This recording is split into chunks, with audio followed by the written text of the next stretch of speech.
When you've played FPS as much as we have, You have tried every mouse, every shape. and we know shape matters. Shape is key. This one has both our experience, Our family name, the next piece of our legacy, built for the big stage, for the biggest moments. The Susanto Brothers Mouse.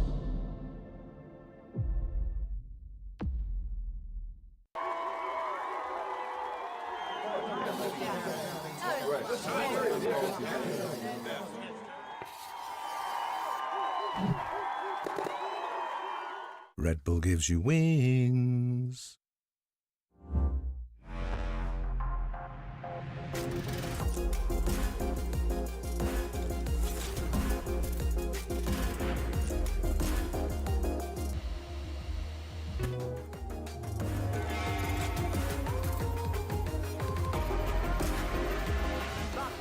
Push, push, push.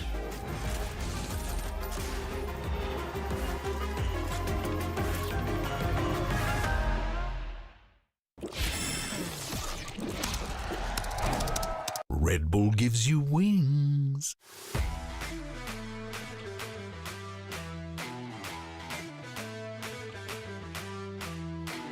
Back over to LP, who has lurked his way up A, but will be spotted by the guiding light of Killua. Tries to speed up, but gets hit by the sonic sensor. Yeah, still undetected for now. Killua could still come up huge and serve up more frags. There goes the third. Hello. Outside of the little smoke as well, he's gonna do well to... Sit down, guys, sit down, sit down, sit down. Shim. Still some time to work with though. So it's gonna be relay ball off towards the back end. Zink somehow finding a shot off across, and then X-Ross still doing good to be able to hold it out with a jumping Bucky shot. Francis, the new neon for Nongshim, and he's keeping them off of the spike. Downbeat playing around the corners as well. Zinx, however, dives right on top of it. Spins and spins! Caron protects his team! Let's go! Let's go! Let's go! Give us that! Handouts to try to hold here for Team Secret. They're boxed into corners now, however, but still putting up their dukes. Bit of a kill here and there, something for the trade. And then Sylvan to swing out! Oh! What is that snap? How is he doing?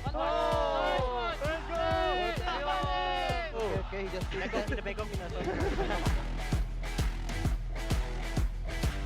With that judge. For the Gen.G. Oh, he's going to go try to scale forward now, but Trailblazer will surprise him, and Absol just going to be caught. Saturate going to be lobbed into the cubby. Catching onto the two players, but Akame's forward ahead of that one, but a nice little set play with that orbital strike, so Sugar 0. Well, they know exactly where these remaining players are at. Shota is trying to get in on top of him, but Akame hits the shot, finds himself a fourth, but Sugar 0.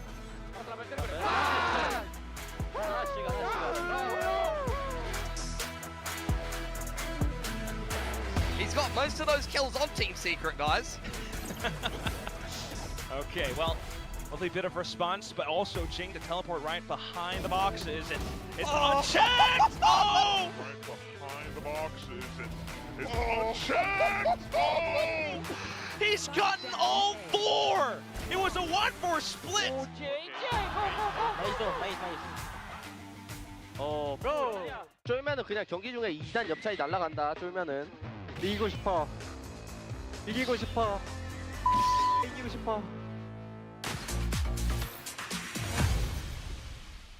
Bang, how's the melatonin, Bang? Bro, even Silvanim, bro, you snore, bro. First time. Silvan. Yeah, pero ko.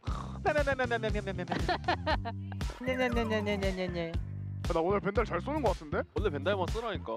혹시 체인버 오퍼 안 들고 벤달 들어도 될까? 문태 형 오퍼서 한 명 더 있잖아. 바로 나. 유명철은 빠져 있어. Can I actually decrease everyone by 10? Yeah, do it by Yeah, I forgot. I forgot. Nice try. Ilya getting a bit lazy. I thought I'm in global. Guys, I have a question, guys. If you have one person you want to mute, Esla. Take a deep breath first. let's get it. ネタパイティ欲しい。ネタファイティンも欲しいですか？欲しいです。 이거요. 간발이요. 네, 너. 제스! Let's go! 저 리콘 깨줘. 나 블라 들고 있을게 어디가 나면. 여기 스모크에 규적 갔었다. 日本勝ってんと本当。왜 세요 man?取りに行くならリコンマですかよ. 메인 모크 이럴 때 토니코. 아 이거? C 괜찮지? 씨 괜찮아. 상대 리콘도 빠졌어. 나 이거 A 사차로 가볼게. 나이요 거래. C強い今. 자 그래 A 조이 A 타면 A 조이네. 아랑은 어떤 남무나. A 그냥 오래 발다. A 하나 있다. A 아직 있다. 설치 안 할게 일부러 아직. 오케이 나 이거 붙을게 이제. A 스모크 헤븐 스모크 A 온다 A 온다. 와라. 이거 빠지면서 막아야 될 것 같은데. 야 그 실감 A 페이크 B니셔. A 페이크 B. A 페이크 B 오케이. 야야 페이크 B. 올렸어. 뺄게. 보맹공 골라. 들어왔다. 사이트 들어왔어 사이트. 확인. 침착하게 얘들아. 들어왔다는 것도 아파트. 에링 뭐 쉐링 말해. 이거 공 끝나고 하자. 끝나고. 니 잡으러 올 수도 있다 그러면. 비메 했어요? 마마마마마. 1대1.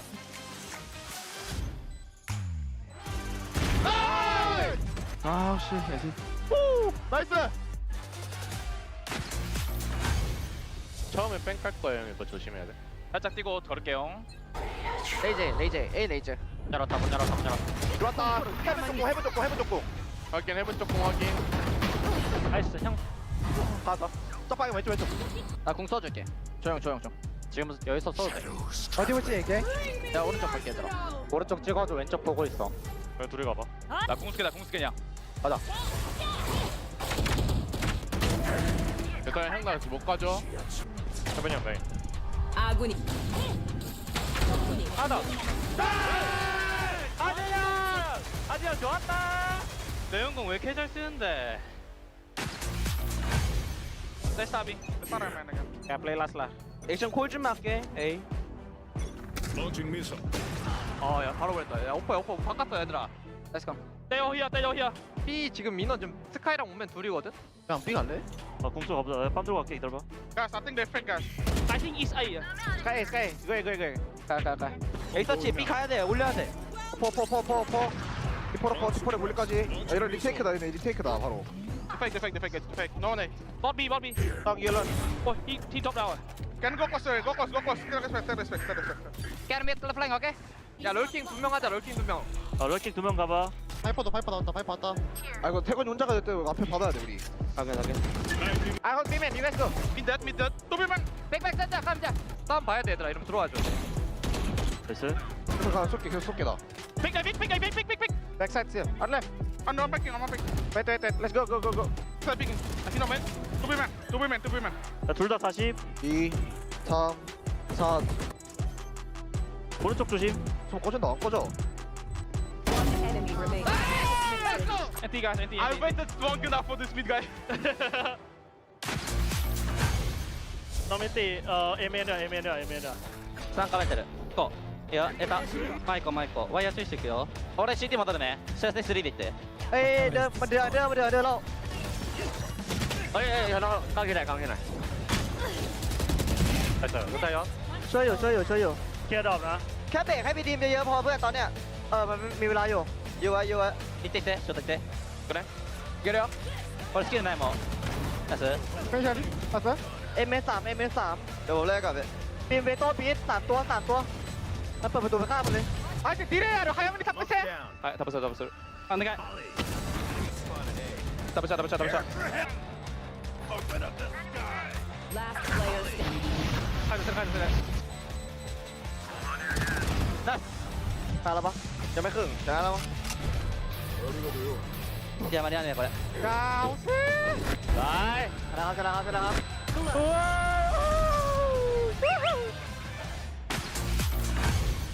리콘 온다. 에이 먹게 일단 이건 안 썼어 얘들아 빼이거 두 챔버 A 룻 No, I don't think chamber A. No. Should be nothing. Just go A, guys. It's okay. 아직 안 온다 이거. A 판 거 같아. A롱 일단 안 지켜 오케이 데프로롱 가이 굿 챔버 시드 3 2 pushing ready boys let's go 디노 A 뛴다. 조용. 사이트 없어. 그냥 채우자 반대 가자 guys they take we have to go back to the neon okay sure let's go back Just go B, guys. 돌린다 nice go you take just keep run out Backside. 온다. 나 시갈게 일단. T3 bingo come T Let's go plan. 윈도우 하나 윈도우. 아. Get coming. I'm watching by. Just watch together.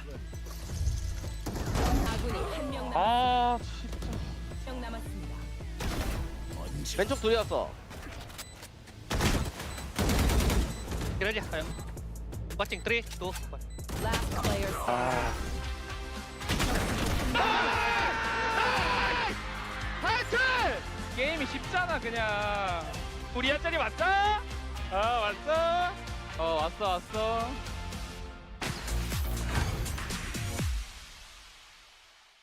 A 첫 탐포 포게리 컷 C 바닥 스모크야. C 바닥 스모크.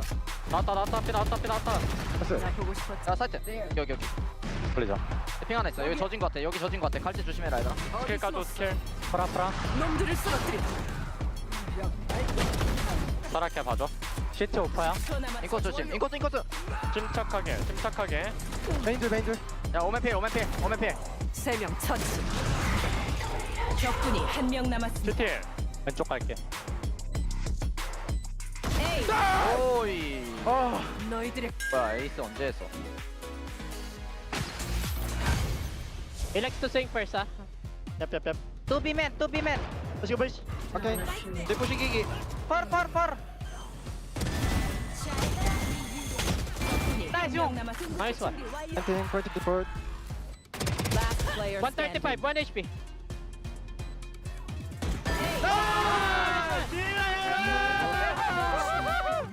It's for you, Silvanim! My God! Trip niyo, Silvanim!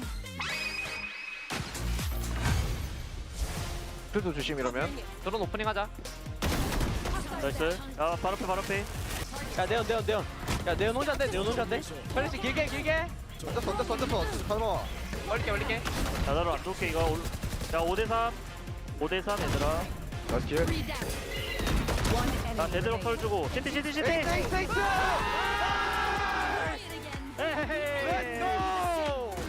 아니 LP.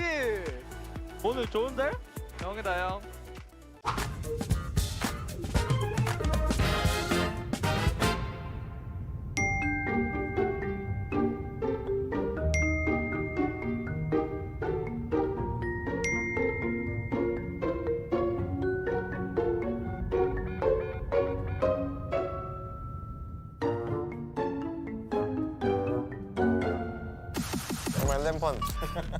뭐ただ単に月光が好きだったから適当です I'm the mystery guy. 저는 레몬 러버고요 제가 악어고요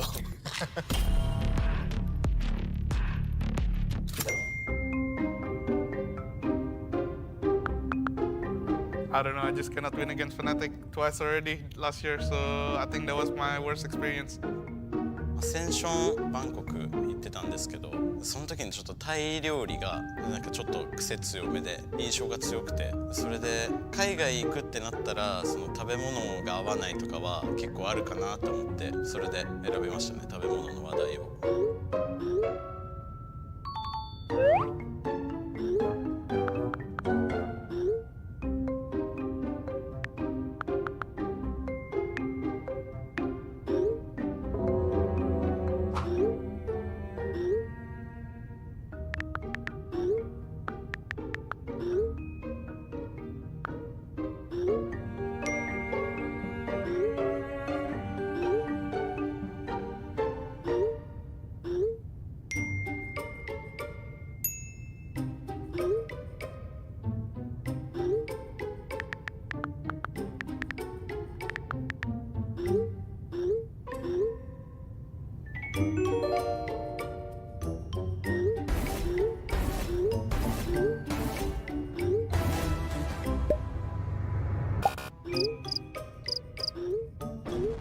정답을 쉽게 말해줄 것 같아서 이렇게 쉽게 말해버리면 왠지 게임이 금방 끝나버릴 것 같으니까 그래서 제가 대신 임포스터 역할이라는 걸 좀 해왔던 것 같습니다.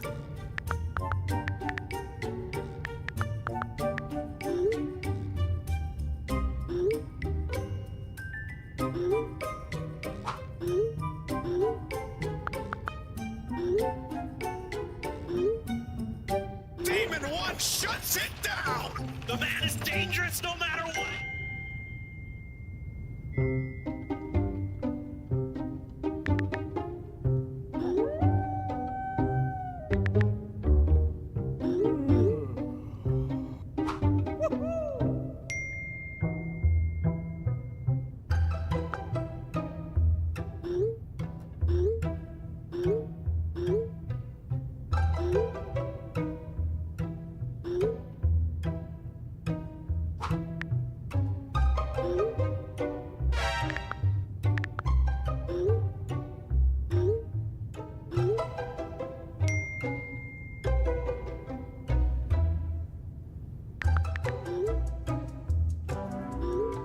嘘つくしかないなと思ってとりあえず嘘つきました。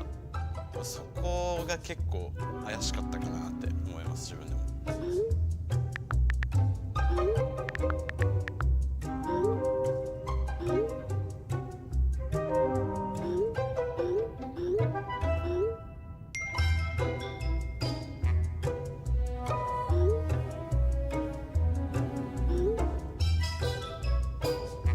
I just put like European country, so they have to guess. Paris is like city of love, right? So I just put love, love.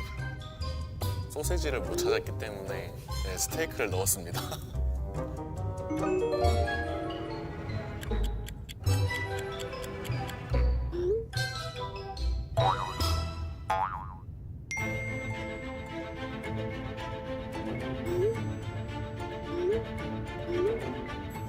여기서 또 대놓고 얘기하면 재미없을 것 같아서 또 임포스터 역할 하려고 그냥 6시간 비행했다고 거짓말 쳤던 것 같습니다. I just put it 10 hour plus because all the journey that I've had going into like event is always so long, and I hope this year I'm able to travel like just like a short time. You know, if you go to Shanghai, it's like only 2 hours.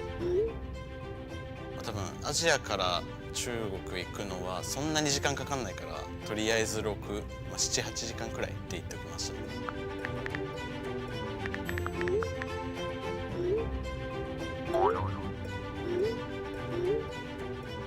아이슬란드가 좀 더 길었던 것 같아가지고 정확한 시간은 기억나지 않지만 뭐 제일 길어가지고 골랐었습니다.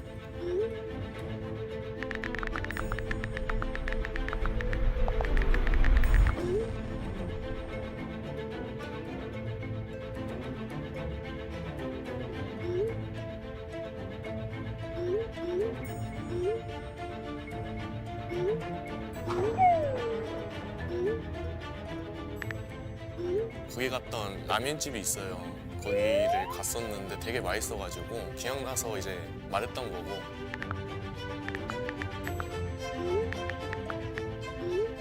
그냥 제 마음이었는데요.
Who's an alligator?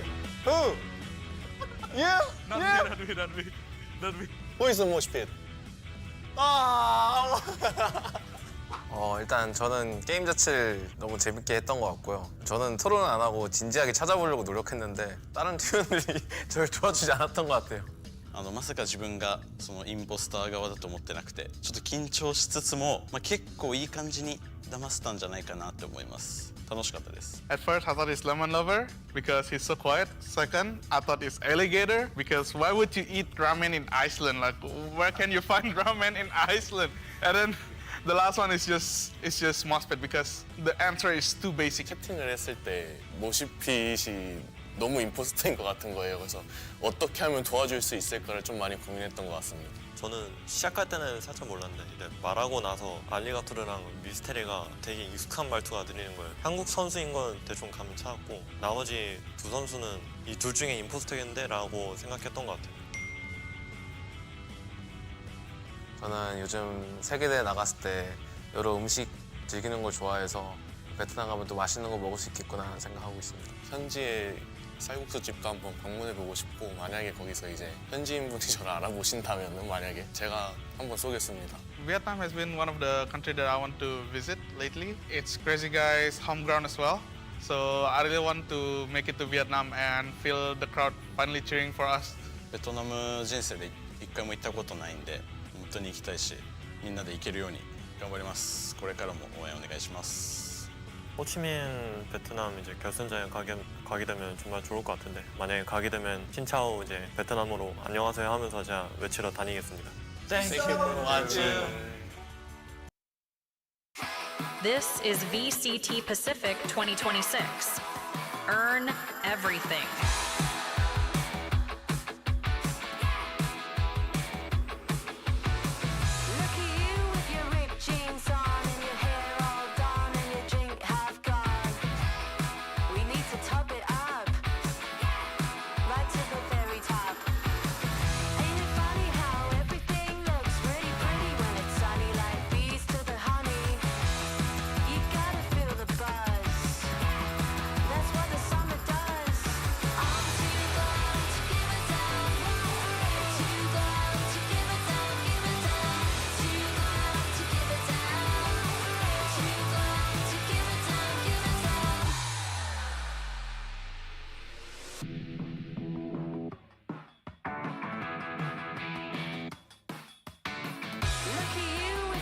Jeans on and your hair all done and your drink half gone. We need to top it up, right to the very top. Play a song for me, hypnotically at 100 dB. You gotta turn it up. I wanna feel the beat, but I'm too gone to give it down. Too gone to give it down, give it down. Too gone to give it down. Too gone to give it down, give it down.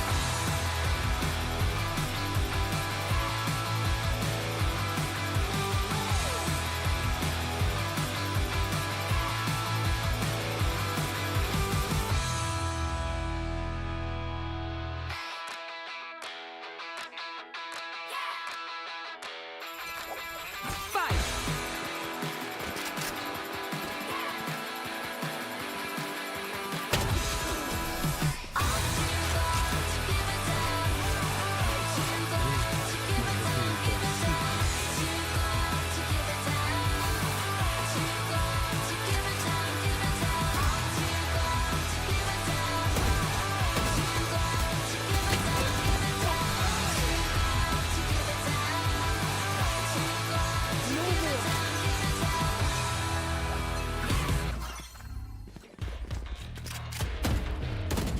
This is VCT Pacific 2026.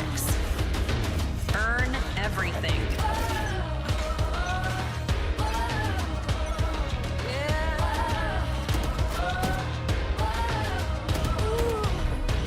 You want a close encounter with Wonder Woman. You wanna feel the power of Supergirl. You wanna take me on, but baby, you should run. 'Cause today's the day I'm gonna rock your world. Yeah. I'm ready to take you down. Yeah. I'm ready to take you down. Everybody steady on your mark, get ready, here we go. Here we go.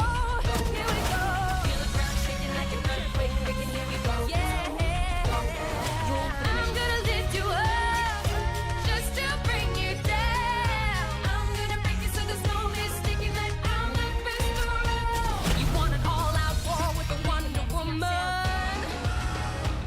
No matter what you do, you're never gonna be safe. 'Cause I'm faster than a speeding bullet. And I'm the crown and jewel of a human race.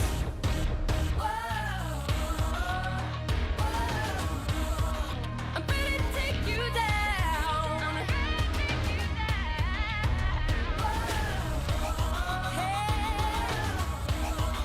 I'm ready to take you down. Everybody steady on your mark.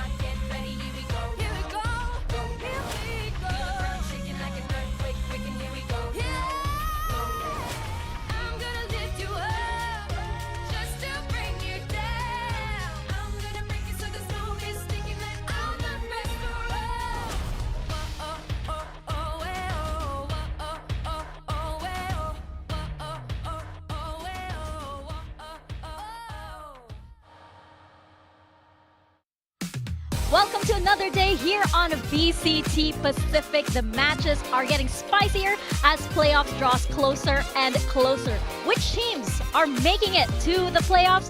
Well, we'll get some answers today, but before that, we have a special guest joining us on the desk. Let's welcome Termi from KRX, along with Jen to help with some translation, and Big Time here as, he's just here. I'm here. Yes, he is. Termi, hello, welcome to the desk. Thank you so much for joining us. Now, KRX are looking so good this stage.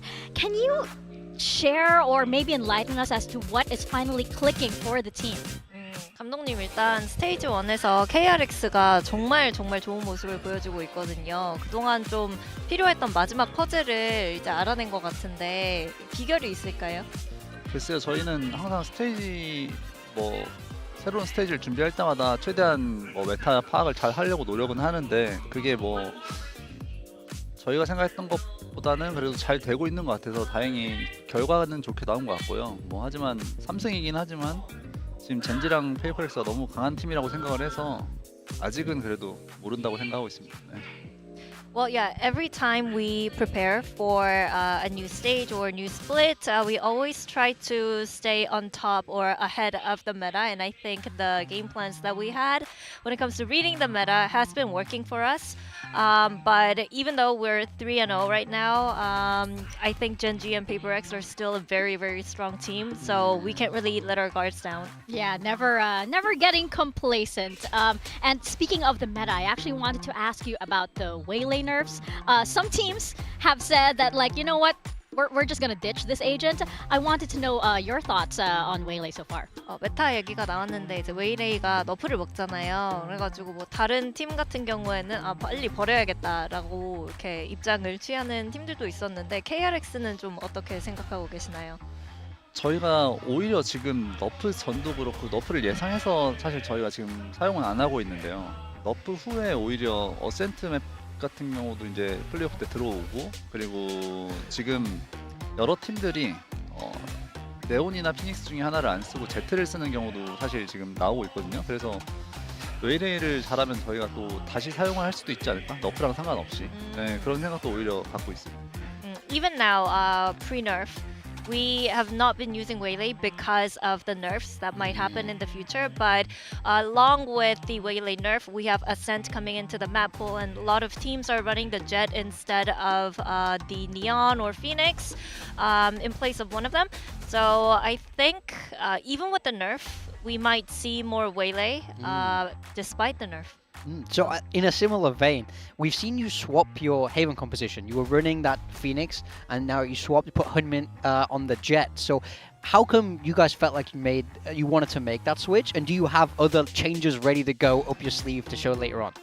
그리고 헤이븐에서도 조합의 변경을 좀 주셨잖아요. 일단 현민 선수가 이제 제트를 하면서 피닉스가 조합에서 빠졌는데 좀 이런 변화들이 더 앞으로 준비되어 있는지 궁금합니다. 상대에 따라서 좀 바꿀 수 있는 부분은 바꾸려고 저희는 하고는 있기는 한데 사실 지휘전도 어느 정도 수감 시자를 쓸 것도 조금은 저희가 감지를 하고 있었고 왜냐면 그 전 시즌 때도 그런 걸 좋아했던 감독이기 때문에 제트를 바꾼 게 사실 헤이븐 때 이길 수 있었던 좀 이유라고 저희도 생각을 하고 있거든요. 하지만 다른 팀들 같은 경우는 또 다시 피닉스를 기용할 수도 있을 것 같고 저희가 좀 최대한 유연하게 하려고 하고는 있습니다. 네. Well, I think we kind of have things ready so we could switch things up depending on who we face. But when it comes to facing GE on that Haven in particular, we just kind of knew that they would be playing the double Sentinels comp. So that's why we switched Hyunmin onto that Jet. But when it comes to facing the other teams that would like to run other things, we might put the Phoenix back in its place. But we just kind of predicted that GE would... we had a good read on their tendencies because their coach obviously likes to pull something off like that. So I think, running that Jet was, I think, one of the primary reasons that we were able to win Haven against them too. Yeah. So I think we always have to be on our toes whenever it's KRX, Yeah. right? I wanted to ask because Mako has mentioned that he he's experiencing good peer pressure because he among his former teammates and stuff, he hasn't won a global trophy yet, so he really wants to win this stage because he wants to be able to go to Masters London and get that chance. I'm wondering if you're under the same amount of peer pressure and how you're dealing with that. 마코 선수가 이제 약간 예전에 같은 동료였던 친구들이 글로벌 트로피를 하나 두 개씩 들면서 본인 스스로도 좀 하나 정도는 갖고 싶다는 긍정적인 압박감을 느낀다고 했는데요. 감독님도 뭔가 같은 결이신지 궁금합니다. 글쎄요, 저는 마코 선수는 압박감을 느낄 수도 있겠지만 저희가 같이 다 같이 이런 얘기를 사실 자주 하는 편인데요. 그런 압박감보다는 저희도 어느 때가 되면 당연히 언젠가는 우승 트로피를 거머쥘 수 있다고 생각하고, 사실 저희는 마스터도 좋지만 최종 목표는 챔피언스 트로피라고 생각을 해서 그걸 항상 목표로 저희는 두고 연습을 하고 있고요. 그리고 아직 퍼시픽에서는 챔피언스 트로피가 없잖아요. 그래서 그것만큼은 저희가 최초로 좀 따내고 싶은 욕심은 있습니다. I wouldn't say peer pressure or pressure, but winning a trophy, international one, is something that we often talk about. But it's not about the pressure. It's just about how our time will come, and we will be lifting that trophy sooner or later. Masters trophy sounds great, but honestly, no Pacific team has won the Champions Trophy yet, and our goal has always been winning the Champions Trophy. So I think it would be really cool for us to be the first one to lift the Champions Trophy. Yeah. I love that. It's like, you know what, this is nice, but we like this one. I love that. I want to ask a little bit about your opponents today in Gen.G. Solo is someone you know very well. So I wanted to ask, with Gen.G being a little bit inconsistent at the moment, what advice would you give to Solo and the players on Gen.G there to try and help them get back into form? 이제 솔로 감독님이랑 굉장히 친하시잖아요. 근데 이제 스테이지 1 들어서 젠지가 좀 고전하고 있는 모습인데, 뭔가 솔로 감독님과 젠지 선수들에게 팁을 줄 수 있다면, 아니면 조언을 해줄 수 있다면 어떤 얘기를 해주시겠어요? 글쎄요. 이번에 사실 오늘도 그 징스 선수의 손목 부상으로 또 로스가 교체가 돼서 나온 상황이라서 젠지의 상황이 굉장히 좋지 않아서 오늘 사실 난투도 솔로 감독이랑 그냥 진짜 칼전으로 좀 재밌게 그런 모습을 보여드리고 싶었는데 상황이 너무 안 좋으니까 사실 그런 제안도 제가 못할 정도로 조금 서로 좀 조심스러운 상황이고요. 그래서 저희 오늘 경기에 따라서, 결과에 따라서 젠지가 플레이오프에 가냐 못 가냐가 굉장히 중요한 경기인데, 사실 저희도 사실 1승이 굉장히 좀 중요한 상황이라 서로 그냥 조심스럽다 정도밖에 없는 것 같습니다. 네. Well, things aren't really looking great for Gen.G. I mean, even today they had a last-minute roster change with Zinx having a wrist injury. They had to switch him out and bring somebody new. So I know me and Solo were great friends, and I really wanted the funny skirmish happening with going Solo and me against each other with the knife, but because things weren't looking really good for Gen.G, I couldn't really suggest that idea. I think everybody's just being kind of careful around each other because we know how they're doing, and we know how important these games are for us. I mean, for Gen.G, today will determine whether they make it to playoffs or not, but also today matters for us as well. So knowing the weight of today's game and the results, I think we're just focusing on trying to be more sensitive and thoughtful towards each other. Yeah, I mean, just to add on to that really quickly, you guys are pretty familiar with swapping out players. You've done that plenty of times. So with Gen.G having a new player coming in today, do you believe in the kind of honeymoon period that if you make that change, a team can just look instantly better? Could this arguably make Gen.G look a little bit scarier even, if they have less to lose? 감독님도 뭔가 로스터의 변화를 주는 거를 자주 해보셨잖아요. 그리고 성공적인 모습을 늘 보여주셨는데, 뭔가 오늘 젠지가 새로운 선수를 데려오면서 분위기 반전에 성공할 수 있을지, 그리고 뭔가 오늘 기대되는 모습이 있는지 좀 궁금합니다. 저희는 사실 저희가 예상을 하고 이제 저희가 원해서 바꾸는 경우는 좋은 결과들이 많았는데요. 저희도 갑작스럽게 바뀌었을 때는 굉장히 좋지 않았었거든요, 상황이. 근데 오늘 젠지 같은 경우도 사실 원해서 바뀐 상황이 아니라서 굉장히 좀 젠지 입장에서는 힘든 경기가 될 수도 있다고 저희는 생각을 하고 그래서 결과는 사실 좀 어떻게 될지 모르겠습니다. 뭐 젠지가 워낙에 강팀이다 보니 준비는 그래도 잘했을 것 같은데 결과는 모를 것 같습니다. 네. Well, with roster changes that we've made, we wanted to make those changes. We were able to plan it ahead for the most of the times, but I don't think there's really a honeymoon period with the last minute change that Gen.G had to go through. They didn't really have a choice. So I don't know how things will be. We'll have to see. But I think it's not going to be an easy game for them. Yeah, and final question, because there is a new player coming onto the stage today, what can you tell us about Kite and how have KRX worked around this sudden change? 이제 기태 선수에게 대해서 뭐 아시는 게 있는지 그리고 KRX 입장에서는 좀 어떻게 상대하려고 계획을 하셨는지 궁금해요. 기태 선수는 사실 뭐 챌린저스 대회를 보기 때문에 알고는 있었고요. 그리고 기태 선수가 연막이랑 그리고 척후대를 하기 때문에 오늘 젠지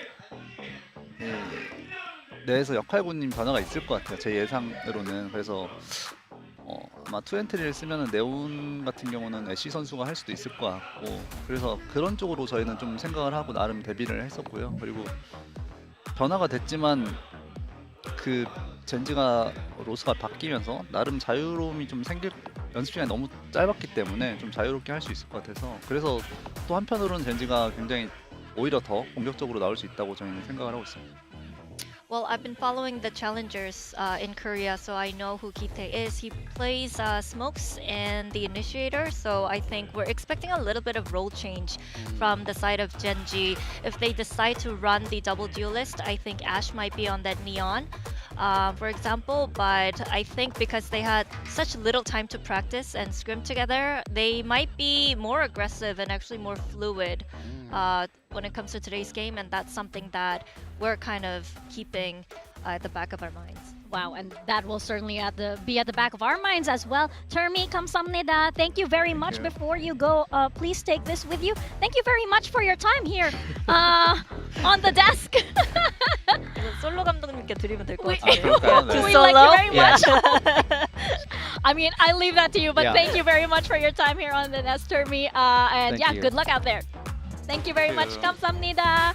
We have our standings right here, and as you heard from Termi, it's very, very complicated, especially looking at Group Alpha. I mean, yesterday you had this whole complicated graphic that was happening, but basically, it's safe to say KRX wins this, and they are golden. Gen.G, they have to win this if they want a shot at playoffs. Yeah, I mean, Gen.G right down there at the bottom. It's been tumultuous for them so far. Looking to find some stability today. Well, on the other side, KRX are chasing that #1 seed. If you get that #1 seed, you get a bye. You're starting further down the upper bracket, and you're one win away from Masters London. It doesn't get any better than that. Yeah, KRX are in very good form, so they want to secure that first seed if they can get it. But a Gen.G that's already shown they can push some of the better teams in this group. Maybe less so Nongshim, but they did get an upset over PaperX. So hopefully, despite some crazy circumstances that they're up against today, they can try to be competitive. Yeah. Welcome back, Pilski. Thank you. Yeah, welcome. I just fist bumped Termi, by the way. Oh, Yeah. nice. Good Blessed. for you. Blessed. That's something that not a lot of people will experience. Yeah, Here in Pacific, you are indeed blessed.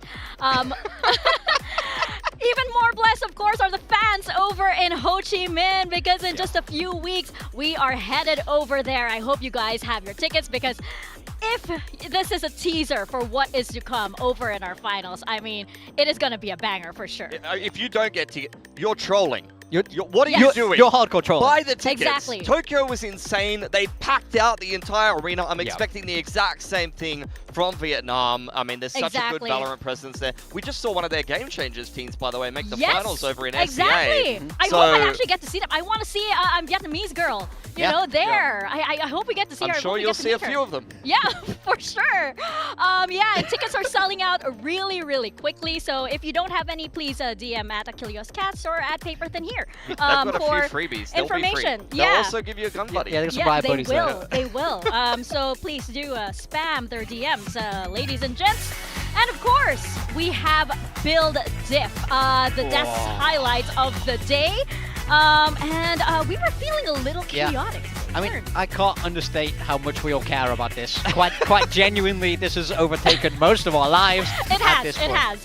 It's all we ever talk about now. Of course, because we want to win that Predator Helios Neo 16, rather. Yes. Because this is at stake, and now suddenly, like, I'm not doing so well because everybody is trying really, really hard. Yeah. But let's see your roster. Yeah, we're bringing up the whole graphic here. I mean, look, let me just talk you through my team really fast. Look at this. I got 3 duelists in there. Hyunmin, Texture, Mei. I don't care anymore. So do I. I have Texture, I have Akame, I have Hyunmin. Oh, no, that makes me feel worse about my team now. What do you mean it's similar to yours? It could work. It could work. Yeah. Hey, I'm not last. I okay? mean, Hyunmin is the most picked across all of us, but I think we've gone in so many different directions today. Today is wide open. Yeah, I think there's some similarities in some of the teams, though, and I mean, really could only come down to a few things. Placement of where you put the players. I mean, me and Mika's team is very close. She's got Marco in, as well as Hyunmin. I only went for one DRX player. I've got Akame as well.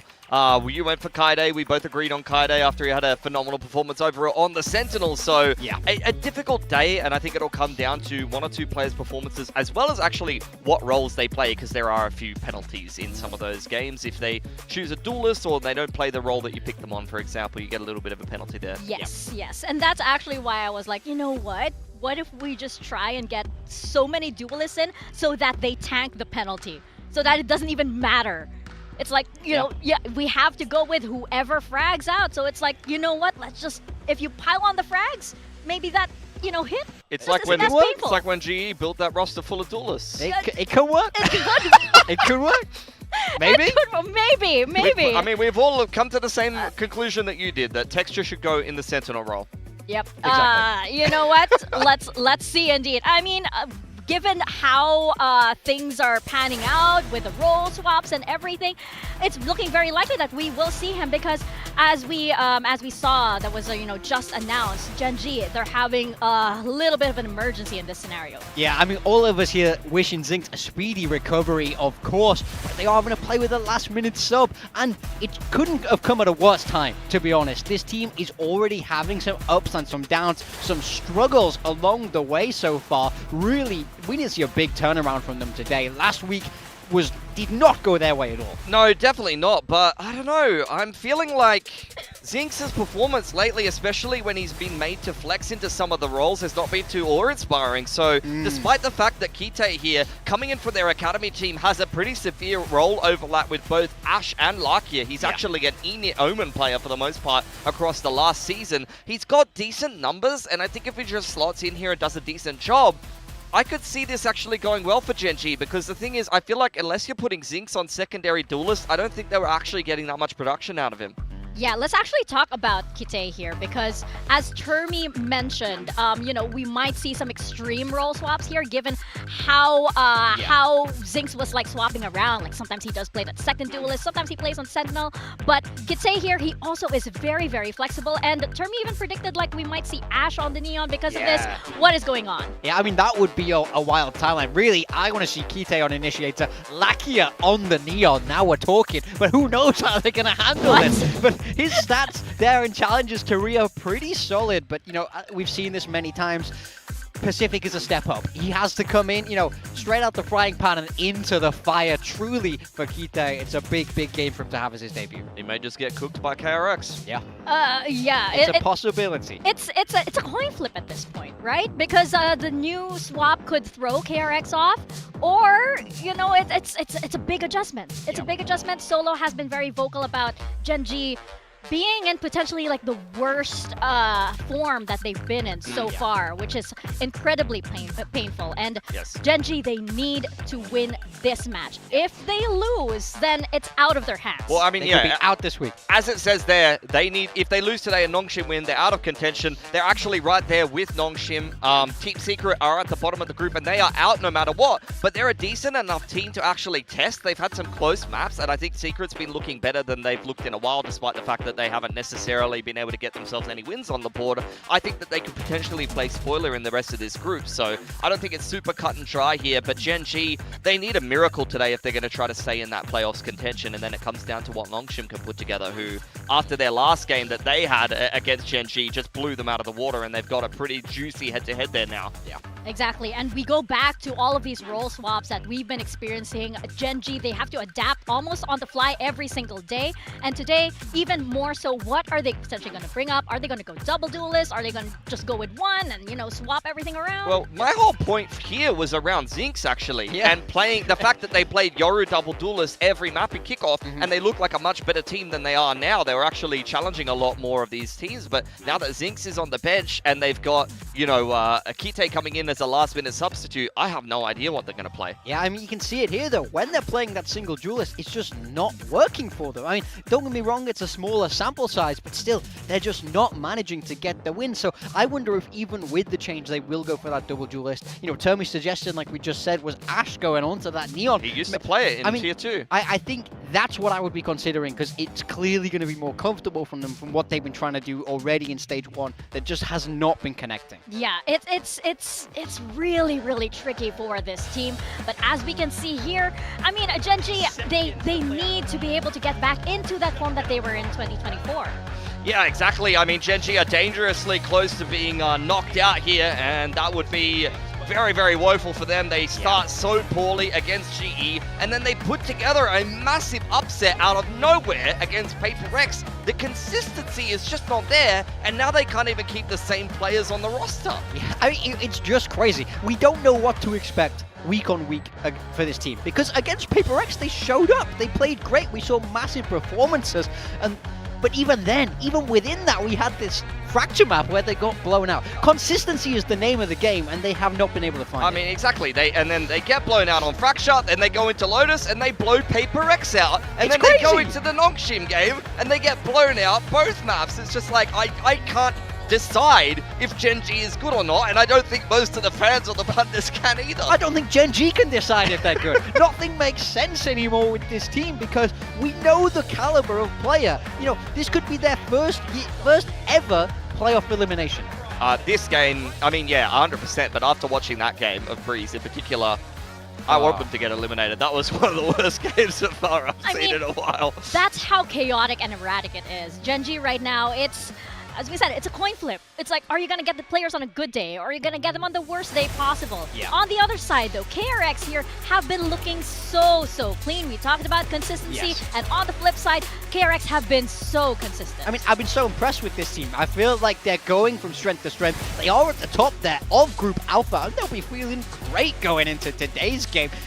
Really, the situation could not have fallen better for them to be feeling very confident. Young coming in as that rookie. You know, we saw big pop-off game from him. He was a little bit quiet last week, but he wasn't even needed. So I think if he looks to rebound, if everybody on this team is fragging, they become real scary, and then we got to start talking about London for this squad. I mean, the core is fantastic at the moment.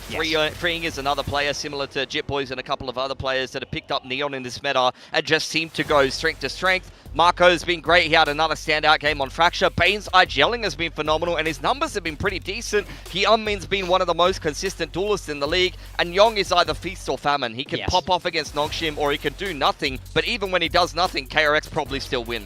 But that's the great thing, right? Even with Young, it's like, it's okay, we have you. Your Youngs, they have your back, right? Especially with Bane actually incredibly improving in his IGLing. You've heard it from so many people praising him on how much more confident he's gotten in his in this role. Yeah, let's bring up the round. I got a round I really want to highlight where I feel like Bane's IGLing was really on point in the Haven. And just look how many different decisions he has to make. So they start off 1-3-1. Very common on Haven, where you see they're just Omen outside C taking that control, Chamber listening outside A, and the core 3 walking up into mid. That's decision number 1. That's the start of the round for KRX. They walk up, start exploring mid, but they don't really have a lot of space. Most importantly, we just saw there how the Omen saw Waylay down C with that operator. They get hard blocked on B. you know, they have to destroy that wall, and this is where they make decision number 2. They decide they can't get into B, so now they have to pivot back towards A because C isn't clear. So very, very standard decision making, but smart not to hard commit into that site. So now we see them start walking back towards A. And as this happens, so G do a very, very smart move here. Dog into mid to re-clear. Now, pause it again here.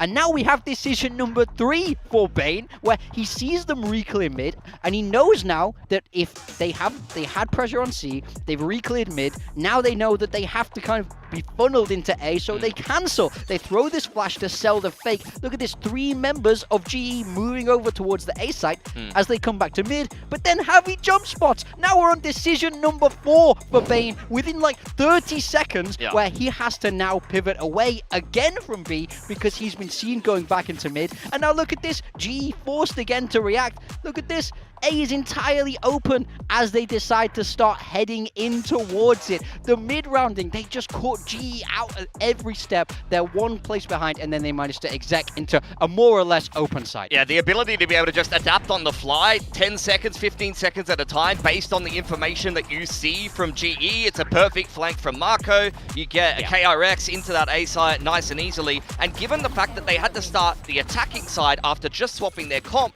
into a swap comp from GE, double Sentinel starting out on defense was the key reason why KRX won that map. Like, the ability of Bane to be able to mid-round them out of a bad situation into a double Senti comp they haven't seen before was just phenomenal. His calling might be the best in the league right now. All those decisions are not easy to find. He finds every answer exactly when he needs. That's a round that is won by smart IGLing. So full credit to Bane. All of that maturity to be able to stand by that decision and really just say, no, we're going this way. That shows how much he's grown as an IGL too. And now we have the skirmish highlights, and it appears as though you mentioned out of the frying pan into the fire. We're putting him in the skirmish. Why don't you go into the skirmish? It's a rookie off, exactly. Yeah, Young versus Kite. Well, let's see what Kite's got. Yeah, I mean, this is a beatable opponent for him. Maybe somebody that he's familiar with in the Korean scene. Started well for him. He's got the Phantom out. Interesting choice. Wants to be nice and mobile. And the thing is, I think the Phantom's starting to come back into a little bit more play in skirmish in particular, because you spam a lot, and number 1, and number 2, you get some actually pretty close range fights a lot of the time. Yeah, I mean, absolutely nice. I see him using it there. I mean, I think it's an interesting move to put him into the skirmish, but I also think it's good. You just give him some reps. You let him feel a little bit comfortable. I love Ziggs in the background there. I would sit you down myself, but my wrist, bro, I'm so injured. He's using that time to just really be, you know, Gen.G's biggest cheerleader. Oh, there we go. Going back. Young firing back. Okay, I like that. I like that energy exchange. Yeah, I mean, I respect it. I mean, I think we all want to see Kite have a little pop-off here, get himself feeling comfortable and into the game. That would be great for the guy right now. Yeah, a little bit more warm-up for him. Young 1 ahead. Nice little jump spots from him. He's been a very sharp player with the first bullet accuracy and the mechanics, and I think he's looking very comfortable in this skirmish, as if KRX even really needed a veto advantage going into this series. Yeah, really, they should have thrown this just to be polite. 5-2. For Young, he does manage to get the win there over Kite. A little bit of a trial by fire for him. Let's hope he can look a little bit sharper in that server a little bit later on. It's his first day on the job, man. It's poor guy. He only knew he was going to be doing this in what, the past 48? Maybe less? They've had like 2 days practice. Oh my goodness. So anyway, we have our map veto right now. It turns out we are starting on Haven, Gen.G's pick, and followed by Pearl, potentially Lotus as well. Yeah, we did see Gen.G beat PaperX in OT Thriller. They've just moved on to the Texture Chamber comp with the Charon Phoenix recently on this map. KRX has been swapping up their comp quite a lot on Haven, so that's going to be an interesting way to start the series. I'm more so interested in what KRX is going to be playing, because they have picked attack, and we saw them with the double duelist jet just before, but that was against the double Senti comp pulled out by GE. Yeah, that's what Termi said in the interview. He said part of the reason of playing that jet was to counter that double Senti, so I wonder what he brings out today in counter. And we just spoke about how great Bane's IGLing was on that map. I think all these maps have a similarity in that they're the big, more open maps, so I think it will make a lot of sense for Bane. I think he likes to call in that style. You see a lot of IGLs like those 3-side maps there, so a very interesting map veto. Yeah. I mean, with how like big of a rivalry there is between these two teams, it's crazy that we've all gone for KRX, but it's just a form factor, right? Yeah, but it's funny because like on socials, I was still on that lone Gen.G. Yeah. Also because I saw what happened yesterday, and you know this curse. I'm still a believer in this. It's like it could be the day. It could be the day. There are just too many variables in check. I think there's always something to say when a team has nothing to lose. If you go in there knowing that there's no pressure on you to win, sometimes that really elevates teams. That's what I need to see Gen.G do today. Yeah, but Gen.G, if they lose, they're out. So there's a little bit of pressure there. Unless it's The less we say about that, the better. we play like that's never the case, right? Nothing to lose or everything to lose. Whatever you think gives you the best performance out there. And for sure, it is going to be an exceptional performance because we have KRX taking on Gen.G on the stage.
Today's matchup.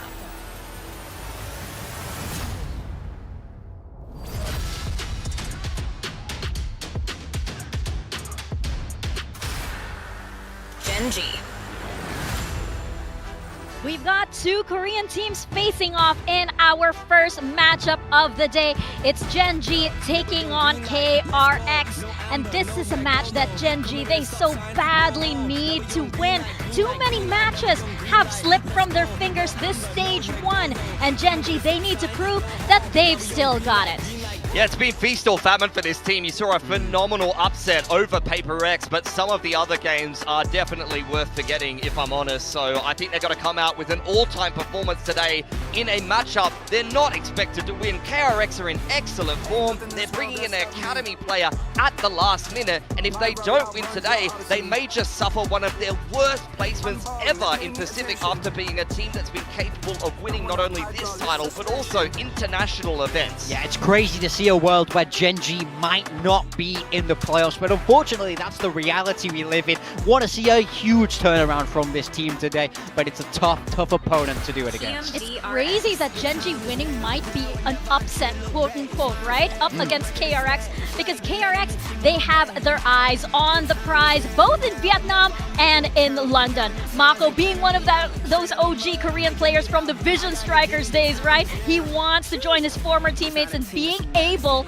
to lift not only a Pacific trophy, but a global one as well. Yeah, this is a team that wants to go all the way. Think back to their time in Champions Paris. They made such a deep run, but no trophy once again. Could this be the year for KRX? Could this be the year they finally get themselves on the board? And you heard it from Termi in the interview. He wants to go all the way. He doesn't, we talk about Vietnam, we talk about London. This is a man who wants a champs trophy, and right now this is a team that's looking in form to at least give that a good crack. Yeah, I mean, a win over Gen.G today would give them the top seed, and it would be an excellent position to be in at the expense of, you can see him here, Solo. These guys are teammates of 20 years. They sat down playing LAN events in the mid-2000s. Then the Nintendo Wii came out. I know that's a big favorite of yours. And then most of Nongshim were born.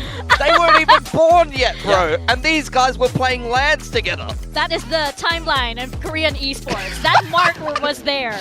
But you're absolutely right, and even Termi was saying here on the desk how complex the feelings are in this match, because he knows that his team has to win. but he also knows that he has to take down his good old buddy Solo. Bro, it's 20 years of history. I mean, it's just crazy at this point. That's how deep it runs here in Korea. Two of the more storied organizations headed up by some of the most successful TAC FPS players out of this country on two completely different trajectories. Gen.G stonks have never been lower, and KRX are looking phenomenal at the moment. But this is the thing with Gen.G. After a very poor week 1, coming into week 2, none of us gave them a chance. It was a clean sweep prediction once again, and they upset us. They proved us wrong. It's about, can they find that form once again? They've not been consistent. I can't make that argument for them, but I can make the argument that their ceiling is incredibly high if their players can find it. This core lifted Masters trophy, so we know they can do it. It's just about finding that magic pill scheme. I mean, they got to shift around the roles, but to be honest, I mean, the PRX win was phenomenal, don't get me wrong. But you watch the global game and the Nongshim game, I look at those games and Zinx having to flex around all these different roles and how underwhelming their performance was, and I think to myself, like, chuck the, mix the roles around, chuck an academy player in there,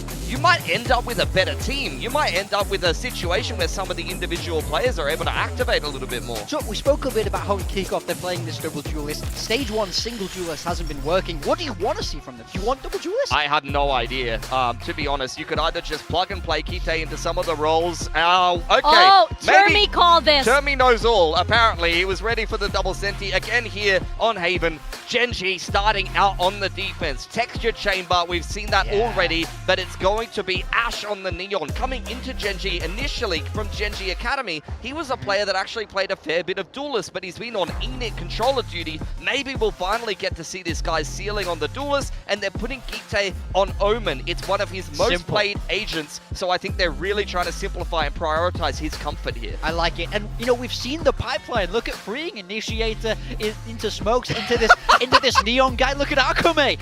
It's not impossible. It's not impossible, people. KRX going back to that Phoenix comp. Hyunmin on the Phoenix, so they clearly feel like that's the way forward today. Wow, what is in the water here in Pacific? This is absolutely crazy, but it is so exciting indeed. Let's see what our casters have to say about this. Over to Paper Thin and Achilles. Another day, another change up. It's nothing really new here in Pacific, but yeah, Gen.G into the ringer, still going through the ringer at the moment. It's been a rough go of it. Departure of Foxy9, an emergency sub in here with Kite, stepping in as Zink's unavailable to play. We wish him the best, a swift recovery, but there's a lot of pressure on this young player now. No doubt, it's going to be really interesting to see how he slots in, kind of doing some IGLing back when he's on Gen.G Academy, and, he could slot into the smokes. Hopefully he's just going to be comfortable. They said they only had a couple days here to really get him integrated into the roster, so hard to say exactly what to expect as well. Ash coming out on the Neon, and yes, he's played duelist before, but going up against a really strong KRX team right now who is looking in near perfect form. I mean, they've only dropped one map so far this stage. Yeah, I mean, they've had some close ones, a couple OTs in the mix there, but have widely been coming out on top and not dropping maps. And now they go for the repivot back over to this Phoenix. Not going to be seen coming on the Jet here on Haven. So let's see how that ends up looking for them. As, of course, if you're out of the know, Zink's wrist injury. So, for the time being, not going to be available for play. Yeah, you got to feel a little for Kite here, like coming into the Omen role and you're going head-to-head with Mako in your debut. Yeah. That's not so fun. And also, another matchup that I'm really keen about is Young versus Texture on the Chambers. Yeah, that's a big one. Yeah, that should be really interesting because we've seen some ups and downs for Young, but if he can have some ups, going to need Texture to step up big too. This looks like a little Sheriff lineup as nobody falling for it from KRX. They dodge that completely. It's a full push in towards B, but just to set up the rendezvous initially and then take a little bit of space over towards Garage. Karan, good flash, but can't get anything off of it. Too much pressure there. Good kill for freeing off the rip. Yeah, able to find that first drop of blood here as Ash is going to be taken down. Kite will get himself on the board. Karan also eliminated. Running out of bullets, Kite eventually will fall. Now a lot more pressure on the shoulders of Lakia. Rings out. A solid 3K now, looking to make it 4. And he will. What a clutch up here. As the Lakia Valorant gets the opening pistol for Gen.G. There you go. That's a great start here. Lakia just absolutely magnificent with the Sheriff. Sometimes it just be like that. Young just couldn't quite get the Headhunter to go. Opted to ignore the Haunt. Just try to make a go of it. Nobody initially checking him. Lakia just so ready there. Man, oh man, that's a nice little micro adjustment on the Hunman.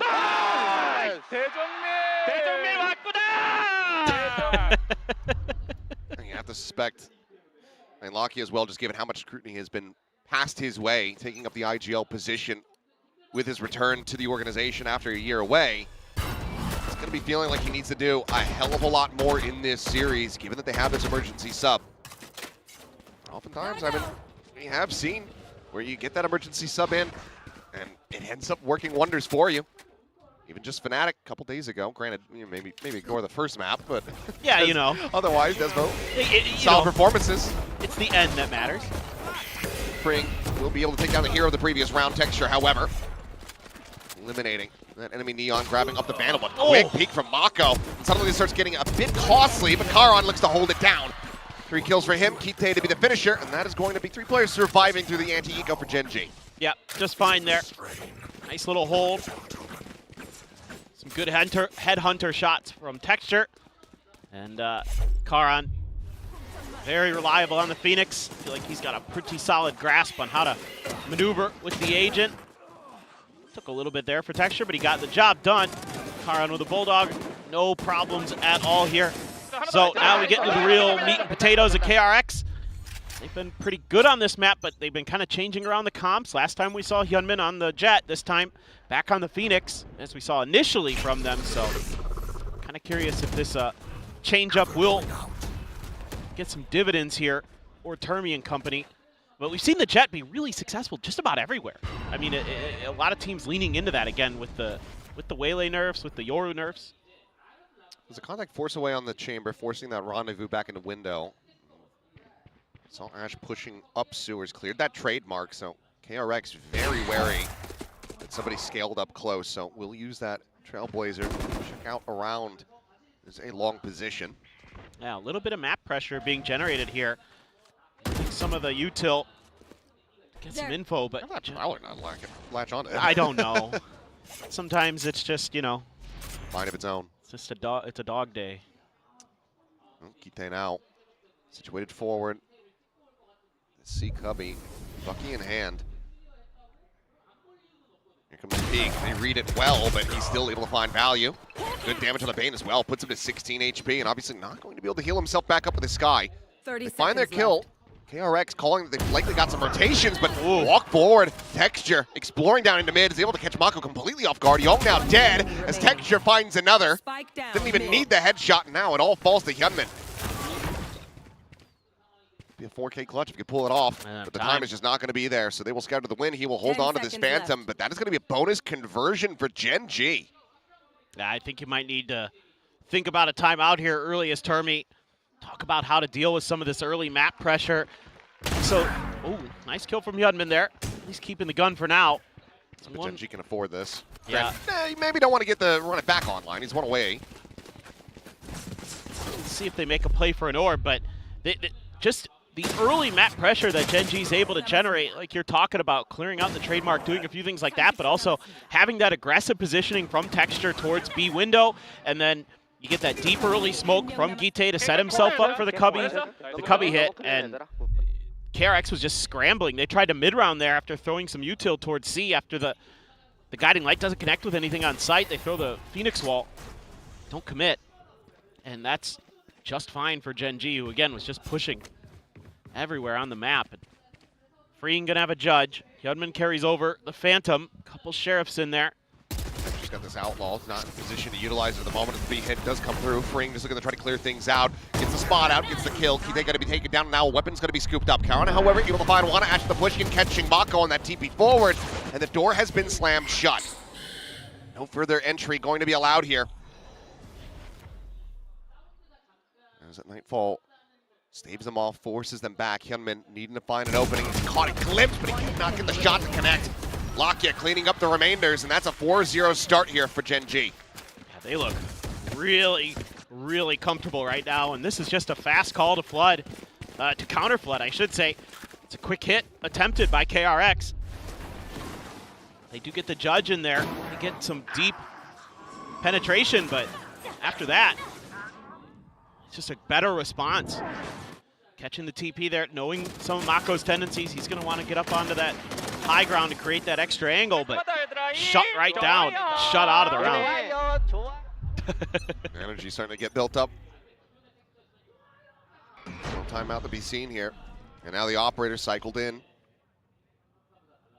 KRX once again ignoring that A lobby position as Flash will connect Karn into the corner, but he's got a stack! He's just piled in, gets a snap back as well onto Hyunmin. Main reveal, third running back going to be coming through. Ash on the pincer maneuver, sliding in from mid. And KRX are out of ideas, and they are running out of players. Young tucked away, not going to be spotted there, but the Prowler will get the grab this time, and he cannot find anything. It is a flawless round as Gen.G looking alive and well. Yeah, no problems there. Karan just steady as all heck in the garage. He gets flashed, tries to turn it, doesn't, but by the time Freeing sliding in there, he kind of partially turned it. It's too late. Oh, and then the haunt reveal. Two players stuck behind the garage door. Reads are really nice right now from Gen.G. The util on point. Having that extra player there, making all the difference in the world. Gen.G now wanting to try to shut down long C, but Young going for a peek, not connecting.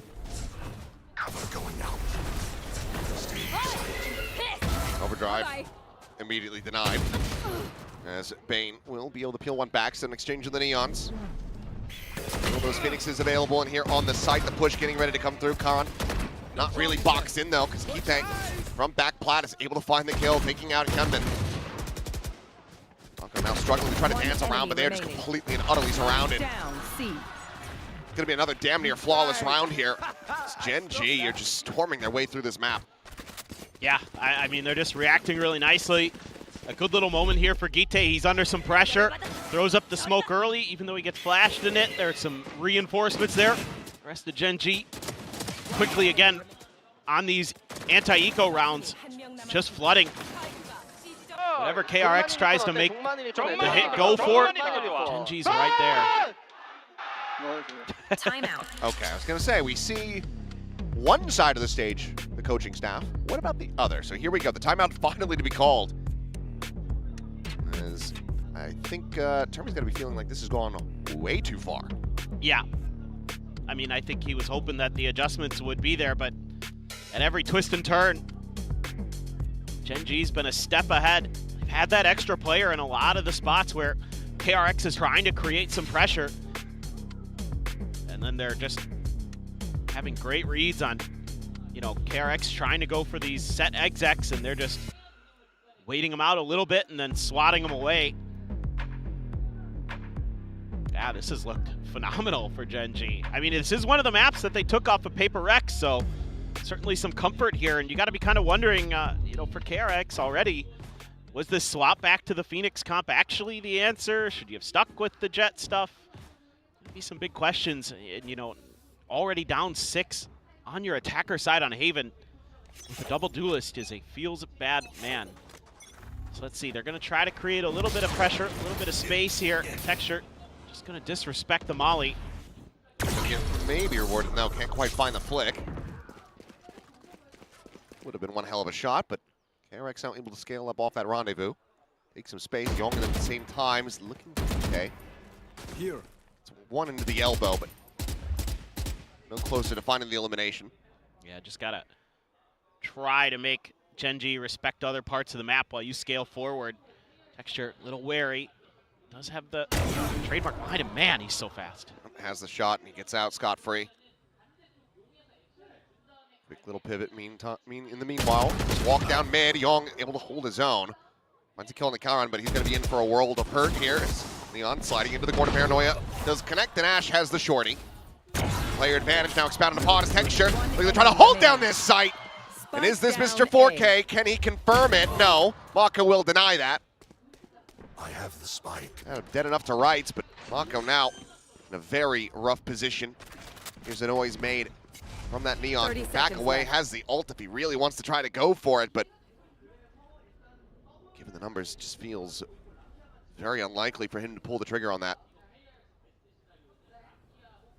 They're just waiting for another tap of the spike before they collapse. I mean, he would have to ult right now. Just gonna go for a corner plant. There's the swing out. They interrupt it, and they're just playing for the time, playing for the kill. Ash to clean it up, the timeout.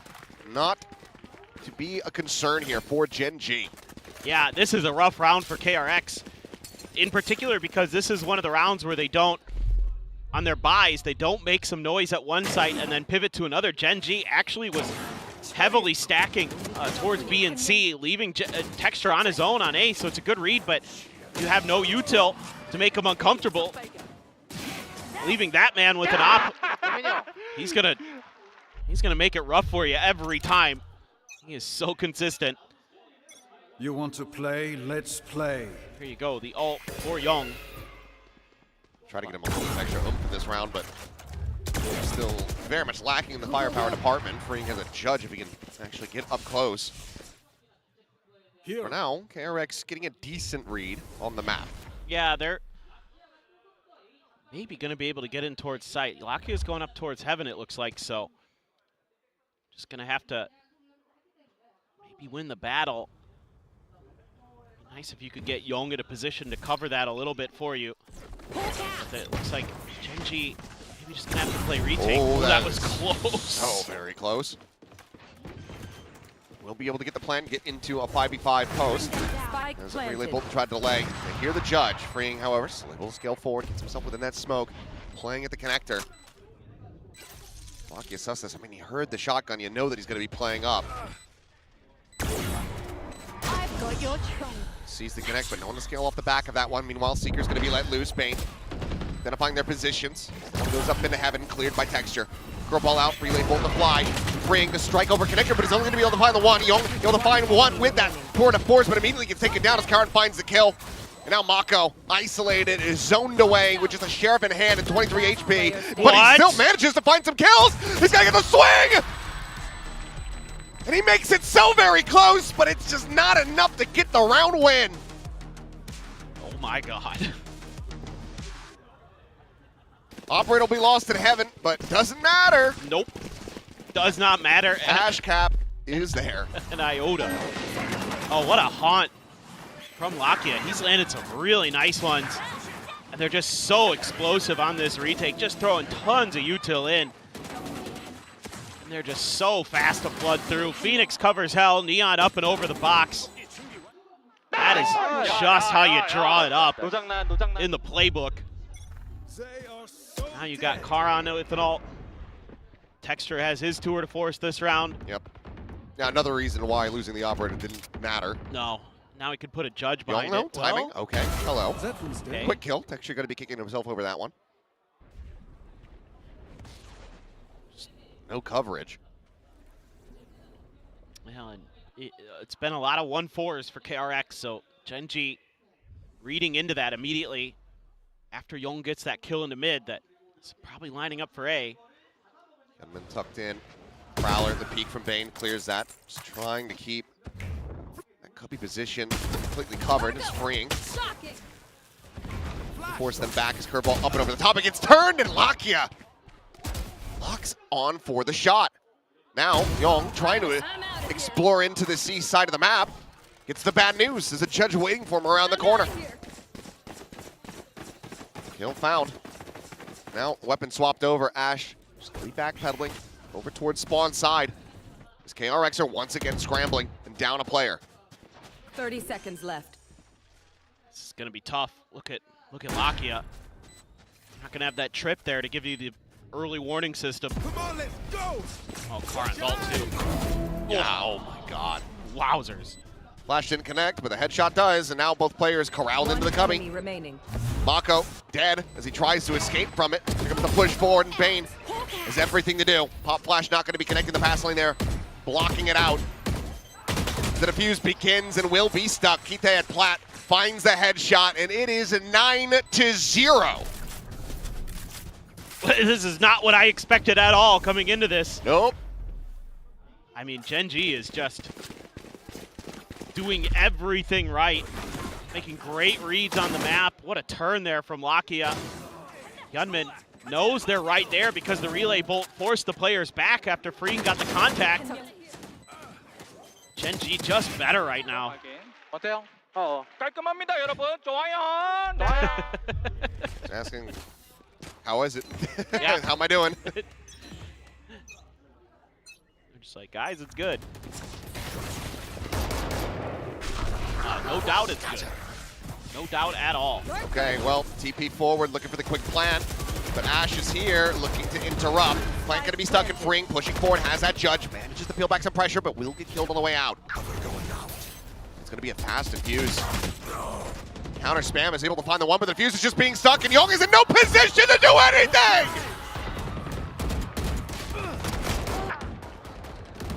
It is just a fast flood retake. Hold on the defuse. KRX lose another round. Gen.G are up to double digits in flawless fashion. I thought this one looked kind of okay. You've got deep post plants, but I think this kill on Gite might have made KRX think that they killed the diffuser, and it's a-okay. We're fine, guys. We've got time. They did not. They did not have time at all. There was never a retap either. It's just a stick. Yep. The whole way. Stayed on it. Freeing's lucky he didn't get killed there. Joke's over. You're dead. Right back to the pop.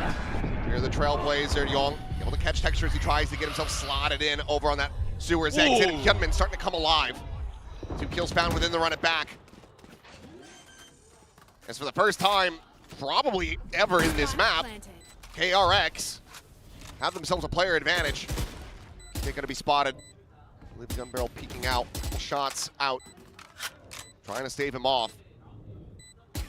Just some disrespect being shown there to the Nightfall by KRX. That's when they hit the Jets, the go button. See if they can hold on to this. Ash trying to get himself slotted there in hell, but will end up falling. KRX get themselves on the board, but the best that they can hope for is going to be a 2 to 10. In the half. Less than ideal. Karan, man. Poor right now. Poor Texture's paranoid trying to find safety. I don't know where I am. Where am I going? This was a nasty turn here from Hyunmin, and then the immediate headshot with the Guardian. Audioless as well. Yes, completely audioless. Playing completely off the visual of that curveball. That is tremendous stuff. Pop flash. Set up the TP pass. Oh. Bane? Maybe he caught a glimpse right before the bloom of that smoke, but either way, it might have just been one hell of a timing. Young now going to be tucked in. I'll get on this angle. Down a long. Smoke will dissipate. Another one going to be cycled in. Well, Gite, all on his own, knows that he needs to buy a little bit extra time if they do end up pushing his side, so falls right back, puts up another smoke. No contact anywhere else on the map just yet. A bunch of noise being made. Gite's just, he doesn't want any of this.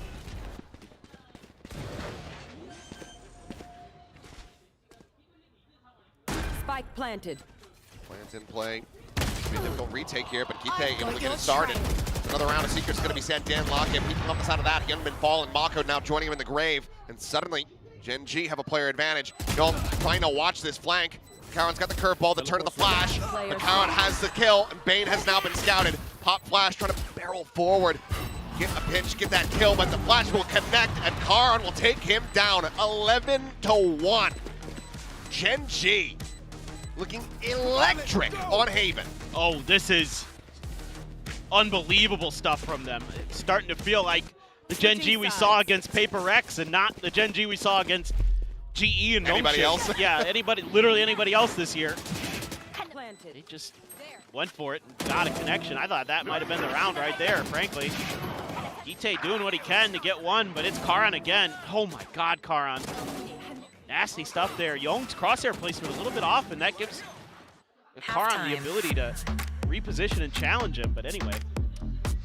I mean, if Gen.G close out this series, Sure. I imagine that Gen will probably be picking Kite to talk to for the interview. I would love to know how much calling he's doing. Yeah, for sure. Have they just handed him the keys to the kingdom in this short little bit of time? Or is Lakia still the main caller? But either way, I mean, his individual just microing has been fantastic. Smoke timings, etc.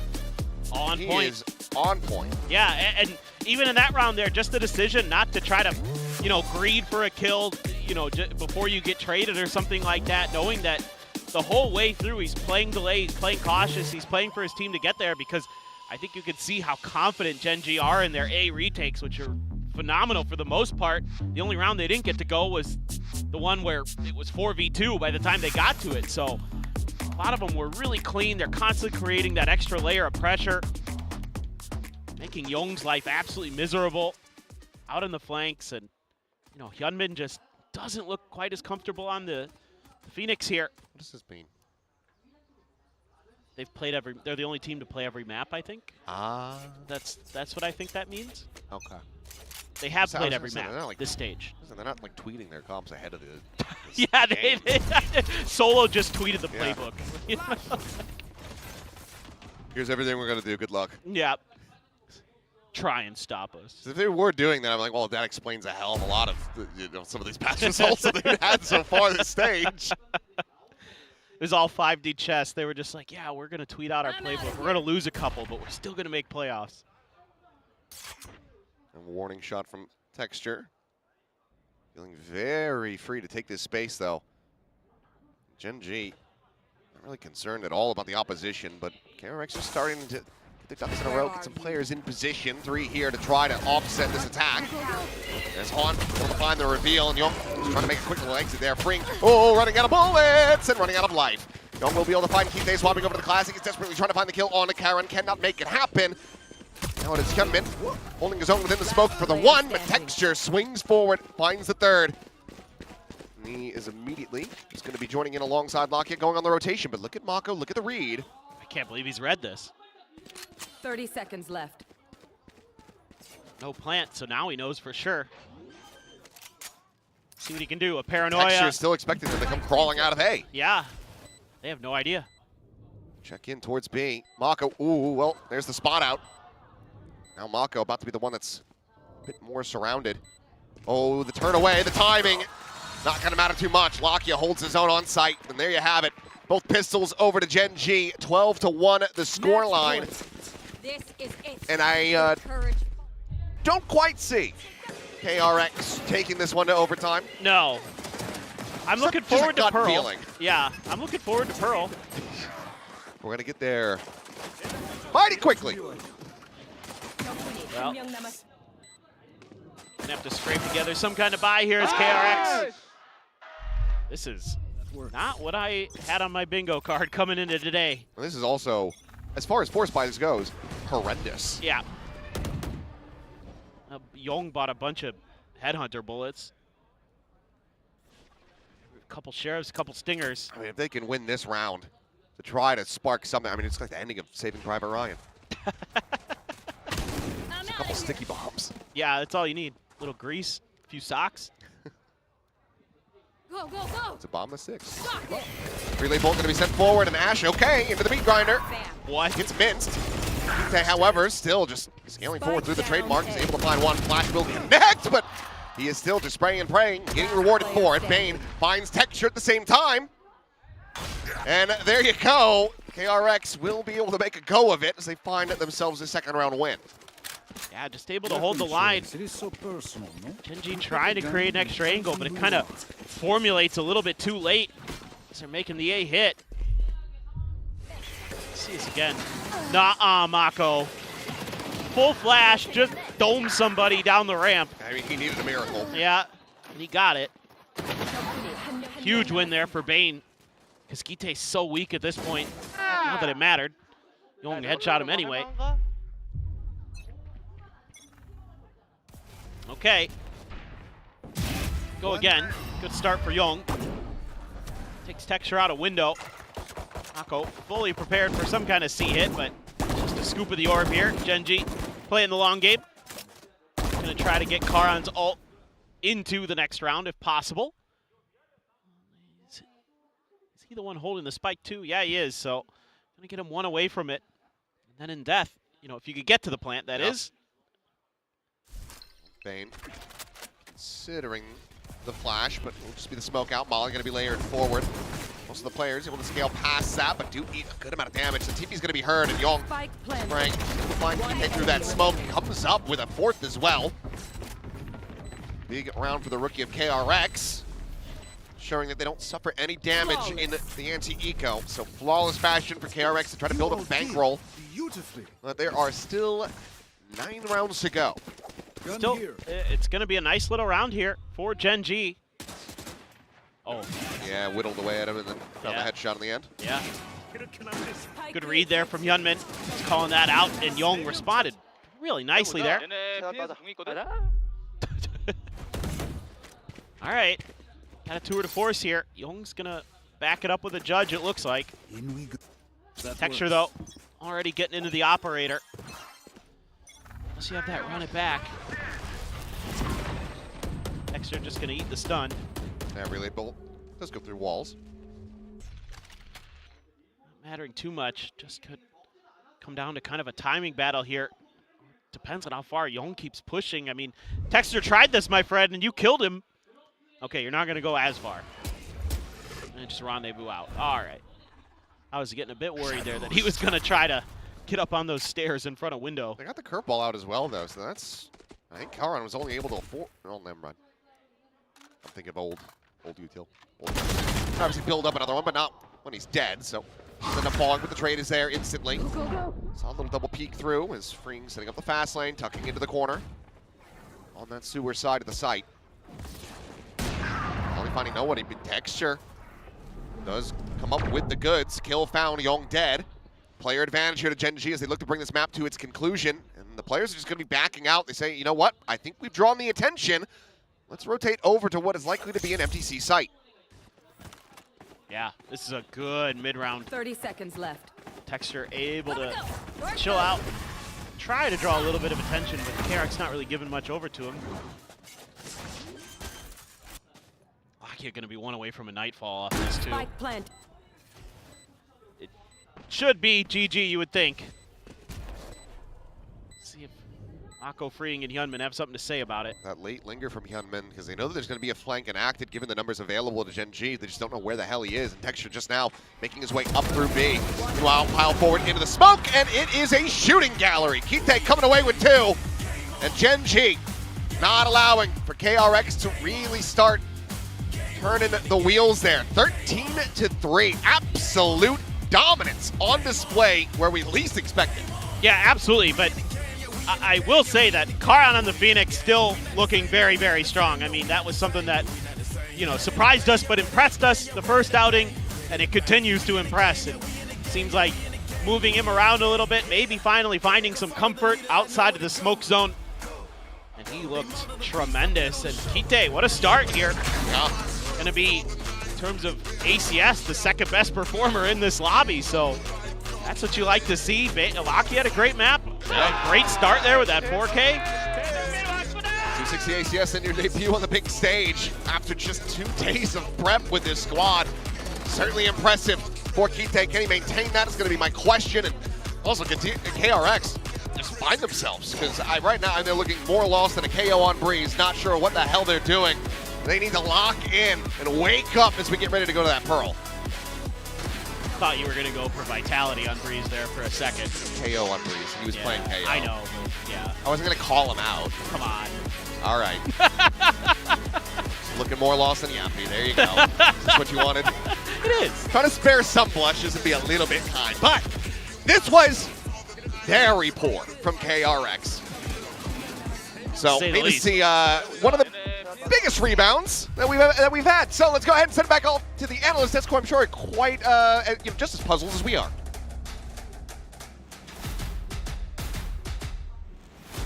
Very, very, very puzzled. I don't even know where to begin. There are just too many things. But we're going to start with that score that is right there. I think at the top of the day, we thought we would see this map with the scores in the opposite direction. Yeah, well, we kind of expected a quick match today, but definitely not in this direction. It's crazy! They came out and cooked them, bro! 11 first kills to 5. And How you get does that 3. happen? Guys, we got 11 first kills and we've got 3 rounds. So that's like a 25% almost success rate after you find the opening kill. Excuse me?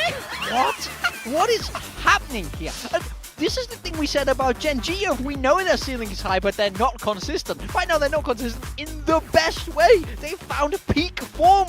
This Kite guy, unbelievable. I couldn't believe what I was watching. KRX looked way out of place. Gen.G did not skip a beat. Started so strong. Look at that dominant run to begin the game. It's just, this is open and shut.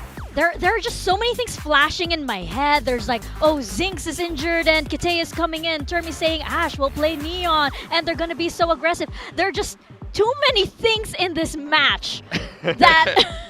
And then me thinking that, like, I think I should predict Gen.G and then I didn't. Yeah. You give someone a sheet of paper with all of the circumstances of this game and then the first kills for this match and you ask them who won. No one would ever pick Gen.G, but they've defied the odds here. They've won their map pick of Haven 13-3 and it just does not get cleaner than this. They've punched KRX in the mouth. It's worked perfectly. They prioritized comfort on Kite early on. He's got a lot of Omen games under his belt and he looked very comfortable on that role, particularly on Haven, I think as well. Look, I just want to take a second, by the way. This has nothing to do with what's on the screen of this iPad, but I just want to recap Gen.G season so far, okay? I call this a roller coaster of Gen.G, okay? So we started out, they played GE, right? What happened, Morgan? They got cooked. Bad. Yeah, bad. And then they played Paper X. They're the best Very team. good. Then they played Nogshim next. They are terrible. Even worse. We're back up at Gen.G is the best team in the league again. What is going on, bro? And what does it spell? It's a W. It's a W. Clearly, wow. Okay. Okay, one by one. First of all, we did listen to it like a little teaser from Termi where he said that Gen.G was gonna play probably ultra aggressive in this match. Yeah, he said, I think Ash is going to be on the Neon, and I think that they're going to be very aggressive. Look what happened in this round. And then he said, and they will stomp us. Look at this. The second they get contact, Ash is flying down mid. They're crunching them outside garage. This is pure aggression from Ash on the Neon. Termi had the script. He knew what was going to happen, and he couldn't stop it. Gen.G cooked them with everything on display. But the thing is, Ash has played almost 100 games of Duelist in his career. I said this when he was coming into Gen.G, and they put him on Sova duty. I'm like, what are you guys doing? This guy is so sharp in Tier 2 on Duelist. And then they put him on Smokes. I'm like, what are you guys doing? Version 2. Then they put him on the bench. Then they brought him back. They made him play Smokes again. Now he's on the Duelist, and he's owning everyone. What is going on?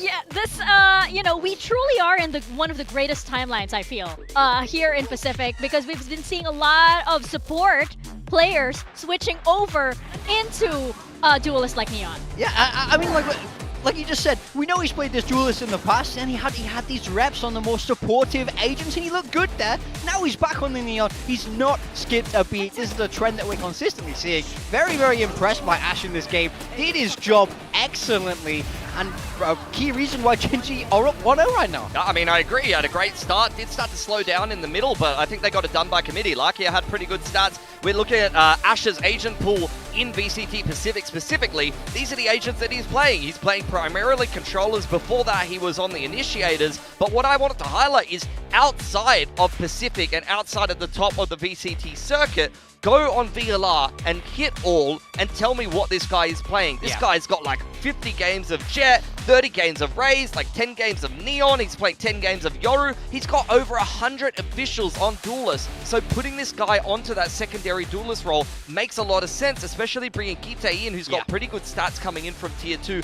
Similarly to Ash, coming from Gen.G Academy, except I mean, I guess in a way they've been nicer to him because they've said, hey bro, what's your most played role? They didn't do the same thing to Ash. They said, you're on Sova, buddy. So, again, top of the day, this is how we thought this game was going to go. If we can pull up our predictions over here. Oh, no. This was against Paper X. This was against Paper X, and you know what? Yeah. Yeah. And look, in that Paper X game, all of us went Paper X and we saw how this happened. The curse is more real than ever. I'm more scared than ever. This was against Paper X at the bottom, and then I believe like up on top was today that everybody voted for KRX. I switched last minute, by the way. This is on you, Mika. I think This is on you. socials had it. Like I still have Gen.G on there, and I'm like regretting. I'm like okay. So It's not just today though. Yesterday we all went for full sense. That's what happened there. We're actually cooking these That's teams. the thing about Pacific. It's so unpredictable. I really feel like anyone can beat anyone. And Gen.G are showing that here today. But I will say, it's not over yet. Don't count your chickens until they hatch, because we're moving across to KRX's map pick of Pearl. Yeah, look, if any of the teams are listening as well, if you feel like bribing me to avoid the clean sweep predictions, I love a good steak. I'm down. I mean, yeah, I kind of have like a shared trauma experience with Texture right now, so I feel like we bonded in that sense. But I mean, like looking at this, like we have Pearl right now. Now I'm wondering what on earth is Gen.G going to be bringing into this map? Just do the same thing. Yeah, honestly. Don't need to play around. Just the same formula, same roles. Keep it simple. Do the exact same thing that you just did. Please, don't play double initiator.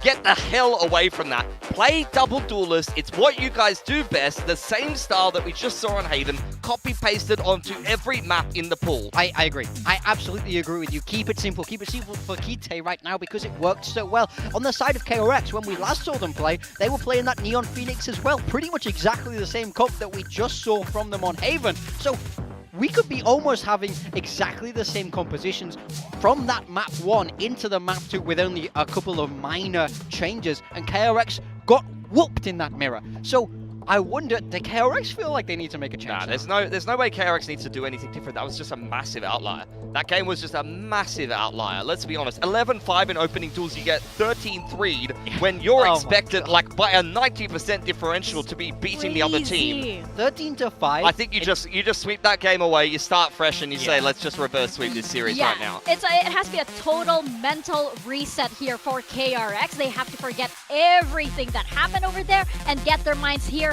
on Pearl. Now we have the Asian selection. What are we thinking here? It looks like pretty much the same over here for Gen.G. Love that from Gen.G. No complaints as far as I'm concerned. Let's run the same thing again and let's get a 2-0. And let's remind everybody, if Gen.G wins this game, this group will go into chaos. There's a chance that Nongshim doesn't make it. There's a chance that GE doesn't make it. It gets so crazy. It's going to get very muddy for that 3rd, 4th spot in the group, that's for sure. Yeah, Gen.G are fighting to keep control of their future. On the side of KRX here, they are making a little swap. They're bringing Hyunmin on that jet. Now, we've seen how great he's been on this agent. Need to see a big step up from him into this map too, if they want to keep chasing towards that 1st seed in the group. Yeah, absolutely. Oh, this map has a lot of bearing on what is to come. Gen.G need this win so badly, and KRX, well, can they come back and put a stopper to that? We're gonna find out as we step into Pearl, tossing it over to Achilleos and Paperthin. It feels like it should be possible, but given what we just saw, it's we're quite far removed from what we expected reality to be. But perhaps it is just a blip, a glitch in the matrix here for KRX.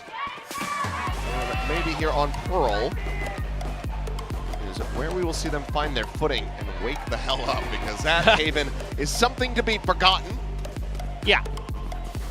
I mean, I thought it's kind of weird for me for KRX coming into moving away from the duelists that have worked for you on these maps so far this stage, putting Hyunmin on the Phoenix previously on Haven instead of Jet, but here going the Jet instead of the Phoenix kind of has me scratching my head a little bit that maybe Termi was trying to cook, trying to get ahead of Gen.G in terms of strategies and ideas, but that Haven did not go so good. Starting here on the attacker side, a little bit of confirmation of some presence, but there's a heavy lean on the B site.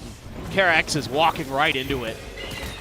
There they are, but they're going to be able to find one. They're going to be taken down first and foremost is Karan and Ash. Able to peel back some of these kills. The Bring is not done yet. This guy in pistols with a ghost in hand usually is going to be very good for you. Texture now steadily making his way over, as we'll see if Ring can just lock up an ace to start off this Pearl.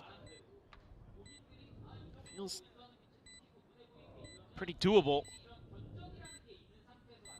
Just holding the off angle here. Giving up that extra little bit of space for Texture. Teleport's ready. Careful there. Freeing going to be swinging around from back halls, and he will be given that ace. So Predator ace to start off the map. KRX doing what they could not for the first 10 rounds of Haven. They get the round win. Okay, they get a pistol too, so just challenge the read. Nice pop flash there to set up Freeing for the first one. And he's just wrapping through Karan under pressure, trying to get into that B-link area, but shut right down. That was snappy stuff, and he's going to grab a Vandal. No real investments here from Gen.G. The orb for Karan. It's just going to be full classics and a Headhunter. And no challenge to speak of from KRX. They're playing extremely cautious. Grab the orb, full rotate, just leaving Texture alone on this side of the map. Has the rendezvous set up to make a quick exit. Meanwhile, jump spot going to be punished a bit. Kite tagged up. Jong is just trying to keep eyes on this side of the map. Oh, gets the spot out, but does now need to try to back away, and he cannot. So that's going to be a Marshall given over. Good little collapse in here from Gen.G. We now immediately start pivoting back over towards the A side of the map to try to get some damage in. And given that they grab the Marshall and 2 players just have ghosts, this starts becoming a lot more possible for Gen.G. Yeah, for sure. Mako's going to be caught on a timing. Oh, never mind. Kyunmin scaling forward there. It's secret. Mako pulling back, finds the first. Bane re-slings in. Keeps Mako alive. Splash forward. Confirms no one within the nebula. Spot out, Kite dead. And, well, it's looking like KRX under putting a little bit. Guardian going to be on the floor for a bit longer. Going to be recovered. Is Freeing. Taken low, but not taken down. It's a kill onto Karan, and this time Lockett does not have a Sheriff to try to get him the round win. He'll swing out to his demise. Bane to collect 3 for himself, and KRX will get the 2-0 start. It still feels uncomfortable for KRX. Some decent reads from Gen.G. They're still taking a lot of map space that isn't being accounted for. You lose that chamber on one side, and Mako's trying to hide, but he gave away the script and got a little, yeah.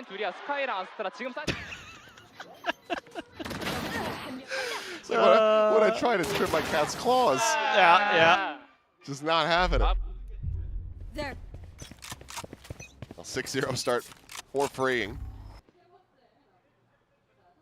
And a big push forward from Gen.G. Young, however, able to find the first to swing in, and Hyunmin, snappy with that Guardian, comes up with the kill, and it's just going to be one apiece as they break down this defense. Okay. Just backpedaling in the halls, popping those smokes, praying that they don't continue advancing forward. Spike dropped. Texture will work his way over towards this side, but they have their work cut out for them. Well, you're still giving yourself a chance here. Last player standing. Stops it from being a flawless, but now let's see if Mr. 4K can come online. Deny the bonus conversion, finds the first, stops the scale forward. Still 50 seconds remaining in the round, but he's going to be stunned up here. Setting up that rendezvous, but I don't think it went deep enough to really take him out to safety, but either way, Bane will just find the spam. Cleans it up. 3-0 start as KRX convert the bonus. Yeah, they were so ready for this aggressive push out. You could see a bunch of gun barrels, and Young so quick there with that first shot. Snappy one from Hyunmin to follow up. Relay bolt to flush Lakia out. Even though KRX has been running into the heavy stack of Gen.G, they've been doing a great job of dealing with it. Into the pistol, into this round.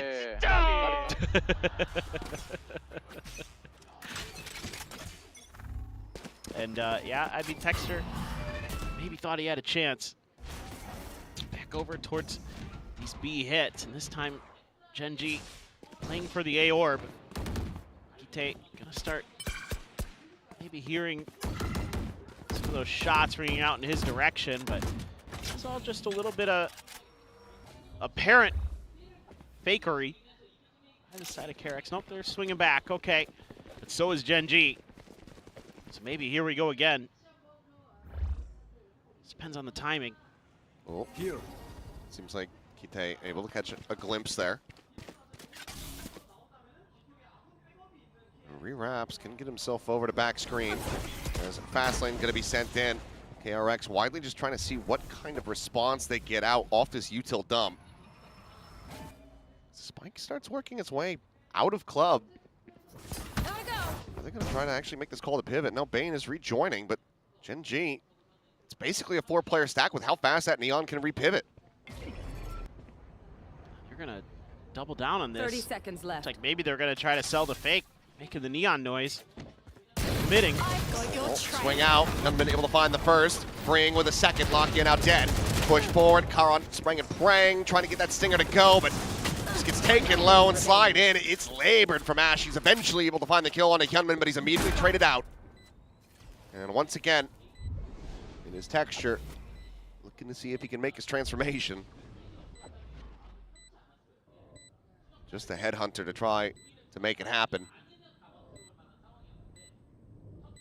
Bring around the corner at Halls. Mako still slowly creeping his way forward. As should be dead on the swing out, but not been too far forward, but Freeing will still be there. Cleans it up. He is now 10-0. He looks like a completely different player on this map. I mean, it's wild how just map to map. Just feel way more comfortable. I mean, just KRX in general, just way sharper in every regard. I mean, it's like their crosshairs are right where Gen.G players are going to be, and they're right on their heads. So now he's got his ult, one away from Hyunmin's ult. Not that that'll necessarily have a huge impact here. Texture with the op. Karan with the run it back, so a bit of pressure that can be created, or some setups for some retakes here for Gen.G. It's out in front of that shot. Still tagged up, but very much alive. Establishes control over A main. Lakia looking to try to flush this out, but quick clear on that Prowler. Texture looking to try to peek into the angle. They will be able to go ahead and get the confirmation this time around. So player dead, Young out of the equation. Meanwhile, big crunch into Art as Karan's able to find two. Will be felled by Mako, so run it back not to come into play, but that is still a hell of a lot of damage dealt. It's now just Mako and Bane in a 2v4. While the op is completely re-pivoted across to the B side of the map. Yeah, it's not going to be easy. Still a lot of question marks on the map here as KRX, and have to re-clear a lot of space. They're just going to split their forces. Trademark right around the corner here for Mako to potentially deal with, but that might work out okay. If anybody moved from Gen.G, but they're content to, oh, they are going to move. So it's a pretty good read. It's just, can you get past Texture? Texture, he just pulled off the angle. Was dialed in on it. There's the spot out. There's the kill. And now suddenly a window of opportunity.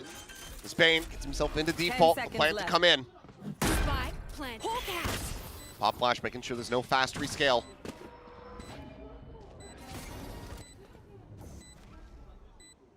Just situating with that Nebula. Tucked in around the corner. Haunt sees available here for Lakia. Get the spot out. Couple shots go flying in. Mako able to find the first, but now it all falls down to Bane, who strikes out. Finding the first, the re-pivot, and he gets the stray headshot to pull off the 3K Red Bull clutch. KRX working miracles of their own here on Pearl. And I see a paused timer as, yeah, Solo feeling the need to finally get involved. Yeah, I mean, this is a pretty well-read round again by Gen.G. Just a few little missed timings, but it's the clear of the trip that sends the extra player over, believing that Texture can hold on his own, and Bane just sneaks right underneath him, ends up clutching out the round. Well, Freeing suffering his first death, but Bane now the one with the undefined KDA. 8-0 and 1 on the sky. Now they've been absolutely frying. Single-handedly kind of taking this map over so far. But it's, I don't know what you're going to say here as Gen.G. Maybe this is just a you know, a cool off KRX timeout, because I think honestly Gen.G has made some pretty decent reads. They've kind of been in the right places at the right times. It's just you're getting outplayed. So maybe talking about some micro things you can do. Maybe talking about how you can take that space at long B a little bit more efficiently. Don't so get timing. Don't get timing. Guys, we got to do something. Throw a few coachisms in there and yeah, see what sticks. Well, another bit of a fan out here from KRX. As Hyunmin, oh, he's going for the El Clasico. He's going for the Meteor, but obviously no double up draft, so not as much clearance. But I like the attempt. As here comes the peek and Texture. Jeez. Snappy with it. Puts down Young, re-peeks, finds Spain. Spike down B. And, well, if the timeout call was Texture go kill, it's looking pretty damn good. As he's got himself a third, and Hyunmin is just trying to limp his way out. Well, still the Blade Storm. Very, very scary. Pass the spike over to Mako. See what they can get done. Couple players. Ash and Lakia to try to clear. I'm out of here. See what Hyunmin can do. Yep, saw a hand. Saw him, yep. Tailwind now at the ready. But Mako not playing in towards the A side of the map. He's exploring and will find the trademark. Clears that out. Kite is going to start 30 rotating seconds in left. the reinforce A. So it's continuing to get rough for KRX.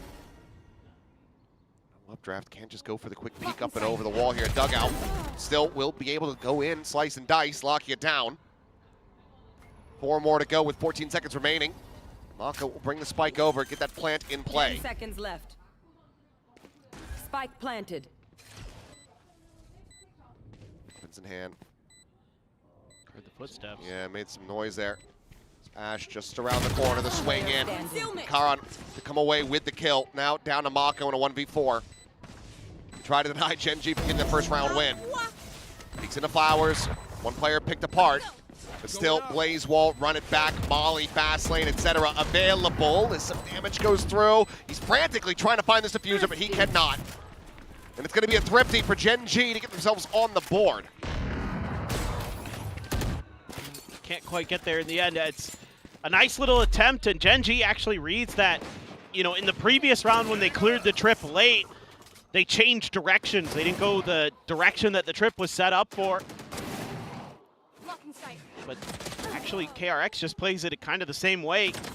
Taps into the other side, but this is all Texture at the beginning of this round, completely nullifying any start. I was curious if we were going to get into the op. There had been plenty of money there for KRX to try to counter Texture. So now Young going to maybe give it a go. You're going to find him early, and he still wins.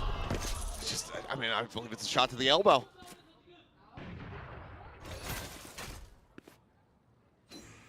That's what it looked like. He is so dialed in today. Pivotal round here. Keep that money flowing for Gen.G. Still got another buy in you as KRX, but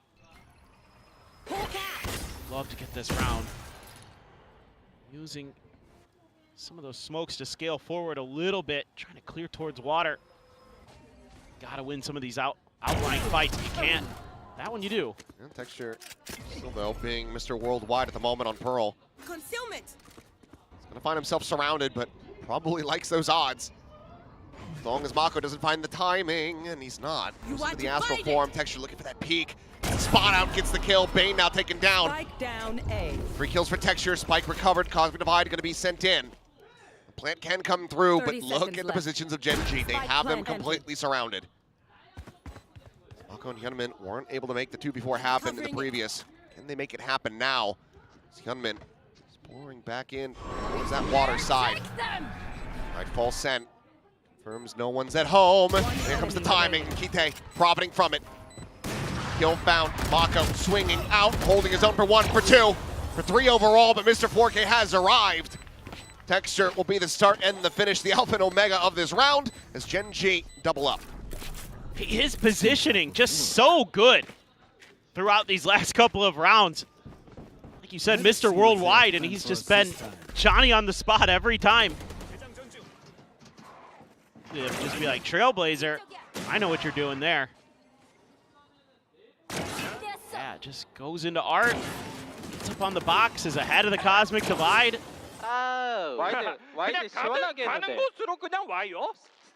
Timeout. Okay, 2 rounds given up. After 5-0 start, and Termi doesn't like this change of the tides. No, I don't blame him. I think I'm happy to see him get involved a little bit earlier here. I need to do something to try to ice Texture. Now 10-5-0. Could get your tour de force, your one away from it for this next round. Maybe something he can talk about here. The credit situation to give them a little bit of extra oomph in that department. And right now, though, yeah, you got to find answers. You got to start hitting some of that util onto him. Very accurate drawing. That is nice. A gift. Ring's gonna grab a judge, still gonna buy in as Young. That op is ever present, ever dangerous, but you're gonna try a 4-1 split here early. Just Mako playing a little bit cautiously, our Gen.G on the B side, looking for some kind of mid hit. Trip is over there in art now. No connection on the flash. It's just a little bit space given up, and let's see what they do. Trapped in. He not been able to find the first. Ash going to be taken down. Snap back on the ultimate. Karan still able to find one before that happens, though, and Kite takes control over Halls, is freeing. Very much been slowed down. From that 10-0 to now 10-4. He's not been able to find any kills in these last several rounds. This calls for the cancel now. KRX backing out of this B-long position, just leaving Young by himself. And now it gets tricky because you know it's Texture with an op. He's got the trademark here, so early alert system in position. And should be the rendezvous set up to take him in the dugout as well. So they've been pivoting off those clears of that trip. This time Gen.G just gonna hold pat. Young is asked to put a lot of weight on his shoulders here. Playing from the Sylvan spot. 30 seconds I left. think that KRX have the correct assessment here. They likely think that they're going to be hitting into at least an evenly stacked site compared to A. Meanwhile, this has everyone as Texture continues to operate alone. Kite, the counter swing out, finds Young, Bane with the counter spam, will clean up Karan, but now the time is starting to get away from them, but Kite cannot hold his own, and Lakia can't either. 10 seconds left. 8 seconds as the spike gets planted. 86 health between the two remaining players. Texture, however, just with the operator and the headhunter. Can he come up with the goods? Chest shot on the Bane would leave him at 1. Never mind. Well, it was still working for Bane, but Mako now not quite in one-tap territory. Vandal does get collected, but the time is ticking away.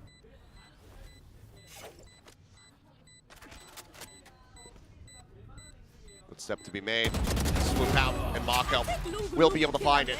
Looking a bit dicey there, but the timeout call ends up working as Mako and Bane in tandem get KRX over the line.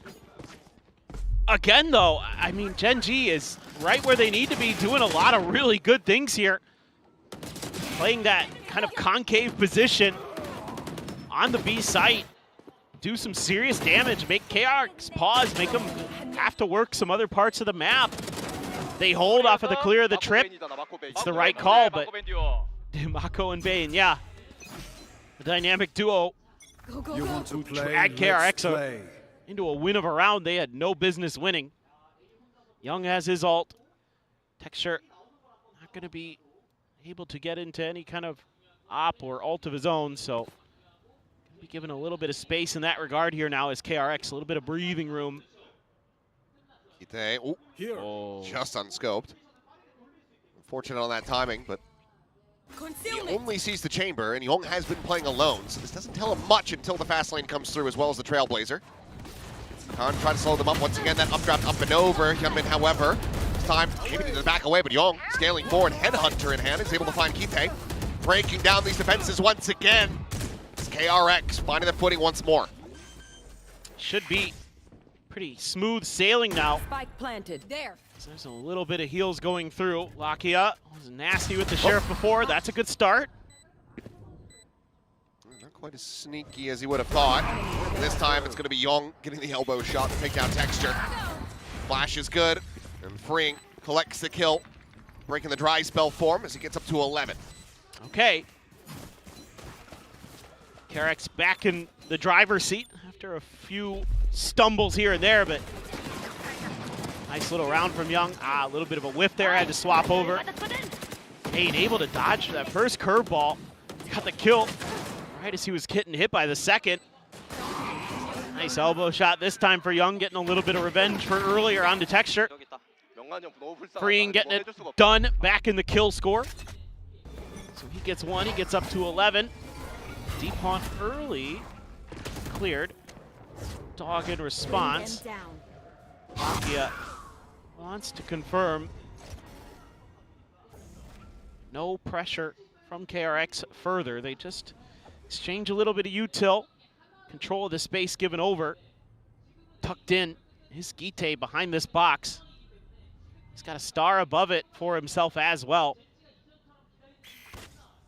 Setting up a bit of an escape valve. Bane just trying to create some attention, trying to sell a bit of a fake. It's worked okay-ish, but Texture so far forward.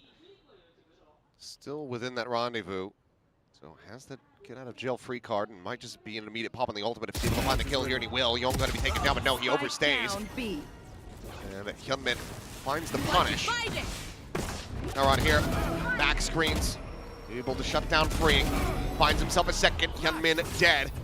Cosmic Divide gets called in from Kite, and now it's a frantic pivot as the spike starts getting rotated over. Quick pause from Mako as once again he joins forces alongside Bane, trying to pull off a clutch. Surely not again. You'd think they can't keep getting away with it. Bane is clearing a hell of a lot of space out. Blocking vision. Couple stars coming through. Once again, down to the wire plant. Another one set up left. for the grab well, though it's very close, actually. Not sure if he's going to be able to do anything, but Bane peeking in, is able to find one. Kite dead. Now a 2v3. You got a nice crossfire set up, too, as KRX. They're all in the approach from that secret and flower side. There. Honked out, having to be cleared. Pop flash going to be sent. Bane identifying the position of two players. Some spam through the wall, but not going to be connecting. Slide in. Ash going to be good for the one. There's now Mako. Should try to see if he can put the carry pants on. Lakia looking for the body block. The sun going to be coming through. The grab well. Some out of position, but does not deny the half. And as Mako hears that retap, he knows he's been outdone. A solid shot and 3 for Karan gets Gen.G 3 on the board. Okay, that's how it's supposed to go. That's how things are supposed to happen in a 2v4, even though Bane for a second I thought, man, if he just holds Art here, him and Mako can make an absolute meal of this. But he opts to move back onto site. Kind of puts him into range of a lot of the util, makes it easy for Ash on the Neon. Karan's so clean today. He has really looked strong. A little bit slower on this map, but still. Now starting to find his impact where it matters most. Gen.G still in a position where they can rescue this half. As Young going to be taken down before he can rendezvous out. Sees Nova Pulse as well as the headshot. Comes up with the kills, and that's a very nice early advantage for Gen.G, who still have Texture pushed forward, back of pillar with that tour de force outside of B. Yeah, and that's a lot of map control, and you have the trip in towards B-Link. Will be cleared by Mako. That's going to be the only question mark on the map right now is Gen.G. Double face, and Karan again. Able to find Hyunmin. Prowler to scout, swing forward. Now you've got 3 players stacked up here at main. Relay Bolt try to shove them back, but a dink going to be coming through the wall. Ring will get some healing. Ash, he wants kills, and he shall have them. Spike down. Mako now a 1v5, and the spike a world away. Jeez. He's doing a great job there with the timings as Gen.G starting to find their groove, starting to find their rhythm. 30 seconds That was left. just missing from the early half of Pearl. Mako just trying to hang on to the gun. Money's running dry for KRX. Trying to sell that he's on a different side of the map. Texture. Not quite considering the peek into shops. 10 seconds Work his left. way to window, so Mako should be good to retain this weapon. But because of how scrappy these rounds are, these last two going the way of Gen.G. Cash is a bit wonky here for KRX. And you have an overdrive, you have the knives. You've got decent, you know, eco util. Last round before Trying to the work switch. with and make this an 8-4.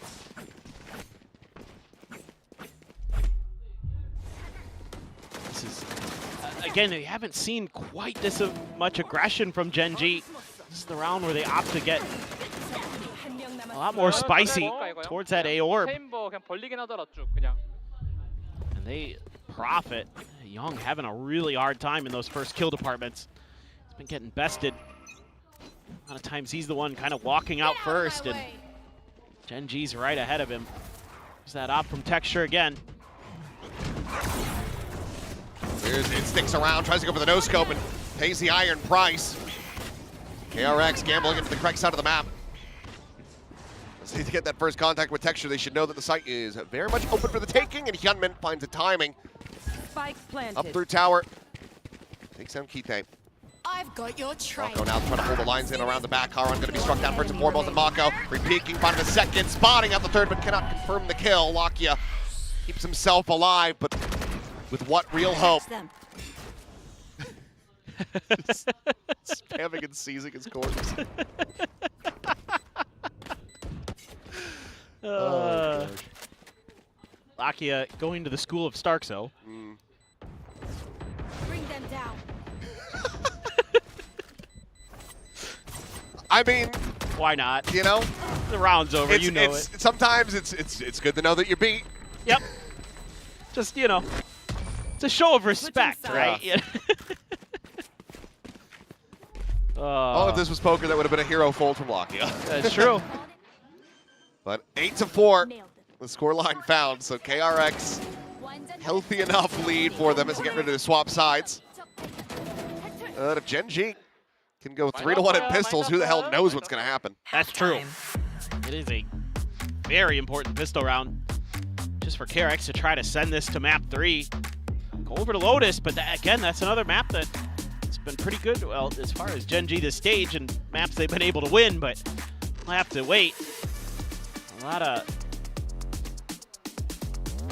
kind of, frankly, moments that KRX just shot their way out of in that half for me. So I'm still a little concerned for them. I think Gen.G has done their homework and really seems to be on top of how to establish the map control, at least on that defender side. So going over to the attacker side, I think going to be kind of causing similar issues, similar grief. Their long A control, pretty solid for the most part. Their ability to create map presence at long B with Texture was really, really good. So kind of gives you maybe a lot of options. Nice. Let's go. Watch out, Akame. That's right. He's coming. I think he's probably got maybe it looked like he had maybe like 1 or 2 years left before he would be eligible to play. Yeah. We need more dancers, I guess. I mean, if he's going to be sticking around, I mean, obviously Akame is going to be playing in the next series. That's exactly it. So to get him down there for the walkout. That's right. We could have a dance battle. It's everything Mika's ever wanted. They're breakdance fighting. Trip. Bring them down. A lot of mid presence though, ignored here by KRX. They're gonna go try to spread the map now. It's gonna be on Texture maybe. Sets up the rendezvous. Ooh, okay. Oh God. Almost an oopsies there with that tailwind. Close enough to the wall. Will just be the rendezvous out meanwhile. Big swing around the side. Gen.G getting this push going towards B. He's all going to be set up, and now they're just going to look to back away. I got worried for a moment. It's all according to plan for Lakia. Pushing into Mako. He's relay finding nothing, but that right click will. Clean from Ash. Doesn't even take any damage. Young now tagged up, but a good response. Finds the headshot. Work down to 45. Turn of that curveball. Finds himself a second. Gives KRX a real opportunity, but Texture is looking to get them back into the driver's seat here. Tap of the defuse. Peek out from Arc, going to be coming in, but Hyunmin able to win that battle. Texture now dead.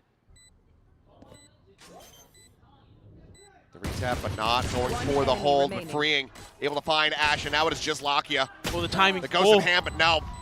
Freeing will come away with the kills.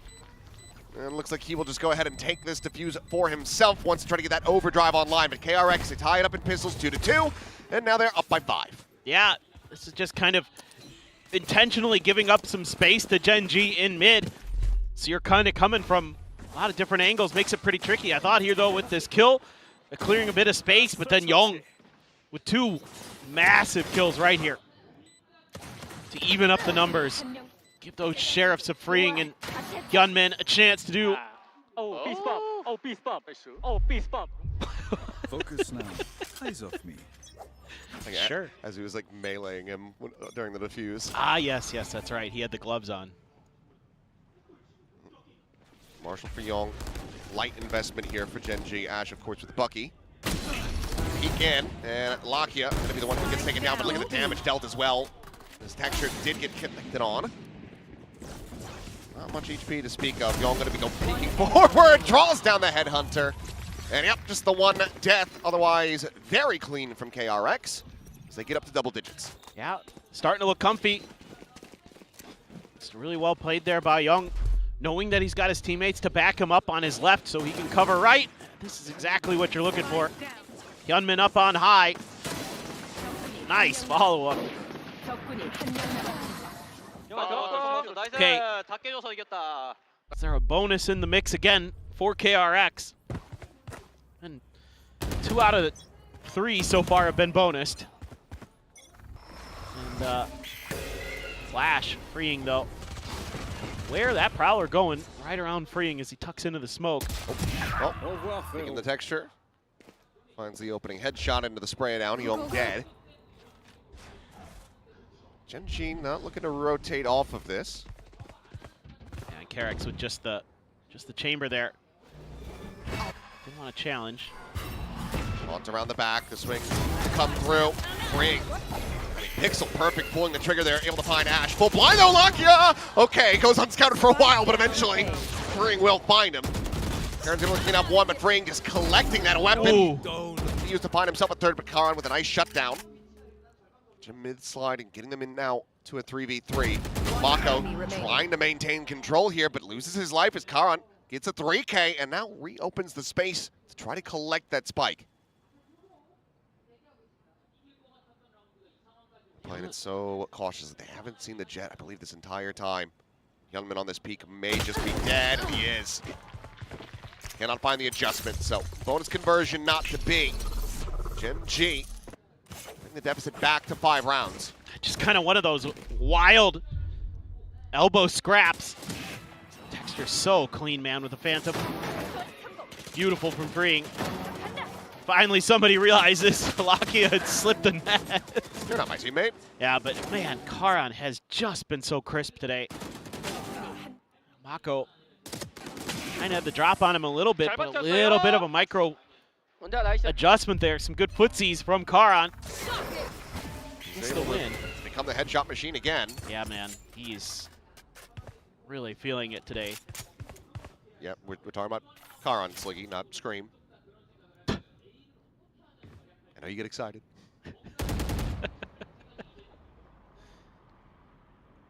Trying to relive the days of old. Young with the operator. He's going to be on long B duty. Some proactive work here by Gen.G to create some question marks on the map, clearing out that trip. Flash does get a little bit of confirmation of presence, and that maybe actually sends a few KRX players forward. They have to worry about water themselves, but no presence found. Oh, almost got the drop on the Lakia there. did some damage. Yeah, still decent damage, but now the pincher is coming through, but Mako tucked away there into the back. Re-peeks into the smoke, finds Karan, and now freeing the overdrive. Finishes the job that he started. Oh. Reading that lurk forward through water, but Texture still able to catch Shunman in transit. Vayne now turning back, displaces the flanker, and the spike again stranded. All on to the rookie. Making his debut, struggling a bit more on the Astron Pearl, only 4 and 13. Not a lot of time left, and a Guardian and no money. 10 seconds left. It's going to send him scrambling to try to keep this into the next round. Just a couple wild, scrappy rounds here, which KRX, excuse me, has been finding the advantage in this map. They've been happy to play that game. Throw this one into the mud and just bog down Gen.G. And if you can't win the macro game, then win the micro game, and it's a big part of this meta. Mako there, I think a little lucky to get the second. Karan kind of had the drop on him, but Timeout. able to get it done and try to dip into the well here as solo and see if you can salvage this map as you go for your second timeout. Still one in the bag for Termi. So far, both these coaches have been pretty effective with their timeouts, as usual. It's not too surprising.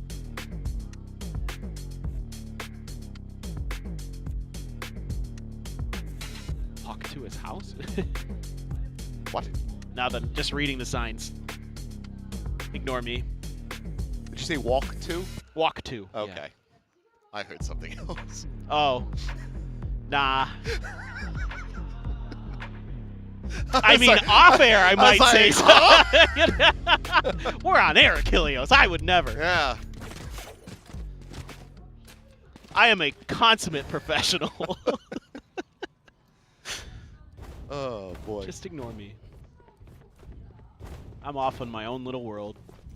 I was going to say, Pilsky and Quack, they're the ones who've been sussy. Yeah, Pilsky in particular. He's dropped a few where I've been at home, and I'm like, I don't know about that one there. Well, spotted, needs to make his exit. Quickly does get out of there. It's pacey, but giving a little bit extra time. Looking for some shots there with that spam, but somehow not even really connecting. Young does find the shutdown on the run it back, but Ash got himself around back of Halls, comes away with another kill as Young gets taken down. 2 casualties now, a third is freeing will fall. And it's once again Mako and Vayne trying to clutch this out in a 2v4. Given their position separated, not going to be able to get any heals here, at least not for the moment. Just backpedaling away on the screen and actually slips the net a little bit, but on the repeat, we'll know his position. Spike still not in play. Mako catching a glimpse, but just has to back off of that. Vayne not really finding any value either. 2v2, but both of them dangerously low as Vayne will be able to get Mako back up to full HP. What matter is the questions. I'm not sure where that guiding light had gone. Regardless, another shot out from Karan, another tap of the spike from Lakia, who now drops the spike. And Karan, he's got to cross out into the open. Doesn't know that Mako is repositioning. Now has the confirmation, but he's running low on time. He's committing to this plant stick, but Mako has it down to a T. Knows exactly when that spike's about to be planted. Swings out with perfection. It's a really nice attempt here from Gen.G. Able to break through his Ash, even with that cloud burst there. Able to see the feet, I think, of Hyunmin. But it's Mako.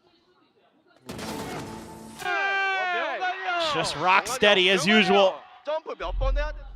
Him and Vayne combining for some epic moments, freeing with the openers for KRX. Let's see if they can close the door here. Diab. Oh, okay. Just Hyunmin never could find the aim there. He's having a rough go of it here. That was a bait and switch. That's exactly what KRX wanted. Oh, that is not good. Oh, Ash is just overwhelming them.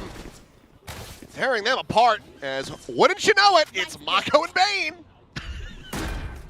Everyone's favorite duo. Back again. Are they just going to save this time? I think they Yeah. are. Yeah. Yeah, I mean, even with the successes of the previous round, this one feels a little bit different. Who would have thought? The iconic duo. But this time, another pacey hit from Gen.G, just doubling down on these long B quick ones. Having that neon, giving them so much pressure in towards back halls. I wouldn't be too surprised if maybe Termi doesn't hear an answer from Bane and company about how to slow down that neon when they're creating that pressure. It's being pinged out on the map right now, so clearly it's being talked about. So you don't probably need to rip the timeout just yet. I mean, it took him until they were 0-6 on the first map to send the timeout. So. Yeah, that one surprised me a little bit, but you know how Termi be sometimes. Yep. So now, it seems like Gen.G is just happy to ping-pong around the map a little bit this time. Wants to try to create some pressure at A, and KRX, in fact, lined up 4 players over there towards B. Hyunmin with the Blade Storm, Young with the Tour de Force. So you're looking to bank up a little bit extra cash with those ultimates if you can. See if you can sneak this round away, but it goes into another one. Squeak together some kind of buy. Won't be the best. But Texture clearing a little bit of space there. The trademark going to be right around the corner. Yeah, this is going to end up maybe being some false information. No, Ash will give him a glimpse, actually. I think had they not, probably would have seen a rotation out from KRX, at least sending one of the players away from this site. But you see the neon. Ash has been the tip of the spears, so start to assess that this is going to be an A hit. 40 seconds remaining. Pivot becomes less and less likely for Gen.G unless they pass that spike over to Ash.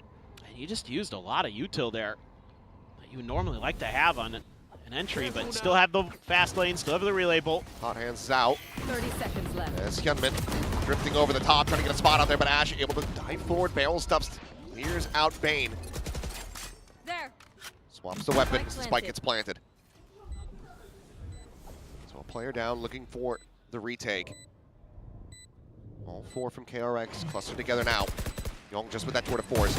Push out from behind that tailwind, and Ash able to find the shot. Mako will be able to sit him down as Lockett gets tagged to 7. Curveball peels back some pressure as Karin just looks to slow up this reapproach. And actually, teleport's ready. We'll be able to find Freeing after all. Peek in though, Young. A quick little readjustment, finds the 1, but Karin finds 3. Another big round from him, and another run it back nearly online. Gen.G need 5 more. And now I think you might consider ripping a timeout here as Termi, but to wait and see. He's been patient with it. Just playing the patience game, our Gen.G. Using some of that util to see if they could bait a reaction. All they got was some spam down the choke. Then they just send Ash in, and he's got everything still in his kit. There it is. That makes sense to me. You're going to be on a bit of an eco, though. Money was just a little bit too uncomfortable for for KRX. So, I mean, just kind of this aggressive, execute-heavy style for Gen.G that they've swapped into. Starting to work really, really well. Just playing with some of the timings on when and where they're going to make their executes, but they've been pretty straightforward in the long run. If they go B, they end up going B. If they go A, they end up going A, but maybe now you got to be a little bit more worried about creating some map pressure here as KRX. See if you can get some of those lurks. Haven't really seen much of that, haven't really needed a ton of it. But I'd like to see them try to capitalize off of some of that early space they're being given if they're giving it over at B or A. See if they can utilize that in the next round. This is just an eco, so probably just gonna kind of heavy stack one side or the other.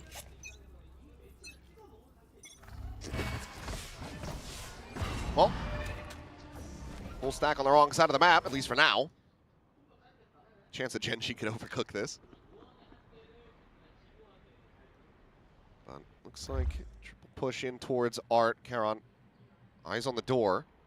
Here's that trademark. Might think that it's been set up by itself, but we will see the back away from Pregame. Yeah, and you always got to be suspicious. You've seen a lot of judges on ecos for KRX in the previous map, so something should be in the back of your mind. Oh, freeing. I don't think he made noise. He's just going to back off as that trademark does get cleared. I think you're right. Trailblazer might have caught a glimpse, though. Go, go, go. Not, so you don't see any rotation coming through. But Oh. There it is, on the peek into Art. Texture able to have him. Gets the kill. Leaves Bane completely, utterly alone. Nebula's being placed behind him. Trying to hold the line with just a Sheriff. Joke's over. You're dead. Running back going to be committed to this one, though. So Gen.G not playing around. Know that Left. they need this round. They want to get this into overtime, so do everything within their power to make sure that that happens. They're very well set up to go ahead and confirm this one. Miracle shots. Solid first one. But maybe if he finds the follow-up on the Texture, you start believing a little bit more, but Texture will be able to hold his own. Repeats, finds himself a third, and now Mr. 4K might be making yet another appearance here in round 20. Does Mako give him the chance? Doesn't want to. Prefer to die to the spike. Oh, seems like he will just about. Kite not going to go pushing back over towards that secret side, so Mako will go down to the spike. Gen.G picking up a third round in a row. I have to suspect that the timeout call for KRX leads into this next round as they look to bring this to an end. Yeah, I really think you just need to kind of start trying to take some extra space as KRX coming into this. You're being given one side of the map open at the beginning of the rounds either way. See if you can sneak into the back lines of Gen.G, do some damage. These post plants, as you would expect from these teams, very well drilled, very well structured. A gift. You do have a Seekers, you do have a Cosmic Divide. One away from Kite's Cosmic Divide. Something to consider. Hyunmin updraft up and over. Got 3 players here, but Gen.G scaling forward. KRX just gonna hold the line. Orb grabbed, there's the ult ready for Kite. You want to fight it? We sending it out immediately. All players from KRX playing out in front of this one, but Brain going to be taken down. The trade is there. Ash dead as the Neons are gone. Bane trying to get that spam through. Doesn't even get that much damage on the Lakia. To the 62. Meanwhile, double push forward into the smoke, and Texture with a short. He finds Hyunmin. Given that you committed to the operator, given that you have no money, Mako and Yolm have to just tuck away and save Gen.G. A massive stack of cash available to them. They're going to get within 3 of taking this to OT. Well, and this is a bit of a change of methodology on this attack for Gen.G. They don't run to the left side of backhauls. This time they use the fast lane to cut into the right and kind of set up a crunch for those players, you know, expecting an adjustment for how to handle that Hall's pressure with the Neon. And it catches Breeing just completely flat-footed.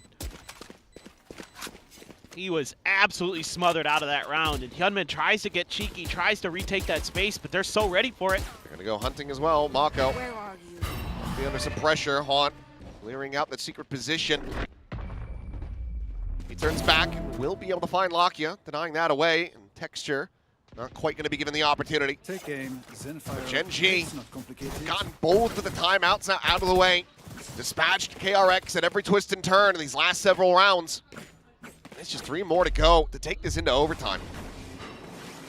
This right here, C's combo there too. Again, they changed their attack knowing that DRX or KRX was going to want to make some adjustments. And man, oh man. Great little 3-2-1. Go on that push. Looks like they're going to go right back to the pacey hits. I mean, the death balling's been working. Just keep it going. I think it's KRX now. Might just be playing full retake here. And Mako deny them, no. Forced away. As the Molly as well as the relay ends up going over into his position. Bane and Mako, the dynamic duo of old, now the first to fall. I'm out of here. I'm out of here. Ash just planting his feet. Young with the operator cannot find a damn thing, and KRX cannot catch a break. Hyunmin now is completely boxed in. Pinned at Flowers, and he just needs to hope that Texture keeps walking forward, but no. Shows the shoulder, gets taken down. It is a flawless. Gen.G just need 2 more. I think the pressure is starting to get to KRX a little bit, starting to get to the IGL. Bane, they go for a pop flash play to see if they can claim a couple of Gen.G players, and the timing there a little bit scuffed. The flash lands behind Ash. I thought they were setting up here. You've got the Seekers, you've got the Cosmic Divide, you've got a lot of tools for just clear the space, get yourself set up for the retake, get the map win, and instead you're back onto an eco. I think that's a little bit over-aggressive from Bane. You've allowed them to double up. This was a 12-5 scoreline. Suddenly Gen.G at double digits as well. Looking to deny that Lotus coming through.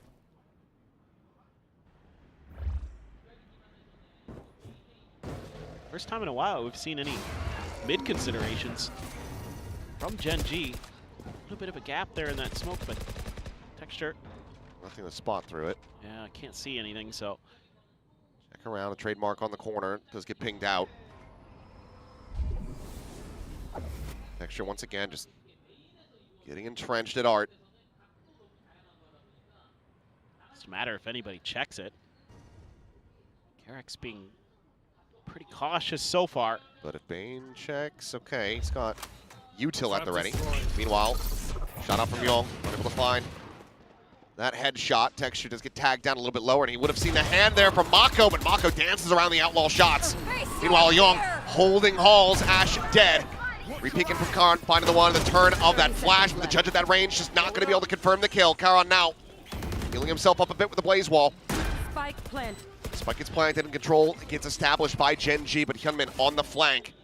Just a bandit in hand, but for the moment, it's going to be going a bit unnoted given this Cosmic Divide. Right there. Now fading, gets his way in behind the pillar. Lakia, the one checking that long position. Taking that back. 40 in hand, and what a straight catch. He falls down to 10, and Mako just draws out with the Sheriff. The time is starting to bleed away. Lakia finding the first, but Bane, the quick peek, the headshot connecting, and Karan to try to do it all. They're gonna face forward.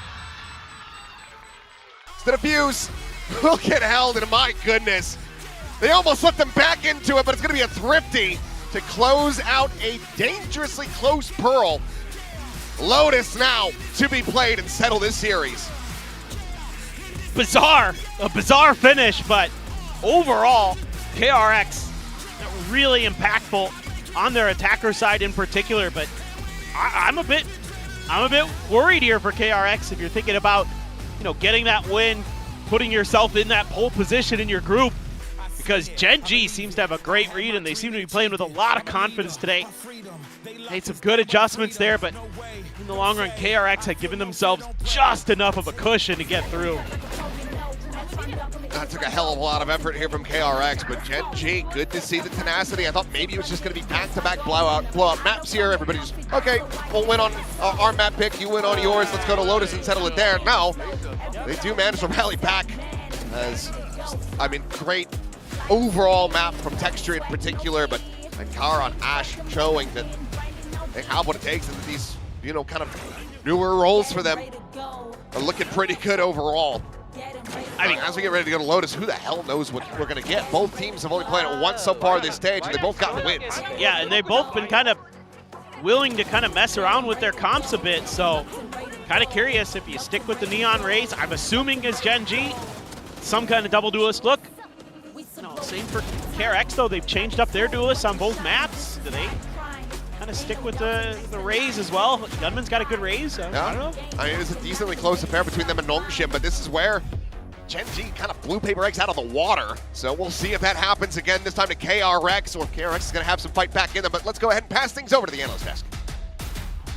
Ooh, very, very close. My goodness. The resilience on Gen.G there had everybody believing, but KRX, as the caster said, just had too much of a cushion there for that win. Yeah, I mean, a big first half from them really helped get things over the line because we were all believing in Gen.G. You really feel like they had it in them for the run back, but not quite. KRX do pick up their map pick. We will be heading across to Lotus. Yeah, I mean, credit to Gen.G, 5 rounds in a row, won after they were down, I think, 5-12, and they were almost on for the comeback there, but of course they get eco'd at the end. You even said it, we were watching it, you're like, yeah, look, comebacks are nice and everything, but eventually you run into a judge and some sheriffs and get eco'd and lose the game, so rough for Gen.G. I think some growing pains there for Gite. As I said, a comfort role on the Omen, but as we kind of went into this series, we were talking about his agent pool, a lot of games of Omen, a lot of games of Info Enit, one game of Astra. A little bit less comfortable on Astra in particular. It can be a bit of a finicky agent, and on the other side of things, Marco, definitely no stranger to playing the wide range of controllers, was much better in that regard. Hyunmin's been the player that's been honestly a little bit quiet for me today. This is probably one of his slowest series we've seen since he started off Kickoff. I remember that first series of Kickoff, we were all a little bit worried about his performance. I feel like for Hyunmin, he's one of those players that 1 in 8, 1 in 9 games, he kind of goes missing a little bit. Yeah, I'd really like to see more from him in this map 3 because this game was far too close for comfort. And with Gen.G, you know, you talk about Kite not having as much experience on the Astra. It reminds me a lot of Ash. I think Astra's Omen is great. It's Astra not so great. I think this team always struggle when you're playing these Astra maps. So I think I'll be feeling a little bit better about Lotus where that Omen is a little bit more prevalent. But yeah, ultimately KRX really just managed to scrape things over the line, and you know, Mako had to put in a big performance to get that done. This game was not easy by any stretch of the imagination. No, absolutely not. Especially when Gen.G started getting their confidence up again, right? It had us believing in that comeback. But as we mentioned, growing pains. I mean, this is still a team that has gone through an emergency substitution here. A lot of role changes and everything. They're doing quite well despite everything. But again, this is still a very, very important matchup. But as we see here, like, you know, for Gen.G, this was still a very, very close map. Yeah, it was, but I wanted to kind of look at what KRX did coming into this game. They swap out the Phoenix for the Jet. What do you lose when you lose the Phoenix? You lose a lot of very nice flashes and ability to actually make something like a Chamber's life difficult. When you look at something like a Trailblazer or a Sky, for example, you're not going to be giving that Chamber as much of those kind of issues, and that's where Texture was just taking over the game, despite the fact that KRX had a very, very good opening to this game and a very, very good half for themselves. The Chamber just kept getting value. Texture had no issues finding picks against the Trailblazer. Yeah, he was just dancing around that util. He did a really great job in this first half to try and help keep them afloat. And this round in particular, you see the Sky left over towards A to throw a guiding light. I mean, we've been praising Bane's IGLing, but look at how they contact back into B long. There's no jump spot from the Neon. There's no cloud burst or anything like that. And they just walk into Texture, who gets a free kill. He sticks around for a little bit too long, but honestly, he could have just got a pick there and TP'd away, and that would have been another opening kill. And you saw, similar to the first map, actually, after the match report, you had the majority of the first kills going to Gen.G, and you know, KRX were able to turn around a lot of those man disadvantage situations. Yeah, but we talk about those man disadvantage situations, and when you talk about KRX, just the mettle that they have to be able to weather that, right? Because they have players that make such good decisions and are able to actually, you know, prioritize properly all these 1v1s. Yeah, I mean, you got to respect KRX for the tenacity in these rounds because, like we say, I don't really feel like the flow of the game was going with them. Hyunmin wasn't popping. I felt like there was areas where they were struggling, but the rounds that they're winning are these big clutches. I think we have a couple to show you. In the 2v4s, they're stealing rounds away from Gen.G that turned out to just be all too pivotal. I mean, you can just see how in these rounds they never give up, and they always find a way to isolate the players on Gen.G. I mean, this is what happens when Marco's putting on a clinic. You put him in some of these XVXs with a huge clutch from Bane. This round started with losing a pick to Texture. That's what put them in a bit of a pickle, and that was a 2-on-5 they were able to win. And then you can see at the end of the half here as well, another 2-on-4 they're able to win. Yeah, it just happens again, and these rounds are so massive for getting the win over the line. Even look at the last round of the game. It's an eco win that they managed to steal. They're winning the rounds that they shouldn't win, and it's become all the more important for this squad to be able to do that. If they lose what they're supposed to lose, I think Gen.G have just 2-0'd them. Yeah, absolutely. Mako, when it comes to those 1BXs, he's always reliable. And of course, you have freeing on this Neon, and the Neons have been such a big discussion point all throughout these weeks on stage 1, and he was like a big part of why KRX were able to push Gen.G to this point. Look, Freeing has a 1 in his name, and at this point, I'm willing to bet that stands for one trick, because if you put this guy on just one Asian for a whole stage, just only play Teo, just only play Neon. Stop overcomplicating things for this guy. If you just make him perfect one agent and tell him you're only playing the most busted agent in this current meta, he actually gets numbers, bro. Yeah, I mean, like, when he was on the desk here, when we had an interview with him, and I was asking, are you going to play other duelists or something? And he's like, only if Termi lets me. Which is basically, Termi is just like, just beat Neon is your focus here. Papa knows best, honestly, at this point. I mean, the guy is basically, you know, anticipating every movement that Gen.G has at this point. And now we go into Lotus. What can we anticipate here from Gen.G? Two things to keep in mind. I mean, for Gen.G in particular, they smashed PaperX on this map, and they were looking very good on the side of KRX, so they beat Nongshim with a massive game from Yong. If he doesn't put 25 kills up on that chamber, they might not have closed out that series and won. So those are the two big factors I'm looking at. Gen.G, they went back to that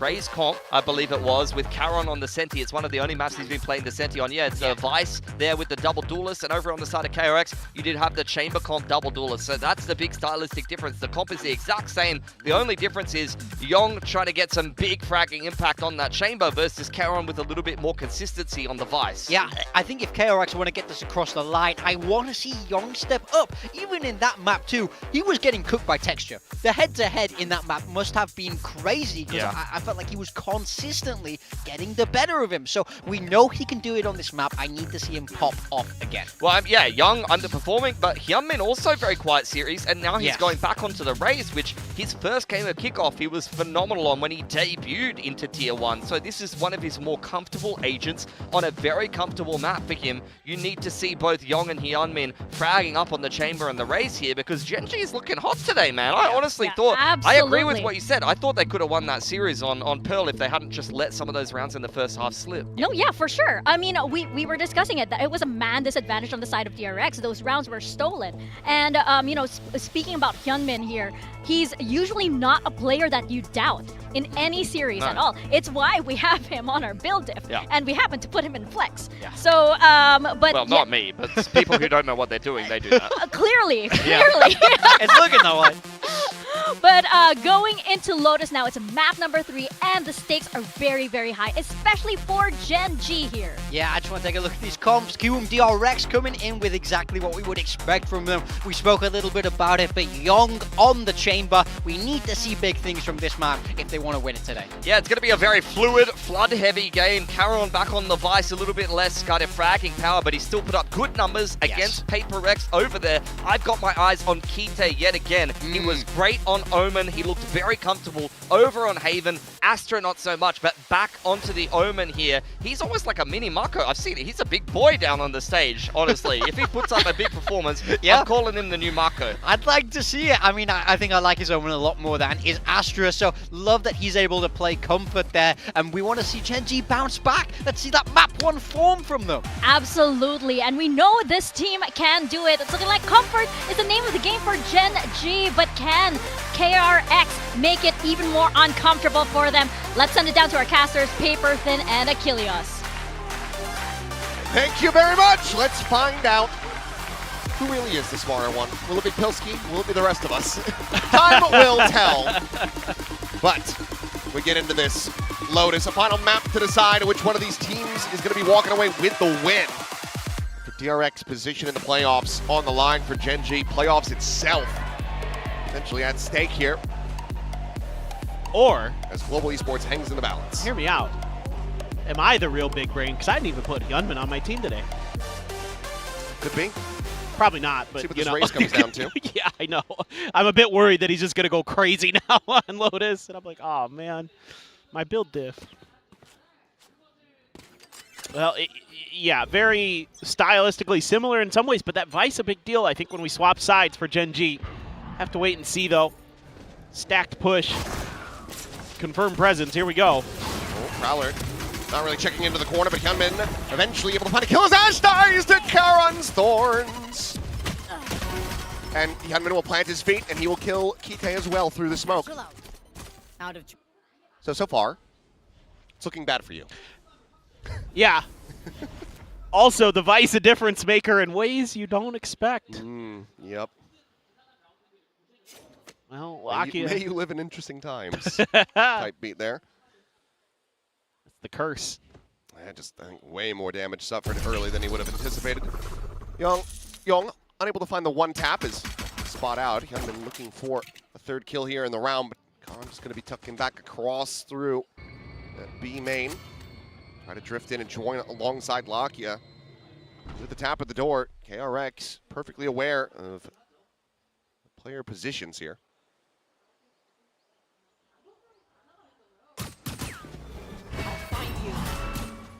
30 seconds Not going to be left. cleared. Lakia, that was the spike. Spike down A. I get it.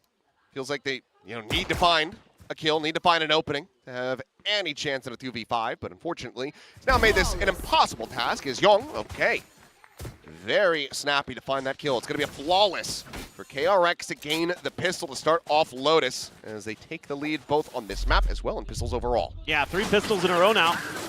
Poor Ash just got lit the heck up on the way into those vines, and Hyunmin able to just hold the line, got the spot under those players as that smoke was blooming and let it ride. And Young, 너무 잘 봤어요. you like what they're seeing? Let's see if KRX can avoid getting Eco to Ashes. Gonna grab a Bucky here. So trying to do his best Dombi impersonation. Grab the orb and just trying to see if there's any close presence. He's just going. That he is. And he is going to die. Pring has that Spectre waiting for him at backside. Kite going to be dead on the entry as well. Spike does get brought over, but Shell from 10 minute will delay. Quick peek in. Mako able to find Lakia. Texture gone. Leaving just Karan to try to see if he can stop it from being another flawless, and he cannot. So back-to-backs in that regard. KRX closing out that anti-eco. But so far, first 2 maps, we've been seeing the bonus conversions. We've been seeing these big win streaks built up at the start. Can Gen.G avoid that here? Some backpedaling. A good Razor Vines to try to give some opportunities for Ash. Just never could quite close the distance. Really good positioning from Freeing. Goodness, Mako. Just with the fadeaway there. 벤치 뭐예요?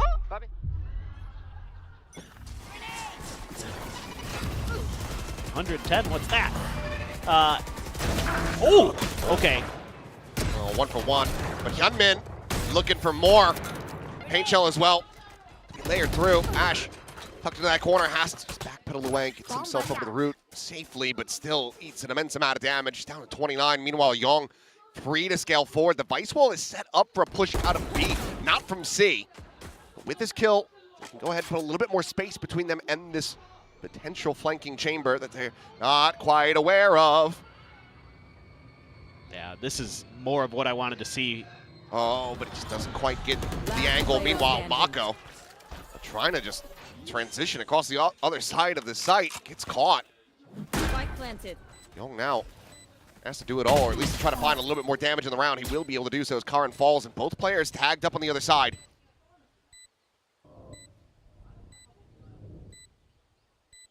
.94 health between them, about high-low. I don't think he's going to be able to break this one, and he cannot. Lakia also does keep Ash alive. So 2 players surviving. Gen.G stopping the bonus conversion this time around, but still do eat quite a bit of damage. Yeah, absolutely. But I like what I'm seeing already from KRX map to map. Starting to take advantage of that open map space that Gen.G has been giving with this more deathball-y type style. Got a lot of players in place to try to shut this down, and Gunman connects with the Guardian a couple times.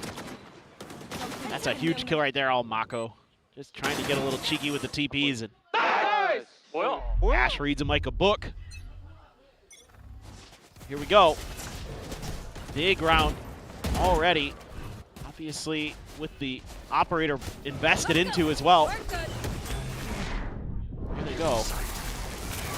Fourth blinded up. Mako here behind that wall, and as it falls, so too shall Ash and Texture, as well as Lakia, as Mako. Oh, he's trying to fit another body in the grave, but Karan clings on to life at least for a little bit longer, but Bane will be able to find him in the end. So 3-1. KRX can deny build-up of energy here from Gen.G.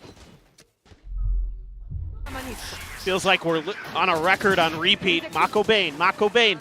This time it's Mako. Just given the opportunities to reset here a couple times. Almost that last bullet that he needed just went above the head there of Karan.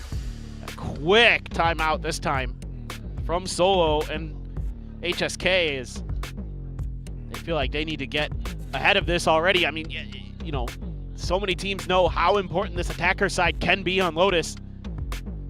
So I get it. Wants to try to figure something out, but you're giving so many opportunities now to Termi to get involved to slow things down too. So you're going to be pretty poor. Texter does have quite a bit of money in the back pocket, but he can squeak in a few buys here potentially. Go for that hero rifle maybe. Unless he's just saving up for the op. Which is probably what he's doing now that I think about it. Yeah. That's Stinger. A little bit of potential oomph here, but still far from comfort. Nothing else around this, just the classics. And I think Gen.G now going to have to try to create a little bit of that pressure elsewhere. See if they can give themselves some extra options, as a few of the death balls have been stymied. Texture going to get one away from the showstopper there. Gunman already got his. Orb collection and back away. If they pivot in towards that beam site, then it would be a bit of a bloodbath, but yeah, we'll avoid that potential catastrophe. Maybe stumble into another one. Prowler will go through, and Yong. Yeah, you can see the twist of his neck there. He got a little bit frustrated not coming up with the kill. Gives Gen.G a window back in, but that is a very nice shot to be found, but now he's got no further escape plan. Showstopper, however, thrown out. Dueling rockets, gonna be lobbed in, neither connecting, but Hyunmin will plant his feet and still find Texture. An op in hand now for Locky on the post plant. Makes this a bit more uncomfy, but let's see if he's gonna be able to find value from it. Double push it rope. Clear of that haunt from the defender's spawn. Locky on the peak, finding the shot. Freeing gonna be taken down. The Nightfall immediately invested over towards stairs. Mako dodging it. Hyunmin playing up close. Dancing around, and Karan able to outdo him. The classic connecting. They able to find a bit of damage with that stinger. It's once again Mako and Bane to try to get this over the line. Now just Bane. Time bleeding away. For the hold, they get him off the spike. The hold not going to be there. The fuse cannot come through. He just wants to maybe try to get this operator out of their hands. As the flick will not connect, and Bane will be able to take him down, but he cannot escape. Oh no, he does with the weapon. Never mind. Thrifty to be found for Gen.G off the timeout call.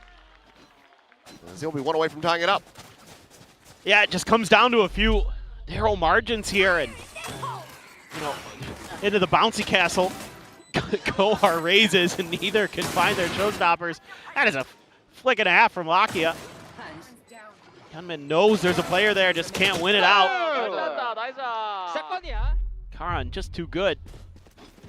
So okay, you know, Young as well in that opening moment there. The Prowler going in a moment, but just couldn't get the shot to land. If he could get that to hit, that's probably a very different round. I mean, typically you just overhang on the angle. Meanwhile, this time he will get rewarded. Peeks in a little bit wider and catches Ash there. Meanwhile, freeing back to this. Okay, I was going to say wider peek count. Doesn't matter. Crouch accuracy, judge, neon, etc., etc.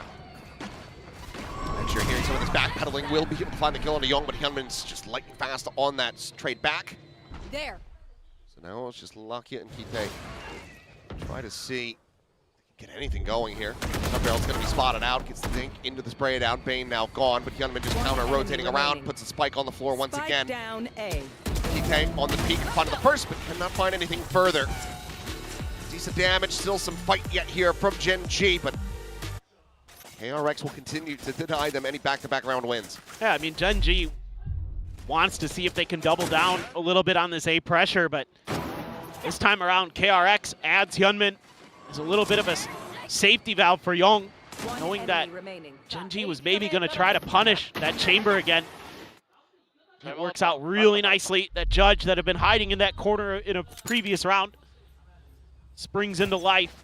Karan pays the price. We do have the Steel Garden, so maybe trying to think about some kind of fast C hit. KRX being really aggressive at A. They're going to claim a ton of space off of this. Texture continues to funnel orbs, trying to get to another showstopper ASAP. Should just be a rip of the Steel Garden here, you think, but there's a trademark right around the corner. Lakia knows it. Trying to clear it. Texture just ends up peeking right into the operator. Young, while he's been quiet overall today, he's shown his potential in the past. Go, go, go. Don't want that rookie to really start finding his comfort and footing once again. Wants to try to stop the scale up. Immediately going to be popped. Space opened up now for the plant, but Mako here, Paranoia at the ready. Here's the TP into the corner, calls it out, and the Boombot will get the confirmation as well. Relay bolt, going to be sent. Hyunmin pressured out. The Bucky able to find him, but Mako there in reply. Swings forward, wants a little bit more before this weapon gets taken away. TP's into the corner, in fact. This does end up going red, but there's just too many players from KRX not getting caught by the Steel Garden. They surround Gen.G. They pick them limb from limb. They find themselves a 5th round. Yeah, it's just almost predicated right now, even though the first 2 maps were very bizarre in the team that got the first kills versus who ended up winning the map department. KRX is... A long department name. Yeah, I know. This is a department of give Young the op, he gets the first kill and you win the round. But some cheeky little plays here from Mako. Some really nice reads on it. The rookie Gite. We mentioned kind of that controller versus controller matchup. Tough one for anybody to go into for their first time going up against Mako. One of the originals. Mitchell up in, there's the haunt reveal. Ooh. Slide over to the side, and Texture is there for the punish. of Freeing going to be taken down. Some reprieve for Gen.G found. Gentleman just trying to make his slip of the legs. Double blast pack, gets him over to safety. Just the one shot connecting. Giving up that B site though. Gen.G knows it instantly. Hear the break on the door, the trademark gone. Long ping back through, getting himself in position at the connector, but Gen.G scaling forward. They're not going to be giving the operator the chance.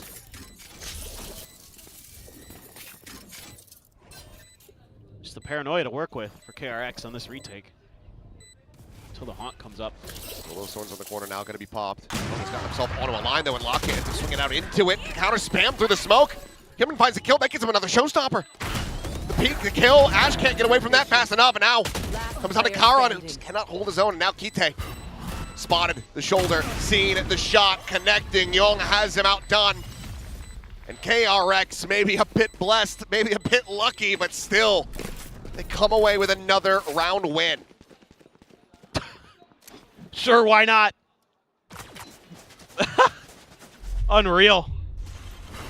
I thought this was looking really nice for Gen.G. I think they read the map well. They get that opening kill. Just a little bit of the shoulder peeks out. This is going to be safe because of those thorns. Yeah, and this is devastating for Texture to die there, right to Hyunmin to give the showstopper over, eliminates Ash from the equation, and that haunt comes up just in time to give Young... Yeah, what is this?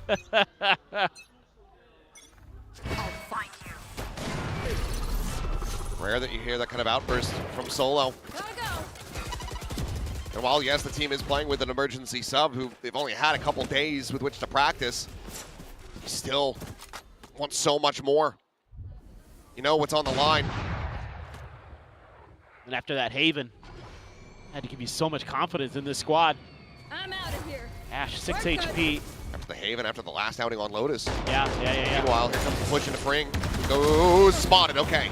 How? They do manage to clear him back out, and somehow Ash is still alive and still in the fight. I'm out of here. Sees the slope the approach, and this is just going to be a double pump back over now towards A. Smoke falling, Hyunmin spotting them out into the open.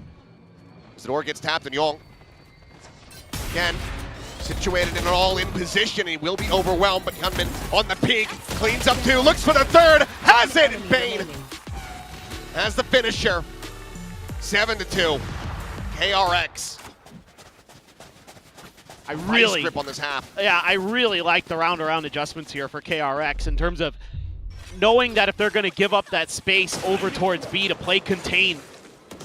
And even though this doesn't work out for freeing, it's not a bad spot. It's not a bad idea. It's just the movement from Ash really good there. 6 HP to not die to any stray bullets. A little lucky maybe, but still.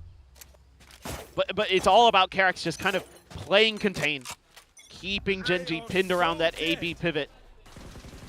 Also just absolutely shutting down Texture at every twist and turn, not letting him get into a position where he can really start to ramp up. This round, however, might be a different affair as Karon's going to be the one under some pressure, but Fring not quite making it back around the corner, but Mako will be able to find it. So 1-for-1 in the end, but the plant's going to be coming through.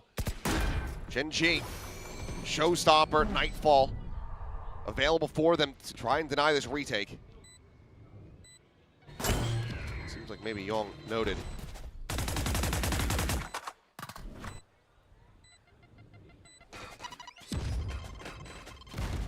Paint Shell to delay. Face your fear.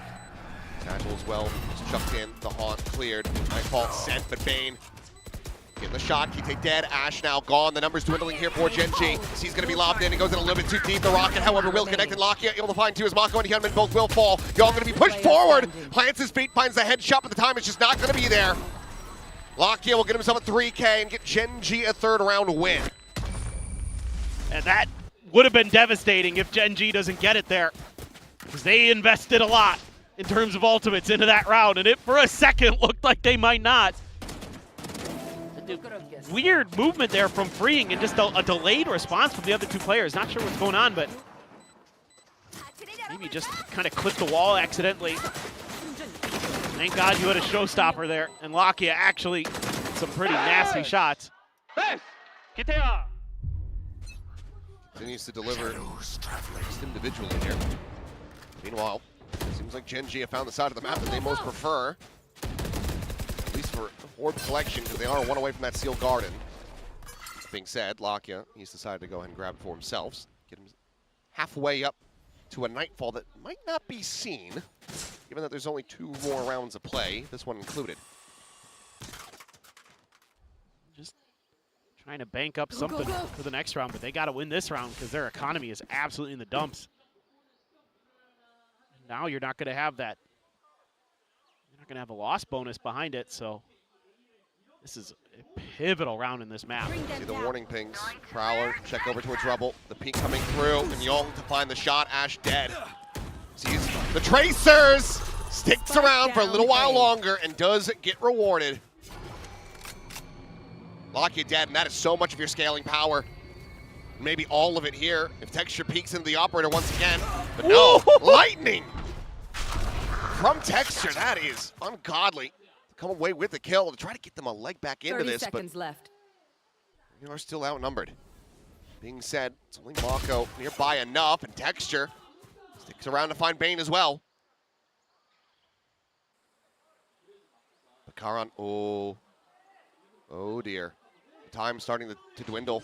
Mako gonna just try to go for the interrupt on this now. Won't be able to deny the plant, obviously, but Kite's gonna be completely caught. One enemy Mako has him outlurked. Texture now eliminated. Fring able to find that kill. And Mako has got Karan blinded up.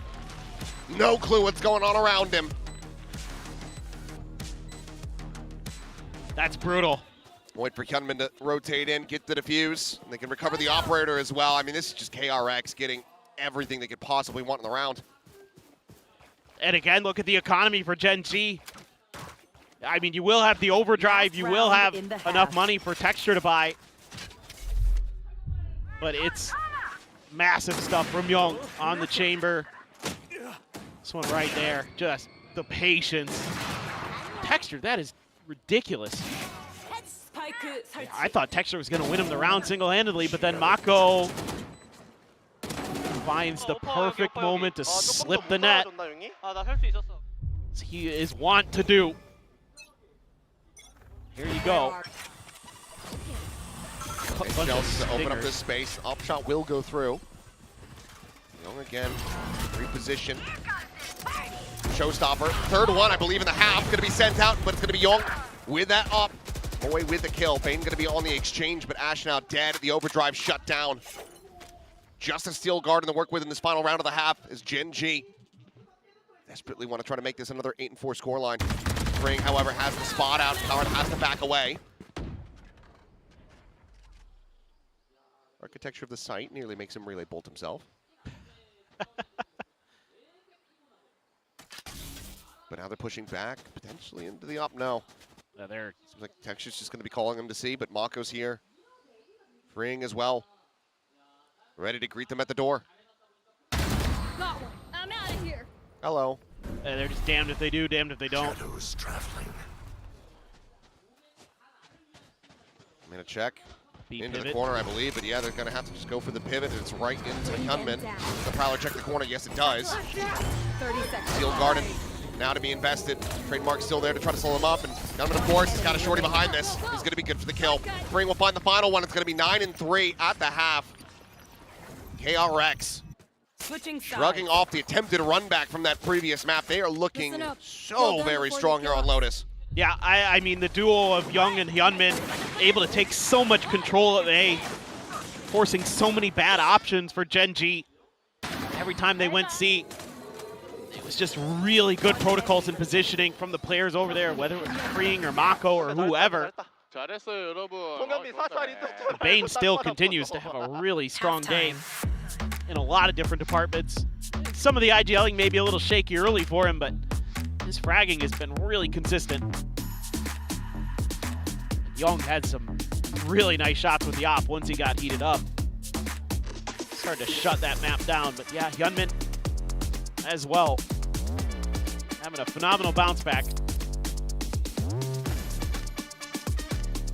Pretty, reasonable, but maybe wobbly in the second. Jet wasn't really finding the value for him on Pearl, but Raze on Lotus is looking strong. Yeah, he's so comfy on Jet and Raze.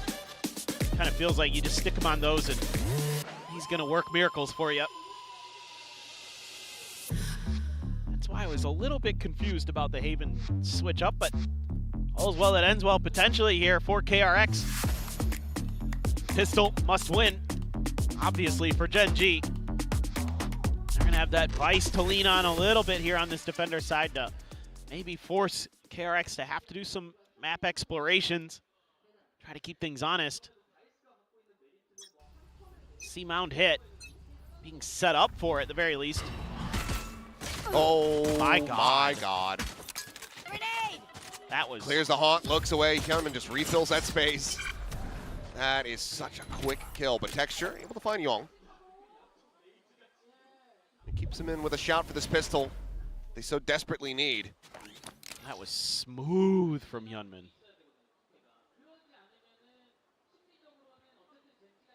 Well, still have a little bit of util to work with here, though. Oh, Bane gets tagged there through the smoke. He does. Still does have a paint shell as well. That into the right spot. Texture, I think, just trying to bait util. Yeah, I think he caught Freeing as well. He's down to 50 now. Locky trying to scale forward. Paranoia going to be sent in, but it's going to be Freeing. Dead to that paint shell as Texture finds himself the third. Another paint shell available. It's Mako going to go looking for a timing around the back. Texture is wary of this, but he just hasn't quite spotted him. It might not matter. No, it does. Mako now getting the ding. Storming forward, looking for Locky, but cannot finish the job. It all falls on the shoulders of Bane. And it's going to be Lakia to keep them in it. 3-3 in pistols on the series. Gen.G get the start to the half that they really needed. Well, thank God for Texture. This is, oh my God, that is so good. It's a I mean, his crosshair just ended up perfectly placed anyway. When he landed, it was already on his head. Dare I say, Jing-esque. 나이스! 죽였어요! 죽여 맞았? Died.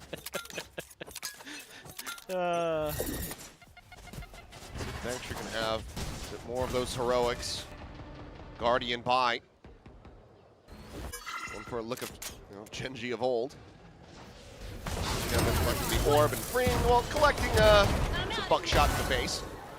Gonna be Karan. However, from water side, to go ahead and clean up too, and really just stem the tide. Yep.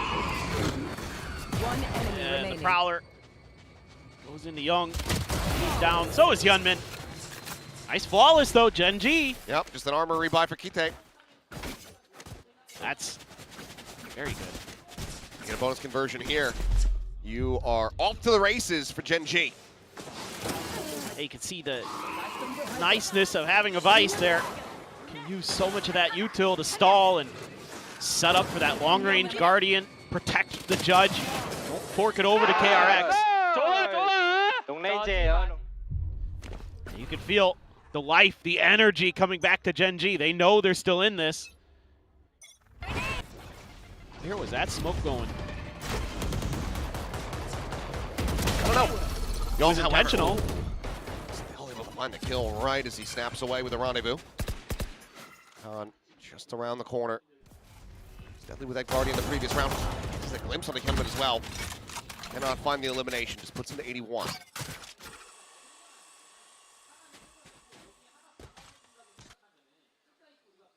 Gite, he's been able to take this spot that so many love, putting that Judge right around the door.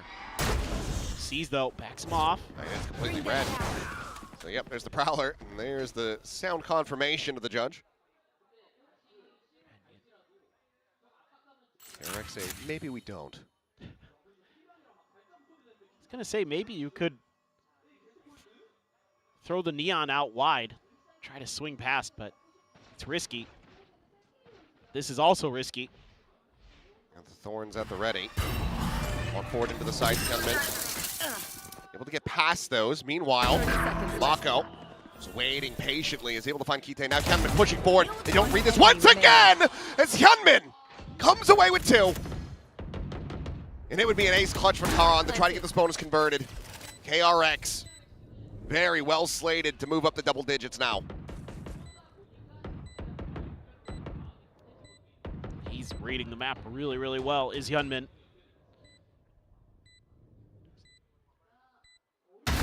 Ooh, snappy there from freeing. But yeah, another flawless, but this time it's KRX. And they read that whole situation so well. Sussing out the Judge, man. A nice pick and leave for Young again. Looking really good on that chamber here.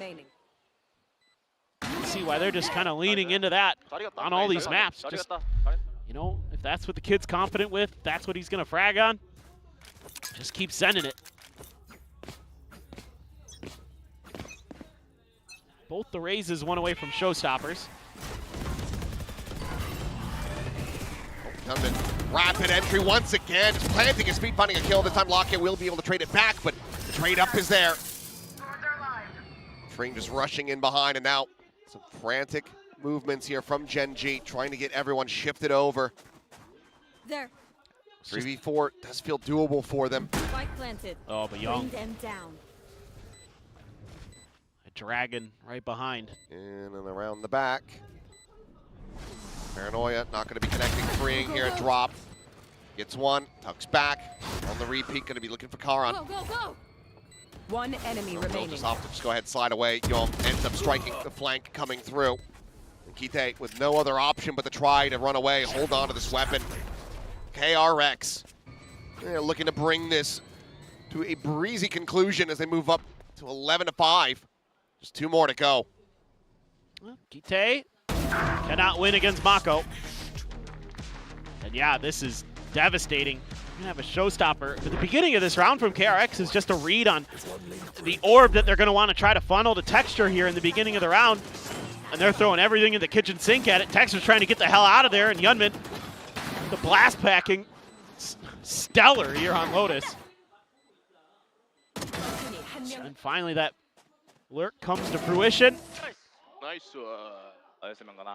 They're pretty well situated. Timeout. Solo has to go for the timeout.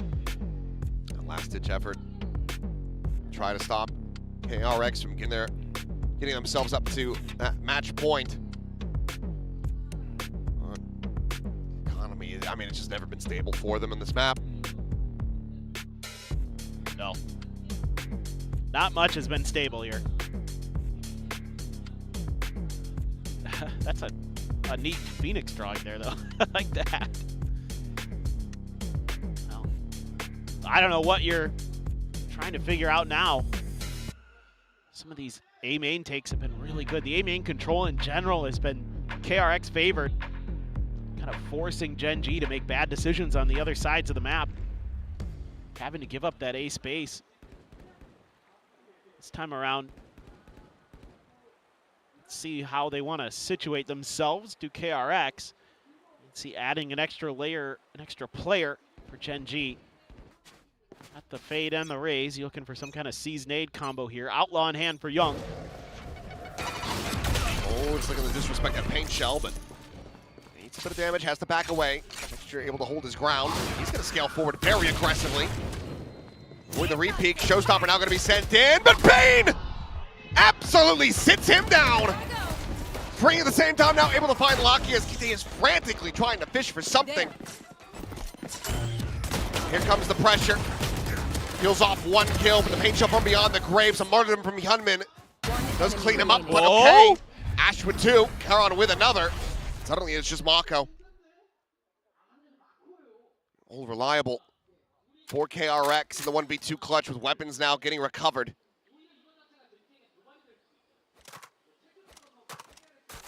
Where does he opt to go? Gotta go. Getting towards the connector. And I mean, are they just gonna go? He's just gonna go around the back because the door is broken open. So he's allowed to slip the net. They know that he's not on C, at least not yet, or he's burned the TP past the wall. Yep. So they have to check for that until they have a plant confirmation. Yep. They have no idea. Here's what's funny. He's going to be one away from his ult if he gets a kill. Left. He can do some cheeky stuff. Surely you play together. Surely you do not give Mako the chance to actually split this. You can tell for a moment they didn't know where the spike was planted. They were just too far away. So quick little check. An hero over towards C. That is more time bought for Mako as he tries to orchestrate this clutch. Cover going out. Two smokes, the paranoia, another teleport to still yet work with. Drops him in, the defuse, held to half, they pull off and he swings around the back. Ash dead, the paranoia. Misses. Not going to be connecting. Trying to fake it, and Karan! Oh, he just sticks it. Cleans up the kill as well and keeps Gen.G alive.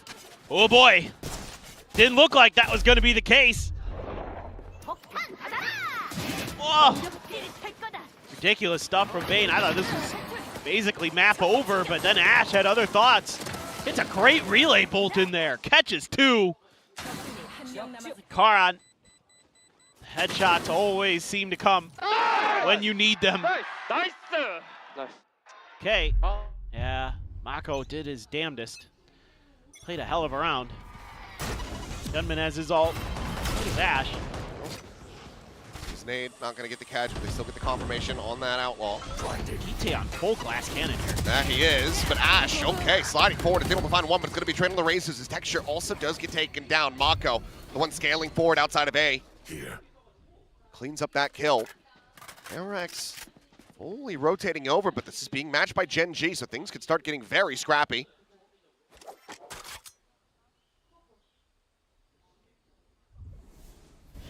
Just tossing the weapon aside. Suspicious.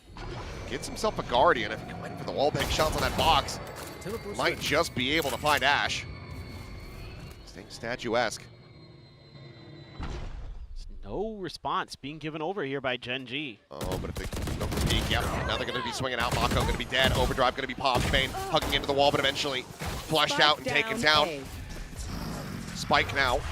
Stranded.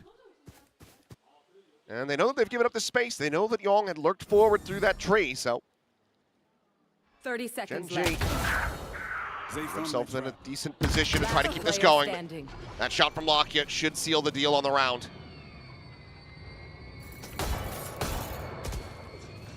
Full confirmation on the Chamber's positioning. Yong will look to just back away, try to hold on to this one. Meanwhile, 10 seconds left. got it, but not for long. Let's ready. Solid catch from Karan. Those were your Gen.G. last words. 4 more to go to tie it up. Well, now I think you might want to see Termi get involved as KRX, but he's going to let it roll. I wouldn't mind seeing him just pumping the brakes here. He's still got both timeouts, so be a good time to at least try to slow this down a little bit. Gen.G starting to break contain. Just kind of playing that so quiet. Timeout. There it is. Yeah, I think absolutely this makes a ton of sense. You got the Showstopper, you got the Tour de Force, you got the Nightfall, you got every ult. Literally every ult here is KRX, so this could be one of the Termi specials. You get a Mako TP somewhere unexpected, and but if this one doesn't work, then you got problems. Big problems indeed. Because while, yeah, 5 ults to work with for KRX, you still have 3 available on the side of Gen.G. And Steel Garden potentially being a big one, as well as Nightfall. Take away their guns, take away their audio, and take their lives. Just have to see. I wouldn't be surprised if this is some kind of C hit here, some kind of fast C hit from KRX, but maybe a B hit. Thought with all these ults, maybe they try to go for something a little bit kind of pacey. Maybe they're trying to fake a little B pressure and then change direction. Tour de Force. Oh, Prowler goes past Ash, as does Freeing. And already a wonky start here for KRX. Yeah, wall here in the way as well. Pain Shell didn't clear these thorns. It's taking way too long. We'll get the trigger on that, so. Wall now popped, but this Judge has just been cycled over from one site to another. Prowler cleared out and more players inching their way. Texture joins in for the defense. Lockyer considering this Nightfall. He's going to think better of it for now. For now, just a bit of a standoff. It's the Prowler again, going over towards that water side, and that will get the Nightfall out. That sends KRX scattering to the wind. Okay, looking for the scale forward, but Trademark will hold him back for now. Yeah, that's the only comfort you have here right now is KRX, but you're gonna have to do some 30 seconds left. Wild stuff to break this one open. This setup is filthy. It is about to get messy. Here comes the check. Swing out. Hedman will have had that spot. Yep. He's able to find Ash in the end. Showstopper now. Drawn out on the peak. Young going to be taking out the time, starting getting away from them as Mako will also fall. Pushing from Bane. Going to be good for one. Texture down to 18 HP, having to reposition. Has the blind though onto Hyunmin, goes up and over, ends up falling, but the time is gone. The round is Gen.G's. Kite will make sure that they don't even get to carry a weapon forward. Oh boy. KRX just trying to wait the clock out, see if they could test the patience of Gen.G, but Gen.G doesn't move a muscle. It's a round win, and it's 2 for 3 as far as the ults are concerned. Big victory here for Gen.G. Texture.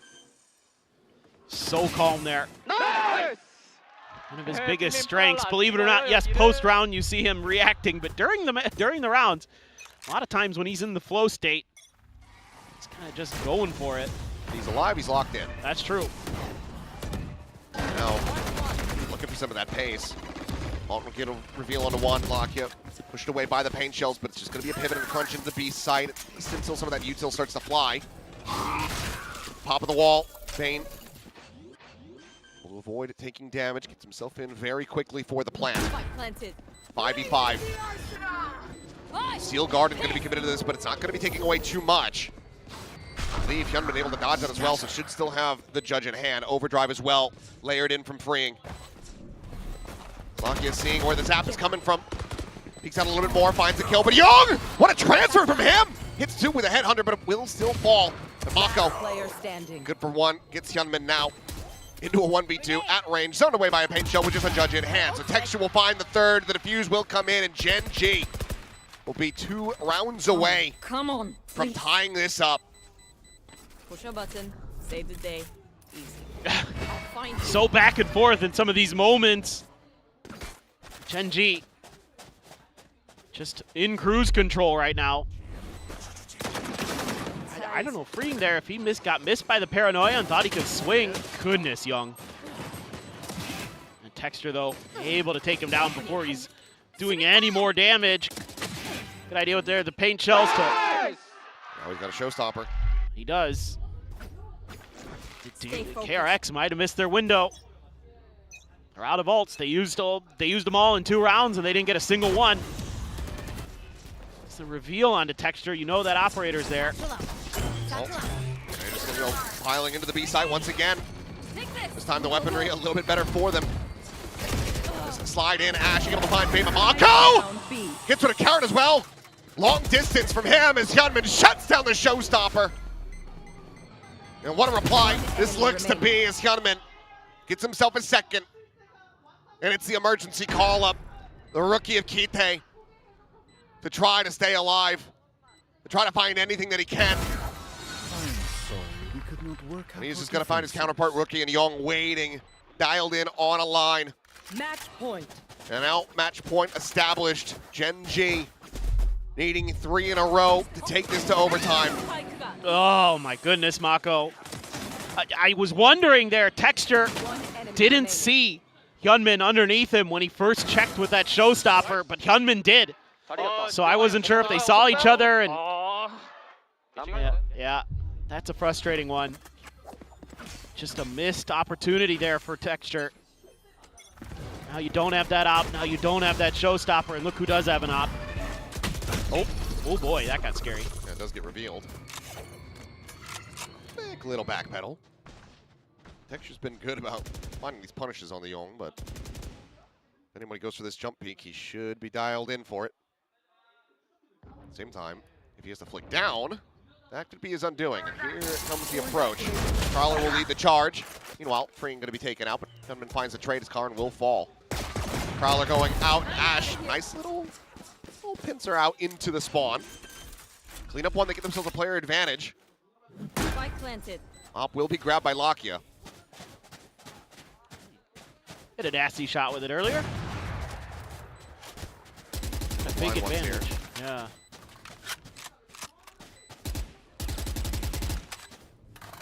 This is for all the marbles. Need to get this round to go. Paranoia is going to be exchanged. TP forward. Texture watching the corner position. Spot out onto Hyunmin. Hawk goes out and over the top. He just swings the corner, finds Mako, has him outdone. Frantic backpedal is Bane now. Last one standing in this round should just about be over. Texture will find the kill. The defuse will come in, and Gen.G hold on by a thread. Yeah, nice work here. Gen.G being very aggressive off of the Vice util, and KRX trying to get ahead a little bit. Karan, that is disgusting stuff with the stinger. Should have just been dead, but he's able to take one with him, and that was a big difference in that round. And a nice little haunt play. Kite swinging right with it. Nice teamwork. Still a chance. I love the audible. Telling Ash, push out of B main. Get that trap. Clean up Young. I'll find you. Well played round for Gen.G, but still more work to be done. So obviously, KRX able to afford another buy. Paint shell over towards the connector. Face your Keep those players contained towards the baby doors. The Nightfall is well going to be layered in. Young's going to go jump peeking out of the smoke. He actually beats Kite. He finds that kill. Same time, though, door gets opened up. Texture, it's on a line, finds a shot. Spike on the ground for the moment. Mako will collect that, and the B site has been established for KRX. It's kind of going to come down to Young if he lurks here. I'm surprised that Hyunmin doesn't go for the plant. Be one away from a showstopper to try to bring this map to an end. Ash does have an overdrive, so they get up the pace very quickly here. As Ash sliding forward, and he is just breaking wrists with those types of peaks. 2 players gone, it's Mako and Young now. A 2v4. The first shot ends up going wide. Young swings it a little bit wider. Does clean up Karan, but he's just got too many targets now on the other side. Texture dialed in, no. Young on for an ace! And he cannot get it! Well, what a volley of kills from the Young Gun to nearly end this series. But for Gen.G, they are 1 round away from pushing this into overtime after a 9-3 half. I thought he was going to do it there for a second. What a play from the youngster. This looked like it was no hope at all in this round. Oh my God, he was so close, but Lakia able to get the shots to connect in time. Timeout. Yeah, you got to take the last time out here as Termi and KRX, he's looks a little shell-shocked there. You're going to have the tour de force, going to have Mako's ult. You should hopefully some way find the ability to get Hyunmin his ult. Curious if there'll be any kind of counterplay. Ash going to be sticking with that judge. It's given KRX absolute fits.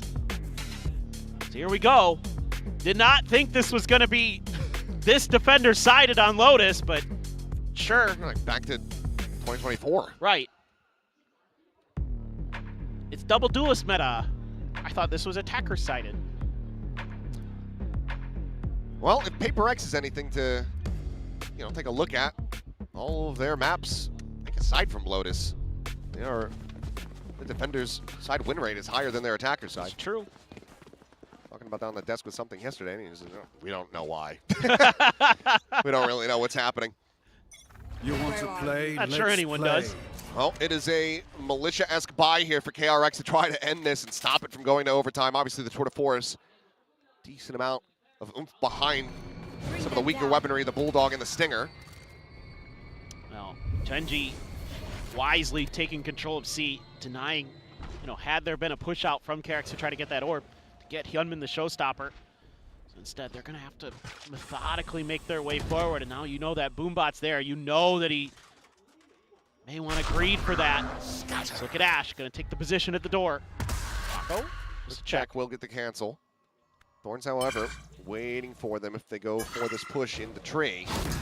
Showstopper online, Paint Shell, wells a relay bolt over towards stairs, but Blind going to be connecting.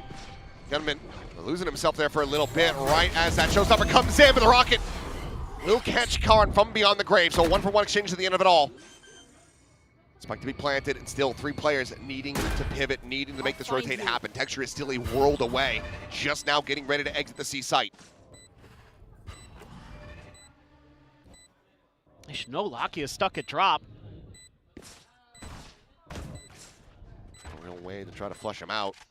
That backside space has to be given over. Young watching over towards stairs, but no one will be there to greet him. Mako, however, says the first hello. Lakia dead, but Ash and Texture finding one apiece.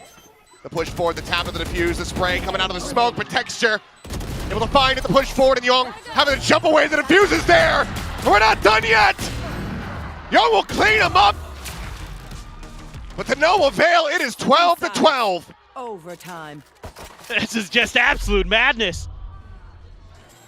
It's like maybe they, frankly, I think it's a miracle you get that showstopper to hit anybody. The nightfall there and everything, but it's that judge. It's that damn judge. Giving absolute fits. Nice. Gen.G clings to life as we go to overtime. What an absolute, just manic couple maps. And you have to, it's not just about these 2 teams. There are so many implications for the rest of the group, Global Esports in particular. The ones that are desperately cheering on KRX here. Young pushing forward, though, fearlessly. Up into that fast lane, is able to find Texture and gets out scot-free. Not even a touch of damage. He's really starting to feel it on this defender side with how to find that opening pick. Wall's going to be back towards Mako's lurk. Yeah. Mako is on a walkabout, and he can TP past that. That's true. Or he could just stay planted and see if they go for a pivot. Ash considering it, eyes on the door. Now a smoke. Okay, up towards upper. Quick little Spider-Man moment between the neons. They just go their separate ways. Shots not to be fired. Pushing to the side, Youngman dead. Ash, a clean shot. Now Young dead as well. Suddenly player advantage in the hands of Gen.G as they get this plant going through. Spike planted. Mako on a flank that ultimately is not going to matter.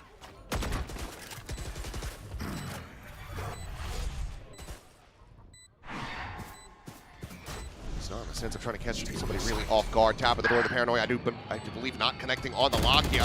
Readjust. Mako will be able to find the first kill, but now he's got to do everything himself. The 1v3, the time getting away from him. And a shorty here within the smoke. Massive round from Kite, a 4K to get Gen.G up to match point. Switching sides. What a recovery here. They're just storming through the site this time. I like the way KRX plays this initially. Obviously getting that pick is nice off that just massive coverage of util there in front of him to set him up, but that is nasty from Kite. Welcome to the show.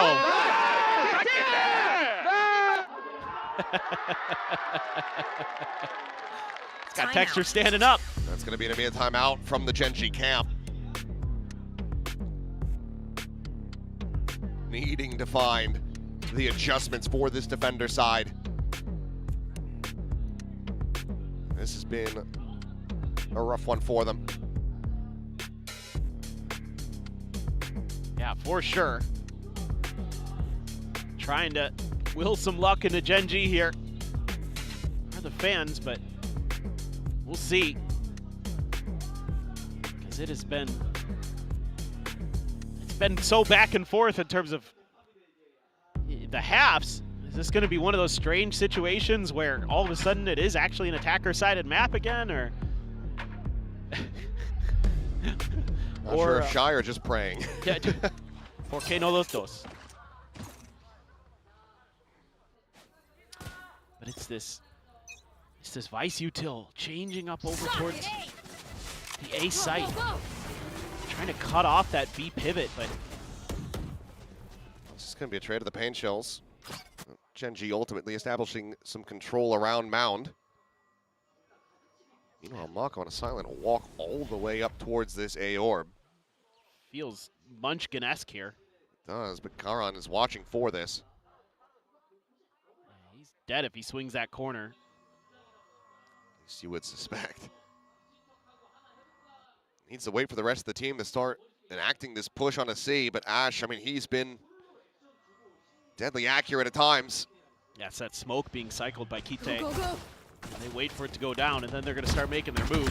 The push now coming through, making sure there's not a second player layered in there behind the box, but it looks like Mako is just going to be calling him back towards this side of the map, but this could end up being just a 4-player crunch for Gen.G.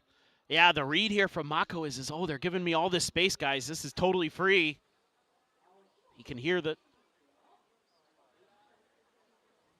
Let's see. I mean, not a muscle has been moved. Thorns on the timing. Kite trying to hit the pick there, trying to pressure out Hyunmin, but he just cannot collect it. He ends up onto the wayside. It's going to be 1-1 here. Onto the side is freeing. Gets taken down, but Karan now gone. 3 players remaining. The bounce out of the smoke, one by one, like lemmings off the cliff, into Mako's hands. Switching sides. Overtime. I don't know what happened there.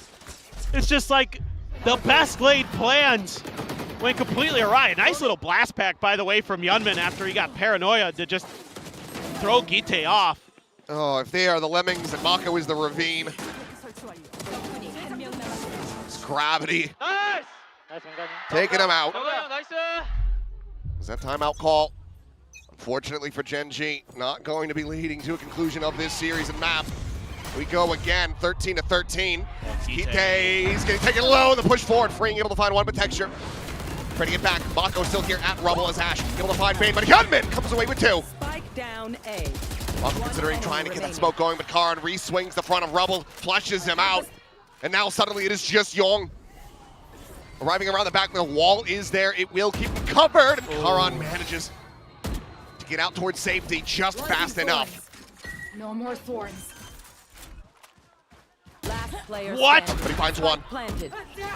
Texture dead, the Steel Garden gonna be sent in, and Young pushing forward, trusting in himself, has that Headhunter in hand. Nearly finds the timing on Karan, who just doesn't know how deep into backside he is, but he's gonna start sussing this out. Gets himself situated in over tree, just one angle that he has to be concerned about. Young has the rendezvous, could go for the setup. A quick readjust. He's gonna scale forward, swing in, and Karan will hold his own! 3 kills in the round, Gen.G once again at match point. Jeez, what a rubble fight there. Trading back and forth. But by the narrowest of margins, Gen.G comes out ahead. If Yunmin is able to transfer onto Karan there, but Karan, the hero play, and they're just gonna smother Mako out. Mako knows he's in trouble. He's getting spammed at one side, and Karan, even with the wide swing of Young, able to win it out. Back in the lead. That OT timeout still going to be held here by KRX. Hermie trusting in the team to be able to get another attacker round win, but Gen.G, they've been looking so very alive and well. The second half and now up to this point. Blinding. Taking that fight. He's eventually able to win it, but it's quite a bit of damage. Down to 30 HP, but Kite now gone. The Omen out of the equation. That was huge, though. You kept your flanks open because of that kill. Young has rerouted Gen.G. They're going to be coming from the heaven side.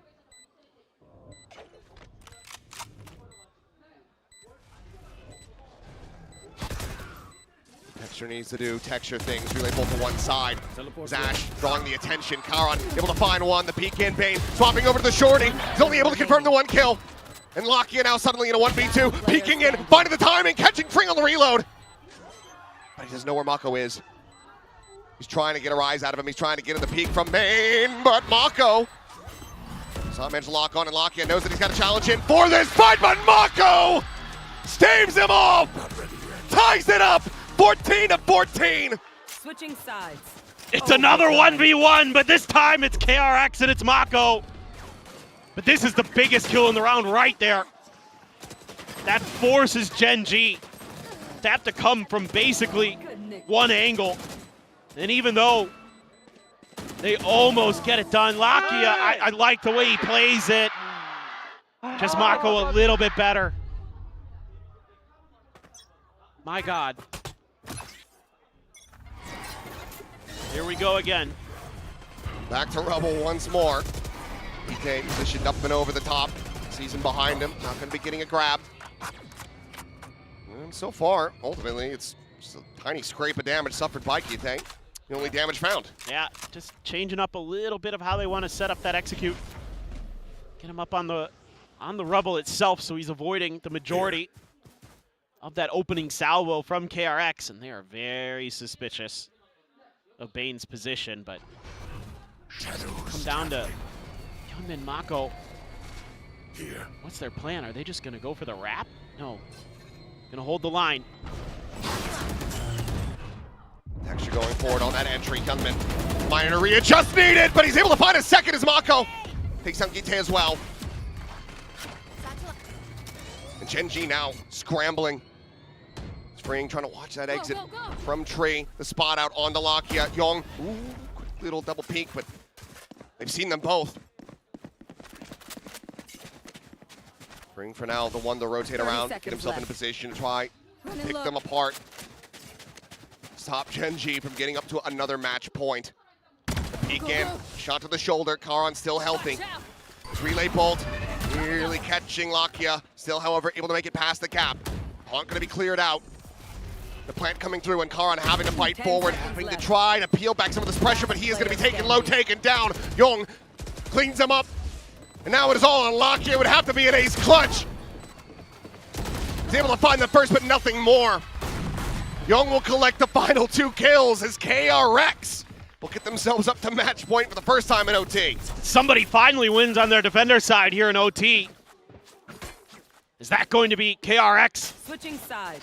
Finally getting this map to go. The 2 halves of this defender-sided gameplay. I know. This is so well played around these smokes by Mako and Hyunmin. Being so patient here is Mako. What a timing there too.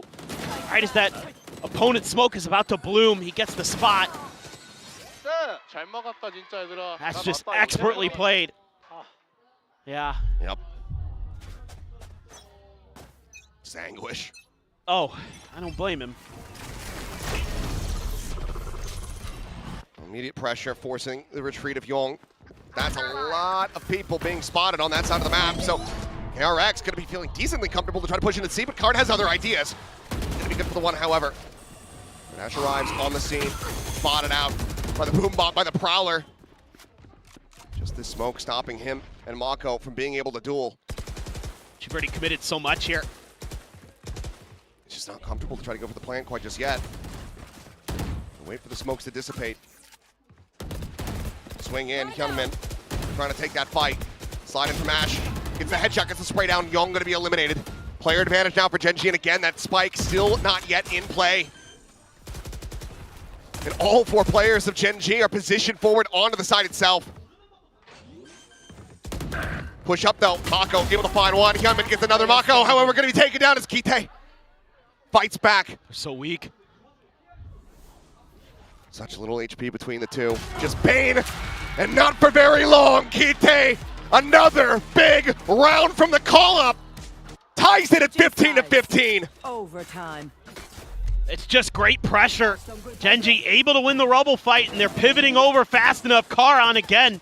No wall to help him, but the Vines in his own shooting buys just enough time where Gen.G claims the back part of sight. And KRX is stuck with no util to help clear space. They just have to try to fight their way through. These 2 players now on 30 bombs. Depending on how much further we go, we can have Mako joining the ranks.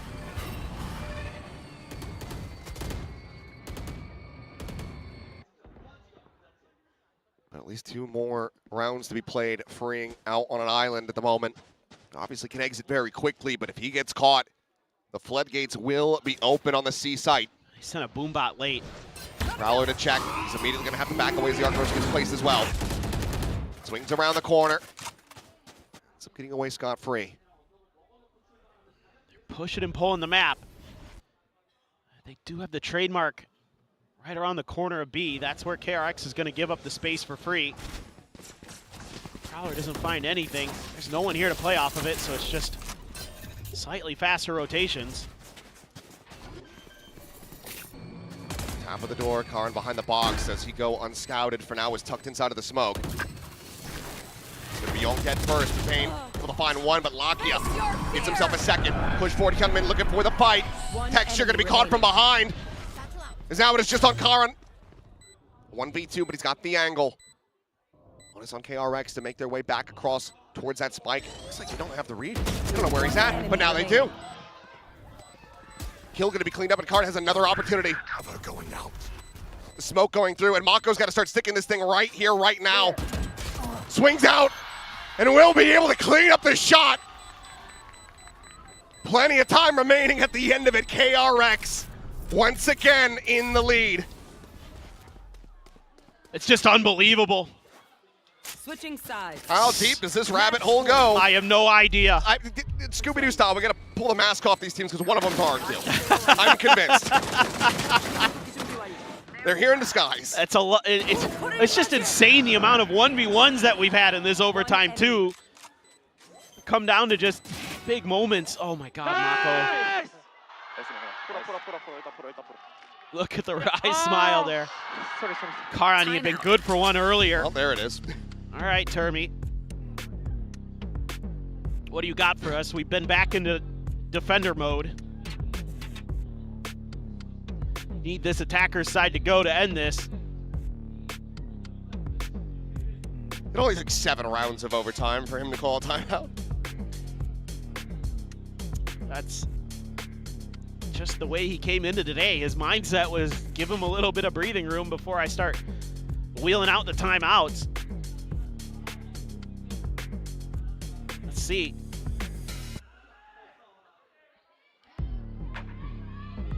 Fans being treated to a hell of a show. It's going to be the op this time for Texture. Haven't seen that yet. So Gen.G is going to try to change things up a little bit. Is this some kind of fast B hit? Vicewall actually over at A, over in tree. Oh, again, that immediate pressure, that immediate rendezvous, and they're looking for the immediate entry, but Karan staying stagnant there into the corner, now going to be spotted, but snaps on for the second, freeing dead. As the duel is down, and now a bit of a meat grinder as Laka joins the fray, cleans him up. 16-16, you can check out anytime you like, but you can never leave. We are here forever. Didn't know we were in California now. Maybe by the time this is over, it'll be morning in California, but oh my God. I mean, this is just a complete, it's an out call here. That's all it is. Just tuck Karan in the corner. Lakia now top fragging for Gen.G, up to 24. You see the man looks a little bamboozled on stage, but he ain't. Oh, Texture got a kill already. Young dead. Gen.G looking to once again get themselves up to match point. Just fishing for a little bit more, but don't want to home quite just yet. If he went for it again, maybe we'd be able to catch the stray on the Bane. They're going to take their time to be a little bit diligent. You will at least know his position. I mean, Bane is just screwed if they keep pressuring him, but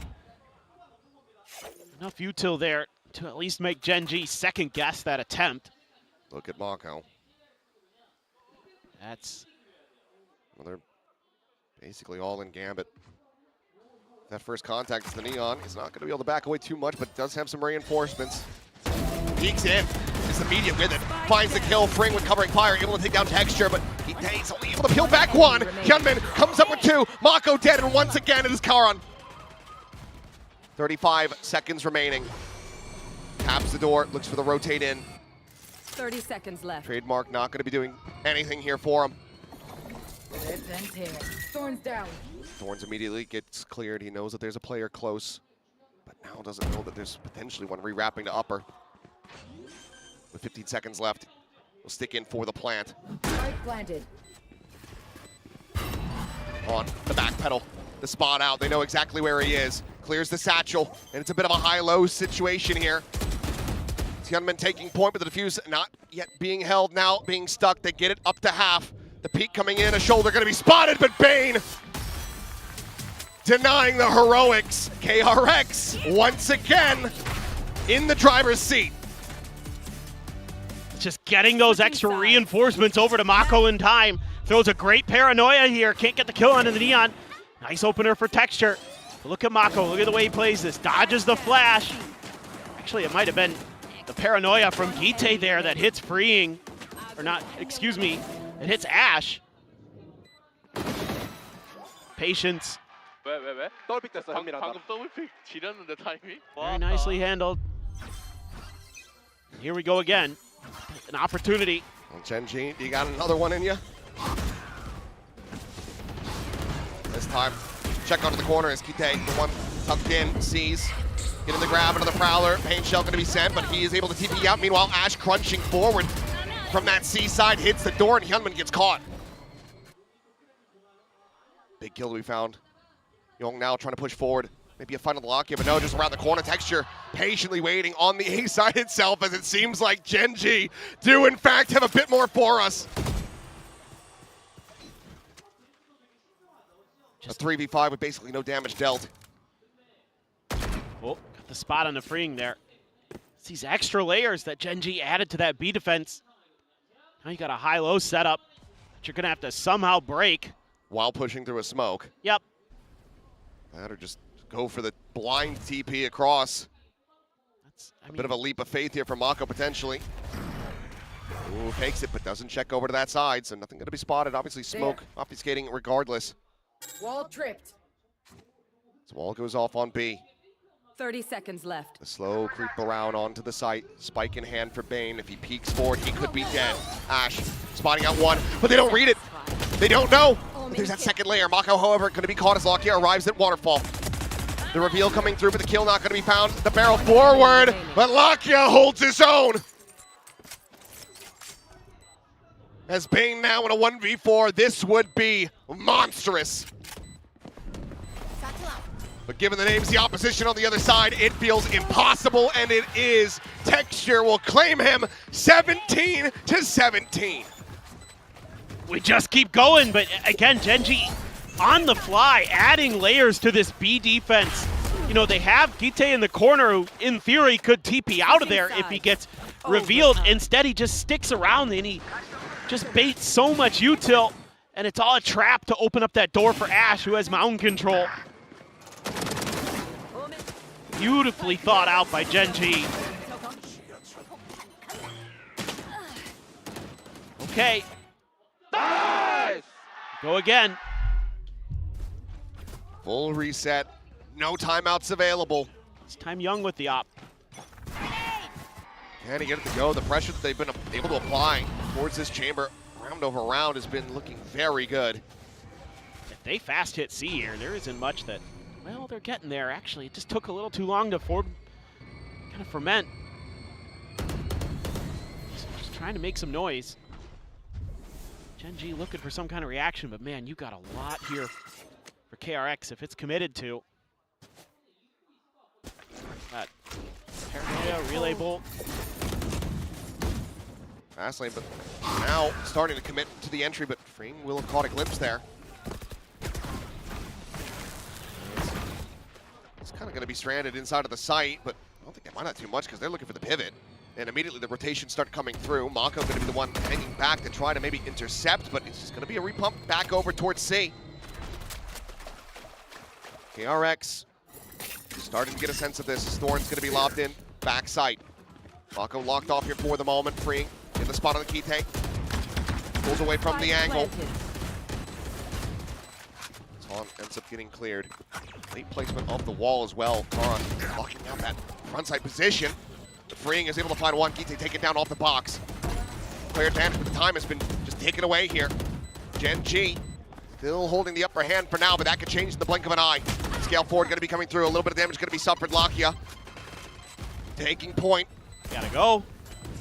Swing coming in. Looks for the first, but Gunman will be able to strike him down. Young with the op shot, finding it now. It's just Texture. Looking to become Mr. 4K yet again, but just gets turned around. No clue where anyone's at. As KRX consistently now denying Gen.G from getting back into match point, but still struggling to close it out themselves. Yeah, it's just been back and forth, but like the way Gen.G plays this. Oh, yeah. A little unfortunate for Gite, but I really like the way Gen.G plays this because they pull the map, they pull util out. It's just KRX is so patient and explosive on this retake. They cover every angle and they get those big important kills, flushing Lakia out first. All right, no op on either side this time. Goes freeing. They are just rushing forward as Gunman's at it again. And it's always Texture, it feels like. Shuts him down as Lakia getting the spot, trying to draw his weapon, but it's getting frantic as eventually he will be found. And could this just be at 19-17? As Young walking forward onto B, will trigger that wall, will let them know his presence, I do believe. Ash able to find one. Not sure if Hyunmin had spotted out Karan.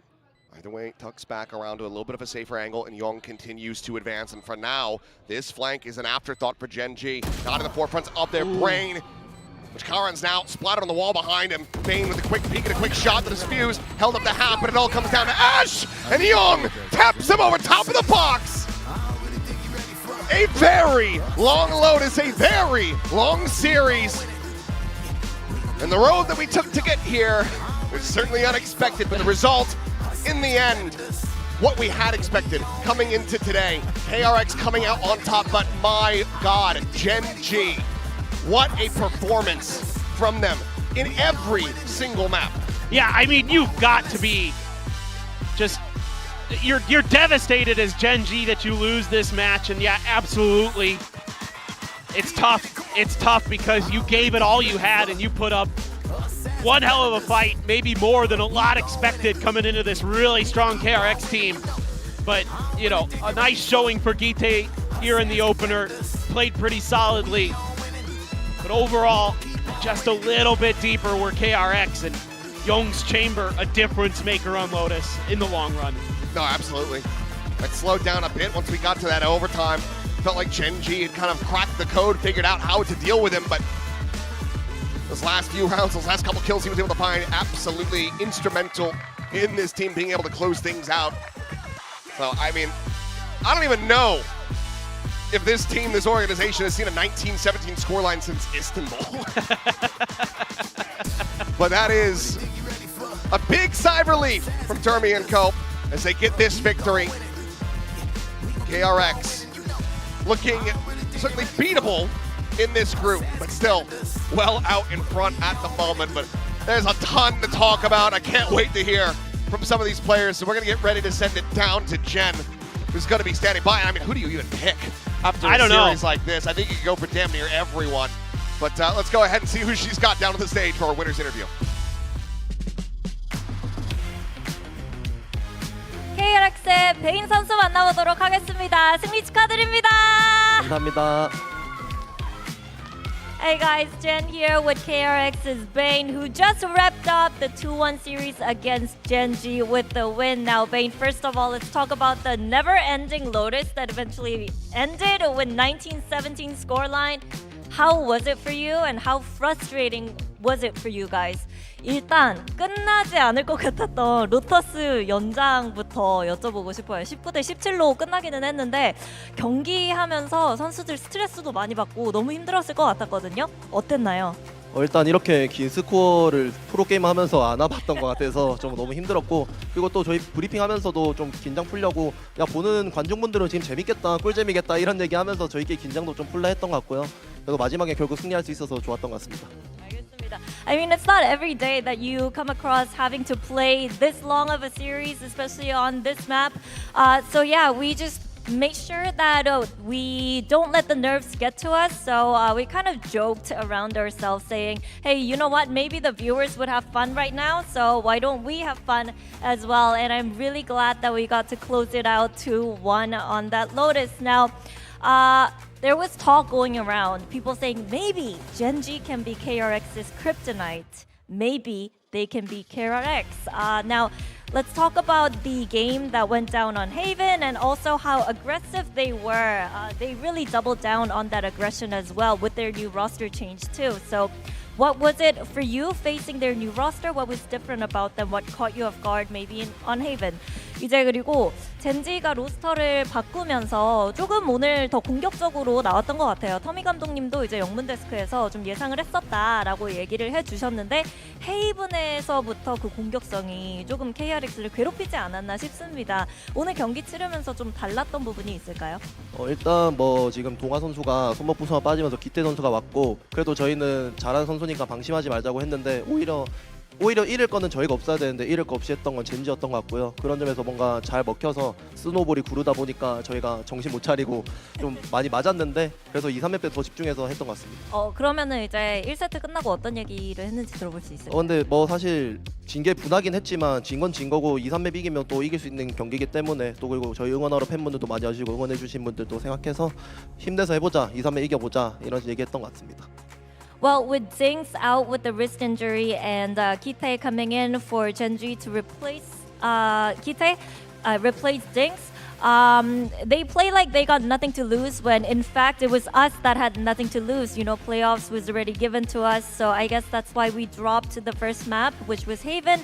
But we just kind of talked about how we have 2 more maps and we only need to win 2 more to finish this series with the win. So I think that's how we regrouped ourselves as well. Now let's get talking about the game, in-game stuff, because I noticed the pattern here.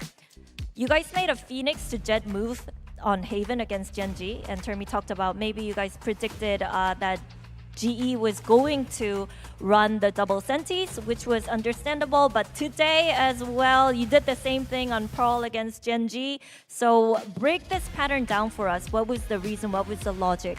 그리고 좀 경기를 이제 쭉 보다가 좀 발견할 수 있었던 게 사실 지난주에 GE를 상대로는 이제 헤이븐에서 피닉스 대신 제트를 가져왔잖아요. 이게 터미 감독님께서는 뭔가 어느 정도 GE 쪽에서 투감시자 조합을 쓸 것 같아서 카운터 치려고 했었다라고 얘기를 해주셨는데 오늘 똑같이 피닉스를 제트로 대체했던 모습이었습니다. 펄에서 젠지를 상대로 왜일까요? 그냥 저희 내부적인 회의 끝에 펄이라는 맵에서 뭔가 제트가 더 어울린다는 그런 결론이 나와서 제트를 했고 또 실제로 스크림 성적도 좋았었고요. 그래서 자신 있게 또 펄을 픽할 수 있었지 않을까. 알겠습니다. Well, we kind of talked about our comp on Pearl, and we thought maybe Jet was a better fit for us on that map. So the scrims looked really good too. So we were pretty confident picking into Pearl with our new comp. Well, thank you, Bane, and best of luck next week. 네, 감사드리고요. 승리 다시 한번 축하드립니다. 감사합니다. Thank you.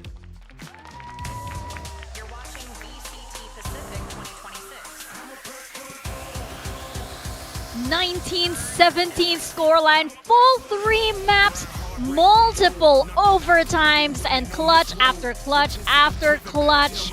I can't believe that series. That was so intense. Congratulations to KRX, but this is so painful for Gen.G. This has got to sting more than a full nest of bees because this was just so close. We were rooting for it. I wanted to see it so badly. The comeback was massive as well to even take it to this insane OT. I mean, this was one of the better games we've seen from them. We really saw big individual moments, but I think KRX on the other side just too big today. Yeah, I think both GE and Nongshim owe KRX a beer here, for sure. Because honestly, this group would have been thrown into chaos if Gen.G had won this series. We would have had Nongshim to play Team Secret up next, a game they're expected to win, and if they were able to do so, we would have had a 3-way tie at 2 apiece. That would have been an absolute mess.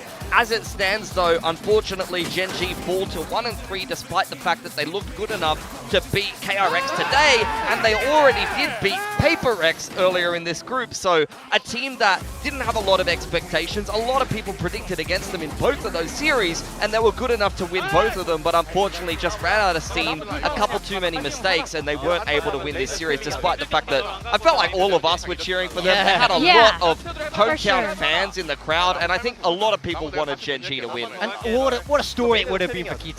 That would have been unbelievable to come in, have this first game be a win in this fashion. But it's not meant to be. KRX just too experienced where it matters. And they managed to get the game closed out, albeit in the longest way possible. Yeah, and you just felt that. You just felt the desperation, kind of the we have to win this as the map drew on, because you started seeing those little mistakes come in, and I'm pretty sure Gen.G, they're kicking themselves for it.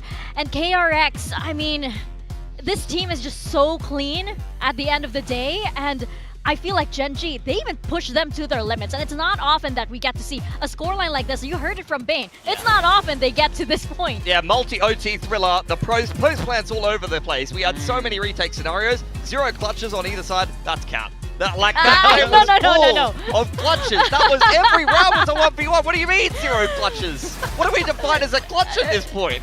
I mean, my heart knows what a clutch is. I mean, even the audience. I was watching the crowd there, and you can kind of feel everybody go, after every single round. Even Caron, one of the more experienced players that we have, one of the more clutch players that we have, half the time he was winning that clutch he won in Tree. I watched him down on the stage audibly just be like, oh my god. He was panting. He was panting after that clutch. The one that sticks out for me was the Lakia 2v1. He gets the first kill. He can't get the second onto Mako. You feel like that was an amazing opportunity for them, but it's just not meant to be. I mean, look at Hyunmin at 36 kills. A very quiet series from him. Comes out with 300 ACS in the decider. Another big chamber game from Yong. That's the 1-2 punch there for KRX to get it done. Yeah, I mean, Yong was the person I wanted to talk about. He seems to understand Lotus very, very well on this chamber. But I mean, we had people putting the fight on Gen.G as well. Got to shout out Lakia. He was getting some numbers up there. For sure, but of course, we have to give it to Mako because there were some amazing plays here, and you would just get this, you know, a foreboding kind of feeling every time he would like TP and he would be like on the backside. It's like, oh no, here he comes. He wins you so many XVXs. Like on Pearl, he won a lot of XVXs. On this map, he won a bunch of clutches. You get in those messy situations where he throws down a bunker smoke on the site and needs to buy an extra bit of time or win the extra duel that you needed to, and he's always good for it. He's the rock of this KRX team. You know, he is that experienced player. He is that leader for them in an emotional capacity, and it's easy to see why. Good when he's always the one they can depend on in the server. Well, I mean, before we move on to the next match, I mean, congrats to KRX. That is first seed, I'd imagine, out of this group, which means they are very, very close to London. Yes, absolutely. And it was a very difficult group indeed. There were just so many different scenarios.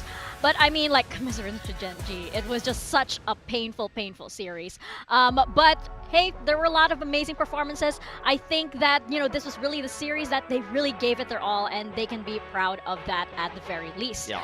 But it feels like we were already done for the day, but no, we are not. We still have another series to go. Even after those multiple overtimes, we have DFM taking on Varrel. Yeah, DFM got their first win on the board last week against Zeta Division, and Lord knows they needed it. Now was the time for a win for this squad, and they are, you know, sitting above Varrel right now. Now they know they can win. We've been seeing role changes. We've been seeing this team going through a little bit of an unstable period, but they managed to get the job done. But they have another test today in Varrel. I mean, the whole narrative around DFM for me is they finally found consistent placements in Pacific, being able to get like 5th, 6th, thereabouts in the last couple of seasons. They're kind of a gatekeeper-y team that has kind of ascended from, you know, being the team that got battered every season. Now they've put together one of the more talented rosters that we've seen coming out of Japan since old Zeta core. They go on to beat Zeta after a pretty front-loaded schedule there. Full Sense and T1, not easy teams to be taking on in this group. They need a win over Varrel here today because Zeta and Varrel are their direct competition for this 4th slot out of the group. And the way RRQ's playing at the moment, I'm not sure you're beating them in week 5. Yeah, well, we don't really know, right, at this point. I mean, you know, I mean, after that match and everything, and it could go any which way. But point is, DFM need to win this because there seems to be only one slot available in the playoffs for one Japanese team, and it looks like DFM is the front runner for that. Yep, win today and you win. Very, very simple for DFM. They have a job to do and they're looking to get it done today because, you know, like you say, they've been so consistent in the past in the way where we feel like they were on the up. We felt like, look at their kickoff performances. I mean, this was who you would have expected to make it to the playoffs, but they have to win. I mean, not in the fashion that you would want to be seeing as, look, we have a look at Akame here. He is the player to highlight because I believe this is a direct translation from Japanese. He knows how to move out of the server, so we got him moving in the server. We jumped on the Neon, and he looked fantastic, honestly. Neon debut, he put up the numbers. There's a lot of duelist candidates over there on DFM. And look, Akame wasn't the player I necessarily would be thinking of putting on it, but he looked like he was really going strength to strength. You need a strong Neon in this meta. You're seeing a lot of different teams put players that haven't really played it much before on this agent, and so far so good. Only one series, so we won't get carried away, but so far so good. Yeah, I mean, I think it can work so well if he's able to go in and make that space for Vela. What are we doing? What are we, guys? They're back. It's back. Yes. Thank you, production. Riot should sell that. Amazing. That should be a reskin. I would buy it. I would buy it. I would buy it if it was on a t-shirt. That's a Philippines vouch. There you go. Yeah, absolutely. Nice. We approve. We approve. And Akame dances as well. He's got a performer in him, so we're very, very proud. Yeah. But yeah, absolutely. Akame here, not only was he showing up on the Neon, he was also feeling good about it. And I feel like that's very dangerous on an agent like Neon because you kind of have to feel the vibe of this agent. Yeah, I mean, just look at the stats. He was very, very good on that performance, putting up really big numbers in a region where we have so many other strong Neons as well. Yeah, I think they kind of discussed things. Like there was an interview where I think after they lost to Full Sense, they were talking until like 4 a.m. in the morning, DFM apparently, about what role should we play, who should play what, and they had a lot of different ways that they could go because they have such a flexible team. But I think that this current iteration of Akame on that secondary duelist with Mei, the two kind of OG big hitters from multiple different iterations of DFM now, and Kaide playing something comfortable for himself like a Sentinel was the way to go. And look at that game on the Killjoy, bro. Nuts. 9-1 in opening duels. I mean, the entries across that whole series is absolutely insane. 4-1 on Lotus as well. On your Senti player, he's finding the pick so consistently. He absolutely took over that game on Pearl, and I think they have to give him his flowers. When you see those kind of stats on a Senti, you know that he's in the Matrix. Like, he's just Yeah. reading the game. Yes. He knows where you're going to be, when you're going to be there, and he's just picking you self-sufficiently with no setup needed. Absolutely. Spider senses are tingling all around, right? But on the other side, we have Varrel that have not won a series yet, but it seems like every single series they play, they're getting closer and closer. Not quite that aha moment yet for the team, though. Yeah, I mean, they're just not getting the games over the line. And this hurts for me personally. If I cast my mind back to 2023, I was on a team that didn't win a lot of games, but won a lot of rounds. So I know how this feels. But the thing is, history won't remember this. History remembers the score lines. Until they can start winning on map, until they can start closing the series, they'll be known as that team that had a flash in the pan moment, came up, and then couldn't make it work on this stage, when we know that's not true. Yeah, I mean, Varrel's the #1 team to make me want to punch my monitor. Like, not only because just like they look like so many of these maps are winnable, which we're going to go into get into more depth about later, but also some of the man advantages and the rounds that they put together, like, it really is frustrating to watch because you see the vision, you see the talent of some of these individual players, but the ability to throw rounds is remarkable. Yeah, and I feel like there are a lot of moments where the immaturity of this team shows. You can see them get rattled in these high-pressure situations. On the other side, on DFM, they are experienced enough to be able to rally back. And as we see, if DFM loses, or if Varrel loses this rather, they are out of playoffs contention. Yeah. But DFM, win and you're in. Yeah, I mean, it's very, very simple. Varrel, you got to win to keep your hopes alive. So all to play for both of these teams. I mean, look at that. There are so many winnable games. It's yes, so they sad. get blown out versus T1 on Pearl. They get blown out by Full Sense on Haven. But look, these are the 3 elite teams in this group, and you could have won 4 out of 6 of these maps with only just a couple of rounds difference. Bro, I mean, you are going to be kicking yourself as Varrel. Yeah, but there are these little moments that are working for the team, right? You don't exactly get the whole puzzle all together, but there are these some little moments that's like, okay, this is a step in the right direction. One of these is LP, for example. Chamber was working really, really well for him. Yeah, Chamber, he plays a little bit of Viper as well, which we're going to see here. I mean, they were down 2-10 against Full Sense, and they brought it all the way back into OT. Let's not talk about what happened when they made it there, unfortunately. But look how far behind. They dug themselves such a big hole, and I want to talk about their structure and how they use the Viper to be able to lurk on this map, because it was key in terms of looking at LP as an IGL who plays a fragging role or an impact role. He was lurking on Lotus, calling around himself very well, and was able to put them himself in a position to win this game.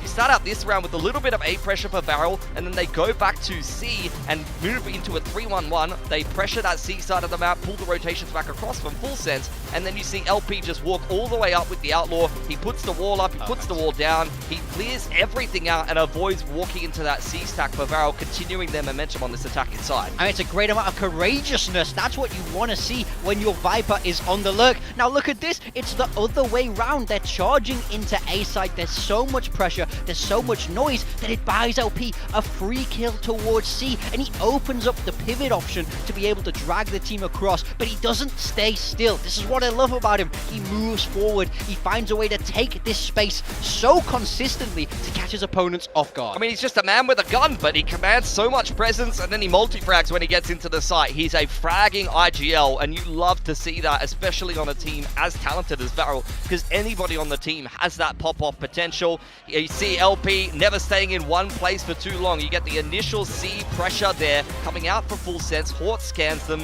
You have the orb up for LP, so he's denying information to Full Sense. He dodges the Prowler front B and then gets a very deep B insert while the rest of the team walks out A. Yeah, I mean, it takes a lot of skill to have a lot of trust in that pack where you take this space so independently, but you know what you're seeing on the lurk. You have so much information to guide them forward while you're able to explore and take that space on your own. You get this A fight here, and LP takes that as an invitation to walk out B. He knows the timing. He can hear all of the information called out by the rest of the team, which is why he knows where the gaps are on the map. So if you look here, I mean, a few pros, there's a lot of them. Some people may disagree with some of these, but we talk about the brain train. When you're playing Info Enir as an IGL, you're doing a lot of things. You're throwing utility, you're part of the pack. The round is always active, so there's that pressure to kind of focus on your crosshair to be supporting your teammates. But when you're a Viper, licking a wall, tapping your wall button up and down, you don't have to think as much, and you can kind of listen to the comms and call around yourself a little bit, and also it doesn't clutter the comms as much. There's a difference between the lurker not being the IGL, where the Info Enir is the IGL, and the lurk has to relay the information to the IGL. They have to process that information while they're doing other things, and it can slow things down a little bit. So there are pros and cons to the calling structure in that regard, but when you talk specifically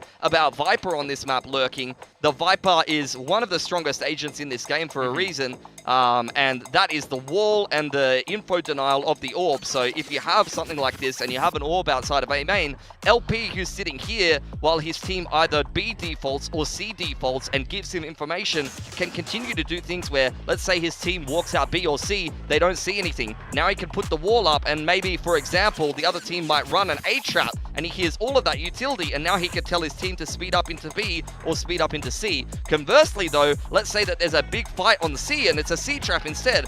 LP now knows he has the space to walk out A and start to pull some of those rotations, and maybe he finds his way into an A site, or he gets a very deep insert and he could call around himself and get some timings to either get picks or lead Varrel into the correct sites more often than not. Yeah, and I think this is really not an easy skill. To call when you're on the wing like this in an isolated situation takes a lot of practice and work, because you have to understand how the pressure works. You have to understand those gaps, because sometimes they can bait you into that trap. You see sometimes these sentinels walking forward and just dying because they're not really aware of the map. It takes a very, very smart player like LP to make it work. So he's been very impressive so far. And I like that this kind of bird's eye view kind of perspective for this lurking IGL really works for the side of Varrel.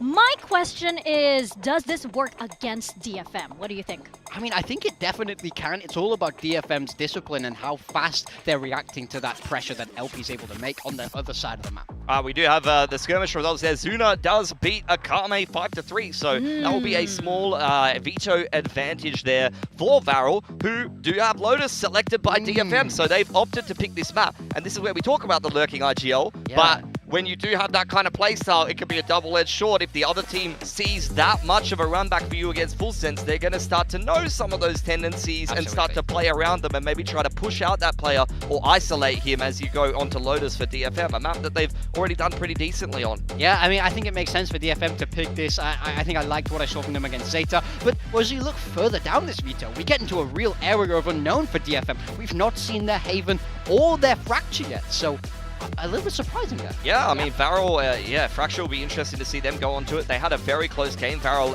against T1 on Haven, but their other game on Haven, they kind of got stomped. So there's a little bit of inconsistency there, as is the nature of Varrel. Sometimes maybe good, sometimes get blown out. Yeah, I almost wonder if, like, you know, Varrel at this point, do they have enough in the tank to actually push DFM to their limits? Because this is also a very important match. Quick predictions, which way do you think this is going to go? I mean, I'm leading DFM. I've got a lot of faith in them, but Varrel's been pretty tenacious in some of these maps. Yep. I'm with you, DFM. Yeah, we kind of have to hand it to DFM, but hey, the earlier series was a bit of a surprise. Yeah. Are you guys ready potentially for another one? Let's see if we do get that as we send it to the stage for DFM and Varrel.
Detonation Focus Me. If it was Korea versus Korea earlier, we've got Japan team versus Japan team for our second match. DFM taking on Varrel, and DFM, after winning against Zeta last week, they need this win as well to further cement their playoff spot. This team, they've been shifting things around, but you can always count on Akame to be their lead dancer, right? Yeah, he's always doing it. He's always up to no good. But it's simple for DFM.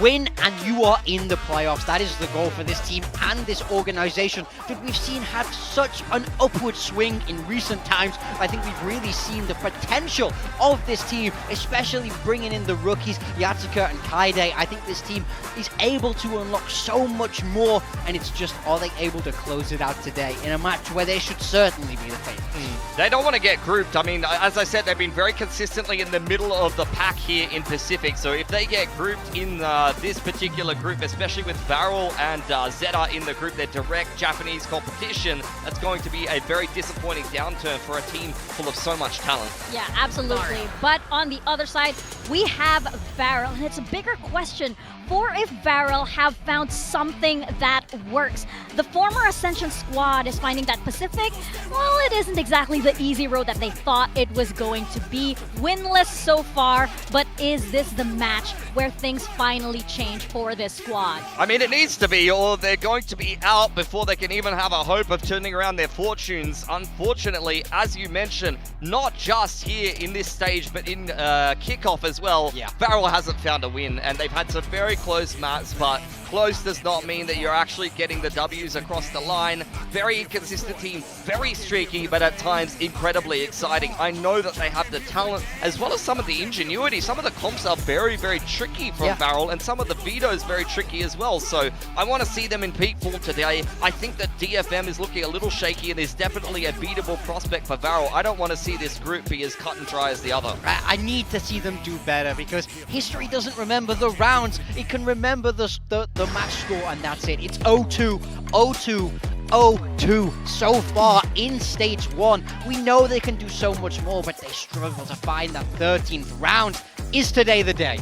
Absolutely. I mean, I feel like you're coming from a very genuine place. Your history kind of I want to see them do it. I want to see them do it, man.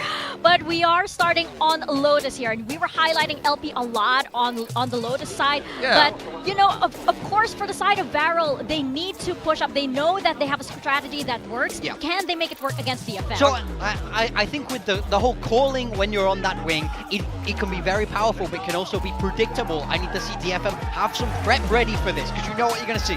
I mean, speaking of predictability, apparently we all have full faith in DFM, as does the fan vote. I mean, this is a winnable series for Varrel. I don't think this is necessarily a real representation of how it may go. I think Varrel has some win potential today. But for me, I need to see an uptick in form in Zexy. He was a standout in Ascension. He had some decent maps in kickoff. He's actually one of the weakest players in this particular stage so far. He has stats down there with some of the weaker fraggers in Pacific. So as a primary duelist, those numbers are not going to cut it. Zuna has been a bit hit or miss as well. As we look at Varrel here, they are running the double duelist class thrown over onto the Neon, and LP once again on that Viper. Let's see if DFM has prepped against his lurks, because they're going to start on the attacking side, Varrel, and this was DFM's pick. So Varrel feeling like they have the better attacking side, which is, I guess, safe to say, given how the game against Full Sense went. Yeah, DFM, they're starting off on that defense. They got 10-2 against Zeta Division on this half. Gotta say, look up for Kaide on that Vice. I think it's such a good answer to the Neon. It's about as good as you can come up with at the moment. So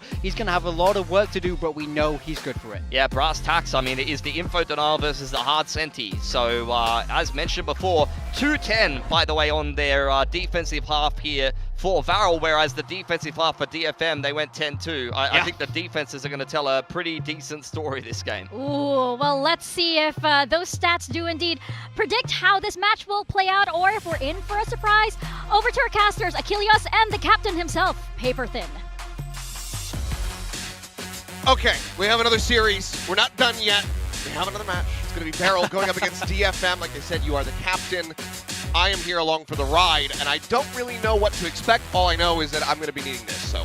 Yeah, go ahead. I have no idea either. Honestly, I agree with what Pilsky was saying on the desk, that I don't think this is as clear-cut as all of our predictions made it out to be. I think Varrel has a pretty darn good chance in this. I mean, when I was kind of theory crafting this matchup, I'm like maybe 55% DFM here. Like if you're being brutally honest in the way that they played, like Varrel's been really close against some really good teams, whereas DFM's kind of struggling against some of the bottom of the pack. So we'll see. I still think DFM's made some good changes.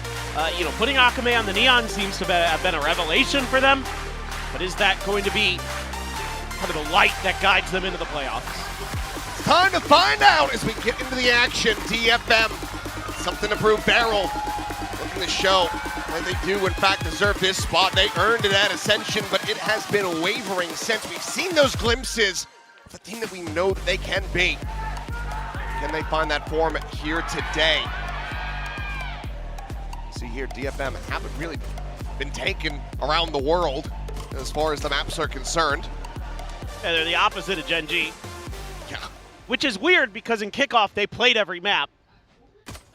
One of the few teams, maybe the only team in Pacific that did.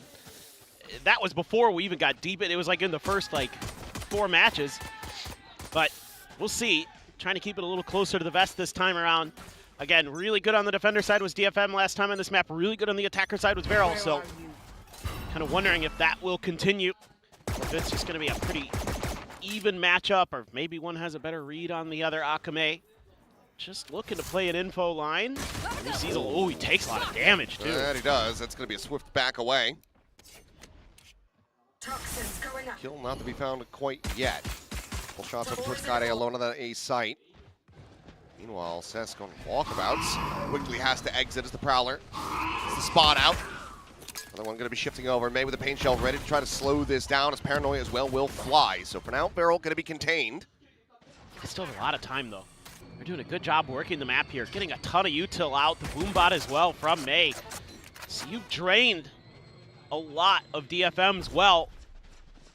It's just a matter of, are you going to be able to get anything done? Well, LB certainly is. Yeah, first kill to be found. That's good dead. But now the repivot. Kaide in his own right has been incredible these last couple performances, especially the last series. But on that peak, just going to be eating nothing but damage. 30 seconds left. They find too much in reply. Wall just going to fade it out. Just be a break of the door, maybe the hit into B, but no, given where LP is at, it's going to be guiding them forward into that C site. Swing the corner, Cinder. Immediately finding himself a second as Akame will be finished off. The plant to come through and DFM left scrambling. 10 seconds left. Like what I'm seeing from Varrel early on these pistols. Not just in the shooting, but in the macro. It's something that DFM gonna have to be awfully considerate of. One Corner, enemy remaining. they gone. LP with a second. Can he find the third? Can Seth play spoiler? No, it's going to be the Klaus to go ahead and collect the last one. Very clean pistol here from Varrel. Poking and prodding around the map, and like you said, getting a ton of util out of DFM early. Yeah, and I think this is really good prep from the Varrel camp, because one of the things I was worried about with DFM when I was watching this map back was that enemy remaining. You're being given not much in the way of push and pull on the map from Zeta. They were pretty static. It was hit and run or just hit. There wasn't much kind of ping-ponging around. I think Varrel's going to test the limits of DFM's defender side. See if they can really kind of tear it apart. Just being spotted is LP. Gets revealed by the Haunt, but just the Ghost, so you know, if he dies, whatever. All of Varrel, though, tucking in. Looking to wait this one out a little bit longer. Kaide not going to get spotted by the Haunt. Smoke to help him, but DFM trying to set up a trap here. Thinking maybe they can use some of this Viper util against him. Oh. Getting up on top of rock, there's a spot. Sass trying to take a fight, but LP comes away with his second. That is ridiculous. I mean, we've seen when he is online, he is absolutely terrifying, whether it's the Viper or the Senti that he's been picking up, but some hellish shots to be found even in an anti-eco. And then he's the one with the most parity against DFM. Rotation, however, going to be heard. Spike not to be caught here, but it will be May coming away with 2 kills. The Cinder and Klaus will both fall. Decent damage out of Kaide, but get themselves into potential winning opportunity. Like the response here from DFM, though. It's actually going to be hearing this movement. But if he gives over this handle, that could be costly, and he's going to be caught on the timing. Kaide able to find that kill. Gets himself into a 1v1, but it's going to be headshot or bust. It's full health on Zuna. Down through his own wall, but for now, Zuna not really checking, but will turn back as he tucks away over towards Street. And now, gunshots ringing out. So the push to come in, and one to the chest. Zuna will be able to get the round over the finish line, but that was dangerously close. Yeah, I have to admit, I'm pretty impressed with this new wrinkle that DFM's showing you here on this and this eco. Taking a ton of space. I mean, setting up a trap. And frankly, this should have been a trade, but LP hits an unbelievable shot onto the sliding Akame. But just enough damage done. No real hope there for Kaide.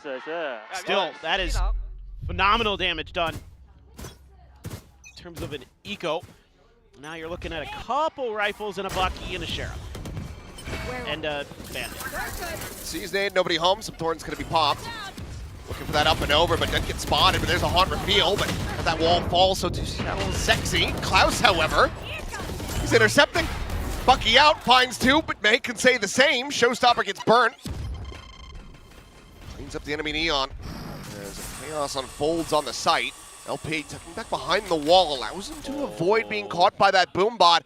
And DFM, do they get a read on this at all? They pinged it. I think they realize it's possible. Cess is maneuvering in that direction. They're once again trying to be creative, be crafty. Cess. Cess is there to slow him down a bit. By the Ice LP, as much as you can. Cinder had he stuck around the angle, maybe would have had a crack at May, but let's just make a move of this. Try to get that spike planted and play out a 1v3. Paranoia to connect. TP's over into drop. With the check around tree, this is going to be DFM realizing that his options are limited. A bit of a high-low setup. End up going side by side. It's going to be May. Come up with a 3K, denying that bonus conversion. Yeah, it's a really nice read on the fly from DFM, seeing that very strange toxic screen, and they're able to read what LP is trying to craft. Smart stuff. Good job here early. I mean, there's a Bucky, and still Yatsuka tries to challenge the players that are flooding in. Great outplay here by May. And Klaus just none the wiser. I believe he just blinded up as he had that push forward, so didn't know that May was there on the side.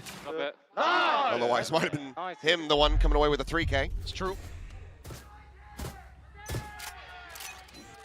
It's a 3-2 split. Wall up and B for the Vice. Says quick clear the haunt. Kind of anticipating that Cinder had TP over in the corner, but to really want to make a go of it. I don't blame him. He still gets tagged up somehow. I believe through the door from Zexy. Able to escape. Both teleports burn. 15 seconds to another smoke. Paranoia in the back pocket. Zexy going to be spotted. Just gonna get the paint shell out, trying to stop any potential scale forward. Meanwhile, Akame about to have the wind of the world on his shoulders. Sending out that relay bolt. Denies the peek for just a second, but on the repeat, Klaus. Damn clean with it. Now you got problems as DFM. Can't win any of those fights. Klaus again. Finds another Yatsuka down. Kaide as well, unable to stave off Zexy. And that is the call to rotate out. May having a sprint. Rotate back in over towards B side, but I have to suspect that this is going to be a save. That's, you know, that early damage suffered down to 45. Now he's dead. Klaus has 3. And I'm very curious about the call to actually try to fight that. May himself has some money, given the kills that he's found, but without getting the ins to give there on the peak, we'll just have to rotate away. Checks back, re-clearing, making sure that no one's chasing him. There it is. Cinder out into the spawn to find the final shot. to get the flawless and get a 2-round lead. Yeah, again, it's the creativity from Varrel here on the map. They're toying with that door constantly. It's Zexy who's getting in the brains of DFM on what's going on exactly on the map. And as Akame starts to get kind of an idea that he's going to be under pressure, he just gets absolutely destroyed by Klaus, who is phenomenal 3K in that round. Really sharp stuff from the Neon for Varrel. There. Now, yeah, you're on a complete eco. As DFM. Up and over. Sexy trying to recreate some of that feminine magic. Whoa, whoa, whoa. Sass is back, and Cinder is tagged up, and paint shell there. Klaus comes to the rescue, finding one, but can't find the second. Akame will get himself on the board with that judge. Bolt not getting a rebound into the corner, though. Just getting pinned into the doorway. It's a glimpse for Zexy. Some damage found, but kill not to be. Akame now expounding upon his previous success, but it was on Yatsuka, and he will end up falling. Messy round, but one that Varrel ends up thriving in. They come out on top. Yeah, you're seeing this a lot here, where on an eco you're going to invest in a judge. Akame doing a fair amount of damage, but not having your smokes. Having Cess be the first player to go down here, actually pretty painful for DFM. This makes this retake that much harder. Still able to do a ton of damage, but that's not a round win. Holding the line here. Zexy doing a great job this time, so the other duelist stepping up for Varrel. They gonna grab the op.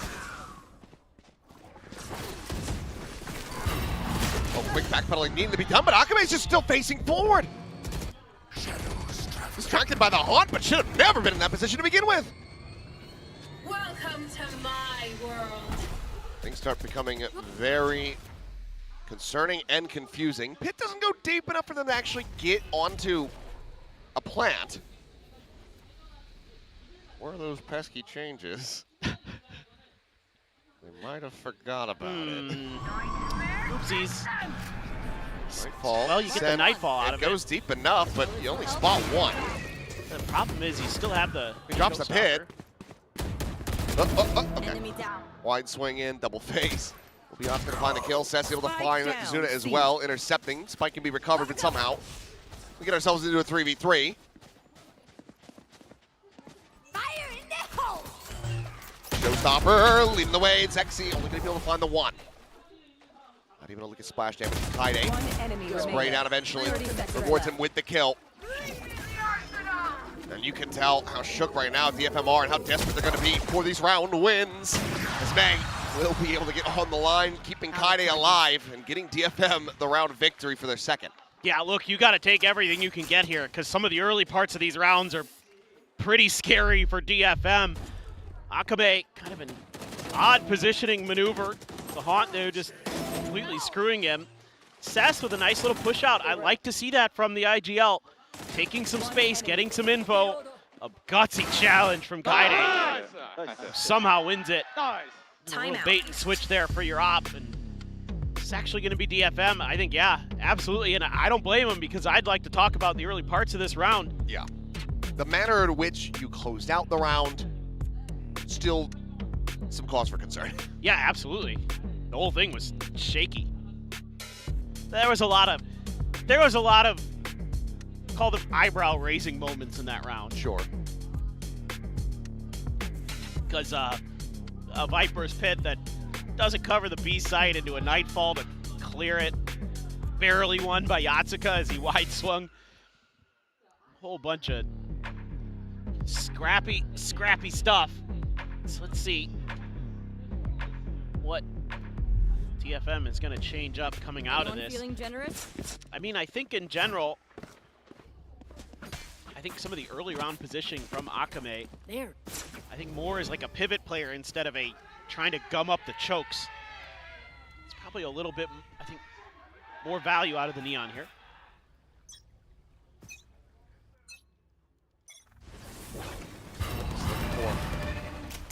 Combo here at the relay bolt, but May has pivoted back over towards C, so don't have that C's nade, otherwise could have been a decent amount of damage dealt.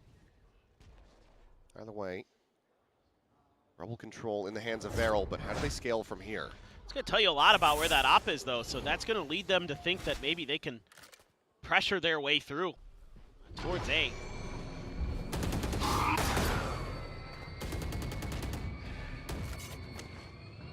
Sess, I don't think he saw Klaus. He's not spotted him yet. No, that gives him a false sense of security. I'm out of here. Thinking that it was just a tap on the door, slide in, and okay. Pregame eventually able to find it, tries to go out with the overdrive, but Cinder will be able to shut him down. Player advantage maintained for Varrel. Yatsuka needing to get this interception, but LP. So a hell of a shot, push forward into the smoke, Kaide. There's out Zexy, but May is still a world away. He's the one with the util. He's got a crouch high-low entry that's going to be impossible to break, I say. Caster Blessing. Caster Blessing! May kills LP! Where have they pulled that round win out of?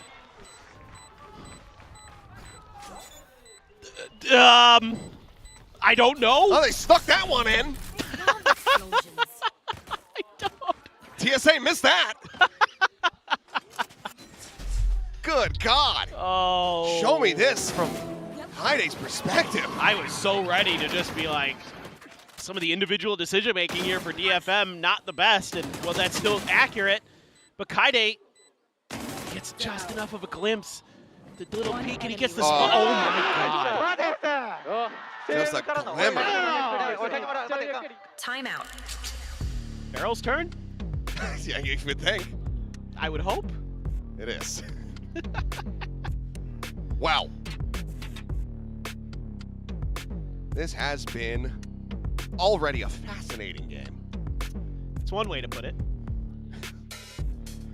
I mean, after the like streaky into close games from the first map, to kind of have this back and forth, it is a change of pace, to say the least. Yes, this has been a very different looking game so far than that first match, that's for sure. Again, I think you probably need to talk a little bit about some of the individual decision makings with DFM as the coach here. Stop trying to make the hero plays, just make the right plays, and you know, Sess there just got outplayed a little bit. Big Zuna fan. How can you not be with the way he's been just ultra consistent? Ah, break's over. What's up? It's a bad time to go to the scorecard. He's had his ups and downs, but we know what he's capable of. Yes. Showing it on the stage. Let's see if he can find it in this round. Is May going to be tucked away? The Haunt having to be cleared, but did they turn back? I don't know if they fully realized that May's looking for the transfer, but Yatsuka will come to the rescue. Both duelists now down. LP will find just the one. Poison's off. Still have the wall here for a little safety over at C, so you can lean some players in. They want to come up with the goods here. Zuna's going to have more of that. Great shot. Wowzers. Taking off out of the equation, at least for now. For the collected is Kaide. Hangs up. Enemy paid. Zuna at 21, LP 55. Cinder just with a stinger. Suspect you want to see them swap this weapon over, but instead they're just going to be piling into Sess. Spike down. This time, not going to be caught off guard. So he's exactly where LP's at. The spike is on the floor, and Sess will maintain control over A lobby. 4-4 DFM, and tying it up. Yeah, and this is something that I really like from the game plan here from Sess, is he's always going to be pushing space. If his side of the map is not under pressure, he realizes now kind of the play style here of Varrel. He's trying to get ahead of him, and some really nice shooting. Every once in a while, you get to see some really fancy stuff from Sess. Generally not well known for his mechanics, but occasionally he'll drop a nasty one. Decent shooting. As Haunt getting the ping reveal. Quite a bit of damage going to be suffered there. Cinder down to 41. Able to get away from that paint shell fast enough. They know on the angle, operator in hand, has a showstopper as well in the back pocket.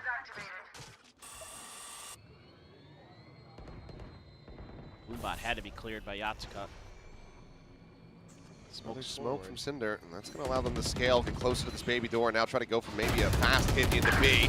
Face forward, Yatsuka just strafing into the spray from Zexy as the kill comes in, and LP out from main has a shutdown on May. Now for Kaide and Sense, there's not much more to do, but just sit back and try to hold these weapons. You think.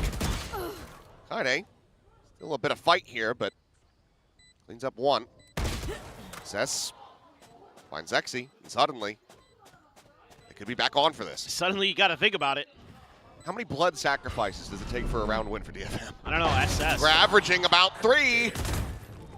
Swing in, What? Kaide finds LP, and now it is just down to Zuna. The hold the half, trying to go for the fight, but Sess has got another round in him. Another 3K. That'll be the fuse, the operator already in hand. DFM claw their way into the lead continuously when we least expected. I thought the round was done. It should have been. I know. 2v5. What the? Oh my God, Zexy. And as soon as May gets shut down with the showstopper, you're just like, okay. Yeah. GG, go next. Yeah, right. But now, I don't. Kaide just hitting different. What got into Seth today? Hey guys! Pretty clean. Oh, nice. But that, you can't keep relying on that. I mean, if DFM can figure out some of their macro here, you're going to feel a little bit better about closing out this half pretty convincingly. Down to just mostly Sheriffs and a Bandit for Varrel. Boombot out.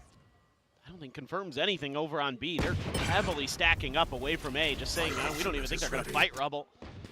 They just collected the orb out there. Prowler confirms some presence. So for DFM right now, you're just happy to stand pat with the info you've been given, but Varrel knows where they've shown their presence, so you're going to try to work the map a little bit. Might get a plant in at least. Sexy. Man, Akame looks shaky today. Yeah, it's a rough start for him. Somehow Zexy able to walk away from that one. LP just tapped the door over here, so bought a lot of attention from DFM. Good news is they have the wall, so one, maybe two can get past, maybe three actually. If you wanted the TP. Cinder will play patiently, but the spike hasn't made it through, so this is giving critical time for DFM to get gathered together. 30 seconds left. Heidi at the same time still waiting for this late lurk. Solid idea of what a Viper wants to do on this map, but now that they hear the play coming through, Spike planted. they will just focus in on the spike itself. So LP, a deep line and a deep flank to try to make a go of this, but how quickly can he get in position to find some impact? Good Either way, great start. Gonna have to snap one back. The flick not to be found as Zexy comes up with 2. Zuna with 1. Kaide gone. Sess once again having to do it all.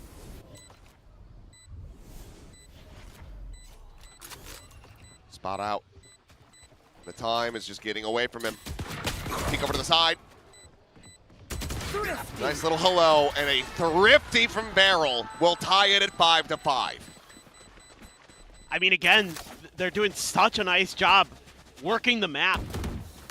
It's creating those extra question marks, and then no one's willing to go for the flank this time. It helps when you're just absolutely disgusting with the Sheriffs. One enemy remaining. Good God. Whoa, that is clean as heck. The one taps are there. Some big question marks for DFM. Kind of how they're approaching some of these rounds. That Season 8 again, but... Yep. Good grab on the Klaus, but he's able to avoid the lion's share of the damage. Sess is being heavily pressured. He needs some help. He's gonna need to get it. Tested, but this time there is a showstopper behind us as well. Nightfall to lead the way. As, the blind, but he ends up bringing out some shots, but Kaide allows him to slot forward. Looking behind this pillar, but he cannot find the second showstopper. Going to be landing right at Sess's feet. And it is clean this time from Varrel as they regain the lead. Screw it. 6 and 6 half. Yeah. Make it happen. I mean, it's kind of what you would expect after they both went 10-2 on their respective halves last time they played the map. So, it makes perfect sense that they're actually pretty well balanced. Frankly, though, it's taken some miracles from DFM to get a couple of these rounds. So It's taken some miracles from Varrel as well. yeah, that's true. They're hitting shots, though. I mean, Zexy, 13 and 7. Well, there's the Outlaw ringing out. Putting May to bed. Still looking to try to pressure him. This crunch is just not quite going to come to fruition. I mean, they basically have him dead to the right, and okay, Akame is going to be able to pursue deep enough to find that kill. Kaide at the same time. Bucky is not going to be close enough. So in the end, not too much damage going to be found, but Akame maybe starting to heat up a little bit. Swings around the back, finds the kill onto Zuna. Spike gets picked up, however. Unable to deny that. So the plant comes into play, and it's going to be a 3v3 with the overdrive pop. At the very least, Klaus buys his team some time. We'll just wait this out. Cover going out.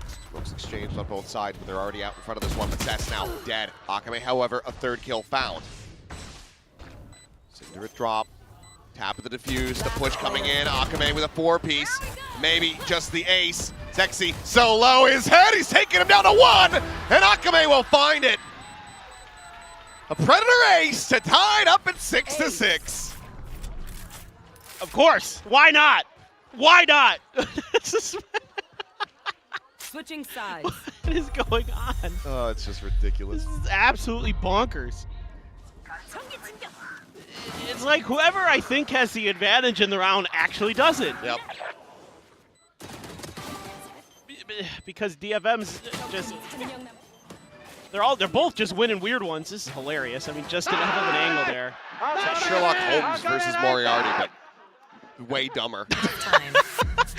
It'd be like a Will Ferrell version of that, right? Like. Oh well. They did try to make that movie. Oh, did they? Yeah. Oh, I didn't even know. It is bad. I'm I sure. didn't watch it. That's why I said didn't need it. to watch it to know. Yeah, that's why I said it, because I knew it'd be bad. Well, Zexy is having a big glow up so far. Yeah, this is something you've been looking for if you're a Varrel fan. Get him online to get him fragging, and maybe the raise was the cure for what had been ailing him. Now I'm kind of curious, you know. We don't know as much about the attacker side for DFM. Whereas, oh man, that is nice.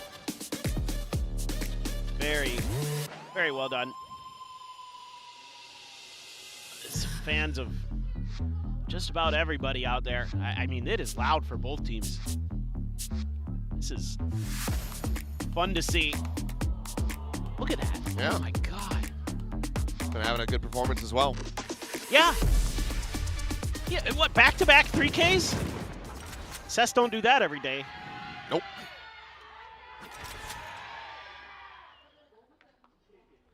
All right. Packed crowd. Yeah. For both sides.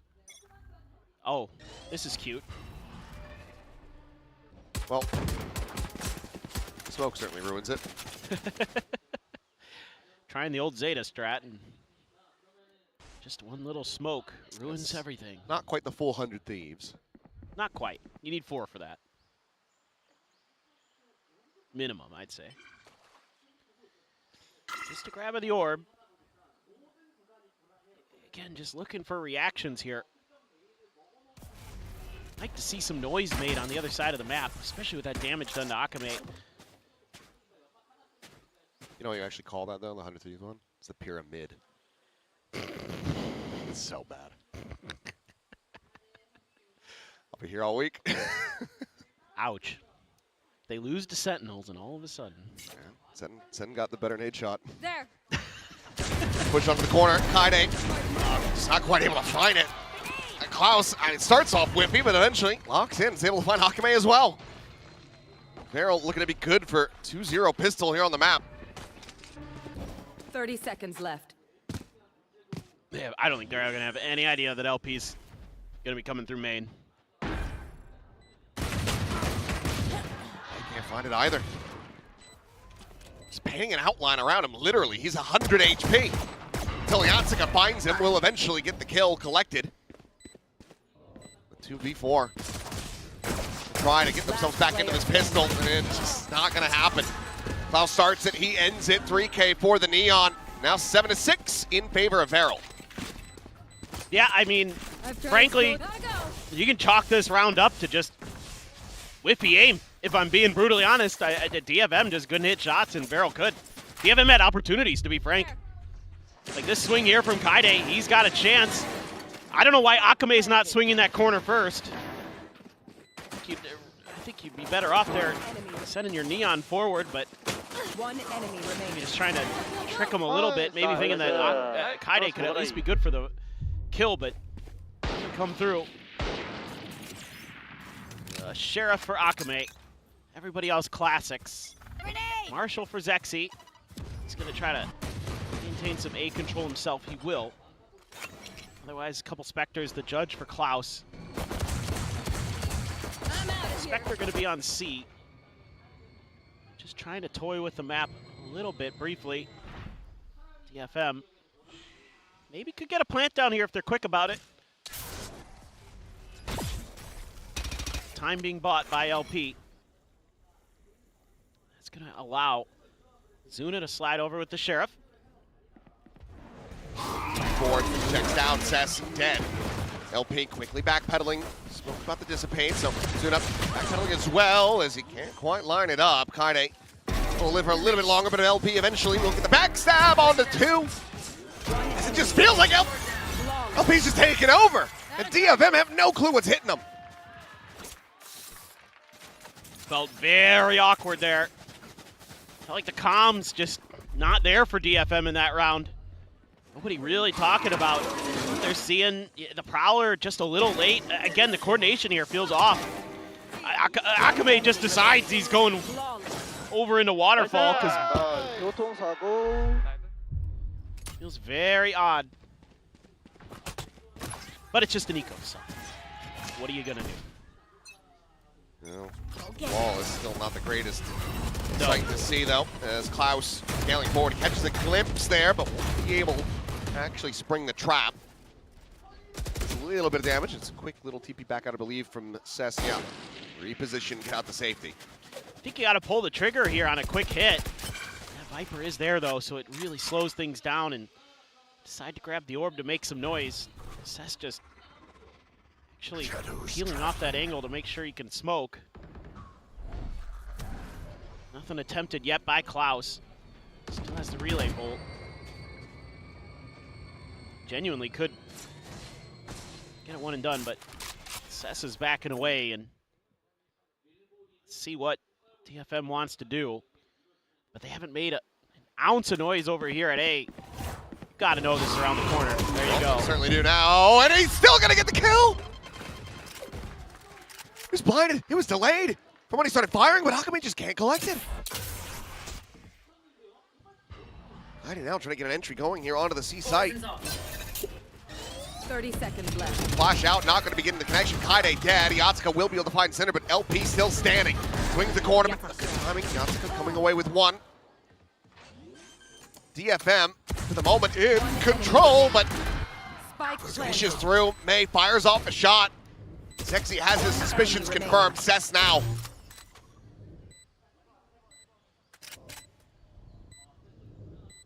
One to try to clutch it. Zexy full health.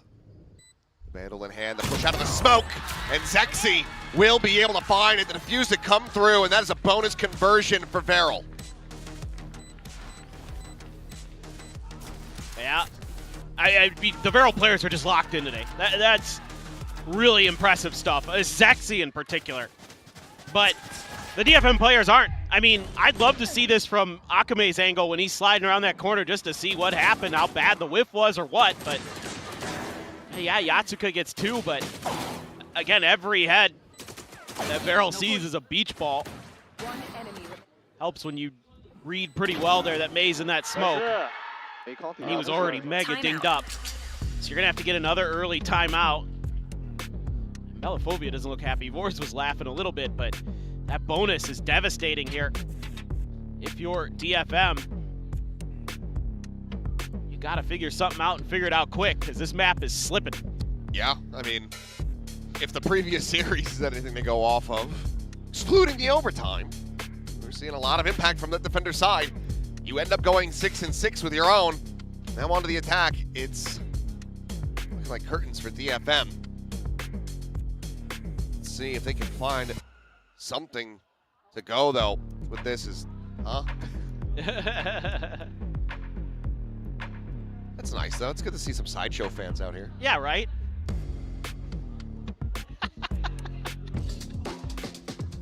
Uh-oh. Oh no.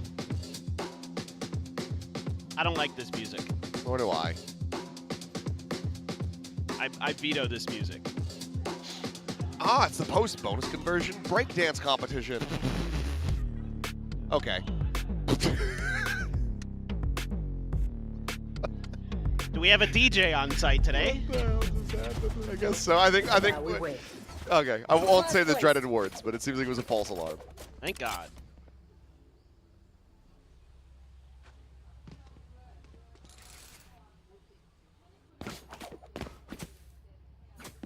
Gotta go.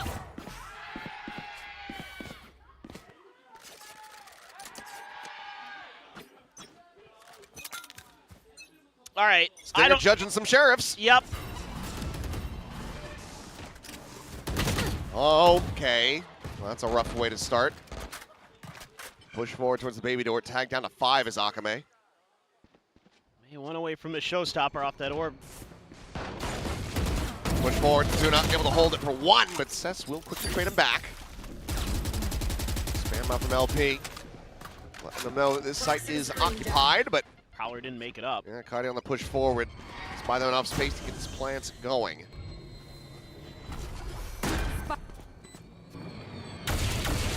Ooh, Klaus unable to align it there. DFM get themselves a very crucial time. Tap on that door. Kaide just constantly having his attention tied in that direction. May joins him. As eventually, I mean, Klaus is just tapping the damn thing. He's eventually got to make a go of it, and eventually he will find it. Kaide's going to be taken down. Yatsuka with a nice shot. Cinder gone, and Yatsuka gets the 3K. Yes, all right, off the back of the timeout. A thrifty to come through. DFM Dream ends. Another. making up for that anti-bonus loss. Can they continue from here? Start building up a streak, get that snowball going. Man, this is something you need from Yatsuka, a glow up. In the fragging department, he's been struggling a little bit since being switched over Nice. Come on, baby. Nice. to the info initiator. Oh boy. Well, both raises have showstoppers. So here we go. Chaos ensue. Oh my God. As Varrel, they're looking for that crunch out into the attacker's spawn. Go, go, go. Don't see anything, so it's a quick pivot. Now back over into B main. May here around the corner. Showstopper at the ready, goes up and over the top of it. It's going to be Kaide profiting as both duelists from Varrel end up falling to the wayside.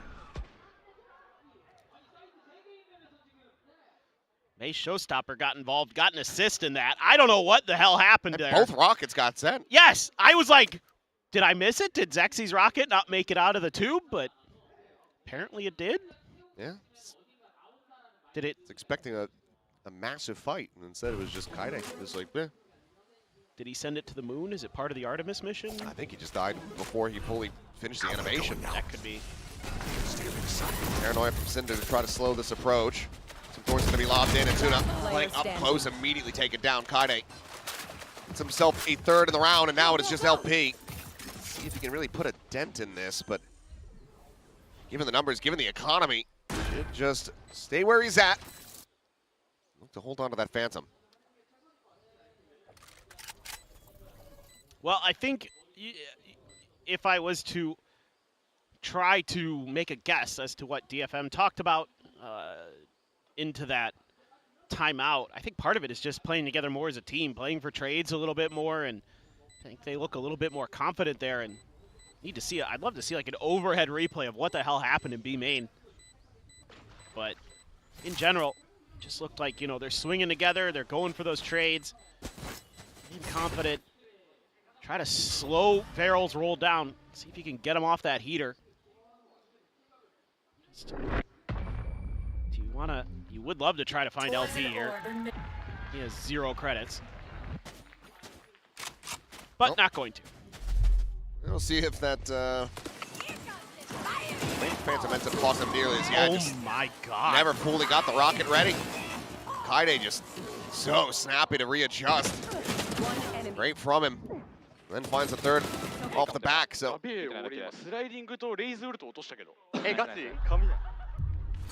is decent looking recovery here from DFM. 1 round away from tying it up now. That was filthy stuff, man. Haunt sees a lot. May able to find Klaus. DFM continuing to try to this one back. Zexy looking for that second shot, but can't quite align May. Zuna, however, will be able to do so. Cinder frantically having to reposition now. Clear the thorns into a 3v3. Trying to draw some attention there with that door tap. Still scary as hell. Nothing weaponry still favoring DFM's side. If they really are concerned about these weapons in hand for Varrel, they have the Steel Garden. Take those away. It's taking a long time here. They have to be very careful because they have no idea what's going on behind them. Bring them In a down. little while. Get LP clean here. Give yourself a pretty nice chance. LP suspecting that they're going to be cutting through the baby door. There's no info here for Varrel either. So now some noise being made. Alchemy just sprinting in, clearing the space, 30 seconds left. putting himself on the line, but slotted forward against the wall. Cinder, no paranoia to really try to open this up, but they do have the Prowlers still. Look at the check. Steel Garden now going to be invested. Time bought. Double take. Try to get the re-clear on that Haunt. Sees, gets the grab, but still just looking to pressure them back. LP going to be struck down. As yep, just one apiece. The remaining players at DFM as they tie it up at 9-9. Some nice mid-rounding here from DFM, but it never feels comfortable. It's always just by the skin of their teeth, it almost feels like. I mean, a couple crazy good headshots. I mean, you get so much info at the beginning of this round. You get 2 for 1. You get sheriffed again. It's down to a 3 for 3. And the reveal comes through there. And just barely able to hold the line. Yatsuko wins a big fight on the other side. And yeah, again, we're back with another timeout. Not too long after DFM's. You get 3, I get 3, then we time out. I mean, after such a hot start to the second half, it's going to have you scratching your head if you are Varrel. Oh, yeah. I mean, I think here, as Varrel, you're probably just talking about how to work the map a little bit more, put some more pressure on DFM. Try to get some economy going, too. That's going to be pivotal. Even though your sheriff shots have been pretty nuts, it's not exactly a consistent thing usually. We'll see. They are going to have one Guardian for Klaus, but does have the overdrive. So, for Varrel, need to get this round to go. The fans know it. Both sides sending their support. Overdrive going to be popped. Quick backpedal from DFM, evacuating the area. Meanwhile, look at that, it's an empty B site. On board very quickly, Thorn's gonna be popped as well, locking off Zuna and Zexy from pushing forward. Gotta go. Alchemy can just jiggle on this door. We cleared the Prowler. Varrel still trying to get their players in a position to go for this retake.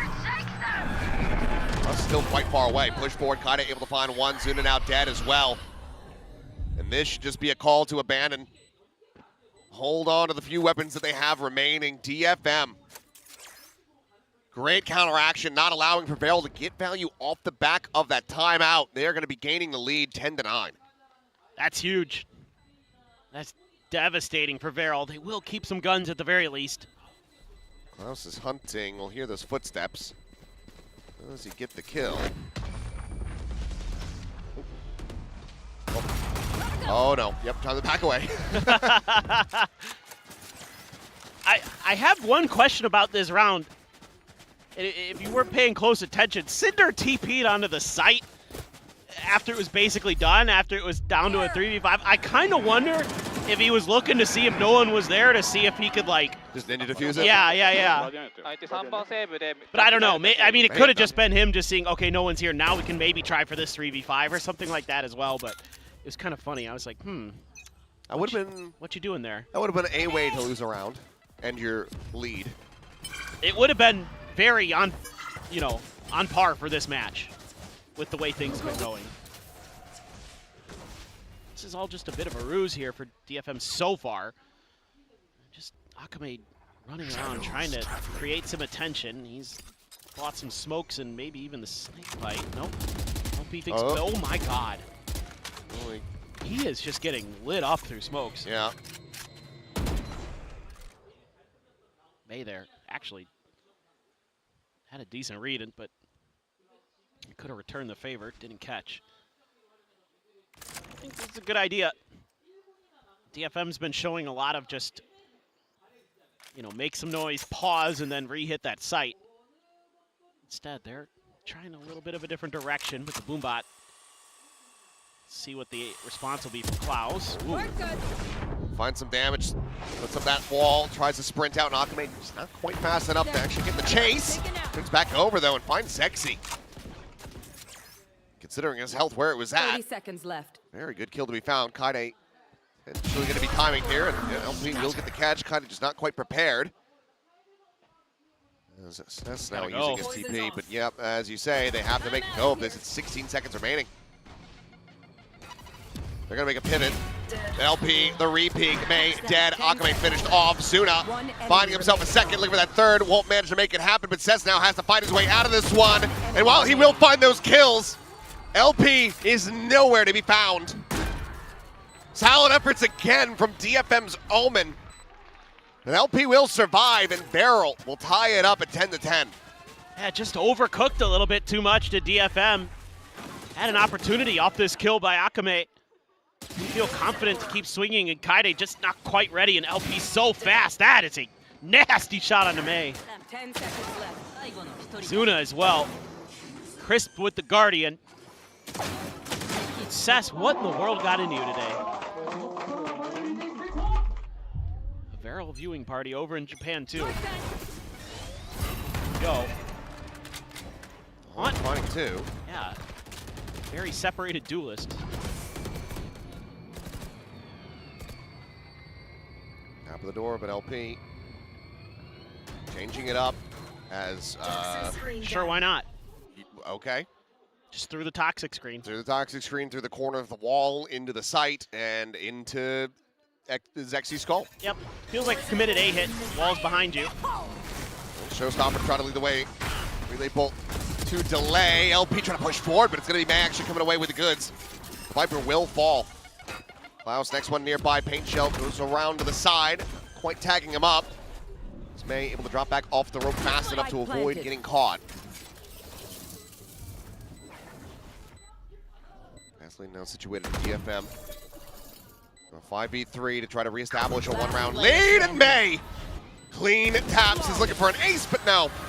Akame will take it down. I don't think he minds too much. It is a flawless round for DFM. They'll once again get back into the driver's seat.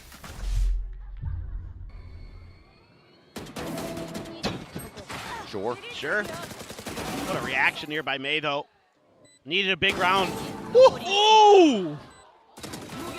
Oh my! Nice man. That is the May that we know and love. That's what you're expecting. That's what you need. He's up to 16 now. Tied with Cess. Where are you? With all timeouts invested, there's not much you can do for Varrel to try to slow this down. I hope players come up with a solution. And LP says, all right, I'm going to use the pit. Lock off that C site. Try to filter them elsewhere, and then Caution love here. for DFM to try to go into B. Yeah, but they're thinking A so far. Akame has his ult. I mean, there is a world here where you still have so much util as DFM. You can realistically clear that pit pretty easily with a Haunt Boombot Akame ult slide through and maybe get the job done. But this is risky business for DFM. It is, especially now that Varrel's starting to get a read and the shifting people around. Zexy now, ult online, but won't be given the opportunity to use it. Akame manages to take him down just a bit too fast. Slide into the back of sight. Klaus is just going to be right kicking Akame to death. Overdrive, be damned. Slides the shutdown, recovers the weapon. Cess now eliminated. And suddenly DFM reeling. 30 seconds left. It's a 2v4. Player standing. Yatsuka only able to find the one. Kaide cannot join him on that kill feed. Slide out, and Klaus, a massive round for him, and it's another thrifty for Varrel. It's just too readable here. This is an easy call the whole way through for Varrel. I don't know. 30 seconds left. I mean, losing your overdrive to a classic is just brutal. But you're making it too easy. You're never even putting any pressure anywhere else on the map. Well, 11-11. Now you got a showstopper to worry about. Yep, didn't have to commit it to get the thrifty over the line. DFM looking for a pacey hit, chasing in LP. Holding his own for the moment. Some minor damage exchange between him and Akame. Let's give Yatsuka the Nightfall here. Very disconnected at the moment. Back open, like you said, the Nightfall now going to be in play. Akame trying to push forward, take some space, but it's going to be May. Making up for it. This 1-for-1 exchange goes through, and Zexy gets taken down. Cinder gone. May, another big round. Once again, could be on for an ace, but no, Zuna will deny. Keeps himself alive and gets them into a 2v2. The swing in the corner. LP gone. Cess has the other, and DFM. They up the pace, they catch them off guard, and they manage to take this up to map point. It is mega scrappy, but I like the way they use the Nightfall here with the Neon, the Sacrificial Lamb, because you get the showstopper out of the way. That's actually really well thought out by DFM. And then May, I thought he was just going to take this round over there for a second. But importantly, that C's missed Yatsuka there, so he didn't get revealed that he was in that corner. Then you get the crossfire with him and Cess. Well thought up, well drawn out. Can they close it, or do we get more overtime on Lotus? Why the hell not? Sure. Oh my god, well, oh my god, oh my god. There's the reveal, and if it was any other weapon, maybe Zexy would be able to find that kill, but still does get good damage once again, as Akame, it seems like he cannot start a round without getting worked down below half HP. He's been having a rough go of it. It has been a hard day at the office for Akame. Got calluses on his feet from standing all day. Go get him. The hands are dirty. Let's see though. He has the showstopper. Took his CD and scratched it. LP going to be spotted by the boom bot. DFM looking to go back to this poke and prod style though. Yeah, I'd love to see just a little bit of a runaround here from Akame. He's going to try to seemingly break this B door open. Zuna, lone defender here at the moment. Showstopper will have him backpedaling. 30 seconds left. On, I think actually getting clipped on the wall. Doesn't actually make its way out into the site, but they don't really need that reveal to know what's going on. Oh my god, he walked Sexy! into it! Oh, just none the wiser! No. Blinding.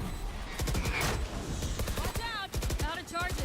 Let's get down, Mr. President, but there was no one else there. Yatsuka at the same time holding the line, finds himself two as May will clean up the last. This map, far from flawless by any metric for DFM, but they will finish it flawlessly. 13-11, denying another overtime on Lotus. Yeah, I mean, look, if you're DFM, I think you're feeling pretty confident now because you were shaky to start this map, and Varrel looked hot. You were able to hold on and have some huge clutch plays from the like of Cess. Yeah. That you don't see every day. I mean, he was 18 and 14 on that map. That is one of the best performances we've ever seen from him. He is not a fragger, folks. He's an IGL. But this was something special. even though May ends up top fragging for DFM as per usual, I really think you got to just give Cess a ton of credit here. Oh yeah. I mean, in the end, getting the run back after the bonus conversion, being able to string together those 4 rounds in a row. Cess doing very well to put his team in the right position, as well as just not pounding in his own regard. Very clean stuff from him. Of course, the ace there for Akame, who did otherwise have a pretty rough go of it. Yeah. But he's doing his job. He's willing to be the sacrificial lamb, puts his body on the line so the rest of the team can thrive. Varrel, this is not their map pick, so can kind of try to shrug this one off, but I think having this one be so very close, having that big of a start, it could end up affecting them a bit mentally. So that's my biggest concern for them. I hope we can see a rebound and a strong game plan coming through for Varrel as we get ready to go over to Haven. Before that, we're of course going to pass things back over to the analyst desk.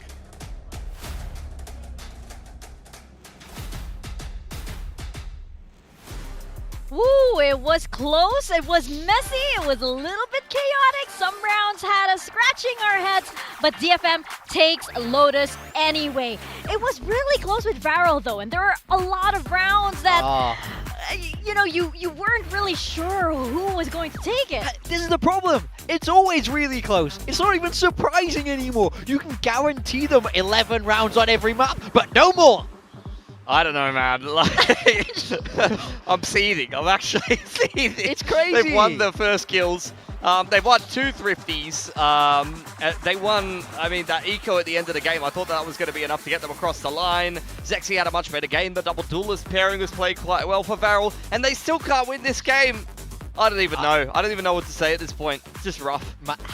Who paid the Etsy witches to curse this team? Because it just seems insane to me that they can never get it across the line. I feel like we have one talking point about this team, and it's when will they be able to close games? And the answer is apparently not on Lotus. Yeah, Etsy witches. Maybe somebody's dipped a picture of May in the Gen.Gs again. Yeah, that was a thing for a while. DFM win their map pick. It was very laborious. It took them a long time to actually get it across the line, though. Let's be honest. And I didn't know if that was necessarily a game that they were going to be winning, but this is the new era DFM. They got it done by committee. There's no weak link on this team. They don't necessarily, they don't rely on a May carry at all anymore. Everyone has their role to play. Everyone has their moments. But if it was anything but clean and pretty. Yeah, it used to be the story for DFM, right? It was always the May show, and we were always asking, when is it going to be not the May show? When are the other players on the team going to step up? And we actually see a DFM in that form now. However, I feel like it shouldn't have been this hard for this team that's been consistently improving all around, and it almost makes me worry for the next map here, because DFM, they tend to run out of steam. I mean, the thing is, I feel like they definitely have an upper leg in this series now for me. Yes, that was their map pick, but I wonder how much this is living in the back of Varrel's minds, that they just can only get close and they can't find the win, because, they're going to have to show some mental resilience once again if they want to get back into it. Yeah, we want to have a look at the double duelist pairing for Varrel, because for a lot of this game, it looked great. Ze1 was outstanding. He's had a very, very rough performance, being one of the weaker fraggers in this league. Klaus, on the other hand, has played a handful of different roles. You've seen him on Teo, Deadlock, now he's piloting in Neon. He's playing a lot of agents that aren't necessarily easy or straightforward, and there's a lot of different playstyles, and he's still putting up numbers. Yeah, and this is exactly why I thought that they would be able to close out this map, because it felt different. They had a double duelist pairing that felt legitimate in this meta. It felt like it was popping, especially from Ze1, and like you say, we've just not seen that from him. So this is what gave me so much confidence to say that this was going to be the map for them, but Neon movement moment. Ze1 on the Rays looking pretty good. I'm willing to say at this point, just no more Jet. Yeah. No more Jet. No, it was his signature agent, but I don't want to see him play that anymore. He actually had some pretty decent impact on the Rays this game, so I think just kind of simplify the agent pool. Nice thrifty win there at the end from Klaus, but Ze1, we talked about him coming out of Ascension look at those numbers, bro. Almost 0.9 KPR, good for 150 ADR around, 250 ACS. Then stage 1, he drops off a cliff, unfortunately, and that's been the performance thus far. One of the weaker fraggers in the league and a shadow of his former self over there in Ascension. But back on map 1, back a lot closer to those Ascension stats on average on the Rays. Yeah, and this is the kind of performance we need to see from him if they want to return to that Ascension form. If they want to be able to close out games and look strong and fight the very best teams, they need this guy to be fragging. And he was in this map 1, but he needs to bounce back as well. You know, I need to see this from him in more than one map. Yeah, you saw Klaus and LP have pretty good games as well. We talked about Klaus, but LP just quietly was the best performer, and similar to the highlight before we got that map started, he got 6 first kills on the Viper. Yeah, he's I gaps. mean, he's just finding those gaps. He's so self-sufficient at being able to find some duels, and if he can slot in on the chamber later on in the series, then that's going to be dangerous. Yeah, it's so irritating because Varrel just felt so close, but again, there were those rounds that got away from them. There were so many rounds where they had the advantage, but then they couldn't quite close it out. Oh, it's winding me up, to be honest. I'm getting mad watching this because with how close this game is, there's so many rounds we can pick out where you feel like they should have won. Look at this, they've done everything right. They're in an up-down, kind of just picks them apart. Yeah, I mean, Paperthin said it best. He's like, how did they even lose that round? He had no idea. Another 2v4 where they're just splitting up. I think credit to DFM, they're finding the gaps to work their way back into these rounds, but Varrel have to be cleaner in these situations if they win all of these rounds. These 3 rounds that we're showing you that on paper should be theirs, they have a map win for the first time. Yeah, that's 3 post plants that they definitely should have closed out. I think Cess and Kaide in particular were a thought in their side, and then Akame, who had a weaker fragging performance, just decided to go berserk for 1 round and ace them. Yeah. Yeah, I mean, Morgan just hit my shoe in fury. I'm genuinely I was like, upset about I'm this. catching strays here. Do you want to but throw this? No, That's helped you before. Okay. It's okay. Are you good? Are you good now? Are you good now? Please, Varrel. But no, I think it's well founded because Varrel is that kind of team where the pieces are good. It fits. Yes. But for some reason, it's just these little mistakes, these little, I think it's that immaturity that we were talking about as a team. They're just not, in that state yet where they're able to make those kind of decisions. Look, the good news is if they go out of this groups losing this game and maybe don't do much in stage 2, they've got a great career coming up in baseball because they are excellent at throwing. That's what it feels like. But right now is the time for a bounce back. We're moving on to their map pick of Haven. DFM now 1 map away from playoffs, but it's going to have to be on a map that they've not shown us before. We've not seen DFM's Haven, so I think that's not in stage 1 at least, so that's going to be a very big question mark. I mean, DFM used to have a pretty good Haven though. We think about the chamber coming out for Yatsuga. He had a lot of highlights on that map in particular. They did like to kind of back themselves with that PaperX-esque comp, so I think that they could, I mean, you've already seen them play the Phoenix before. They were playing double flashes, but mix in the Phoenix on Kaide, you could throw Yatsuga on the chamber. I honestly look at that comp of DFM's and I think, like, 1 more duelist in that, a Neon out for Akame, and then maybe May on the Phoenix or something like that, and that could 100% work. Oh, I'd love to see May on the Phoenix. I think that's an agent that would suit him down to the ground if Akame is able to run in and make that space. I'd love to see Yatsuka go back on the chamber, but it is a really big unknown for us there, so we've got to wait and see. Yeah, it's a really big question mark because we haven't seen DFM's Haven in quite a while, and there's been so many teams that have been making so many changes on all of these maps, so I do wonder what they're gonna bring out because we have been, very, very impressed with Akame on the Neon too, and I'm prepared for a lot more changes as well. But looking into this, I really want DFM to come out swinging on this map because they tend to slow down actually in the second map every time. Yeah, I think they have to start strong. I'd love to see them get a pistol, but we know that this is a map that Varrel can play. We've seen them have close games on this. Absolutely. I mean, not only that, but also I think that just the fact that DFM have picked into Lotus and struggled to win it. In fact, they definitely could have lost that to Varrel, having won multiple clutches and man disadvantage situations, as we just highlighted in some of those replays. I think Varrel, this is where we need to see some resilience. Like, they need to just look at themselves and think, that map was winnable. Now we go on to our pick here of Haven, and we're going to turn the series around. It's a map they played extremely close against T1. The second series that they played, not so close, but starting out on the defense here. they're going to be piloting this comp we've seen a lot of at the moment. We've seen this from GE, we've seen this from Full Sense. It is the double senti deadlock Cypher, and it can be a nightmare to attack into, especially for a DFM that doesn't have a clear way to break some of these trips. Yeah, breaking the trips is going to be the name of the game on this attacker side, but you do have that jet to get around the deadlock util, so pressure on May. Also strange for Varrel in a way, when they're playing this comp, you see them swap into the Waylay post-nerf. Yeah, I mean, Zexy, he wasn't even necessarily the main Waylay player for Varrel in the first place. It was actually double duelist, and often it will be Klaus piloting the Waylay. So Zexy doesn't have as many Waylay reps. I'm hoping he's feeling warmed up on it. He started the series fine on the Raze.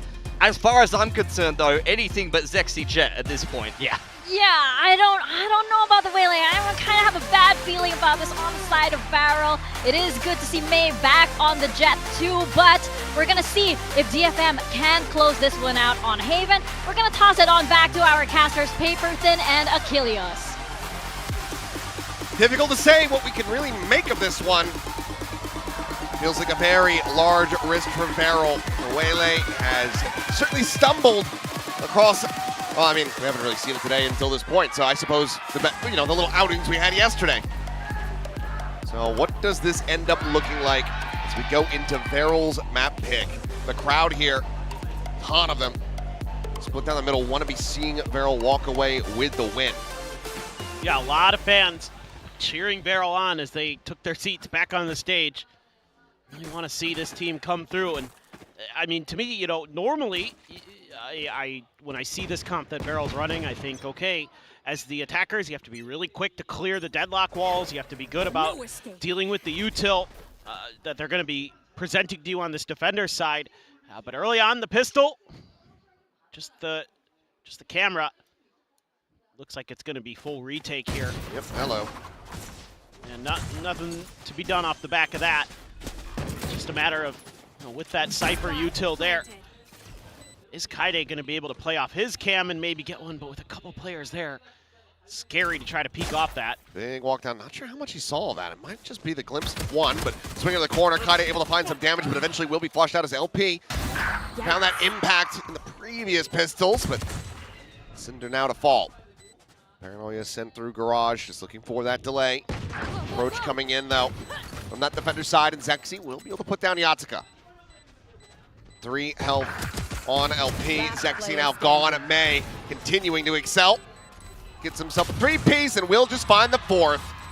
The May jet is back, and it's looking pretty damn good. Absolutely. I mean, this is the agent where he wowed the world. He's on jet.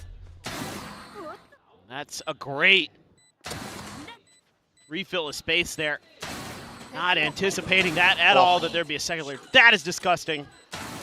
Yeah, I mean, LP was at like 6 HP or something. It's me.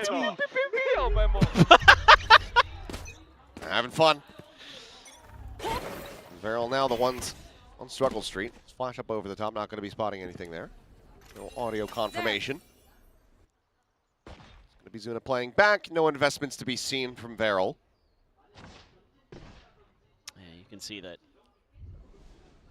concern in the DFM department in terms of wondering if anybody on Varrel wants to get a little bit curious about some space being taken. I have the spike. Sess looking for some kind of reaction. This is a good read if they go for C in terms of avoiding any casualties potentially, but they're not going that way. That dog isn't going to see a darn thing. Is that going to give them the pivot? They're even throwing a smoke over there, just trying to sell a fake to nobody. Oh. And Sess is a little bit asleep at the wheel. Down A. Does end up getting caught, but obviously weapon not going to be recoverable. Face forward and May. So able to find another playing Anti. Looks for a little bit more, but it's going to be Zuna able to collect one as May does get taken down. Yatsuka planting his feet, draws out that Guardian. Takes LP's head clean off. So a pivot position, a route opened up for DFM. I was trying to be hot on their heels, but just cannot outpace that Neon. Go, go, go. He just realized. Yeah, pulling off the angle there. A bit of a double take, but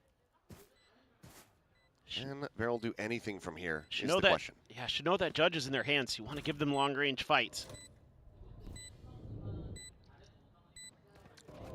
Well, Dialed in on that angle. Kind of just held back for now. And given the tripwire, given Akame watching this, you're not really going to be able to get that judge into any kind of useful position unless they go pushing into the garage, which they're not going to do. I know with the consideration it would seem about going hunting, but we'll just opt to save that Spectre, make his exit, everyone will rotate out. 3 players will die to the spike. 2-0 start here for DFM. Could have gone a lot worse.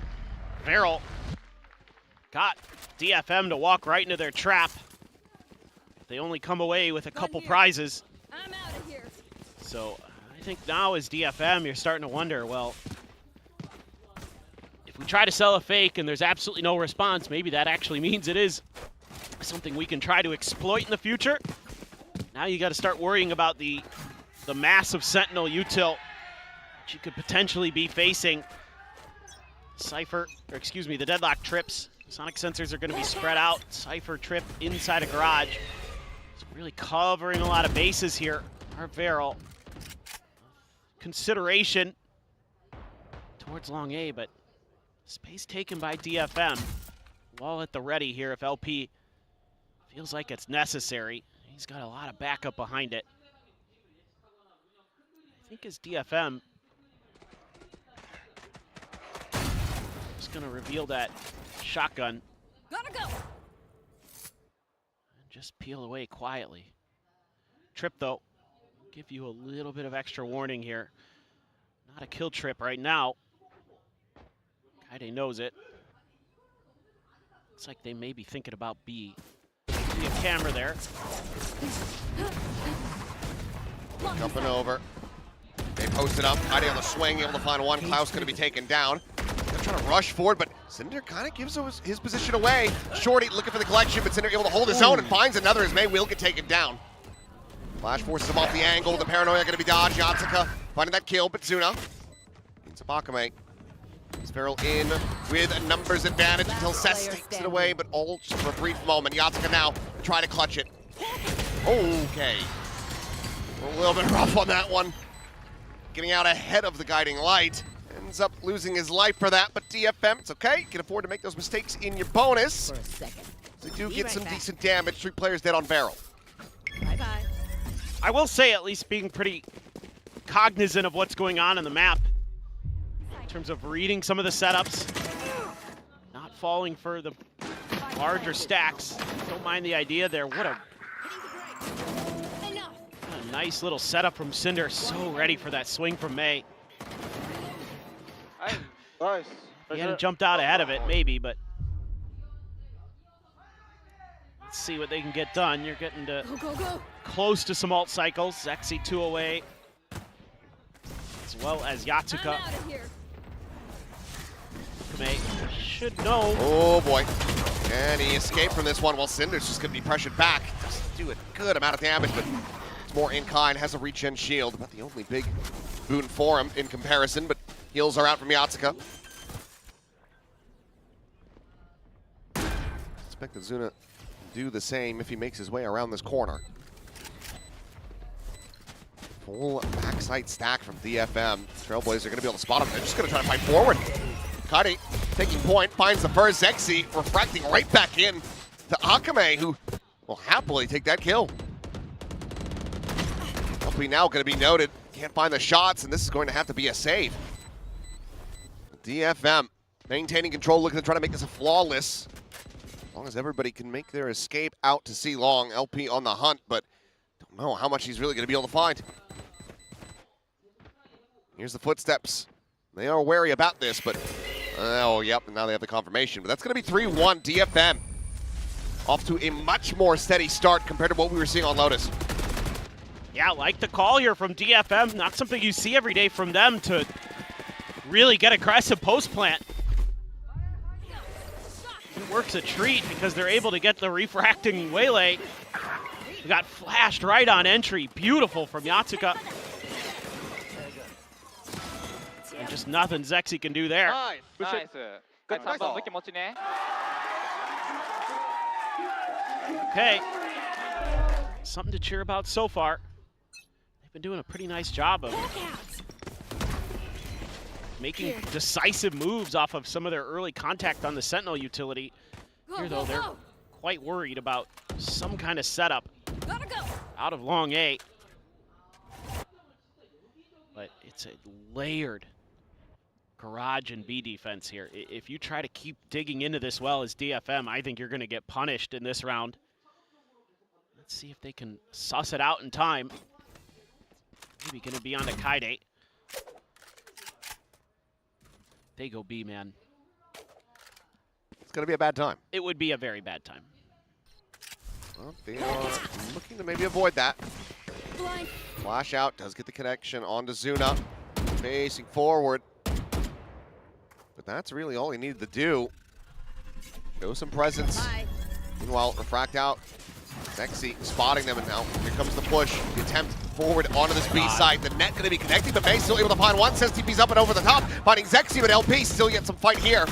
Re-swinging around the corner. The Annihilation going to be popped sent, but ends up falling shy of the mark.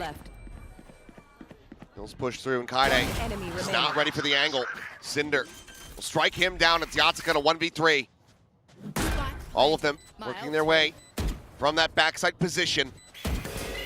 Turns the flash, splits the difference. Zuna will collect the final shot.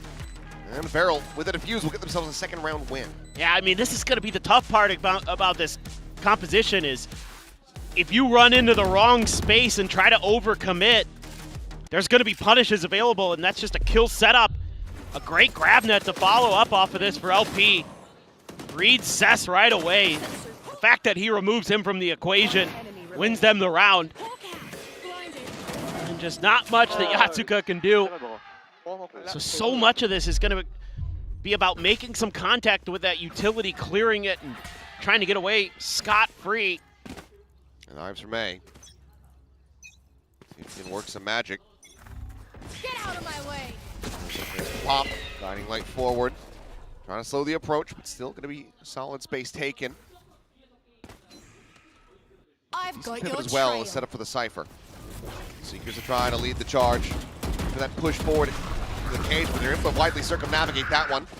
And the spam from Klaus is not going to be coming up with anything, but Mail swinging out of the corner ends up getting taken down. Spike planted. Zuna dodging out the lion's share of the knives. Himself alive, and now Seekers of his own at the ready, going to be sent. They have a convergent pass on the back of this one, and that looks like it's going to be catching on to Kaide. Yatsuka as well, tucking into this one, but he still just pivots back, finds Zexy as soon as he hits the floor. Leaves him there. Kaide will be able to find another two, but it's going to be LP and Klaus to get them over the line. Defuse to come in, and Varrel will tie it up at 3-3. It's so scrappy.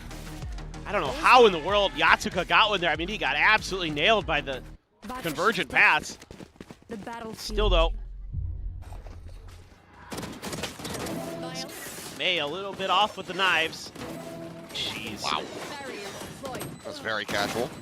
Kame just not really ready for the players to be swinging out from Link as fast as they are. You knew that ult was in play. Would have liked to seen DFM be a little more spread out, but tried to hold sight and they paid the price. Now you got ops on both sides. Gonna fall back here.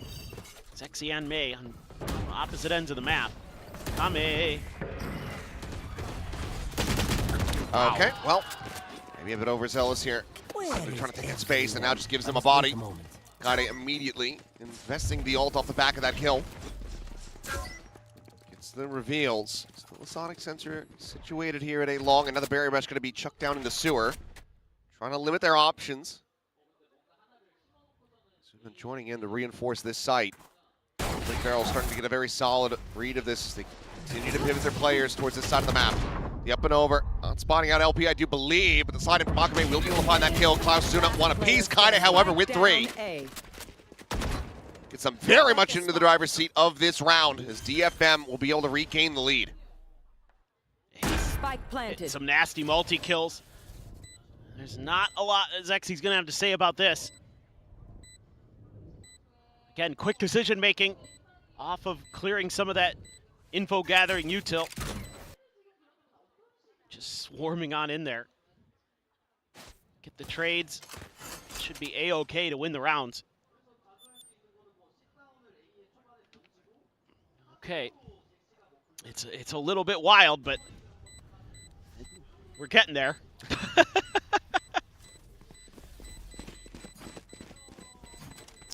Gonna be regretting that aggro TP forward there. Cinder, so gives him that opening, gives him the spot with an aerial theft. DFM from there just more than willing to ramp up the pressure. Yeah. The 4-3 still tight knit. We've kind of gotten back onto the Lotus script somewhat. Yes. This guy just off the audio.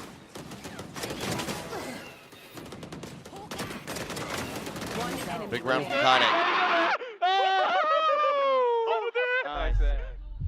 Yeah, he's having a pretty good map so far in the Cypher.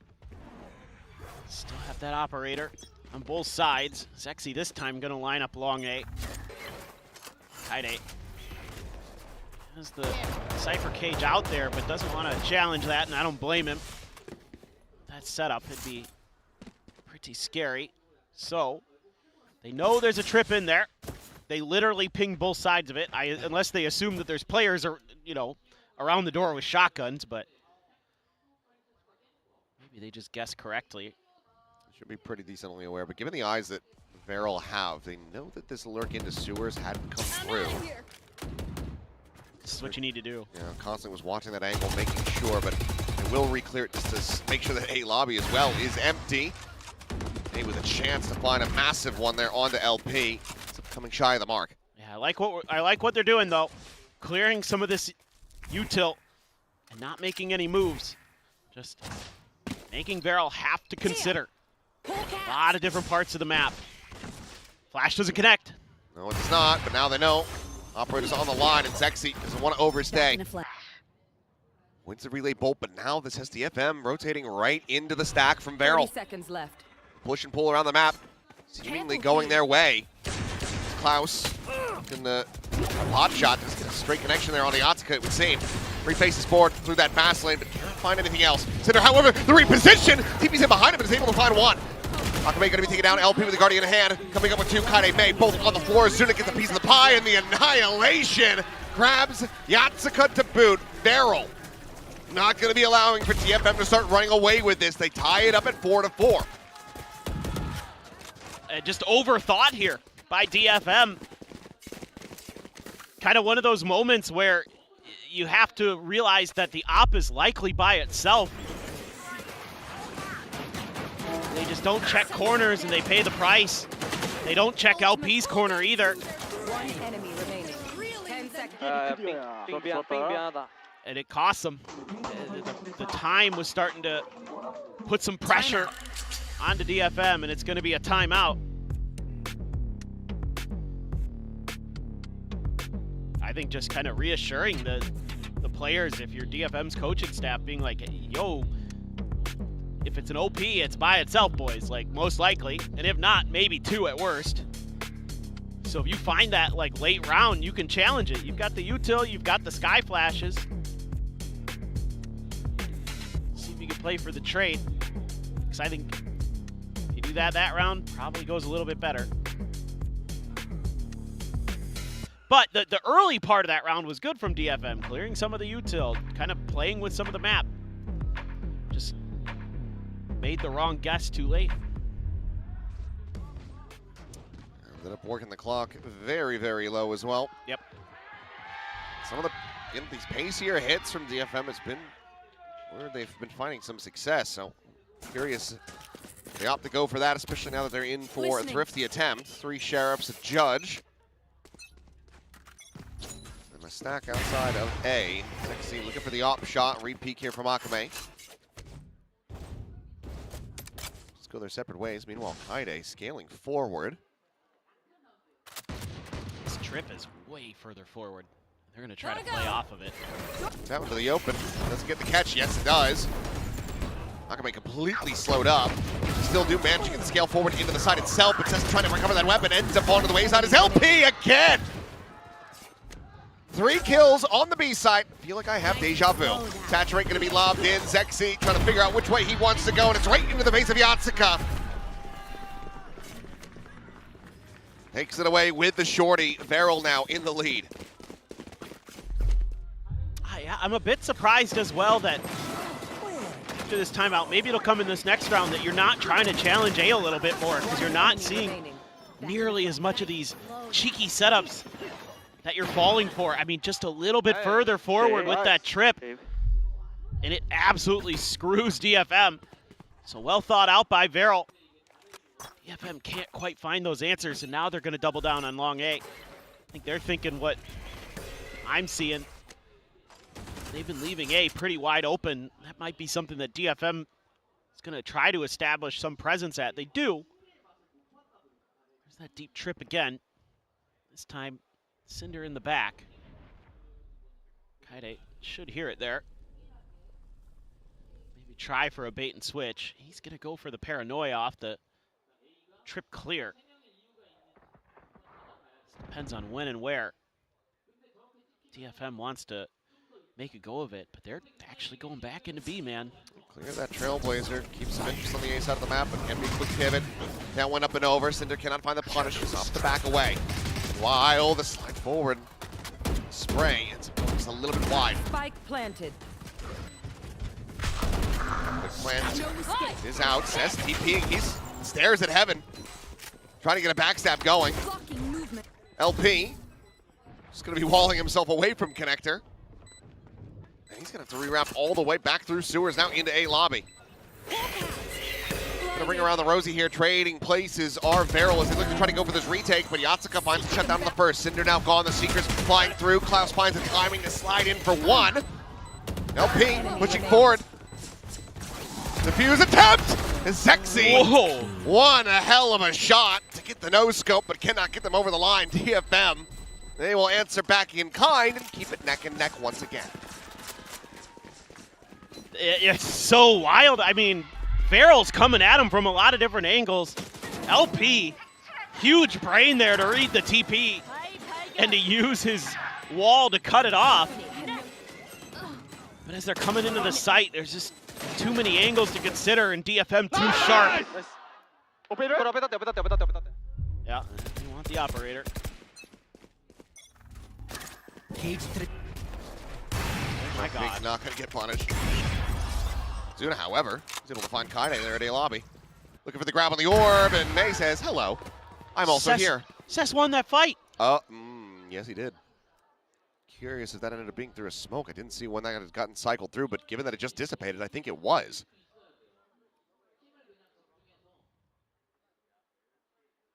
I'm a bit in shock right now. I don't know what we're doing. Well, it's a numbers advantage here for DFM. Still, though, slow on this approach, and it's a change up. Cinder's been playing backside. Guiding Light not going to get any confirmation there. Nakame will go pushing forward, baiting out some of that util. The repivot, got across into C. Barrier mesh still holding it back for the moment. He got the spot onto May. He was paranoid, so that actually hasn't seen him at all. Cinder catching the flash, but still catching 2 kills. May is gone. He swings around the back 30 flat. seconds left. Smoke to fall. It's a double take from Yatsuka, who cannot find it, but Cinder cleans up 3 kills. Varrel now Last round up to in 6. It's just a very odd moment in a couple regards there. Nuh-uh. Yep. Nasty stuff from Cinder. Takame sliding right at him, and he's ready for it. Good little setup from him on the B site, too. I'd like to see some A exploration from DFM, but they're just convinced they're just going to grind their way through this Sentinel util and get the job done somehow. They've got weaker buys. Cess TP'd into the corner here. I think they know, or at least suspect. Oh, not dialed in. I mean, Cess has just got his number. Back-to-back rounds, just calling him up. It's a smoke forward, Zuna. Check and see that Sewer is cleared. Meanwhile, big walk down into mid. I know Cinder looking for the catch, but he's going to need to find it sooner rather than later. He's not going to find it at all.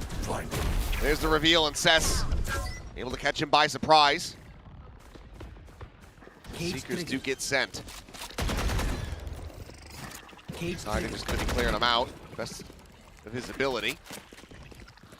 C-site taken, the plant in play. Swinging to the corner. May able to find one, but not before Klaus comes up with a kill. May now finding the second. Zuna will answer back for just the one. Cess with another 3K, and DFM with another 6-6 half. Okay. Switching sides. It's in the least expected ways. Sometimes Cess just out-dueling an operator player. The second time in a row. Yep. Granted, I mean through the smoke. Right, that one, yeah. But he's being tricky with the TPs. He's kind of given some different looks. He's been working on some stuff in the labs.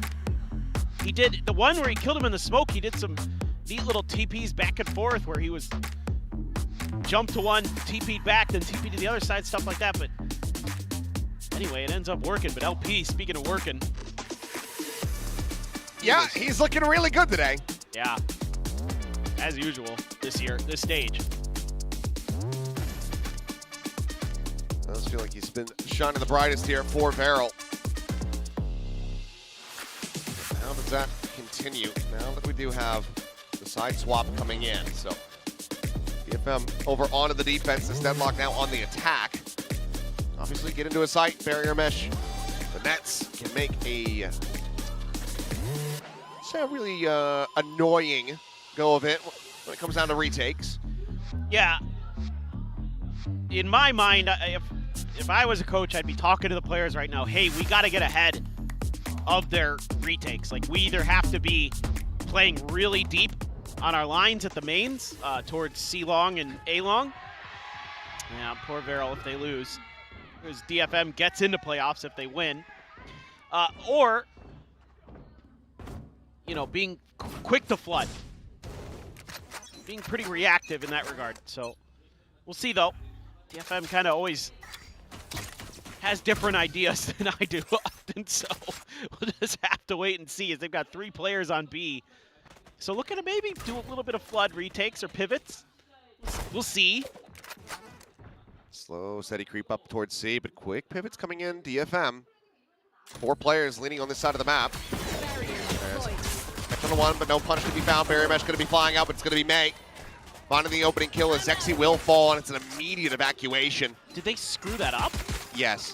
Okay. I don't think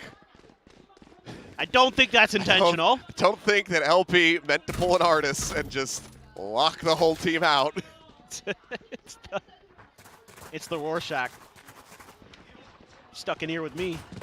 Lots of cut here, tucked into the cover. It's going to be Kaide, however, on the site. Coming away with 2, and Akame to seal the deal. A flawless pistol over to DFM, 2-2 in pistols on the set. And now back into the lead once again, but how long will it last? Who knows? Oh, it bounced off the... it bounced off the box. That sucks. He's been playing so well, man. That sucks.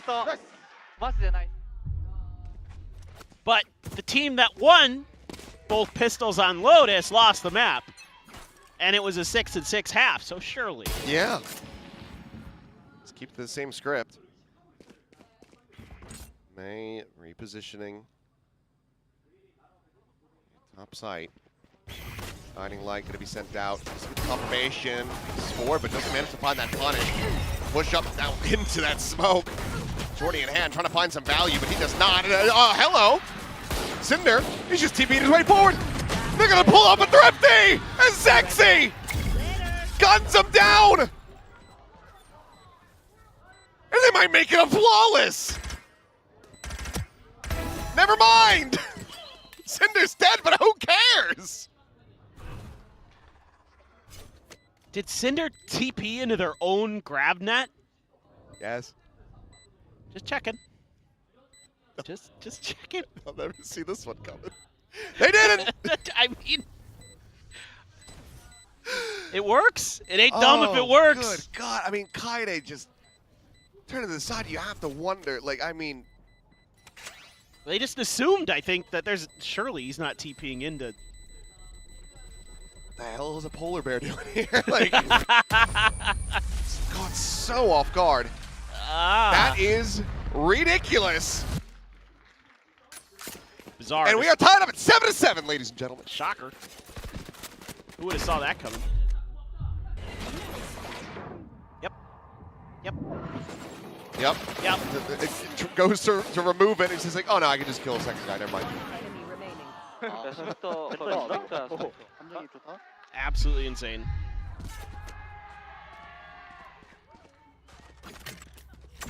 Well then. No escape. Can DFM do the same thing? Listening. Let's find out. I don't think so. But we'll see.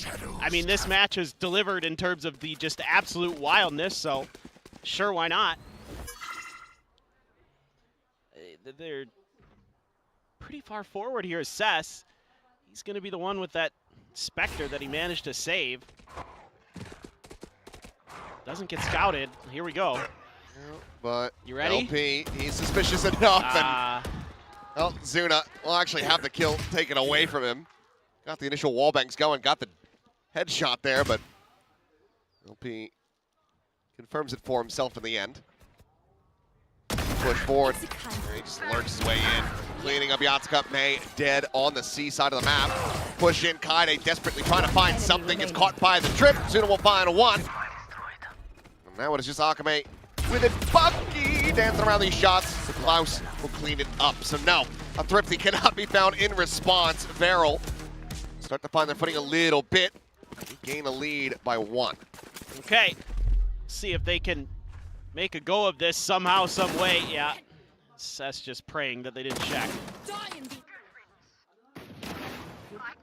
Again, a little bit more proactivity here on the map would be what you're maybe looking for as DFM. Those post plants get really annoying real fast, so let's see. A couple of trips set up here. One kill trip at the front. Has the cam in the back. Gonna slide Akame up, well, potentially with the judge. He's just gonna be on pivot duty. Somebody gets tagged up. Kaide did, Zuna did too. So, patience being shown though by Varrel. Are maybe eventually gonna go towards that operator that May is hanging on to. Some return fire. As just kind of waiting to see exactly what Varrel wants to do. I mean, they have a ton of question marks on this map. They have very little info. No, they really do. And right now they only have Kaide on this side of the map. Emerald will get the early alert. Trip to try to slow up this approach, but this is just going to be 5 players storming their way forward. And now, oh, he's just pulling the trigger on this ult. Does he send it backside? He gets the rebound. No, okay, he'll just walk up into the cage and die. Klaus connecting with the straight, and now it's 4v5 for DFM with an op in hand for May to try to get this retake going. Flash out, Akame just having to backpedal, caught by the net. Needs to remove that, but as the smokes do fall, he's able to find one. Cinder dead. The jump out to no avail. Zexy still holding his position on his high ground. Catches Yatsuka as well on the ping. The slide from Akame absolutely dispatched. And Zexy finds a second May. He would love to recover that up. Try to go for the save, but instead, he will just walk out into the open to his demise. 9-7, Varrel. Starting to get a much more comfortable lead. Yeah, I mean, again, I just don't feel like right now that DFM really has a great idea on how to approach this comp. Again, their coordination just a little bit off. That flash is out while people are jumping in front. Like, they know he's up there. They saw him because May dashed in there. Should have been relayed over that Zexy's up on the box. Oh, I think they knew. I think he was just too fast. Yeah, but again, you're just a step ahead of the flash there, and it feels like the coordination at times is off for DFM. Let's see if they can fix it here with this timeout. But even still, playing retake in that situation was going to be challenging no matter what. Like, that's just straight up not going to be easy. And that's something you have to be talking about. The triple jersey. Wow. Wow. There you go. Been a fan for a while. I mean, for good reason. LP. Yeah, he's pretty good. He's kind of dumpstering him right now. Oh, yeah. 17-6-4. He's been having one hell of a showing. He's manhandling.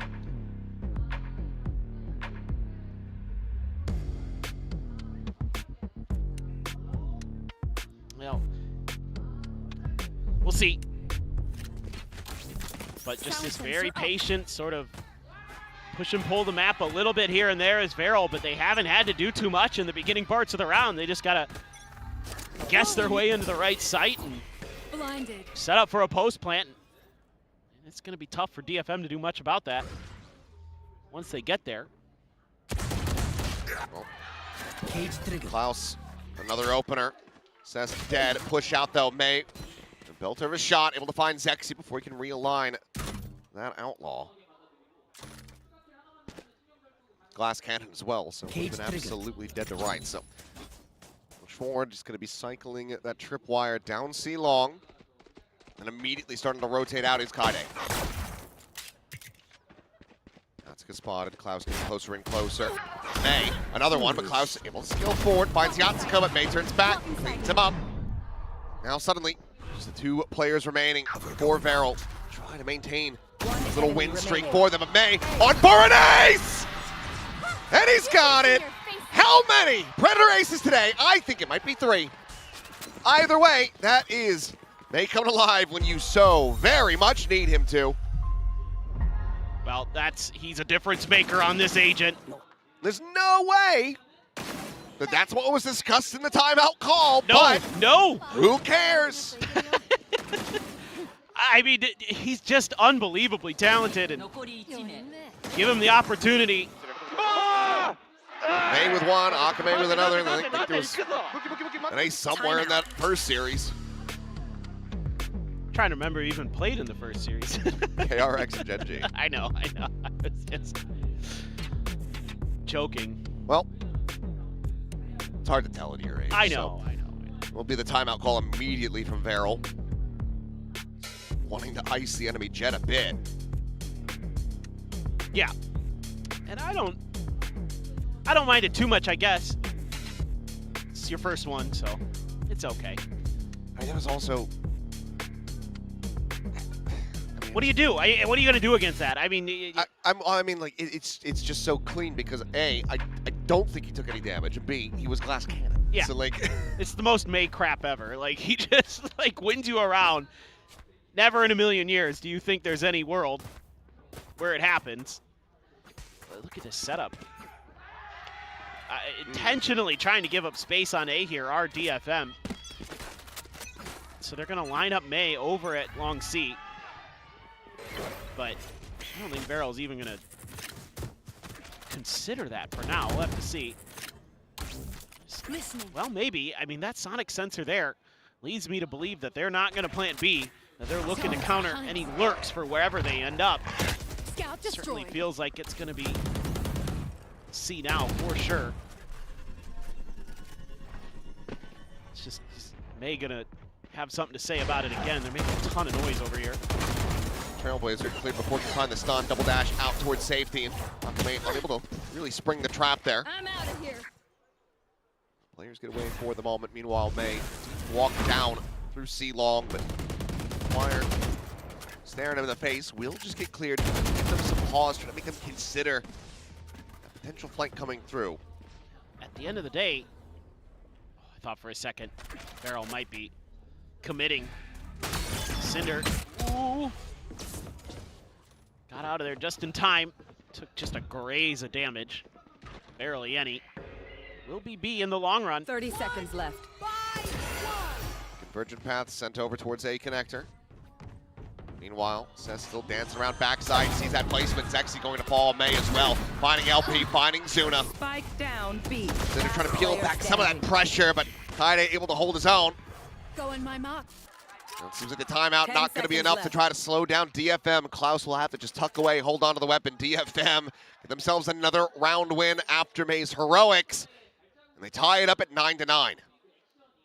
Yeah, you can see, I think Varrel here, just because of that little bit of extra pressure that DFM creates at Garage, has to go into plan B, quite literally.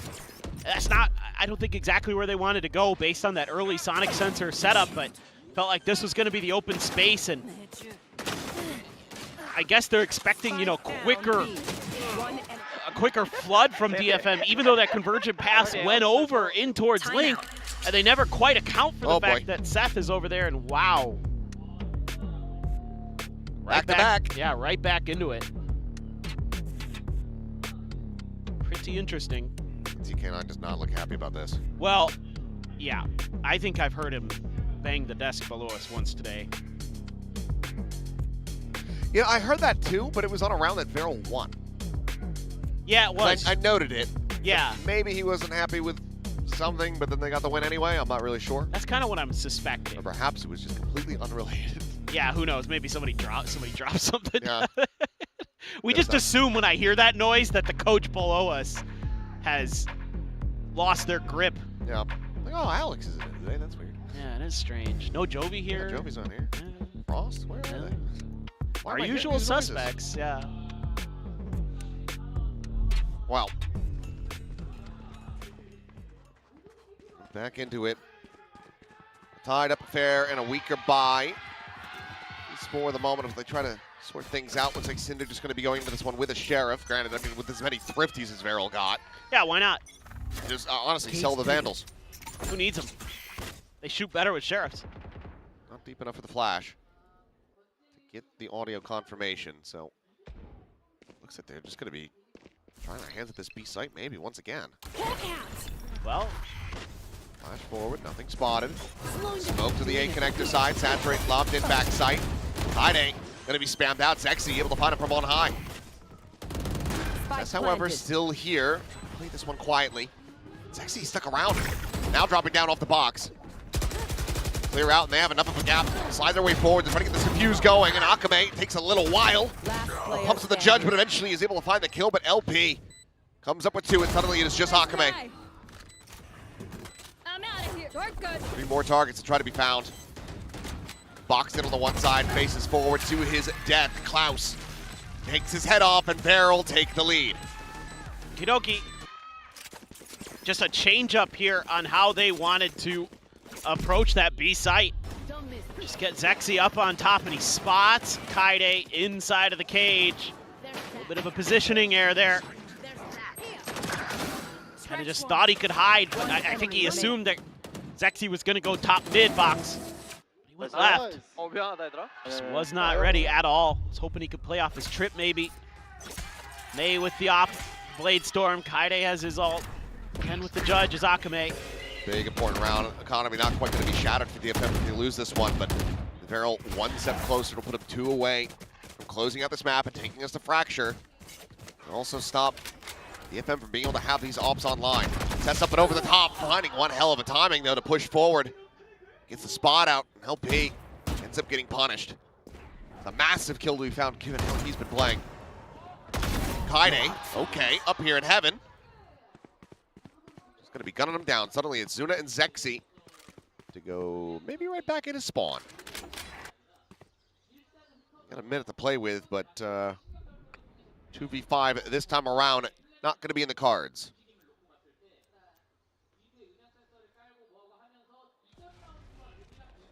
Certainly, they're just going to chill this one out. I wouldn't expect that they want to go too much further forward based on a couple of players' economic situation. And, I mean, it is a huge round for DFM. If you come out of this unscathed, not only do you tie it up, 30 seconds left. Keeping a lot of guns and getting a lot of extra bankroll. Yep, all of the concerns, everything I just said about DFM's economy, if they lose this round, doesn't matter. Nope. It's going to be a flawless as we wait out these last several seconds. These are my favorite rounds. You just wait for the clock to tick down. It's the best. Yep.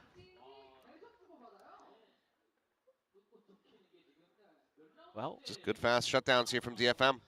They're going to have some ults, although you're into a couple ults there as Varrel, as well as LP basically into an annihilation. Oh, Sass. Here's what I don't understand. Klaus doesn't even look up. He just keeps drifting. Just anticipating another layer to that, but oh well. All right. Complete change up here for DFM. They've moved the Cypher util over to Garage and C. They were expecting maybe some kind of long A hit. It's just a deep cam setup. Cage is out. The walk across. He's still in on this line. Do they try to scout him? No. Zuna just faces forward. Bites the dust. For the follow-up shot down to the sewers. Will end up going wide, but already DFM quick to pivot, quick to reinforce this A side of the map. That's, however, still going to be taken down. LP playing forward, eventually sends the spray. Akame dead.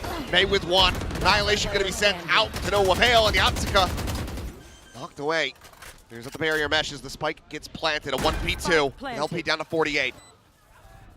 Spots out the first, gets some damage in. Both players just disconnect back into long. Zexy looking like he's going to go on a walkabout down through sewers. One sensor clear in Yatsuka. Check down the sewers, nothing spotted. Basically has to get a kill here. He says no he idea. is being encroached upon. This should be enough. Even if he cleans up the kill on LP, which he will not. They should have had the round in hand. They get it in the end. Varrel, 11-10. Just able to brute force their way through, get past Maze Op. Just lose the one there early. Gets another with the Blade Storm, but Klaus reads Cess's position so nicely. That just really breaks things open there. Throwing so much util towards May at the back to make sure that he can't really let loose with the Blade Storm. Still enough for another op, though. Let's see what Varrel wants to do. Relay bolt to try to slow things up, but Zexy at the ready. Some shots going to be coming through, and Akame dead. Zexy finds him instantly with a headshot. LP does a good amount of damage from that judge, but it's not the kill they desperately wanted. Kaide out of the window, into the side sensor, gets caught, slowed up, and cannot collect what should have been a free kill. Meanwhile, Zuna able to get the heals through, and now LP right as rain. May gone, and Zexy coming alive. As Yatsuka, can he do anything? Finds one. The enemy waylay gone, but LP will be the finisher here. 12-10. Map point established. Varrel looking to send this over to Fracture. Yeah, absolutely. I think they're pretty well situated to do just that. Oh, I mean, Akame just runs right in, and Zexy still pretty dialed in. It's kind of just getting the something treatment. Yeah. Decent debut on the Neon into some roughness. Yeah. Yeah, I mean, it's been a rough go for Akame. A ton of judge that just hasn't been finding any value. Just doesn't feel like he really has a sense of the range of how it all kind of pieces together, to be frank. Kaide for the moment. Too much more pressure, it would seem. Slip drift away, but no. Just a check back, a peek over towards A lobby. See the scale forward from May. Spotted there on the wall. The Seekers to be sent. Some footsteps heard. Trailblazer Scout. vested from Yatsuka. Spots out the one. That should be really raising alarm bells in the back of your mind here as DFM that you saw the deadlock.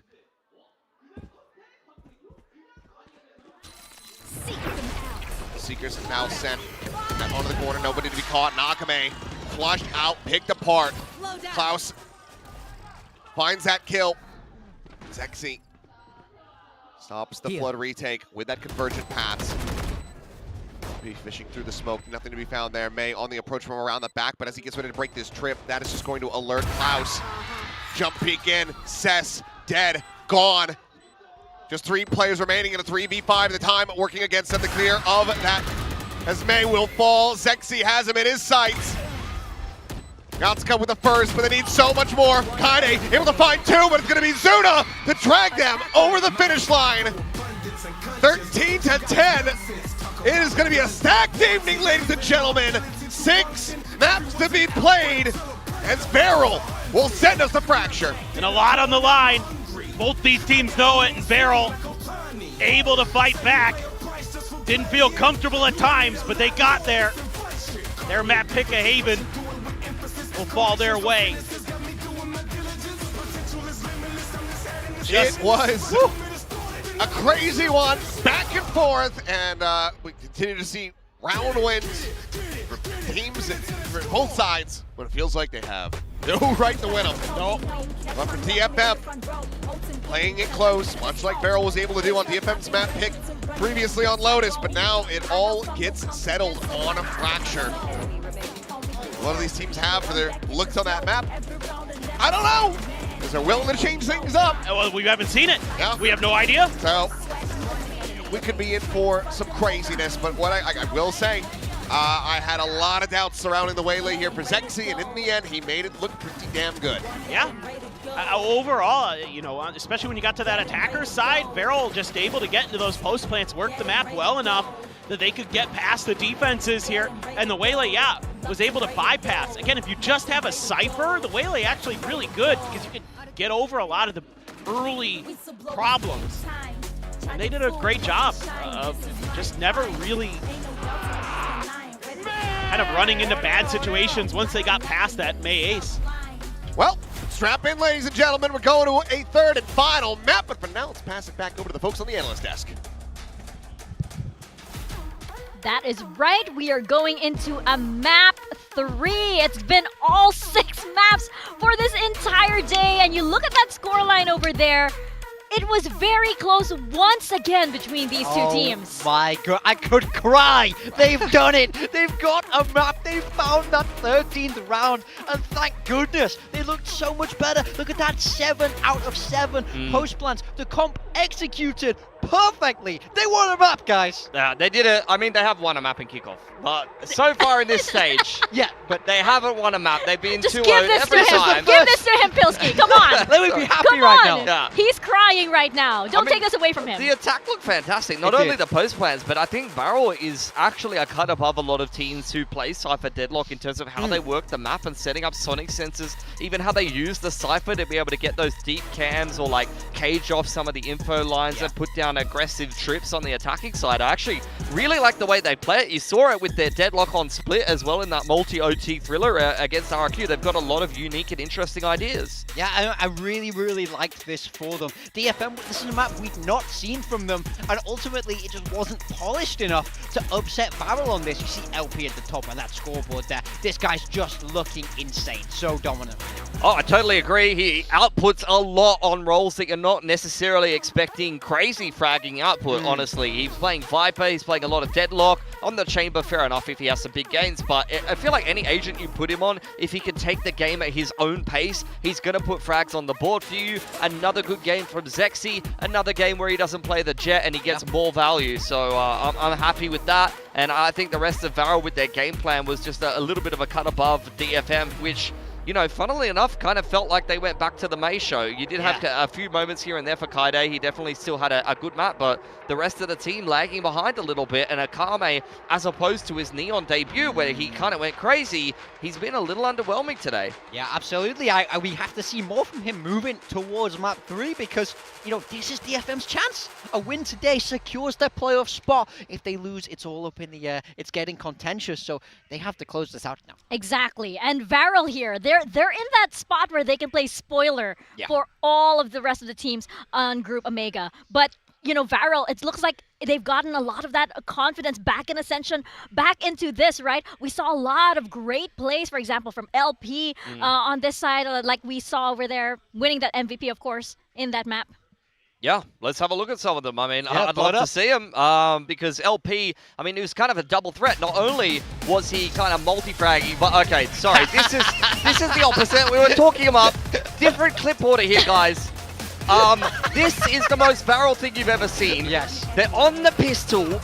They wall themselves off. Panic rotate to A, lose just in horrendous fashion, and then the very next round they do this on E. It's it's nuts for this team. They have a pistol that makes you go, why are they playing this comp? And then they come out with that perfect round 2 just to keep the momentum good, keeps them in that game. So it is funny with this team. Honestly, big up LP. So- You've got to keep the boys honest. You can't just win a pistol for Yeah, free. okay. Sometimes you have to get in the way of your own progress. I keep love a- everyone humble. I love a forceful IGL because it says, guys, we're not going C. And then to make sure they listen, he locks it off. It's like, I kept you on your toes, you know, you can never be too sure. But there were a lot of like great moments. Yes. Again, can we talk about LP now? Yes. I mean, he was a double threat. Not only was he multi-fragging like a champ, round in, round out, like some of these holds on defense were phenomenal, but like I said, I love the way that they play this deadlock reactively. On defense, you can see him rotating in, throwing different barrier meshes, and he's got different variations of sonic sensors that he throws down. And then on the attacking side, they do such a good job of taking map control and then throwing down sonic sensors or maybe reactive grab nets where the defense wants to aggress to keep tabs on the map, or even potentially punish the defensive team who wants to get aggressive. And naturally on Haven, it's a map where you have to be aggressive at some point. Yeah, for sure. I want to talk about the guy on the other side. The one man really trying to put a stop to LP was May. We mixed a few of his kills in here as well, because when you're playing the Jet, a lot of that pressure is on you to beat that deadlock. You have that verticality, and I think May was putting up a good fight, but the rest of his team always falling to LP. I mean, this was gorgeous. This was a glass cannon. They've cut it off, but it was the ace, which, look, you just have to take our word for it. Yeah, I'm pretty sure it's up on social media somewhere. I mean, we love our aces over here. Look, So a bit like Mace itself, you don't get to see that one. yeah, when you cop yeah. it. I mean, guys, it's up there somewhere, but.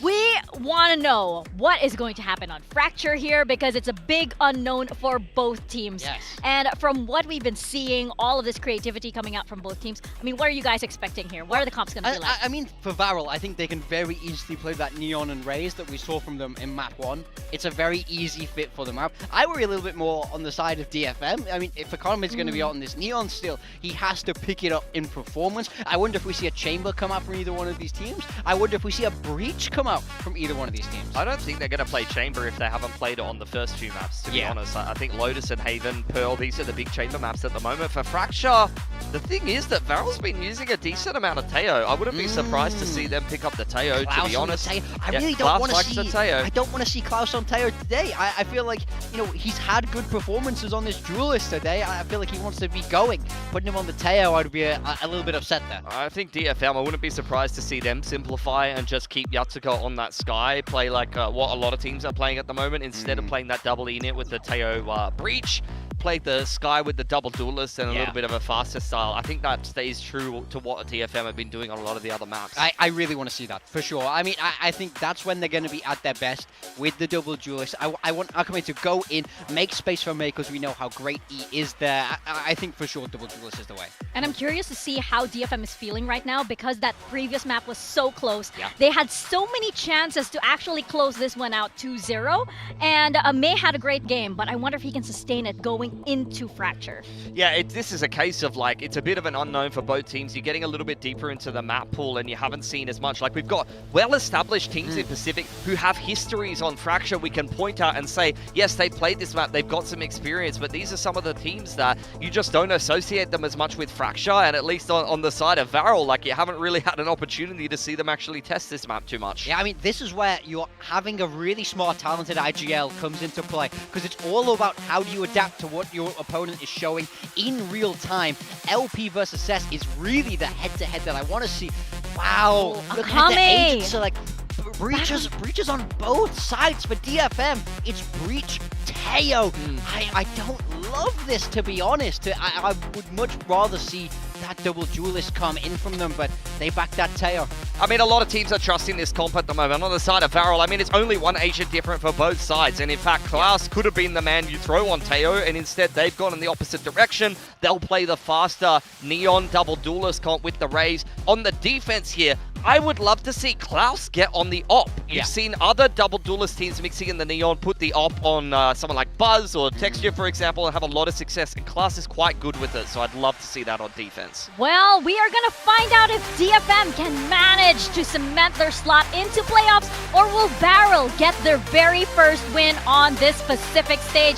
Over into Fracture, our last map of the day, with Paperthin and Achilles once more. Thank you very much, Mika. Yep, here we go, ladies and gentlemen. A stacked evening of games. The fans certainly getting their money's worth here tonight. Third and final of this second series to be played, and as they were just pointing out, there is still plenty yet on the line. Varrel, their first win. Still in that playoff contention. DFM looking to lock up their slot. Do it if they can find their footing. It's going to be solo duelist. Kind of was leaning back in towards what they were running on Pearl before. This double initiator, obviously not double scan. Akame with that tail. See what he can do. There's a lot of trap potential with this composition, but if they are not aligned, if they're not on the same page, that's where things could fall to the wayside for DFM very quickly. Yeah, and that's what's a little bit concerning for me, based on what we've seen for DFM today, is sometimes they haven't been quite there in the coordination department. Hey, slow pushing up, clear the cam. Walk out onto this north side. Nothing to be spotted. Meanwhile, Stealth Drone's going to be leading the way. Clear the trip. Camera's gone. Good patience here, waiting for the smokes before you clear that. Don't give LP an opportunity. There's a hell of a lot of players on this arcade side, though. 3 on the approach, but Spike does end up getting planted. It's Klaus riding the rope up in towards tower. May, oh, just spotting out LP. He's none the wiser. Ends up getting caught, and that's a good first kill found. As Sexy unable to steady those shots. One back in response. Klaus able to find Cess, the Brim, out of the equation, but now going to be stunned up. Trying to fight their way back forward, trying to gain some kind of space. Has to disrespect this cage, but May will find himself a third kill. Akame, a piece of the pie, cleans up the remaining 2. DFM, another pistol under their belt.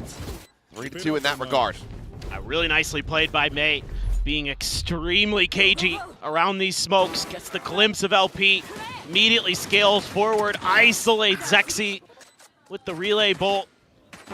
Just spamming through the smoke on the next one. Akame on site with the Teho. So, based on the first 2 maps, I'm concerned if you win the pistol. Well, the smiles and the energy are there for DFM. Camera taken out.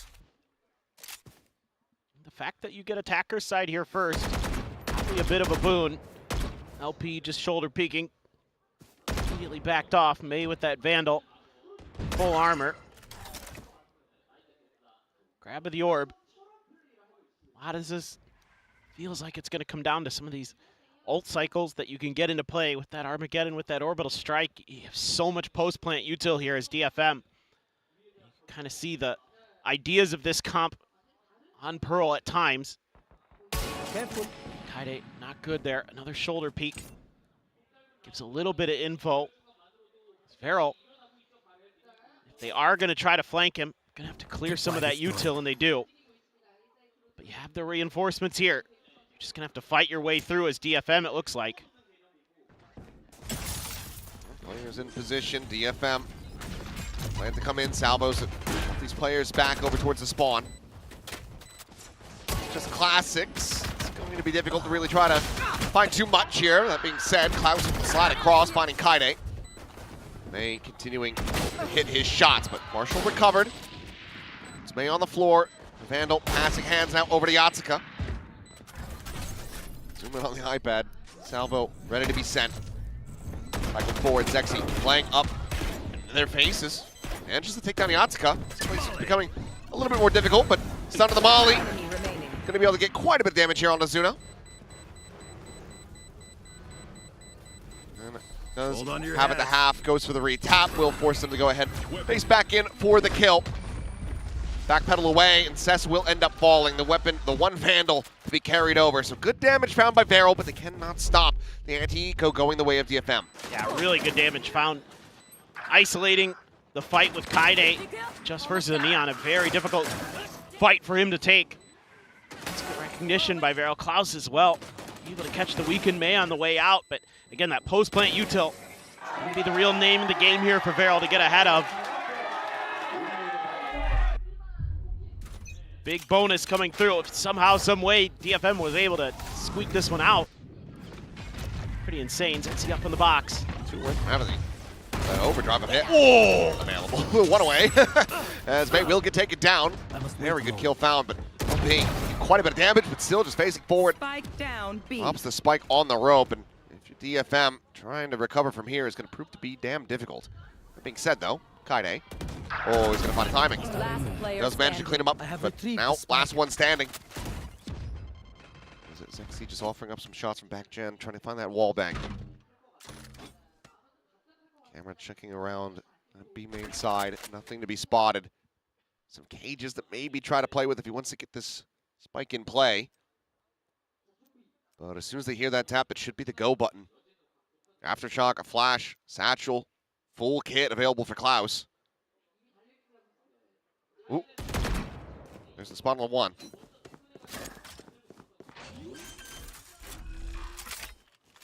They allow him to get the plant. Cage trigger. Cage is down, just trying to make his way back over to power to spot out of there though. Zexy, that one last satchel in the back pocket. Puts himself back top gen. Cleans up the kill. Big 4K for him. And overall, decently clean anti-bonus. The 2 casualties.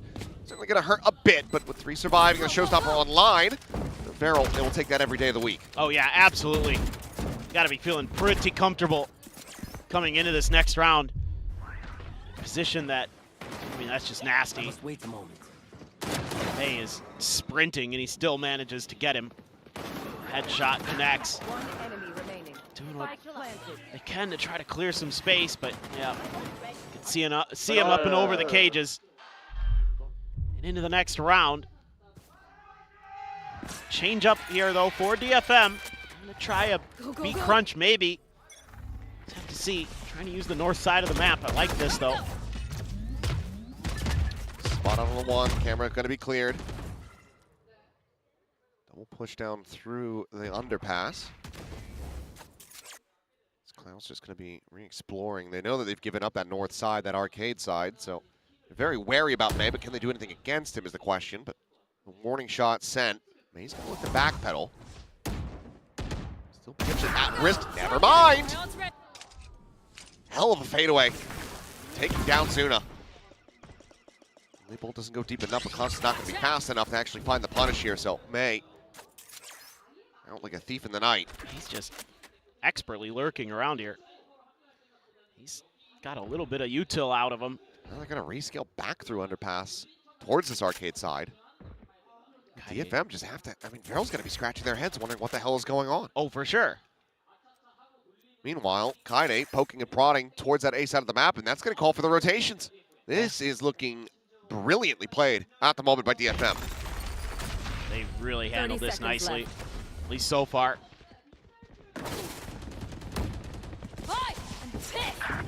What? Kaide finding LP on the approach, pushing his way forward. The cam resituated. Klaus needing to try to displace him and will be able to do so. 3v4, and they're just going to call for the save. No tie-up to be found. DFM going to stretch the lead 3-1. That's so important here. Get as much damage as you can on your attacker side on Fracture. It's been leaning that way here in Pacific. Finally got to see it in Americas. They finally had the gall. To play Fracture? Yeah. About time. All their good Fracture teams are gone. Yeah. 2023 EG, they're not around anymore. They're not around, yeah. He's not playing Chamber. Optic's gone. I mean, it is kind of sad, isn't it? But, I mean, here in Pacific, we love this map. Oh, yeah. We play it all the damn time. That's, yeah, I mean, just really well thought out. I mean, really well played by May, just on his own. Catching players a little bit off guard and finding that kill and then just falling back, getting a bunch of util burned in his direction.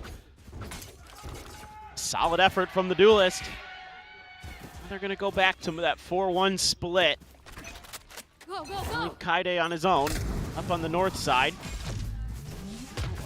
I think you cleared anything there yet. No util. Covered. Do get the Armageddon though. Now just, are you going to be ready for how far forward Varrel is? Now 3 players, the entrance of Halls. But it's going to be a ride of the rope here. 2 cutting across, and Klaus starting to get antsy. Still thrown, going to be sent out, face forward, and Klaus collecting 2. Akame and Seth both dead. Sexy pulls the trigger on this showstopper and won't be able to find anything, as again, some trading places going on. DFM refill the space on the A site from that north side. Fighting forward, immediately finding 2. Isn't ready for the 3rd, but Zuna's not ready for May. And I don't know why. There's no control over the spawn side. Push through the doors looking for May, but May greets him and outdoes him.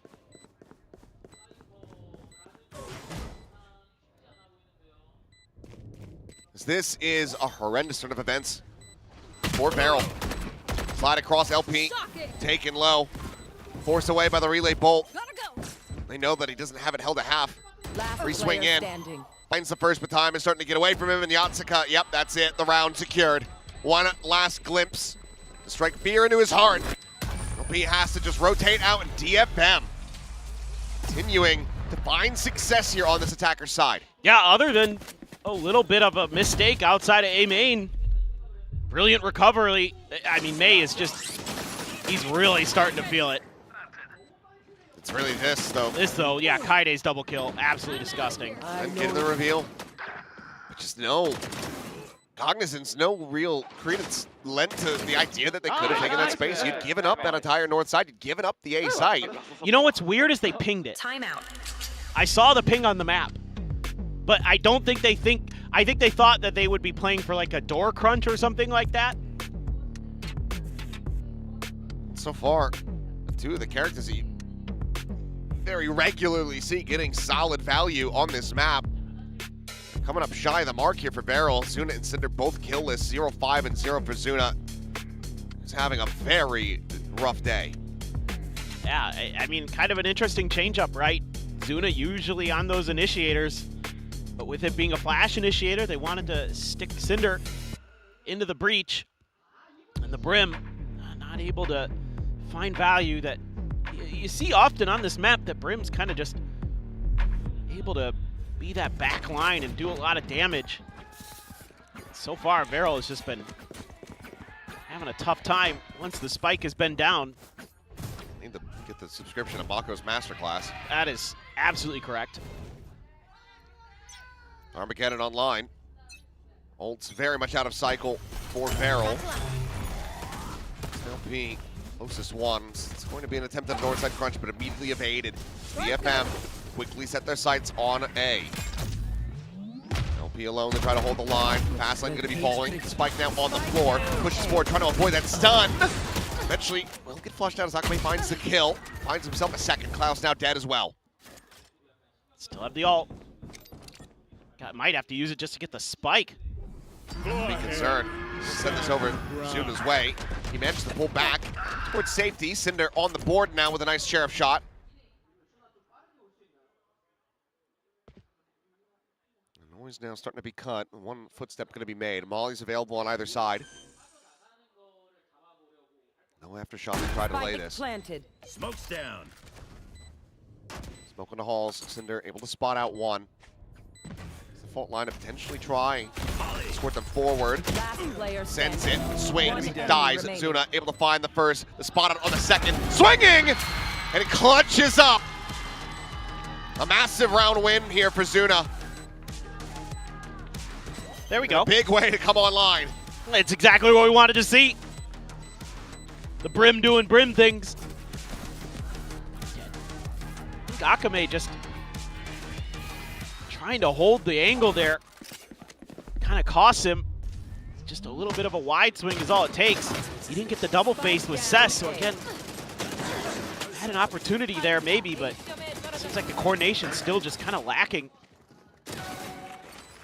Last player standing. It's right here, Cess swings. It just feels like he thought he might have an opportunity to maybe to escape, but there was a molly at the door of A main, so I'm not really sure what's going on there. Feels a little bit of panic from Cess, maybe. I'm out of here. Like maybe similar crunch, but just a quick check over on that north side. Bench is clear. Orbital strike now online for Zuna. That's still going to be one away. It's kind of a deep walk up past Dish. Knocked away by this tripwire, though. Yeah, huge here that you're able to keep the orbs away from DFM.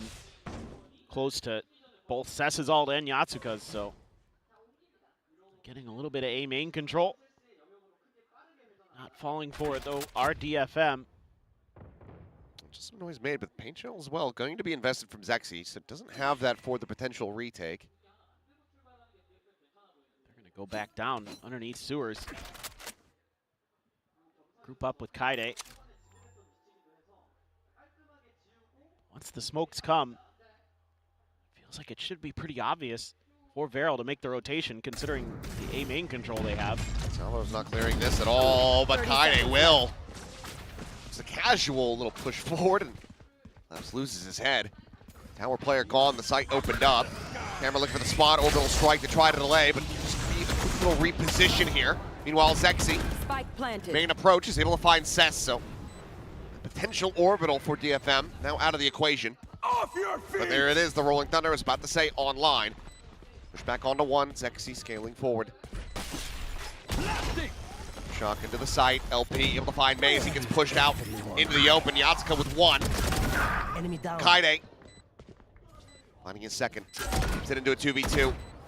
Trying to make it a 2v1, but pushed away, they make it past his sight line. Yatsuka sending out a flash, catches LP completely off guard.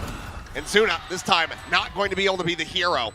3 kills for Kaide, DFM maintaining a 3-round lead. Yeah, I mean, Kaide flirting with disaster a little bit there at times, but doesn't overstep. Able to keep himself alive. Thought for a minute Zexy was going to break this one open. Huge opener there. Kaide again coming up big when DFM needs him most. Zexy was just finding some clean kills. That moment right there. Kaide backstabs. Able to buy the time. DFM gonna go for the outlaw here for May. Knowing it's gonna be a weaker buy. Even a glass cannon guardian for Zuna.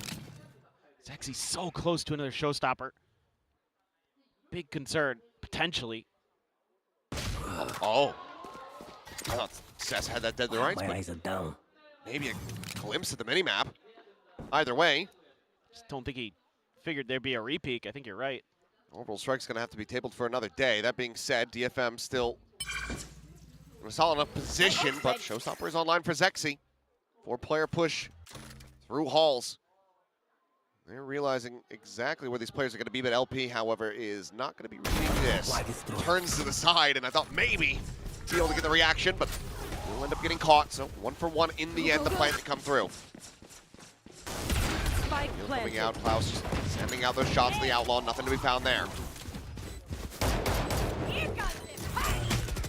Showstopper out, stray shots flying through. Where does Zexy end up sending this rocket? It's a player right there on the spike, on the box. He sends it towards tower, but he's not going to be able to find the kill. The Sheriff shot's not connecting. Yatsuka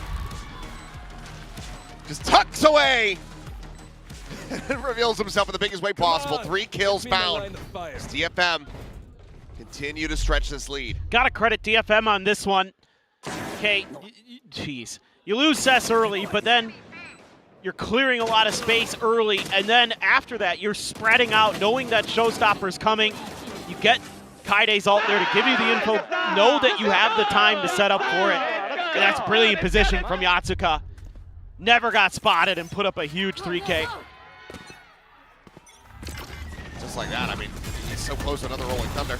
Meanwhile, Southside crunch attempt, orbital strike's gonna be called in as chaos is exploding on the map. Klaus held at bay here for a moment, but is able to avoid that as the dust settles. No one's taking any damage, basically. Yeah. Actually, yes. None. You're right, because it was just armor damage and it's a regen. Okay, good. For a second, I got worried that our observers were showing this because I'm like, why would you show us the ropes unless there was something really bad on the other side? But sure, just you know, just got let the us camera know. and knows that it's going to be a safe. Yeah. Well, unless they had pushed through dish. Camera should be able to swing and It could have check seen that it. That's side. true. That's true. But Oh, might have boy. been a moment. If Cinder sends this on a timing that doesn't exist. Nah. Opts to hold it. Zexy, though, needs to hold his own. Hold down Arcade. Back is going to be coming through. He's got the boom bot. He's got paint shells, but I don't think he's going to be able to send it. Swing. A little bit of a pre-fire from Yatsuka. Great little swing in for the kill. And Kaide does very much the same. Says peeking out from the canteen side, and now it is just LP. Alerted by that tripwire. He'll just back away. DFM looking excellent so far on this attacker side.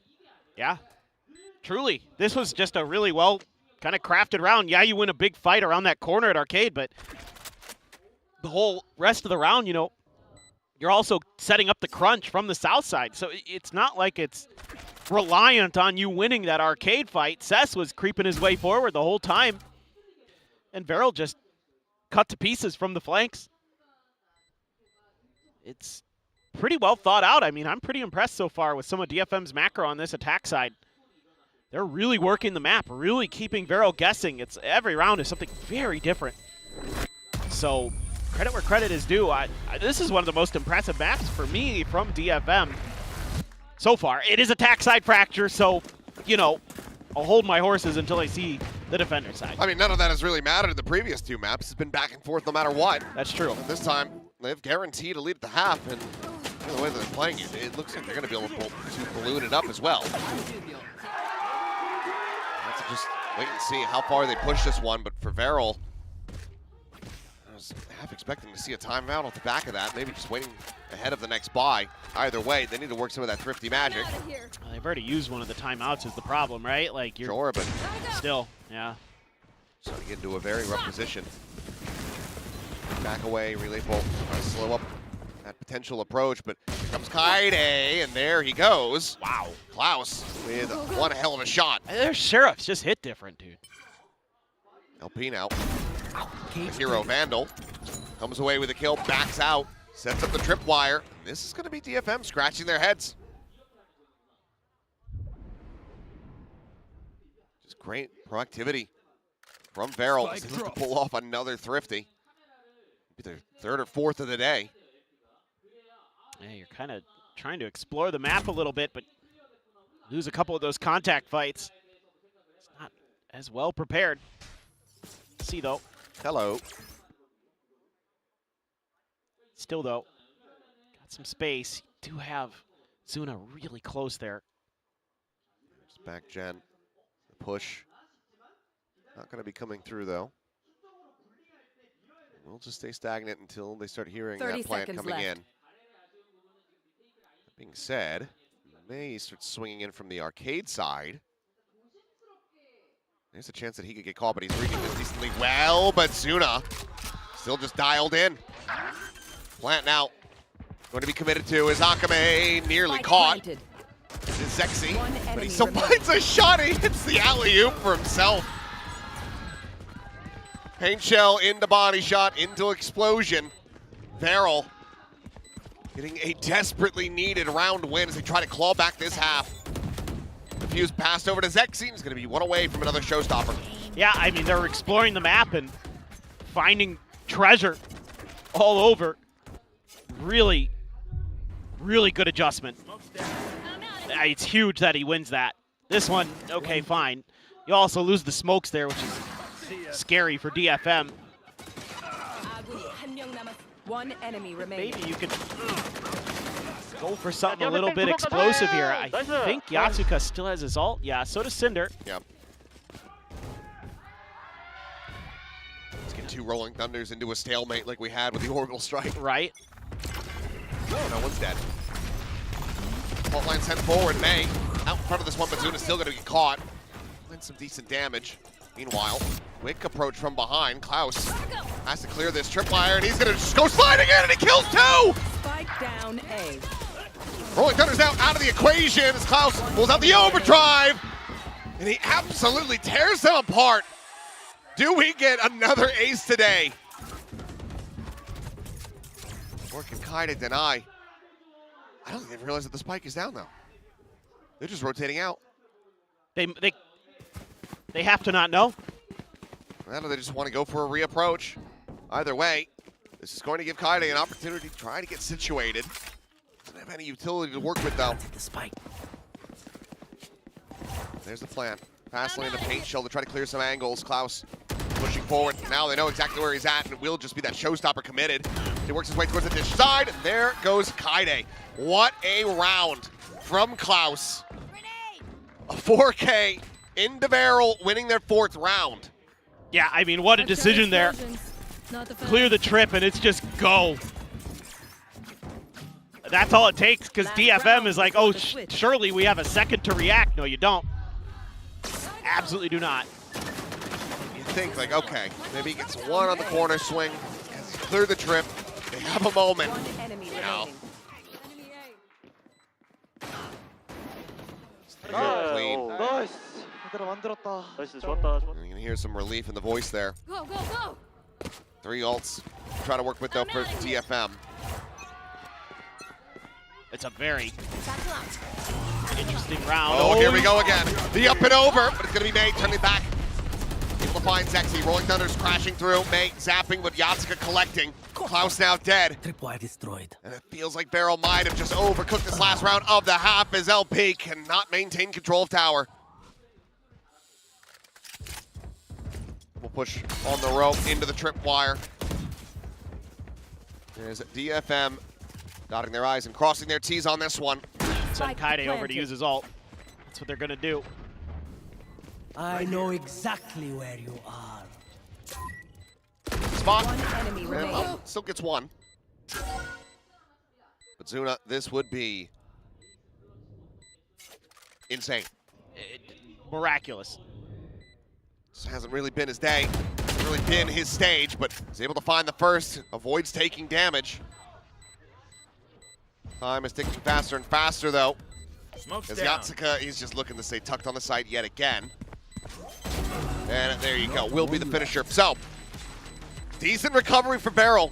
8-4 at the half, where it looked like DFM might have been able to run away with this and make it a 10-2. Yeah, the fact that they get those 2 rounds in a row, probably going to be a difference maker here in terms of giving them some real hope. Yatsuka just really holding down mouse 1 there. And that neural theft, massive. Yeah, that early warning system. Yatsuka again plays nicely around the box. Halftime. So, defender side, a couple initiators versus that double duelist. Is that kind of explosive entry power going to be enough to get past? I mean, again, if you think about the Pearl that you've seen so far from DFM with those double initiators, the answer is yes. Yeah. They have a tough time slowing it down. Just have to see Klaus there, 313 ACS. That 1 round was, woo. I mean, it's been a really good game for him. And I mean, granted, you know, in the past, after seeing what he was able to do, you know, SVL as well as in the kickoff, we're kind of begging to see Klaus back over onto the chamber, much like this fan is here, begging for the win. But it seems right at home on Neon. So if not chamber, keep playing the Neon, I suppose. Why not? He's really feeling it. He looked really clean. Some great decision making. Individually, I mean, that's one of the key things about being a good Neon is that in the heat of the moment decision making, knowing when to accelerate, when you need to kind of wait for your moments, when you need to slide, when you can take those risks. Out to in May, 2 kills ahead of him in that department. Kaide, though, on that Cypher, a real nuisance. 3-2 in pistols in this series. DFM with that lead. Can Varrel tie it up? First step towards recovery. Towards that first series win. Launching smoke. Gonna be a quick hit. Relay bolt send. Klaus is sprinting through that sand side. Push through though, and Kaide just a bit of a drive-by. Now the door is open and LP is dead. He will be able to sit him down, but May storming forward, slides right into the crosshair. Cess is there to pick up the pieces, but now pressure on Zuna. Finds the first, some damage, a spam through the box, finds the kill, needs to get the finisher, and he shall. A massive 3K. I hear the smacks again. And I'm pretty sure it's from the Varrel side as the coaching staff gets pumped up. Yeah, I think it's them celebrating. Now I realize why they smacked. This is just, I mean, Cess should be peeking here with Kaide, but he's stuck behind a smoke and doesn't feel comfortable. May just a little bit too far ahead here, and then they're cautious because they have to clear angles. Zuna gets 2, and then Akame runs out of bullets and can't find another gun in time. Well, maybe that smack led to an issue. Could be. A quick little tech pause. Let's see what exactly is going on, and then hopefully get right back into this one. But yeah, Zuna, that is one hell of a way to kick off a half. Exactly what they ordered, just, you know, that's crazy, Nails. I know. They need to avoid, you know, what they did to DFM in the second half of Haven. Yes.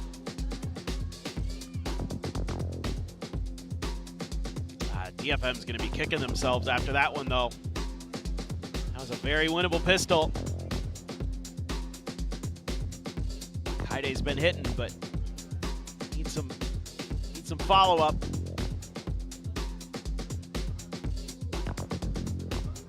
Oh, boy. It has been a nuts day. Absolutely crazy. LP MVP. Everyone, I'm sorry, but I'm going to write a massive sign. Plenty of fans, like as mentioned, from both sides. Oh, from Daegu. Oh, nice. Yeah, supporting Akame. Well, hope you weren't planning on going back tonight. I think he said he's going to find a close room. It's now after 11 p.m. here in South Korea. But you've been here this long, you're committed. See it through to the bitter end.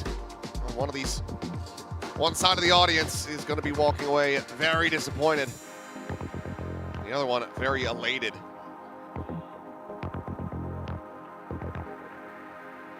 Had the old school DFM team there. Had saw Jinboong and Jian. Being told it should be too much longer. All right. Yep. Told that we should be starting soon. Usually, when we get this shot, we're about ready, but there we go. Ah, lovely. It's just somebody ripped their inners out or something, you know, like something stupid. That would have been. Who knows? Either way. A very good start for Varrel. Now into anti-eco.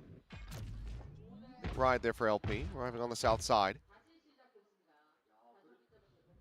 DFM's going spotted. For, yeah, they're looking to see if they can maybe find a isolated punish with that north side pressure, but nothing doing.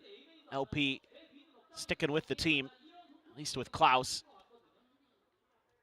DFM, you would think, just gonna try to tuck in, look for their moment to strike. It's two players getting ready to maybe walk into the trap. Yatsuko, can you set this up? You've got salvos that can be sent, rather, never mind, you don't. You have a stun as well from the Akame side that can be sent. There goes the fault line, there's the hit of the door, there goes LP. So pistol down, Marshall in hand for Klaus. Gets the body shot onto one, turns back, and will be able to find Akame in his dying breath, but is that going to be enough here? Marshall into the hands of May can be absolutely deadly as the spike gets planted. Zuna so far forward, though. Launching into the spawn, swing out. Launching smoke. Shot from May. Marshall over to the Atsuka. Again, taking point, playing forward. The fault line at the ready to try to play off of the push out. Finds the first, spots the second. After the reason the other's going to be back Gen. It will be sent to collect the one, Zexy with the other. So 3 players staying alive. All the key weaponry carried over. Varrel 2 away from tying it up. Yeah, they're handling some tricky situations really nicely. Their ability to salvage, to recover, very, very good. Nice little play, though. I like the follow-up. Didn't find any contact at the north side. Set up the trap here at the south side, but at the end of the day, there's not much they could find beyond that. Nice. Good job. Widely, quite clean. can they find a bonus conversion? That would just blow this map wide open. Kaide wielding the image broken. Yep. For this round. Love that one. Yeah. The missing no of guns. Yeah, the JPEG couldn't Camera load. take. What does he have? We may never know. Probably a Vandal. Oh, it's a Phantom. I'm out of here. Oh goodness, that yeah. had me holding my breath there for a second. Knives edge there for May. Fine, not going to be clearing the cubby. Push forward, and this is going to be Klaus completely isolated. It's a great salvo from Akame. Segments the rest of the team. Slide across, May, able to find some damage. Sexy tagged down to 85. Taking the approach from this north side, desperately trying to find that kill, but he cannot. I'm gonna try to maybe just cut the noise here, but no, they're gonna continue to scale. Turn to the flash. Sexy, you need your weapon out, son.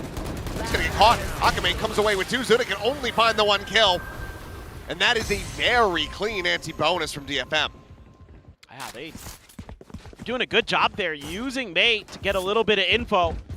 Just playing that kind of retreat with some of their util to back him up initially. Then that flash is perfect. LP tries to drop down, and Akame spins and takes him out. Nice call, mate. Great reactions. Feels like Varrel just greatly underestimating how many players from DFM were on that site. Yeah. After Klaus dies. The showstopper, though. To abandon it. Like you say, showstopper available. Zuno 1 away from having that orbital strike as well. Clean shell. Up towards tower. LP able to find Akame. Hero of the previous round now going to be taken down. A showstopper thrown out, chucked over towards the stairs, and Sexy hides his feet, turns back, finds Kaide as well. Another bait shell going to be cycled forward, made forced forward. Does come up with the kill onto Cinder, but this would have to be 4K clutch.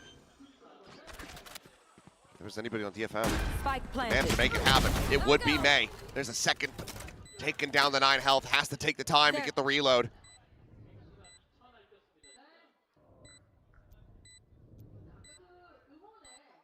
And those where they both are. Slide across. Yep. Nothing more really to be done. 3 kills for Zexy. Varrel continuing to fight back. Key round coming up. The economy is going to be shaky for DFM, potentially. Huge win out in the open there for LP. It's the spot. Zexy continues. I mean, they're just funneling showstoppers into him. He's going to keep profiting, especially on this attacker side. Nice. DFM. See what they want to do. Like you mentioned, Zuna's ult there. May has his. He's just going to go for the Bucky. Can't Spot go out, fault line in response. Can't go any further forward there. Force the backpedal. Meanwhile, LP going to be under some pressure here. Cage is flying. Aftershock. Pested trying to peel back some of that pressure, and the rest of Varrel comes to the rescue. But again, they're trying to gamble their way forward into the bigger stack. Start to get a sense of this, and they're going to go ahead and cut noise. Maybe re-pivot. If they all play from the south side, which it seems like they're going to, barring someone sent through the underpass, May with his Bucky might not be able to find the value, but it does, of course, have the overdrive. There's still an opportunity to find that impact. Have to be patient here, I think, as May. Orbital strike forces him out of tower. Reride the rope. Space going to be taken. Here's the swing in the corner, but Klaus finding a headshot. He gets knocked down to 2 HP. Zexy, though, whiffy. In response, Akame manages to trade it back. So 1-for-1. Significant damage onto the second duelist. Varrel will be fighting here on the back foot. Orbital strike called in from Cess. Unable to find anything there, but Kaide going to be burned alive. Zuna able to find the kill. Getting slotted in. Akame looking for a timing, but if he was held up to half. Cess able to find one. Yatsuka with another, but Zuna finds himself a third. The retap knows it's to half. Swings in, tags him up, and will not be able to take him down. So very close, but he's got it. And DFM keeping Varrel pushed back. That is unbelievably massive that Cess gets that. It is by the slimmest of margins. Goodness, Klaus. A huge win for Akame there. Yatsuka, again, just put this man around this box and he does magic. He has absolutely ruined Varrel a couple times there. Timeout. Close as it gets. Yeah, one of those rounds that can very much just make or break the map for you. If Varrel aren't going to be able to recover from how close that was. And this is, quite a bit invested. At least get the orbital out, but still gets 3 charges towards the next one. Right. And they otherwise have a stacked deck. So Armageddon into the Rolling Thunder, the Neural Theft as well as that Overdrive, all available. Meanwhile, some ults getting close for Varrel. It's just the Rolling Thunder from Cinder that they currently have. Yeah, I would love to see a little bit more proactivity towards A main again. That seems to be giving you the ability to get into these retakes a lot quicker. Maybe give Maya, give him an Outlaw. I was going to say maybe a Judge, but it is against an Eco, so yep. Well, can the New Age thrifty gods pull off another one? I mean, yes. Let's do some firepower here. They've got Sheriffs. They've got a chance. 3 Sheriffs, a Bandit, and a Bucky, and the Dream. Well, the most important ingredient. Yeah, exactly. Fast lane out. Cess blinded up. Just trying to lob in that Molly. Slow up the approach. Akame turns back. Here's a sprinting Neon and quickly deals with him. Zexy and Zuna still able to find some, though, and those could be the first steps. That's all you need. Suddenly into a 3v3. Rolling Thunder at the ready, but they're going to wait for the Neural Theft. Meanwhile, Zexy finds Kaide. He's picking him up. They sliding forward. Dead. Zexy going to be stunned as the Rolling Thunders get exchanged. Natsuka now needing to clutch this out.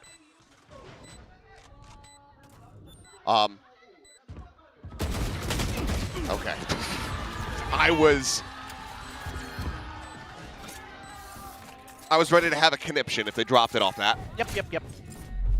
It's okay. It's fine. My sanity can maintain for a little while longer. What's not fine is just not being able to... I don't know what Cess is doing there. And they knew exactly where that ult had come from. May can't get enough damage in time. He's, again, just a little bit ahead of that Rolling Thunder. If he waits another half second, actually probably ends the round. Yeah, okay, that explains it. When they're winning, he's slamming. And now you're onto an Eco. And you use so many ults as DFM. You've opened the door for Varrel.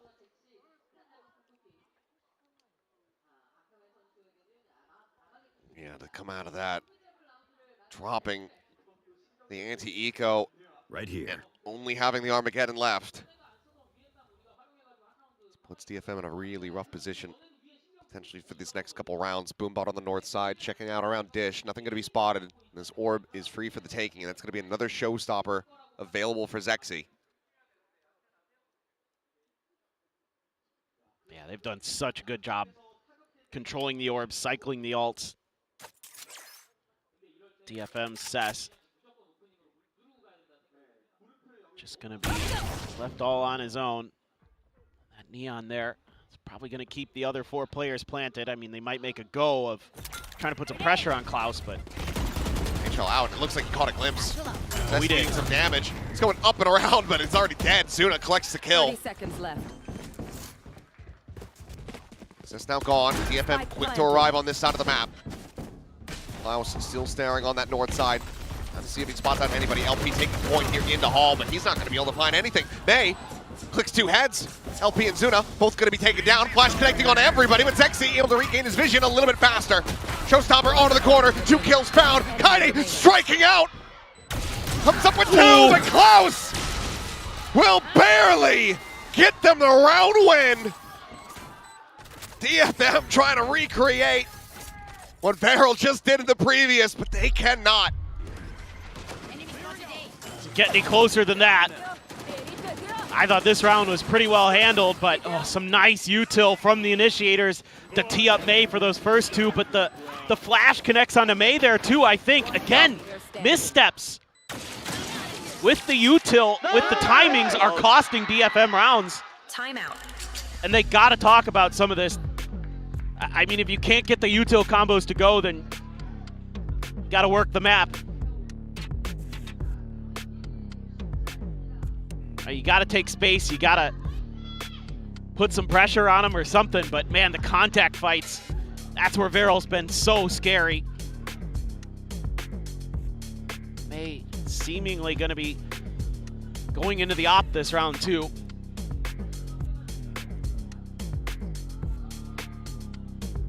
That scares me, man. It's such a big gamble on this map sometimes. It just depends.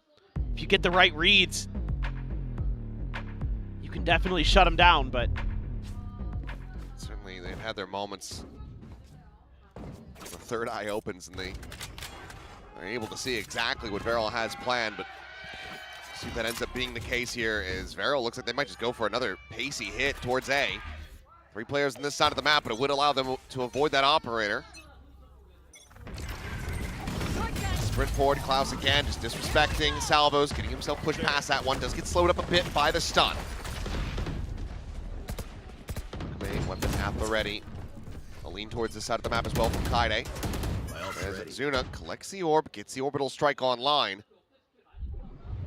They could just cut noise, start creeping their way back over. Stealth Throne leading the charge. Looking for the spot out here. LP just narrowly can't clear it. Nothing else to be seen. just the Cypher. But a double pump here. Varrel going back. DFM hasn't moved too much, just sent one over. Camera on the north side, spawning out nothing.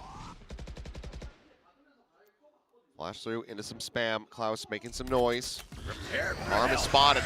There goes the orbital strike. Easily avoided. Seth just pushing forward. Puts himself into the corner. It's going to be Zuna. Able to find one. Yatsuka, however, with two. A bloodbath now exploding here on the site. To get the ping reveal, both players going to be spotted. And LP looking to try to clutch up to tie this at 10-10. Got in, mate. DFM today. This relay bolt is able to tuck away from it, push out of the wall, and Kaide will have him outdone. 3 kills found, Kaide on his feet. DFM with a defuse. Maintain a lead. Oh my goodness. Just a little bit of a tucked in position from Yatsuka. DFM wants to take a little bit of time to talk about some things. He gets some big kills there right in front of that box that we're looking at. And he's the one who kind of breaks things open. I'm over them. Cess for a moment I thought was going to get caught in that orbital strike right here. Yatsuka right around the corner. Kaide, man, has really been doing his damnedest. He is hitting some crazy shots with that Vandal. I mean, he's also just been huge for the team energy. Yes. Saw him earlier coming out on stage, get the fans riled up as well. There. As I say, the Varrel fans urging this team forward. Wanting to see that first series win. As May, Whoa. What a shot. Klaus has been instrumental for this squad, and he's the first one down. As DFM look to get up to match point. God. Sometimes just be like that. He had one where Sexy caught him on a run, and now it's his turn to get a little revenge. Kaide's got an ult too, but he's under pressure. At least you have the trip to give you a little bit of warning potentially. But Cinder might just be walking into the sightline for May. And they sent the Boombot here to draw an extra player over. Trying to keep that attention, but this could be the spike isolated. If he just dry peeks this. Has some util in hand, but I believe it's just the fault line for the moment. Sends that. Oh boy. An arm spotted, and now his body caved in. Cinder dead. Seth's turning back over towards that arcade side. Meanwhile, May just swapping out the weapons. 30 seconds left. He's on for another ace. Tucked into the corner. LP will be able to deny, but he cannot win this round. DFM up to match point. Varrel need 3 in a row to force this into overtime. This is just another jaw-dropping round.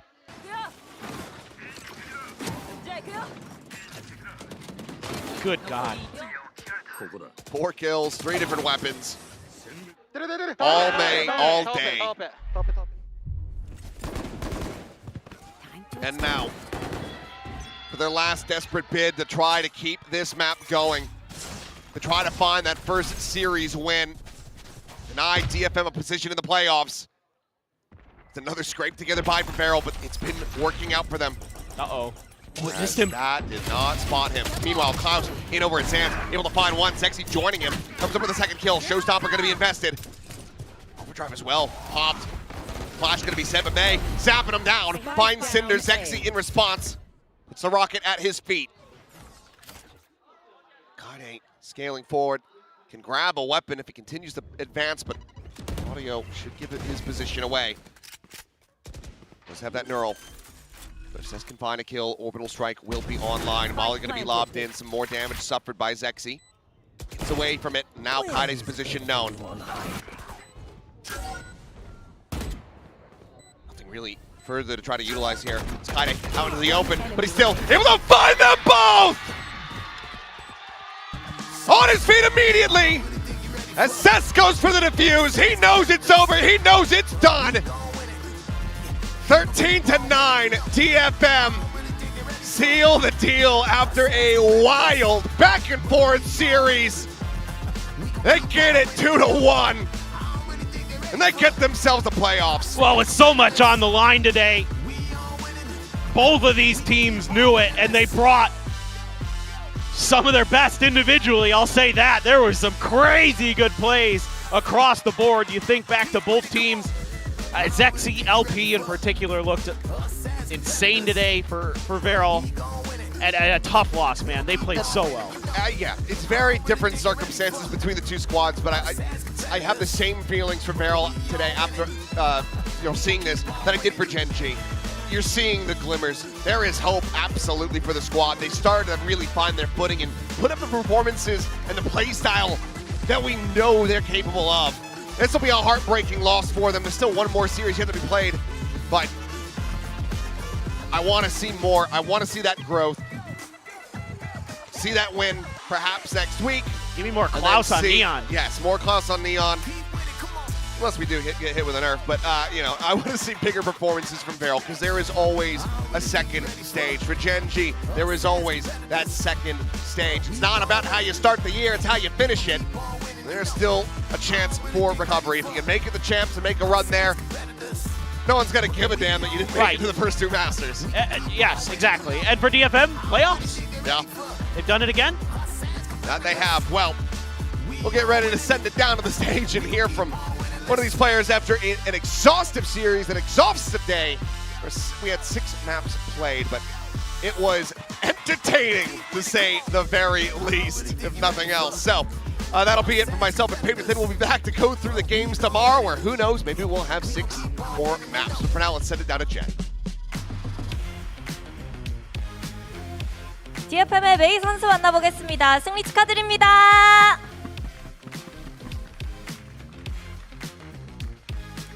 가장 먼저 DFM이 이렇게 오늘 승리로 플레이오프 진출을 일궈냈는데요. 소감 먼저 들어보고 싶네요. Congratulations, May. You guys are playoffs bound.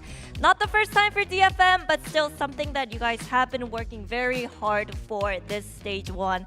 How does that feel? 本日の勝利をもってプレーオフ進出が確定となりました。今の、率直な感想を教えてください。今日勝てばプレーオフという大事な1試合だったので、とにかく勝ててほっとしているし、去年に引き続き一応ギリギリのラインではあると思うんですけど、とりあえずプレーオフに進出できたことを嬉しく思います。So we already knew that today is going to be the important match to qualify for the playoffs, and as long as last year, I think we are on the edge of it, but still I am kind of feeling happy right now that we qualify for the playoff. 워낙 오늘 경기 얼마나 중요한지 알고 있었기 때문에 이렇게 플레이오프 진출을 이뤄낼 수 있었던 게 굉장히 의미 있는 것 같고, 그리고 작년도 그랬고 올해도 어떻게 보면 플레이오프 막차를 타게 된 건데 그래도 이렇게 플레이오프에 진출할 수 있어서 굉장히 기분이 좋다고 하는데요. 그리고 이제 최근에 DFM이 약간의 변화를 주기 시작했습니다. 아무래도 투타격대를 할 때는 아카메 선수가 네온을 잡는 모습인데요. 이런 부분이 메이 선수의 퍼포먼스에 그리고 팀적으로는 좀 어떤 영향을 주는지, 어떤 변화를 가져왔는지 물어보고 싶네요. So just wanted to ask you about the little adjustments that you made, you know, trying to get along with the meta as well when you guys run the double duelists. It is Akame on the Neon. So how does that affect the way you play or the way the team approaches the game? チームとして今のメタに適応する中で、例えば赤目選手がデュエリストでネオンをプレイしていたりっていうところがあると思うんですけど、メイ選手個人だったりチームとしてはパフォーマンスにどういう影響が出ていますか？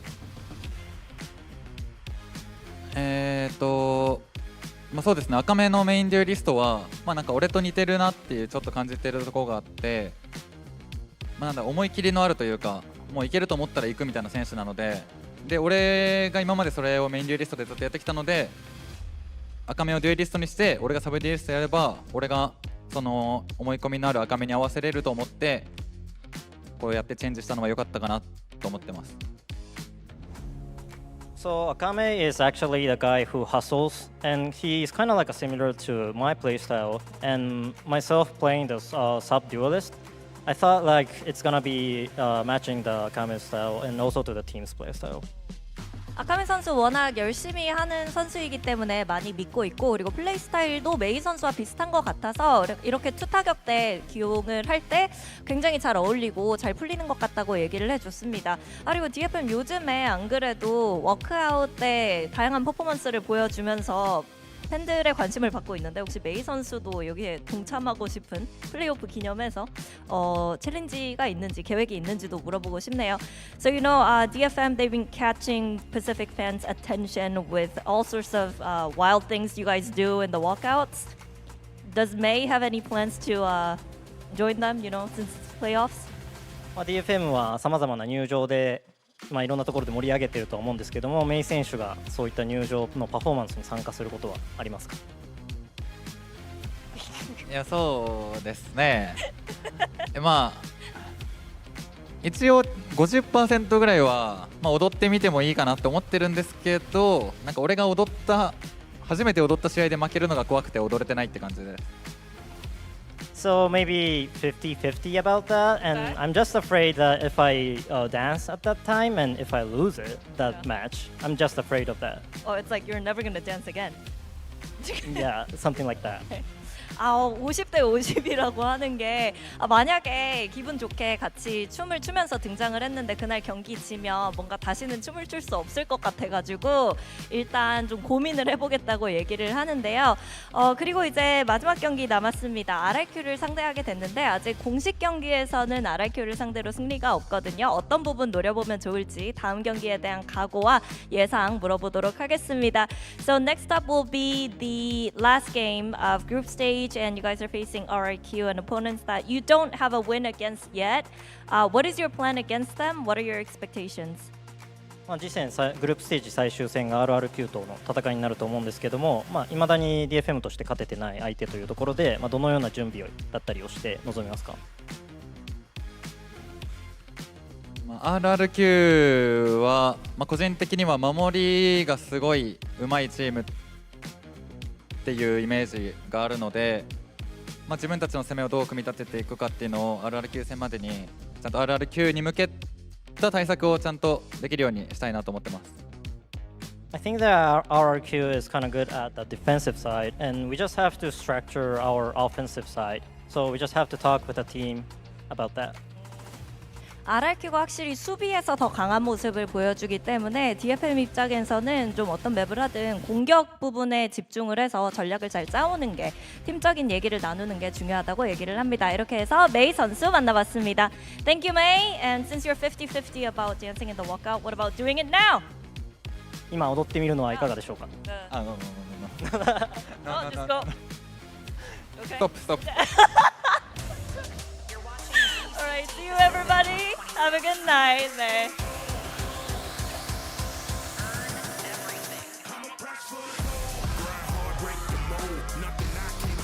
Mei just told Gen.G to stop dancing on the stage. I feel like that's a core memory here on Pacific Stage 1. That's one way to ruin his good mood after an all-important win, getting them into playoffs. I mean, you gotta love this DFM team. They do manage to get it done, getting it all the way. Heart bleeds for Varrel, once again so close but no cigar, but ultimately just not meant to be today. Yeah, I mean, look, very, very close games in a lot of different maps for Varrel, but unfortunately just not consistent enough or missing that key experience factor to be able to win a lot of these series. The flashes of potential are there, but yeah, you get kind of sick of saying it after a while. They just haven't won a series in Pacific, despite the potential that they showed over in Ascension. But DFM, though, playoffs locked, maybe at the expense of some of their, other Japanese teams and Japanese orgs in the group. It's a little bit sad to say.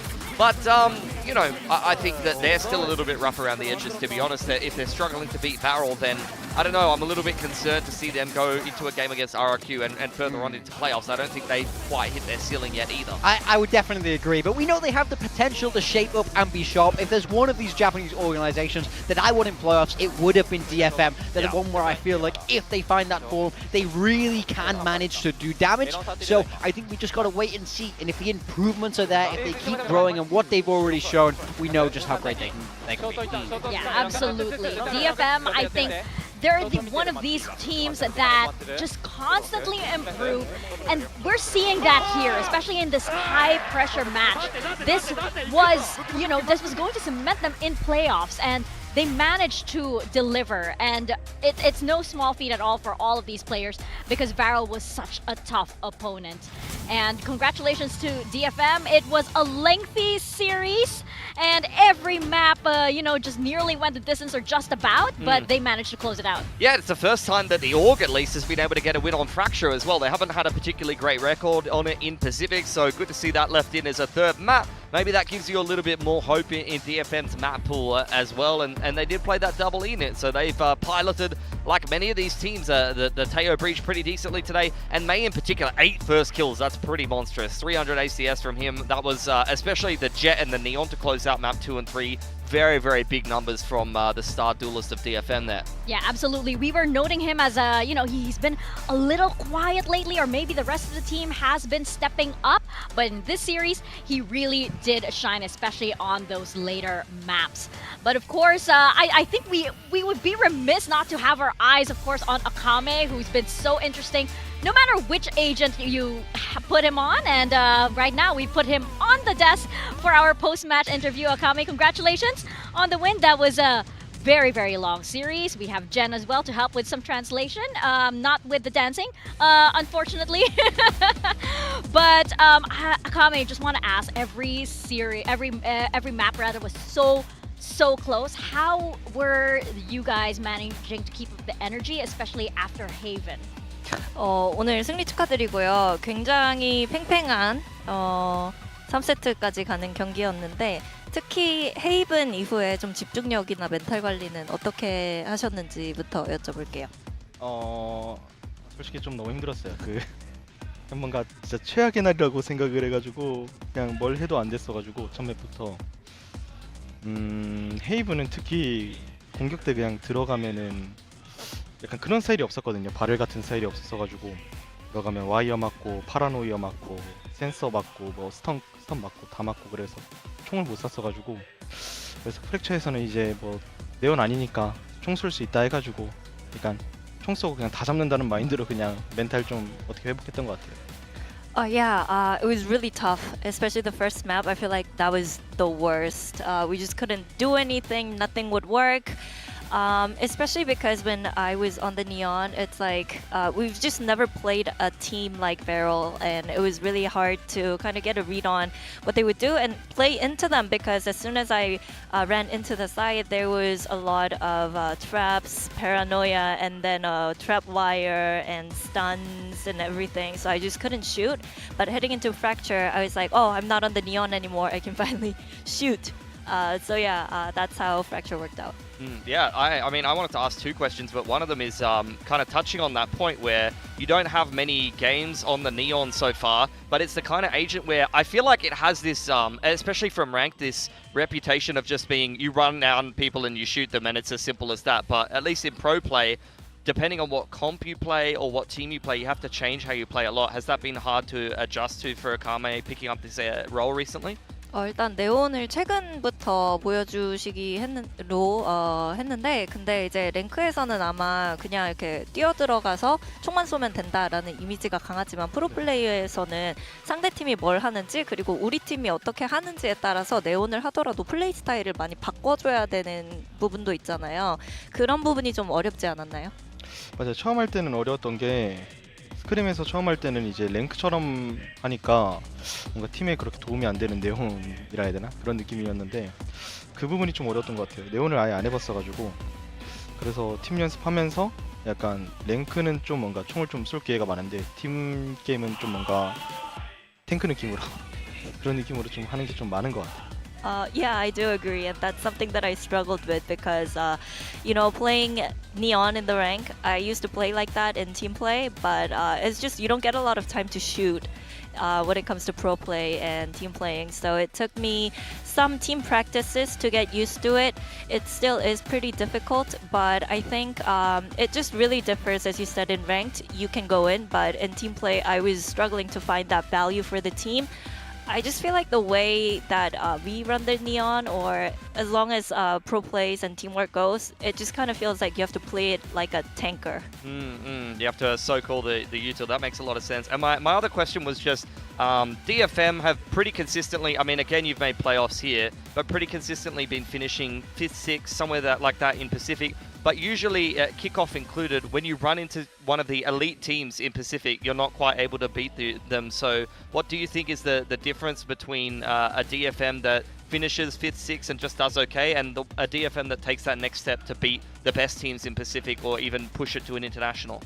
DFM이 그동안 좀 중위권 성적은 꾸준히 내주고 있는데 이제 전통 강호 팀들을 상대로는 아직까지 좀 강력한 모습은 보여주지 않고 있는 것 같아요. 그래서 중위권에서 상위권 팀으로 도약하기 위해서는 어떤 부분이 필요할까요?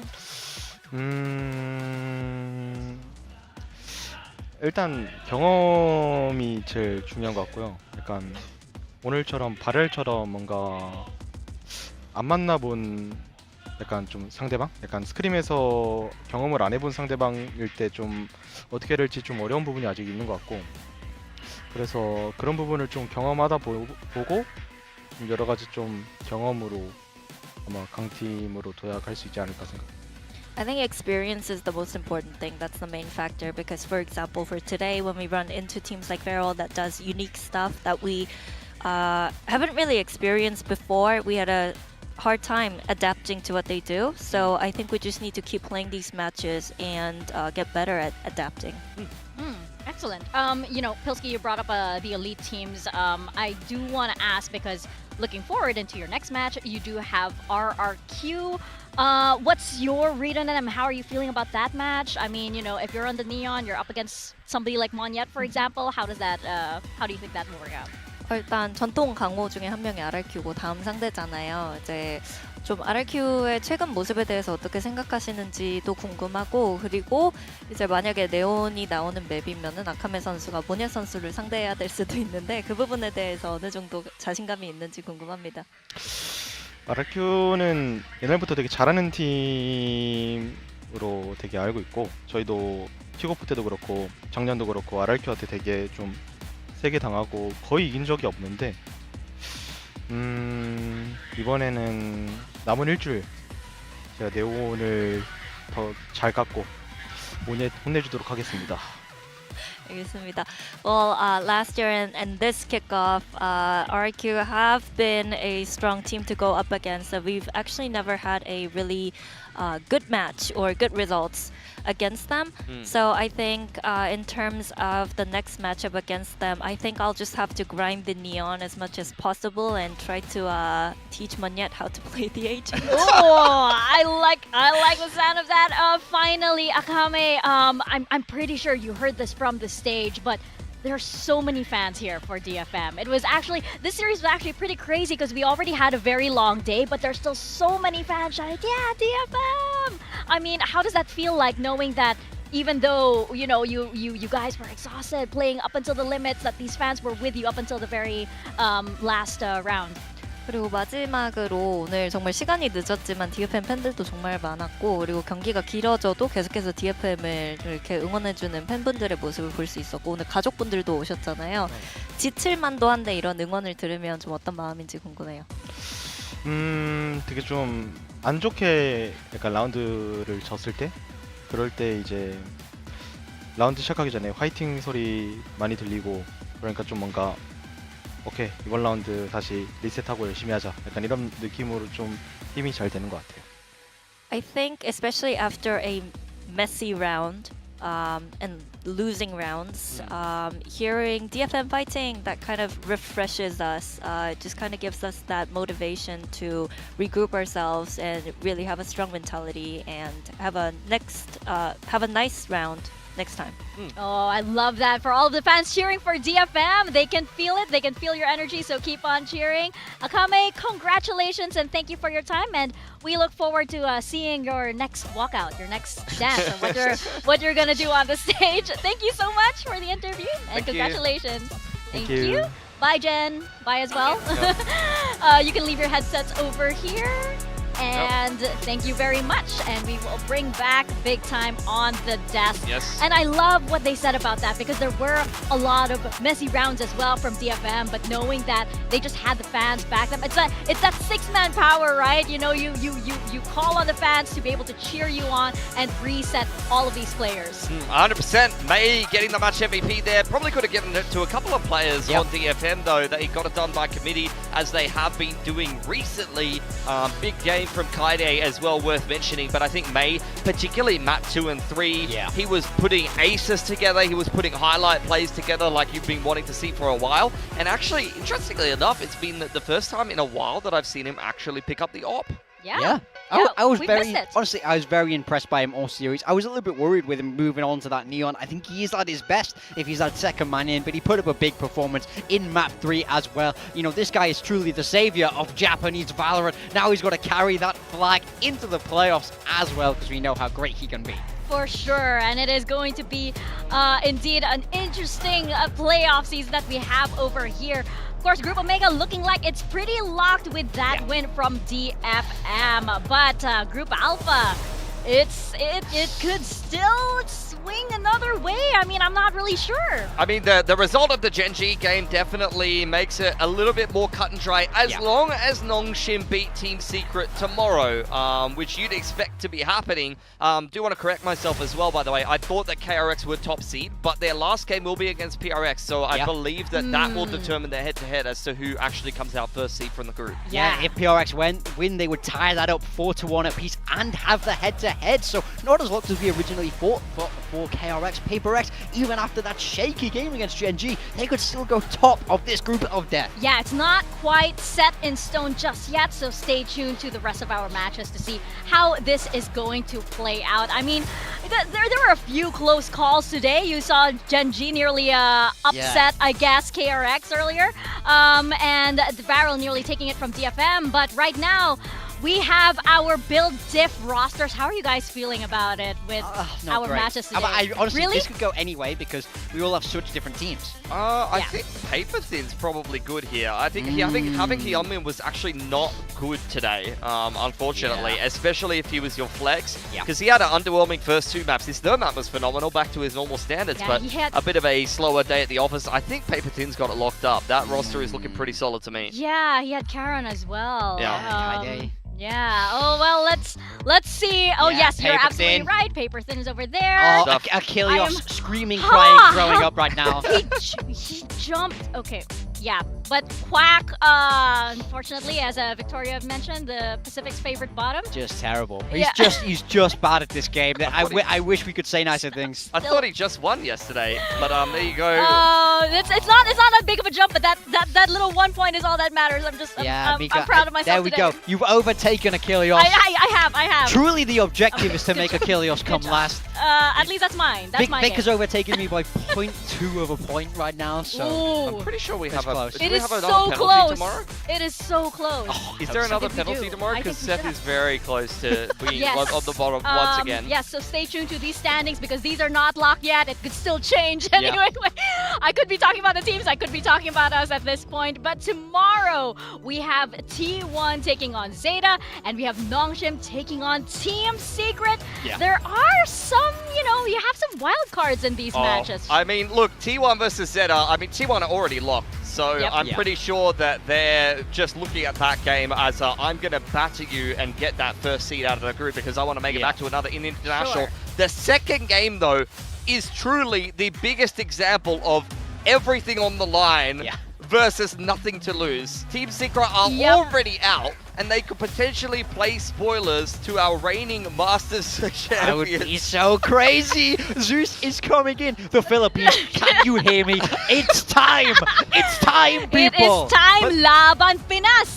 The thing is, Secret are always the team that Team Secret still has a chance. Interesting. If both 2-0 Nongshim and Gen, I thought the Secret were already out. I swear I saw. I'm just trolling. This is how crazy Group Alpha is. Whenever we think a permutation is correct, I we mean- get told the maths has changed. Okay, interesting. So since last time I had a look at it. Anyway, for Team Secret though, I mean they are that ultimate team that always does something funny right at the end of the group stage. Could you are they imagine? not? They beat the Team Secret beat the Masters champions. And- That's and- the world I want to live in. And it's about time. They're long overdue for one of these upsets. They were that team that, suddenly brings out a win. They used to be that, when it was rock, paper, scissors, it used to be Team Secret beats Paper X beats everybody, right? Yeah. So it's one of those great mysteries of Pacific. So I don't know, guys. Is it time? Is it time? Maybe Gotta it see is. tomorrow. Maybe We'll it see. is. I'm gonna save my energy though. Tomorrow, lalabas yan, promise. So yes, we are gonna be back tomorrow for more VCT Pacific action, and you don't want to miss it. But for now, that is us from the desk saying bye.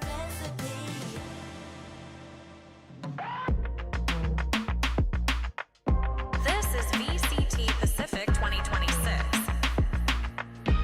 Earn everything. Once again, scoring. A lobby position. Flash will connect Karn into the corner, but he's got a stack. Main reveal, third running back going to be coming through. Ash on the pincer maneuver, sliding in from mid. Be spotted there, but the Prowler will get the grab this time. And he cannot find anything. It is a flawless round. KRX is walking right into it. They are. There first and foremost is Karn and Ash. We're back some of these kills. The Bring is not done yet. This guy. I never knew that there would come a day. My love for you would grow in every way. Hey, swinging around the back hall. He will be given that ace. The Predator ace to start off the map. Free. Rushing forward, and Chutman's at it again. Shuts him down. It's locking into the spot, trying to draw his weapon, but it's getting frantic. And this way, an afterthought for Gen.G. Not in the forefront of their brain. Bane with a quick peek and a quick shot to Fuse. Held him to half, but it all comes down to Ash. And Young taps him over top of the box. What we had expected coming into today. KRX coming out on top.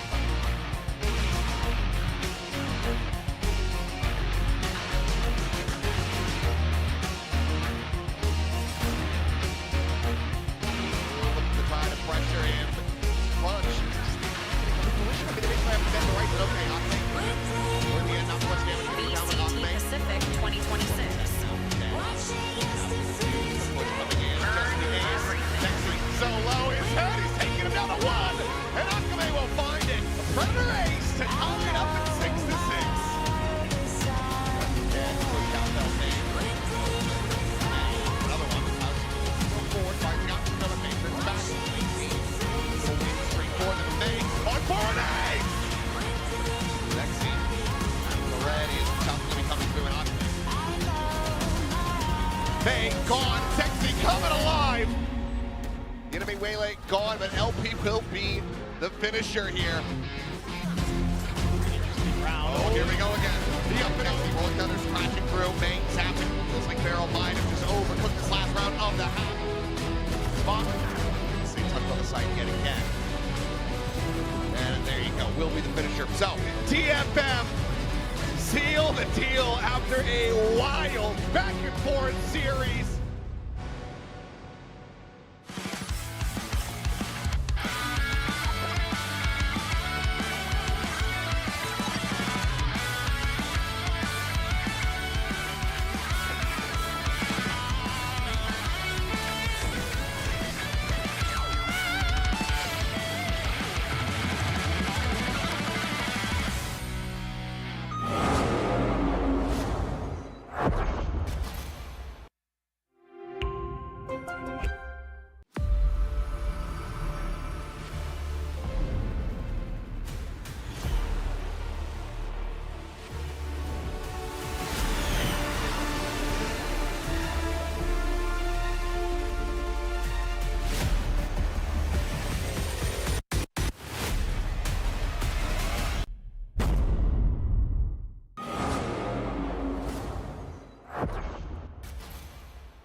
When you've played FPS as much as we have, you have tried every mouse, every shape.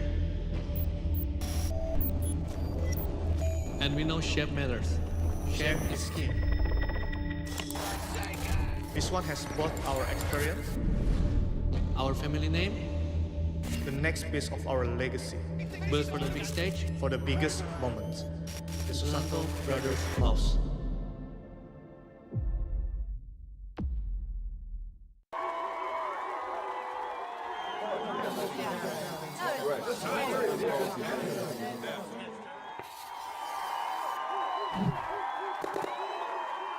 Red Bull gives you wings.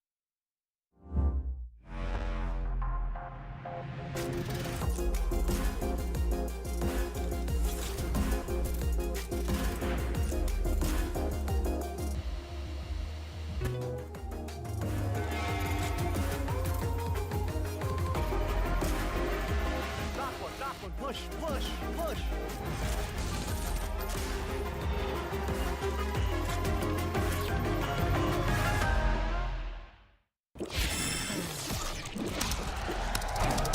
Red Bull gives you wings.